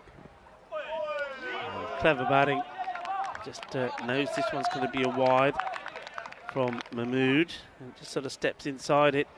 Yeah, he hold out to the man at mid-wicket in the first match that he batted at, and he'd be keen not to make that same mistake again. Though this time round, there is a huge space in that area. Nobody is there. So from long on to square leg, big gap, so he'd be quite happy to take it on. We'll watch this one go by again. It's another wide, good take from Sultan Diwan Ali once more, on the leg side. Bit of movement, and you can see he had to be at his best there. Good work, good handwork from the keeper. The bowler, Mahmood, saying, yep, I know. You don't need to tell me, Faisal Mahmood.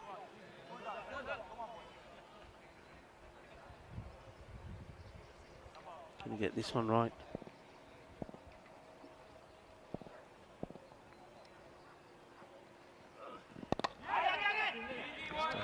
Better into the body of Aurora, and Aurora just works this round.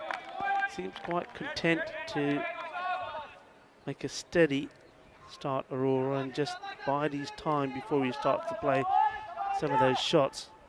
Couple of Jadaverdi, on the other hand, he does like to play his shots. He batted really well. Scored 45 of 22 against VOC. Gave his team a good start. Edge gone, and well, it's not going to be a good start this time around. He goes for the big shot, gets the edge, caught behind, and no mistake from the safe hands of Sultan Diwan Ali. So the first wicket comes, and Faisal Mahmood, when he does get his line right, it's too much for Gopal to handle. And he's going for the big hit, trying to power it over the offside. But well, big thick edge on that, and a nice, easy, comfortable take. There's the first wicket. So first one down. And I know one man that's always keen to see the wicketkeepers perform and take the catches when they come their way is Mr. Maximo Vinny. Nice take. Yeah, it was. That was a really friendly little nick as well. Wasn't that little, actually. But it just kind of loops nicely into the gloves. And Nick actually takes a bit of pace off the ball. So Sultan Diwan Ali gleefully accepts that. Here's a man I'm always excited to see. Panyan Magal. He likes to go early and go hard. Yeah, Magal, he certainly will high up that area at mid-wicket. He really likes to play a lot of his shots, but it's got to be there for him to play it. Mahmood, the successful bowler. We have seen a fair bit of seam movement today, haven't we? Especially early in innings. And the bowlers are hitting the seam. They are getting that sideways. It's making it a bit difficult for the batters. They just opting to block this one out, which is, well, fine. Well, I don't see him block too many. There he goes with movement this time. Casual bit of fielding from Wakasali, but effective. Just a single. Yeah, you can see he's eyeing up that area, but he doesn't quite get the desired wrist involved in the shot, so he can't get it in between those two fielders. Mahmood, Belgian national team representative, went all the way to the final against England 11 on this ground a few months ago. Perfect ball, hear the grunt, moves after it himself. Just be one, it's good stuff. It's a pretty good start, this, isn't it? Super Kings just struggling to run a ball pace early, and this is in the power play, where normally you are looking to pick up boundaries as a slightly higher proportion of your total. They just haven't come so far. Yeah, Mahmood has bowled well. He struggled with his line earlier, but now he's bang on the money. All singles in the total so far. That trend will continue with this. There's a wild throw, comes in, finishes the second over. Malta Super Kings, 2 overs down, 11 for 1. A super interesting group, this group of death, as we've been calling it. We have 6 teams here, play 5 matches each. And then we have Super Thursday coming up, which is where the top 3 teams play for position, the bottom 3. They play for survival before we'll have our finals Friday. What an exciting finals Friday we had last week as well. And it's going to be a big write-up in the paper as well in Italy about Brescia CC and their story. It's what we like to see, isn't it? And you can always follow along at our website, EuropeanCricket.com. Welcome to you if you're a new viewer as well of European Cricket. Yeah, I mean, so they should do. There was so much happening on the old social media after that victory. It sure was.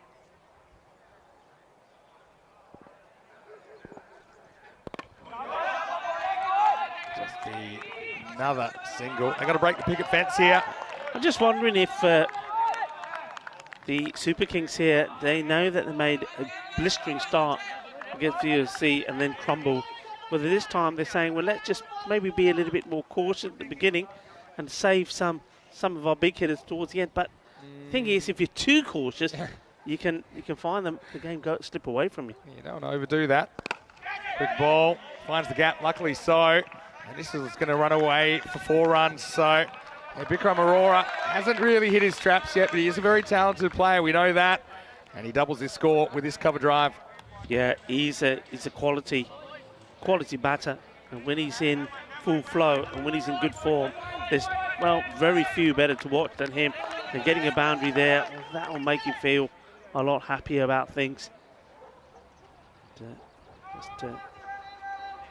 Going to take time just to get the umpire to help him with his shoelaces. Joe Foster, once again, a very warm welcome to Joe Foster, and also his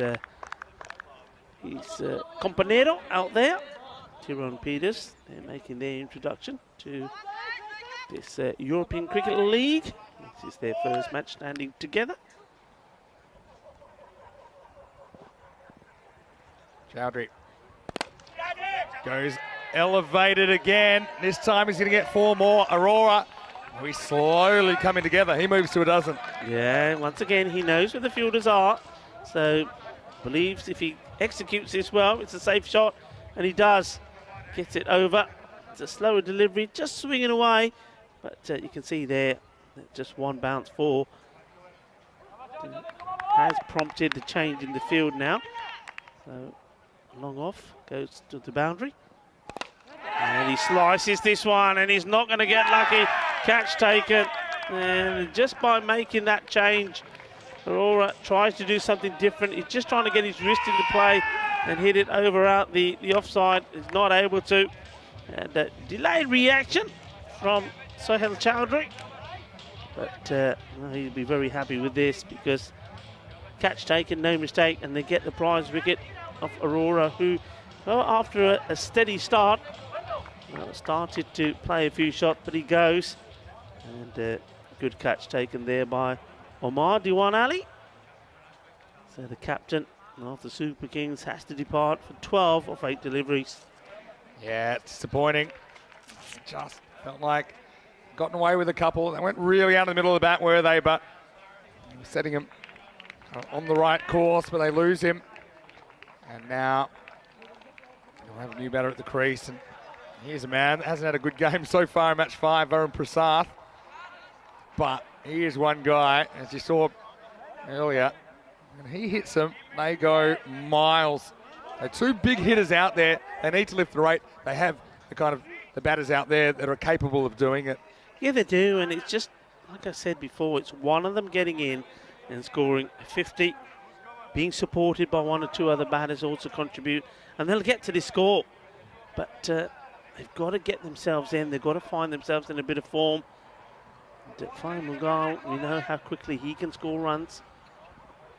It's going to be Varun Prasad, 20 on the board, but 2 wickets down. And Sohail Chowdhury to continue. Oh, and this one, it's a good delivery, and Prasad not convincingly keeps it out. Somebody just needs to feel the confident factor at the moment. Prasad, I think he's bowling in the match wouldn't have helped.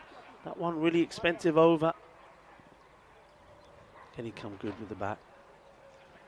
And no, he can't. He's gone. He's been knocked over. And it's been a horrible day for Varun Prasad. He goes for a 2-ball duck. Vinny is a big man, but he just can't get going. Yeah, this is a little kind of blind spot he has. I think sometimes a lot of balls go between his pads and the inside edge. And this time the stump's in the way. If you get lucky, this misses the leg stump. He doesn't. Crashes into it. And Chowdhury, he's pumped up. And Malta Super Kings are on the ropes now. That's 2 and 3 balls, and they're 20 for 3. Yeah, I mean, big wicket that. And now really we're at a stage when Varun Prasad goes back. I mean, it's going to be probably Aftab Khan that comes out, the wicketkeeper batter. And I think you get to the point where you sort of have now the last of the two recognised batters out there. The others can give you contributions, but if somebody's going to go big, it's got to be one of these two. Yeah, out of the power play now, 20 for 3. Yeah, that over went 1-4-4. Wicket, dot wicket. Shows you how quickly it can turn around. And Chowdhury, what a good analysis from him. He takes 2 for 14. Fazal Mahmood, captain, will continue. So I don't mind this. I'm not always in favour of bowling the openers out, but I think when they've had such a good first over, you feel like you just want to keep driving the game your way. You can almost get in an unassailable position if you have another good over here. It's the same pattern what they did before. So they like to bowl out both the openers, so slightly different to what some of the other teams have done. But Austin Exiles, they're looking to finish well and looking to finish on top of the group. Here is Fazal Mahmood. Goes with the movement. It's good field placing, assuming he does keep it in. And does keep it to 1. I think that's clever. With these in-swingers, you push the man at deep backward square leg a little bit finer. And yeah, he was in a good spot because you get a few of these that just kind of helped round the corner. No real velocity, but yeah, nice bit of work. Amin Shah down there. Yeah, that's good. Good bit of teamwork and keeping it to 1 as well. Afi Khan, another guy that scored plenty of runs on ECN. And he chops on, and he can't believe it. First ball, I think this hits the pad and then goes down onto the bat and then goes down to the stumps. Oh, wow. So Mahmood, once again, we see wickets falling in quick succession. That is 3 for 1 they've lost now. Well, Afi Khan, watch that. I'm not sure if it gets any of the pad on the way up, but certainly gets the bat on the way down. Mahmood does the business. Afi Khan's got to go for a Golden Globe. And now serious trouble for MSK, 21 for 4.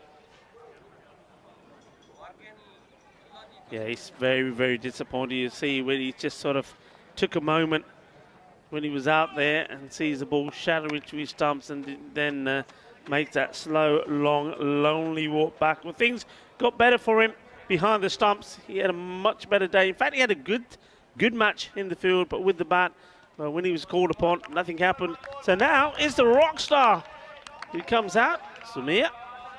Yeah, Samir Khan. You do like to call him the rock star. He loves that nickname as well. Well, he's going to have to deliver a show-stopping performance. Good in movement from Faisal.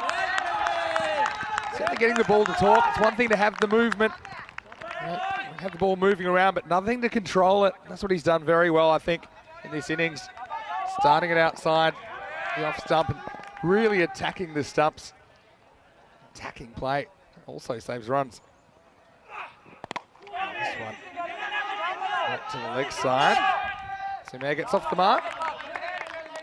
Have a look at that rate required. I think it'll tick over 15 after that ball. Yeah, just sort of go back to how important the fielding is. I mean, that stop on the boundary. Yeah. Just diving stop, palming it back to the fielder, keeping it to 1. You know, kept the batters just to a single and then gets the wicket.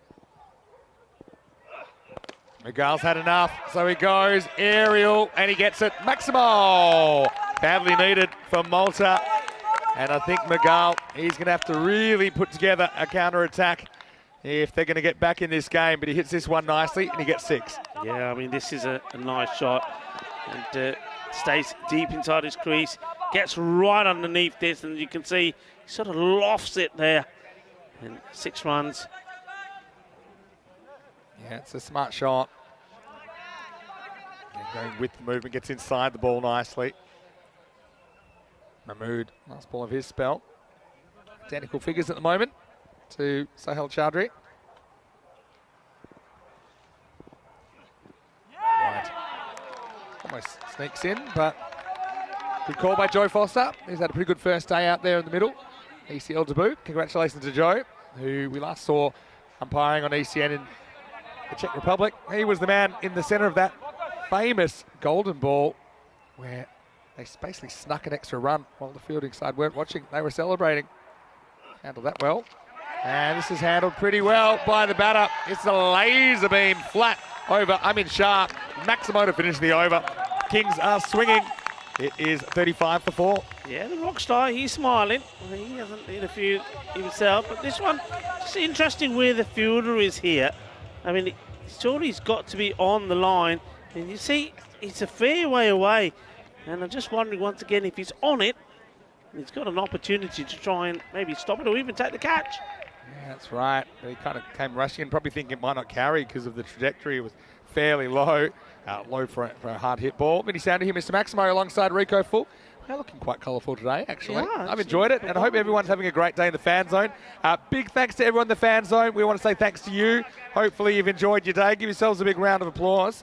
I've really enjoyed seeing a few new fans in as well, and they've been treated some pretty good cricket, I think, as well. Close matches, that's what it's about. I think that's what Group D is going to bring. It certainly is, and the excitement is already around the ground because look, we're saying it's going to be close. So far, this group is following the same sort of pattern as the group last week, Group C. Yeah. And where, on that note, it was Alton who got the 2 victories, but all the other teams, bar one, were right up there. Yeah, you're exactly right. Now, you were talking about Joe Foster and involved in that golden ball. Well, remember the golden ball that we were involved with in Malta? Oh, yeah. The Super Kings weren't playing, Oh, but that was something sensational. Swing. Sahil Hussain is out there now with the ball. Yeah, for that one, it wasn't so much the golden ball, it was the ball that led to it. Yeah. Where it's gone viral many times, but well, let's just say it involved a ball that wasn't hit by anyone. The keeper took, but they still got 2. It involved people that didn't have a cricket ball in their hands pulling stumps out, just panicking. Incredible stuff. Yeah, you're right. It was the lead up to the golden ball, the one that tied the scores. Hit hard, hit straight at the fielder though. It's going to be another one. And McGall falls. After looking like maybe he was the man to try and dig the Super Kings out of this mess. He becomes the 5th wicket to fall. Nice catch taken as well. They've held on to most of their chances. And the score is 36 for 5.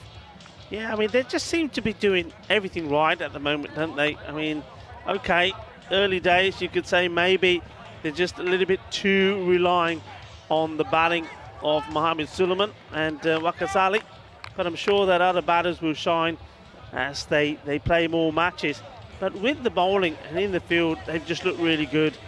And once again, you see, they're just not trying to do too much. Bowlers aren't trying to bowl too fast, just concentrating on getting the ball up there, keep varying the pace, getting the slow delivery in, but most importantly, the fielders are taking the catches. Yeah, it's going to see what the Super Kings are made of, I think, because they have been dominating the domestic circuit there. They went 10-0 through the ECS last year. Never seen them lose a match on ECM, but of course, the competition is stiffer here.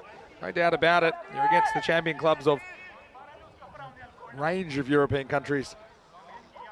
And so far, they've had a bit of a tough time holding their own, but like I say, they have been patchy. They've had patches where they've been good. I think if they look back at this game, they'll look back at the first quarter of it, the first half of the first innings where they conceded 77. Yeah. That's where it feel like it got away from them. But still, a few overs to play. Anything can happen. And if we learn anything from that Culpe Giants chase, anything will happen. I mean, Louis Bruce, he had 6 ball, he was keeping up. Good first ball to new batter, who is Mohamed Ajmal. Sahil Hussain, and executing his skills well. This is the kind of ball you're trying to bowl away from the new batter so that they're reaching. There's no real footwork normally. And it's just more difficult when you have to play away from your body. Yeah, getting it right up there. I mean, that's the channel you want to be bowling. A bit too full. And he finds a fielder. Scampers through for a run. Mohamed Ajmal off the mark. Good fielding, getting behind that one. Yeah, fielded it well because this was the quicker delivery. He went for the quick Yorker, gets it slightly wrong, ends up being a wide full toss. Gets plenty of bat onto it, Ajmal, but well stopped by the fielder. Just one run. And once again, just highlighting just how good they have been in the field. Look whose ears were burning. Johnny Grimmer's popped up in the chat saying thanks for the mention. Nice to see you in there, Johnny. I bet you're watching intently. This is short. Should be fielded in just the one at the moment. It's the Exiles that are choking this innings, taking wickets regularly. That's the end of the first half. And the score is 38 for 5. Well, look, to be honest, there was a similar kind of runs in that first half that the Exiles scored in the second half of their innings. But the issue is to try and up the ante and score, what do they need? Like 80 exactly. And they're going to have to do it with their bottom half of their order. So that's why it doesn't seem likely. But we know that sometimes it just takes one or two players to get going. Anything's possible. The Exiles are looking good for 2 wins out of 2. That's a very good first day for them, especially because who they're beaten as well. Yeah, you know. VOC Rotterdam stumbled during their first game. MSC Frankfurt, they impressed, but they only played the one game today. Some really good contests coming up tomorrow. Here's Wakasali, 12 over number 6. Just misjudges the pace of this. Yeah, I mean, he ends up being sort of, I don't know, face on to this, doesn't he, Samir? It's just, he's either too early or too late to tell the story. Too late. Those ones where you hit the body, you normally, there's horizontal bat shots, normally because you're too early or too late. I think Wakas just came onto him a bit quicker than he thought there, the rock star. Yeah, I think that one hurt. I think that's caught him on the elbow. This one, will go for the stumps, I'm sure. It's more of this one, but it'll only be one. Like Wazim Abbas is getting ready to bat. Abbasi was, you know, he's somebody who always is keen to have a bat, isn't he? Every time we see him in Malta, he's always saying, I never get a bat, I need to bat, I can bat. So now, if he gets a chance, I'm sure he will. He's going to have to show it. The rate's climbing, heading for that point of no return. I think that point of no return is probably a bit smaller as well when you got 5 wickets down. Wide, that'll help. Listen, I remember standing right here Yeah. next to you when you were talking about your point of no return. And what was it? Come on, quickly. What was the point of no return? Normally it's 18 and over. It Yeah. depends on the conditions and the teams. Yeah. Sometimes I'll set it innings by innings, but And generally here it's about 18. Sweden were well, almost around 20, and they won. So you've got to change your point of no return now. Surely.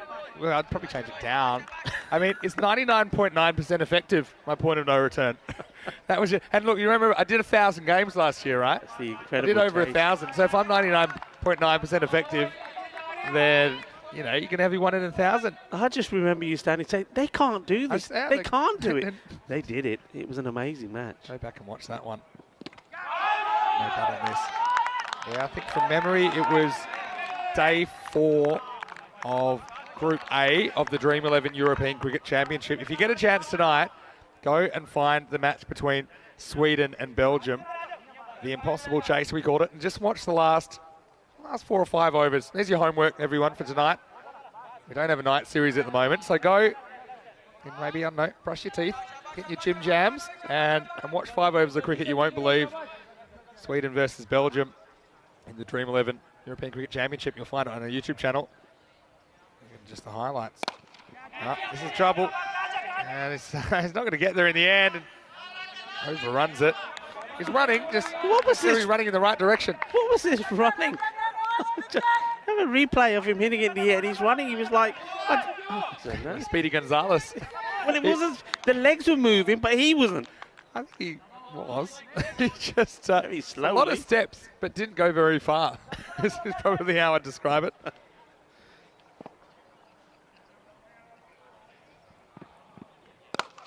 Slow ball, hit hard, hit away from the fielder, and 4 runs. So nice shot by the rock star. Samir Khan doing his best to keep them in this contest. Is that right? Rate spirals out of control. It's a stand and deliver job. Nice judgment to pick the slower ball, and even better to be able to execute the stroke. 4 runs. Yeah. He waits for it and then hammers it, hits it hard. And that one ends up in the direction of one of our ice cubes. Takes this one out. It's a good comeback from Marcus Ali. Talented cricketer. 6 overs down. MSK, 46 for 5. Nice to see Nate back in the chat. Nate. Oh, it was about this time last year, wasn't it, that you first joined us? He's watching from Tennessee. He's had a new addition to the family recently. So Nate, I'm not sure what time would be right now.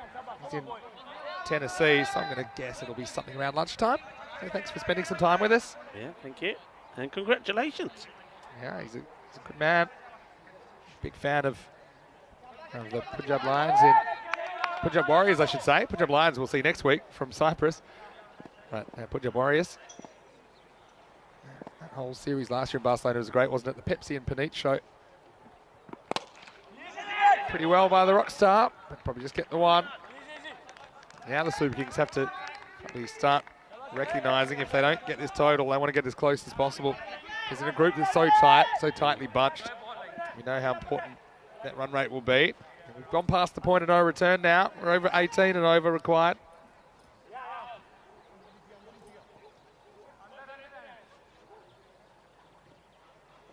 I'm pretty confident this is one that isn't coming back.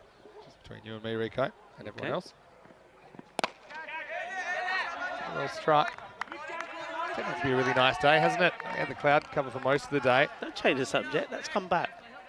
No, it hasn't come back. It'll go up more now. If they're not getting 3 a ball. What have we got? No, it's a beautiful day, and forecast pretty good. Tomorrow and Wednesday. I see a little sun emoji. My forecast. 19 tomorrow and 22 on Wednesday and Thursday. Still expecting 22, but chance of a shower. So keep an eye on that. Yeah, even more only important. Only a forecast. Even more important to do on the round robin if Super Thursday is affected, because if you were to lose a match, then it'll just go on the ranking, especially if you're in the bottom 3. Yeah, we'll be okay though. We got through last Friday. We'll get through this week. Sahil Hussain, and this is skied. There's plenty of time for someone. We're going to fall into the hands of the bowler. That is a good catch. I thought that was going to fall between the bowler and the fielder. Then Sahil Hussain, he called it. He had to back and get the right position. But he does take the catch and does it very well. And unfortunately, it's the end of the road for Mohammad Ajmal. He's caught and bowled by Sahil Hussain for 3. Another wicket falls, 49 for 6. Yeah, he's done really well here. He's wanted it. He's got a fielder coming in, but he said, no, it's mine. You can see him there saying, it's mine. Meri bowling, Meri catch, and takes it. Well done to him. And, more misery there. And it's going to be, looks like Abbas that's going to go out there next as another batter comes in and being fouled. Some work to be done by Shubhas Roy. And the camp there. Lee Tuck as well. They've got to regroup. They've got to try and get some motivation back into the team. They're going to be a little bit down after today because it's like all these teams, they look forward to the big day. This is a big day for them. They want to perform. They haven't brought their best. And losing 2 out of 2, they've got to find a way to bounce back. And Shubhas Roy, the coach, I'm sure he's got a few things written down in his notepad. Yeah, the Belgian coaches are always the best. They just have a piece of paper that says hit 6s. Yeah. And they just keep flashing it around. And that's pretty much the coaching. That's their philosophy was. So I was speaking to the coach, and you know him really well as well, lovely guy. And he said, yeah, our philosophy, you see that? There's 20 written on that bit of paper. Yeah. That's what I want, 26s. And when they do it, the coach takes all the credit. A nice hook shot. And this is well executed by Samir Khan. Good batting by him. I think gives him an opportunity, even though the match seems like it's gone, but still, we'll give him a lot of confidence to know that he can compete at this level. It's the end of 7 overs. The score is 54 for 6. This is a chance to see what's in store for these two teams tomorrow. Malta Super Kings. They just have the one game against the Kalpay Giants. Well, that'll be a very interesting game, I think. Because they have two teams without a win. They'll want some points. And as for the Austin Exiles, I'll take on VOC Rotterdam. Blockbuster clash in match 7. And similarly, they'll just have the one match tomorrow. So 2 big clashes for these teams tomorrow. You can join us for day 2 of Group D, Group of Death. 8 a.m. GMT, which is 9 o'clock in Central Europe, 1:30 p.m. in India. We continue with Adil Diwan Ali. That's with the dot. Wasim Abbas, the new batter. Diwan Ali. getting another dot ball in there. You can see the intent is there, isn't it, from the batter? So you've got Habas out there now. He can hit the ball pretty well. But see, he's not helping himself. He's taking himself away from the ball. So he's taking himself towards the leg side, and then he's out of reach of playing the shots. He's got to just stand still. Here he goes, look. Not only does he come forward, but it's where he's going. He's not coming down in a straight line. And this one is very much the same. And this was the frustration, I think, for him in that first match when they'd made a good start and they just needed somebody to be able to get some bat onto ball. This one goes right over the stumps. And Sumer giving him a few words of wisdom, hopefully. Let's see if he's able to make contact to this one, Abbas. No, this one was wide. Some information for you, may be wondering so far. As we start the fourth group, some of the highest run scorers. So I can tell you the highest run scorer is Baba Hussain, also the only man to score a century. Yeah. 102 not out scored. He's on 200, or scored 279 runs. It's a case of join the dots up here, so that's another dot. 279 off just 9 innings. Second place is the beast, Wickramasinghe, 262 off. This is the interesting thing, just of 6 innings. So imagine if he was available for all their matches. Oh yeah, well, because they ended up not making it to finals day. Yeah, so he only Missed played the first 6. one against the Turkish side. Play that towards the leg side. So Although didn't handle Abhishek that well when he did get to play the Turkish side. Everyone was calling he was going to make 100. He only fell 99 short, the beast. that's right. Kicking himself. And then from the Royal Tigers from Budapest, Zishan Kukihill, Yeah. 261 runs. So they're the top 3. Player. Pretty nice dodge by Tyrone at square leg there as well. That's a swing and a half. Big swing. Describe that one for me, Rico. Well, he wanted to send it to the moon, but he got the sun in his eyes and missed it. Maybe. End of the over, 56 for 6. I want to be in the coaching manual, but you've got to dig real deep to find it. That's in the appendices, I think. 2 overs to go. You can see there, flatline situation. They're fighting hard, but it's been a bit of a reality check, I think, for the Malta Super Kings today. But I'm sure they'll go back, they'll look at it. Okay, they have played a couple of really good teams. I think they'll be a bit upset that some of their stars haven't really fired, but it's early in the week. Yes, it's important, but this format does give you a few chances. Saw that with Precious CC last week. Marcus Ali coming back in to bowl the 9th. And it is Wazim Abbas. Just digs this out for a single. Yeah, with the bowlers, I'll give you the top 3 bowlers. Umar Tariq of the Austrian Cricket Tigers. He's taken 15 wickets, best 3 for 7. Adil Raza of Carlton. Isn't he impressive with his spin? 13 wickets he's taken, 4 for 8 was his best. On the ground. Let's get one more here. And then in third was David Barr from Brigade. We'll see David again, of course. He took 13 wickets as well. His best was 4 for 9. Pretty good figures. Hasn't it been great seeing stars from the various groups so far? This is just a walking waft from Wazim Abbas. I'll tell you what, that time of day, I've got to talk to you about some lovely meal that I had. Had some of that, the pili pili, of course. Oh, yeah. The prawns, pili pili, which is a well-known dish out here Made me in hungry. Malaga. The spicy prawns, and you've got to have a bit of bread to soak up all the sauce. It's very nice. Before, I think, just sliced away, finds the gap. Wazim Abbas just struggled to make any sort of contact. This time he does get some bat on it. Gets a boundary. Consolation runs for the Malta Super Kings. 4 runs, but this rate now, it's well beyond them. It's all about trying to finish respectfully. Now this is something you've got to try. It's called Rabo de Toro. Rabo de Toro. Okay. Okay, I'll tell you more Tell me after more. this delivery. Yeah, I will. My ears are open. Oh, there we go. Perfect timing. Go on. Okay, it's a flavoursome dish of Andalusia. So it is Dia de Andalusia. Yeah. And it is bull's tail.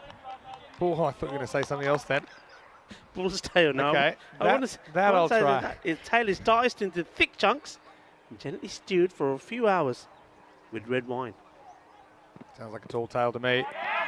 Into the over. Oh, no. Still got one to go now.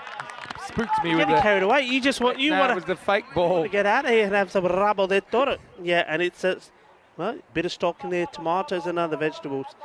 And it's absolutely delicious. Beautiful, tender texture. And of course, you've got to have some nice Spanish bread to soak up the sauce as well. So there you go, Dia de Andalusia, rabo de toro. Liking it. Yeah. I love trying the delicacies from all around the continent. This will be the last ball.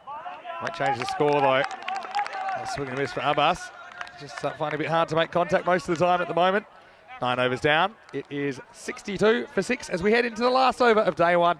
It's been a good day, hasn't it? I mean, the story arcs playing out VOC Rotterdam. Yeah, just had an absolute shocker in the first game, basically, particularly with the bat. There's some run-outs, self-inflicted wounds. Ducot couldn't get going. Yeah.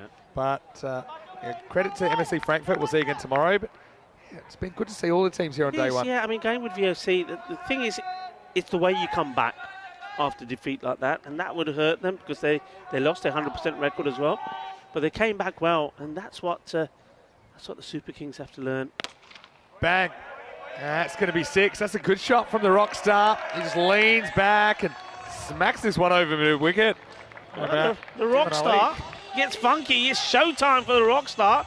And I like the way he hits this, and then he's just got the hand out, keep the sun out of his eyes, saying, yeah, I want to enjoy this. Nice shot. Really good hit.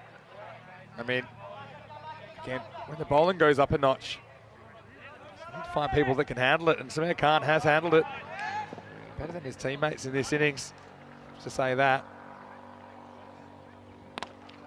This one's a bit of a jumping lunge at the ball. Wants two. Oh, this is silly. Nah, that's a sacrifice. That's a sacrifice. I think. For what? Yeah, well, I mean, if you have to treat it like it's the first innings, right? And Abbas hasn't been hitting him well. But my question is, you can throw to either end here. You should be throwing to the keeper's end and then run out the guy trying to pitch the strike back. We are into the last over. Yeah, just don't understand though. I mean, what are you trying to achieve apart from just losing another wicket? I mean, I can understand if we were talking about, so many runs needed and it's possible, but it's impossible. I think it's strategically correct. You're still trying to maximise your score. So if you were batting first, right, what would you be saying there? You'd say, okay, let's go for 2. Let's get you back on strike because Wazim Abbas, he's had better innings than that in his life, I'm telling you that much. I'm sure we'll see more of him as the week goes on. Well, he gets the strike back and then immediately loses his wicket. Top of the stumps. Chuck it, they've up their style. This is 2 in 2. Super Kings almost ready to catch the bus, I think. 69 for 7. Yeah, I mean, Samir, He's now for 8, pardon me. he's done well while he's been there, hasn't he? And this is probably the first real rash shot that he's played. He's played most of the others more or less on merit. But I suppose now, well, he's got to the other end and thought, well, okay, I'm here. Maybe I'm going to have some fun. Maybe he got a bit excited with that one big 6 he did hit. It was only the 3rd 6 in the innings, so... Well, he's done his bit, and you can't criticise him too much. He's hung around, and he'll be saying to one or two of the other men above him to say, okay, guys, come on. We got to, when they have their team talk later today, okay, you got to step up and perform. Gets a nice round of applause there, but you can see there's some unhappy and concerned faces in that camp at the moment. I mean, they'll learn from it, though. I think that's... Well, they're going to have to learn from it. I think they will. Yeah, it's always difficult. We've had a lot of success as a team, as Super Kings have, in the structure in Malta, which has been growing, by the way.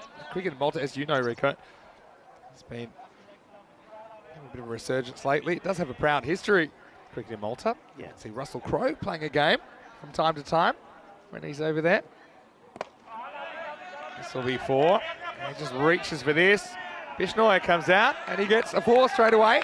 With a one-handed... It's kind of a literal sweep because he almost sweeps the ground like a broom.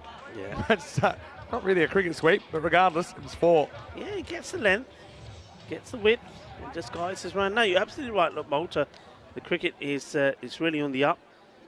I mean, apart from the men's doing really well and the national team putting some good results together, women's cricket as well there now at the moment, and That's a lot exciting.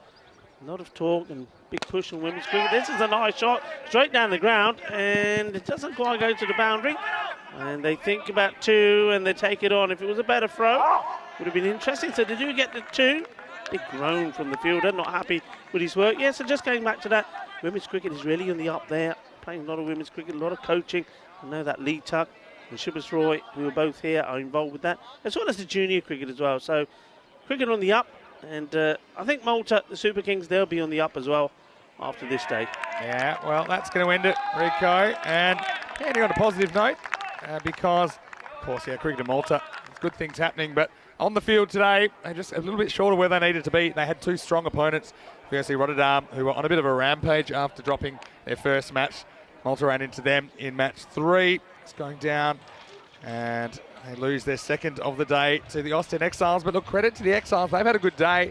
They've won both of their matches. A really good start from them, even though I think they can play better.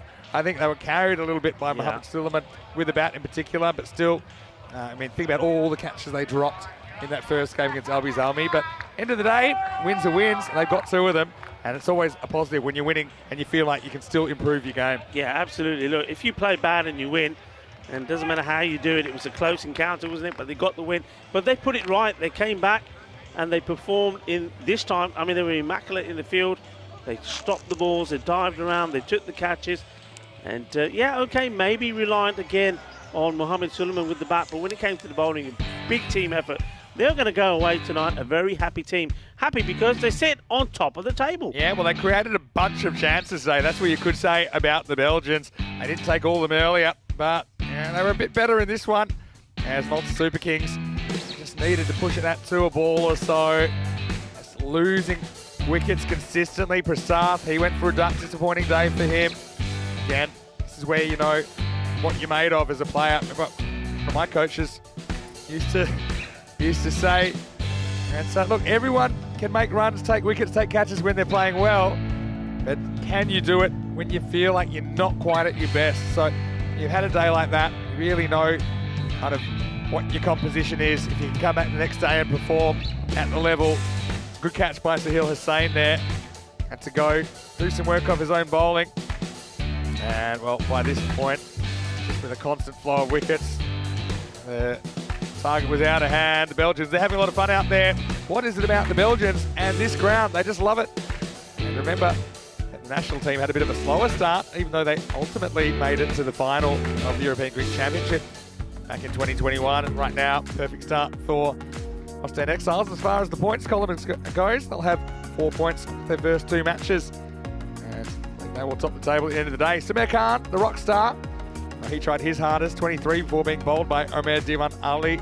Apart from that, Vikram Arora getting to double figures just as he looked like he was perhaps just going to go up a gear. He lost his wicket. And Magal with 16, the only other player in double figures. And so, look, pretty clinical, I suppose, by the Austin Exiles in the end. But I think we saw the second half of the game there, but really this game was probably one for them in the first half of the first innings where they scored 77 off the first 5. Even though they kind of fell off the pace, they still had plenty of runs to play with against the Super Kings. Yeah, look, I mean, you say that, and I agree. The first half was good. Maybe to look at those bowling figures, and I think, well, you can see there, the top 3 bowlers, they're all picking up 2 wickets, getting wickets at the right stage. But I think the Super Kings, they came back into that match. Okay, it could have been, I still think, at one point you're looking at a score between 130 and 140. They came back into it, they did really well. And I think if you're saying to the Super Kings when they're playing a strong team like Austin Exiles, if that score is under 120, I think they're going to be happy with that. Yeah. They would have been happy with it. But look, when you got the likes of Varun Prasad and Aftab Khan both getting ducks, and also Gopal Churaverdi getting only 2, the man who scored 45 runs in the first, it's always going to be difficult. Yeah, it sure would be. And in the end, they just did bat well enough, did they, as we prepare for the end of this day. And it certainly has been an exciting day. And it's been great to have your company no matter where you've been watching from around the world. It's always great to have your company on ECN. Yeah. Kind of missed it a bit over the weekend, but it's good to be back. And I think we've all been looking forward to Group D, the group of death, as we've been calling it for a long time because of the strength of the teams. I think they'll all have their moments this week where they play well, where they have a bit of a dip. We'll have to see how it plays out as the week draws to its conclusion. Yeah. Today, look, we saw a bit of a Jekyll and Hyde from VOC Rotterdam. I think, no doubt, the other teams, they will fancy their chances a bit more against this VOC Rotterdam than the team that we saw back in 2019 that had those Dutch internationals in there. But apart from that, yeah, Austin Exiles, yeah, we already talked about them. They've had a pretty good start. MSC Frankfurt, again, they impressed us. They really, I think, targeted that first game as an opportunity to catch the Dutch on the hop, and they did. We'll see them a couple more times tomorrow. Look, I really liked what I saw in patches from Sweden. They'll be a bit disappointed, I think, to lose the first game, but they did pick up some points. Coldplay Giants, I mean, they were really fun to watch. I think just what a story for them. What a story, and what a match it was. I mean, it looked like it was going to be a match that they're going to lose by, say, 30-odd runs. But in the end, they lost it by, 6 runs? Yeah, 6 What runs. Innings from the young Bruce. Yeah, what that's what it's all Louis about. Bruce, that was fantastic. It's about stories, isn't it? 16-year-old, and he had to get the afternoon off school to come and play. So this is actually true. So, but look, can I just say fantastic. to his headmaster then, whichever school it is, well, when he wants to play again, please let him play because we want to see him again. Give him the week off. You can cancel school for the week anyway. Yeah. I mean, you learn by doing anyway, as you say. And Malta, we talked about them a fair bit already. I'm sure they'll come back wiser for this first experience. Yeah. So just a reminder, we do have more cricket coming up tomorrow. And tomorrow we will be back 8 a.m. GMT, which is 9 o'clock in Central Europe, 1:30 p.m. in India. And so it'll be really fascinating to see these round-robin clashes continue. Again, Phillies, Dia de Andalusia. Feliz Día de Andalucía, sí, muy bien. I've got the colours on, and so thanks everyone for turning out, everyone in the fan zone. Again, all the crew, including some that have just joined us, welcome. And yeah, they're heading through this. It's basically a marathon of cricket. It's the biggest cricket tournament in the world if you go by matches played and duration.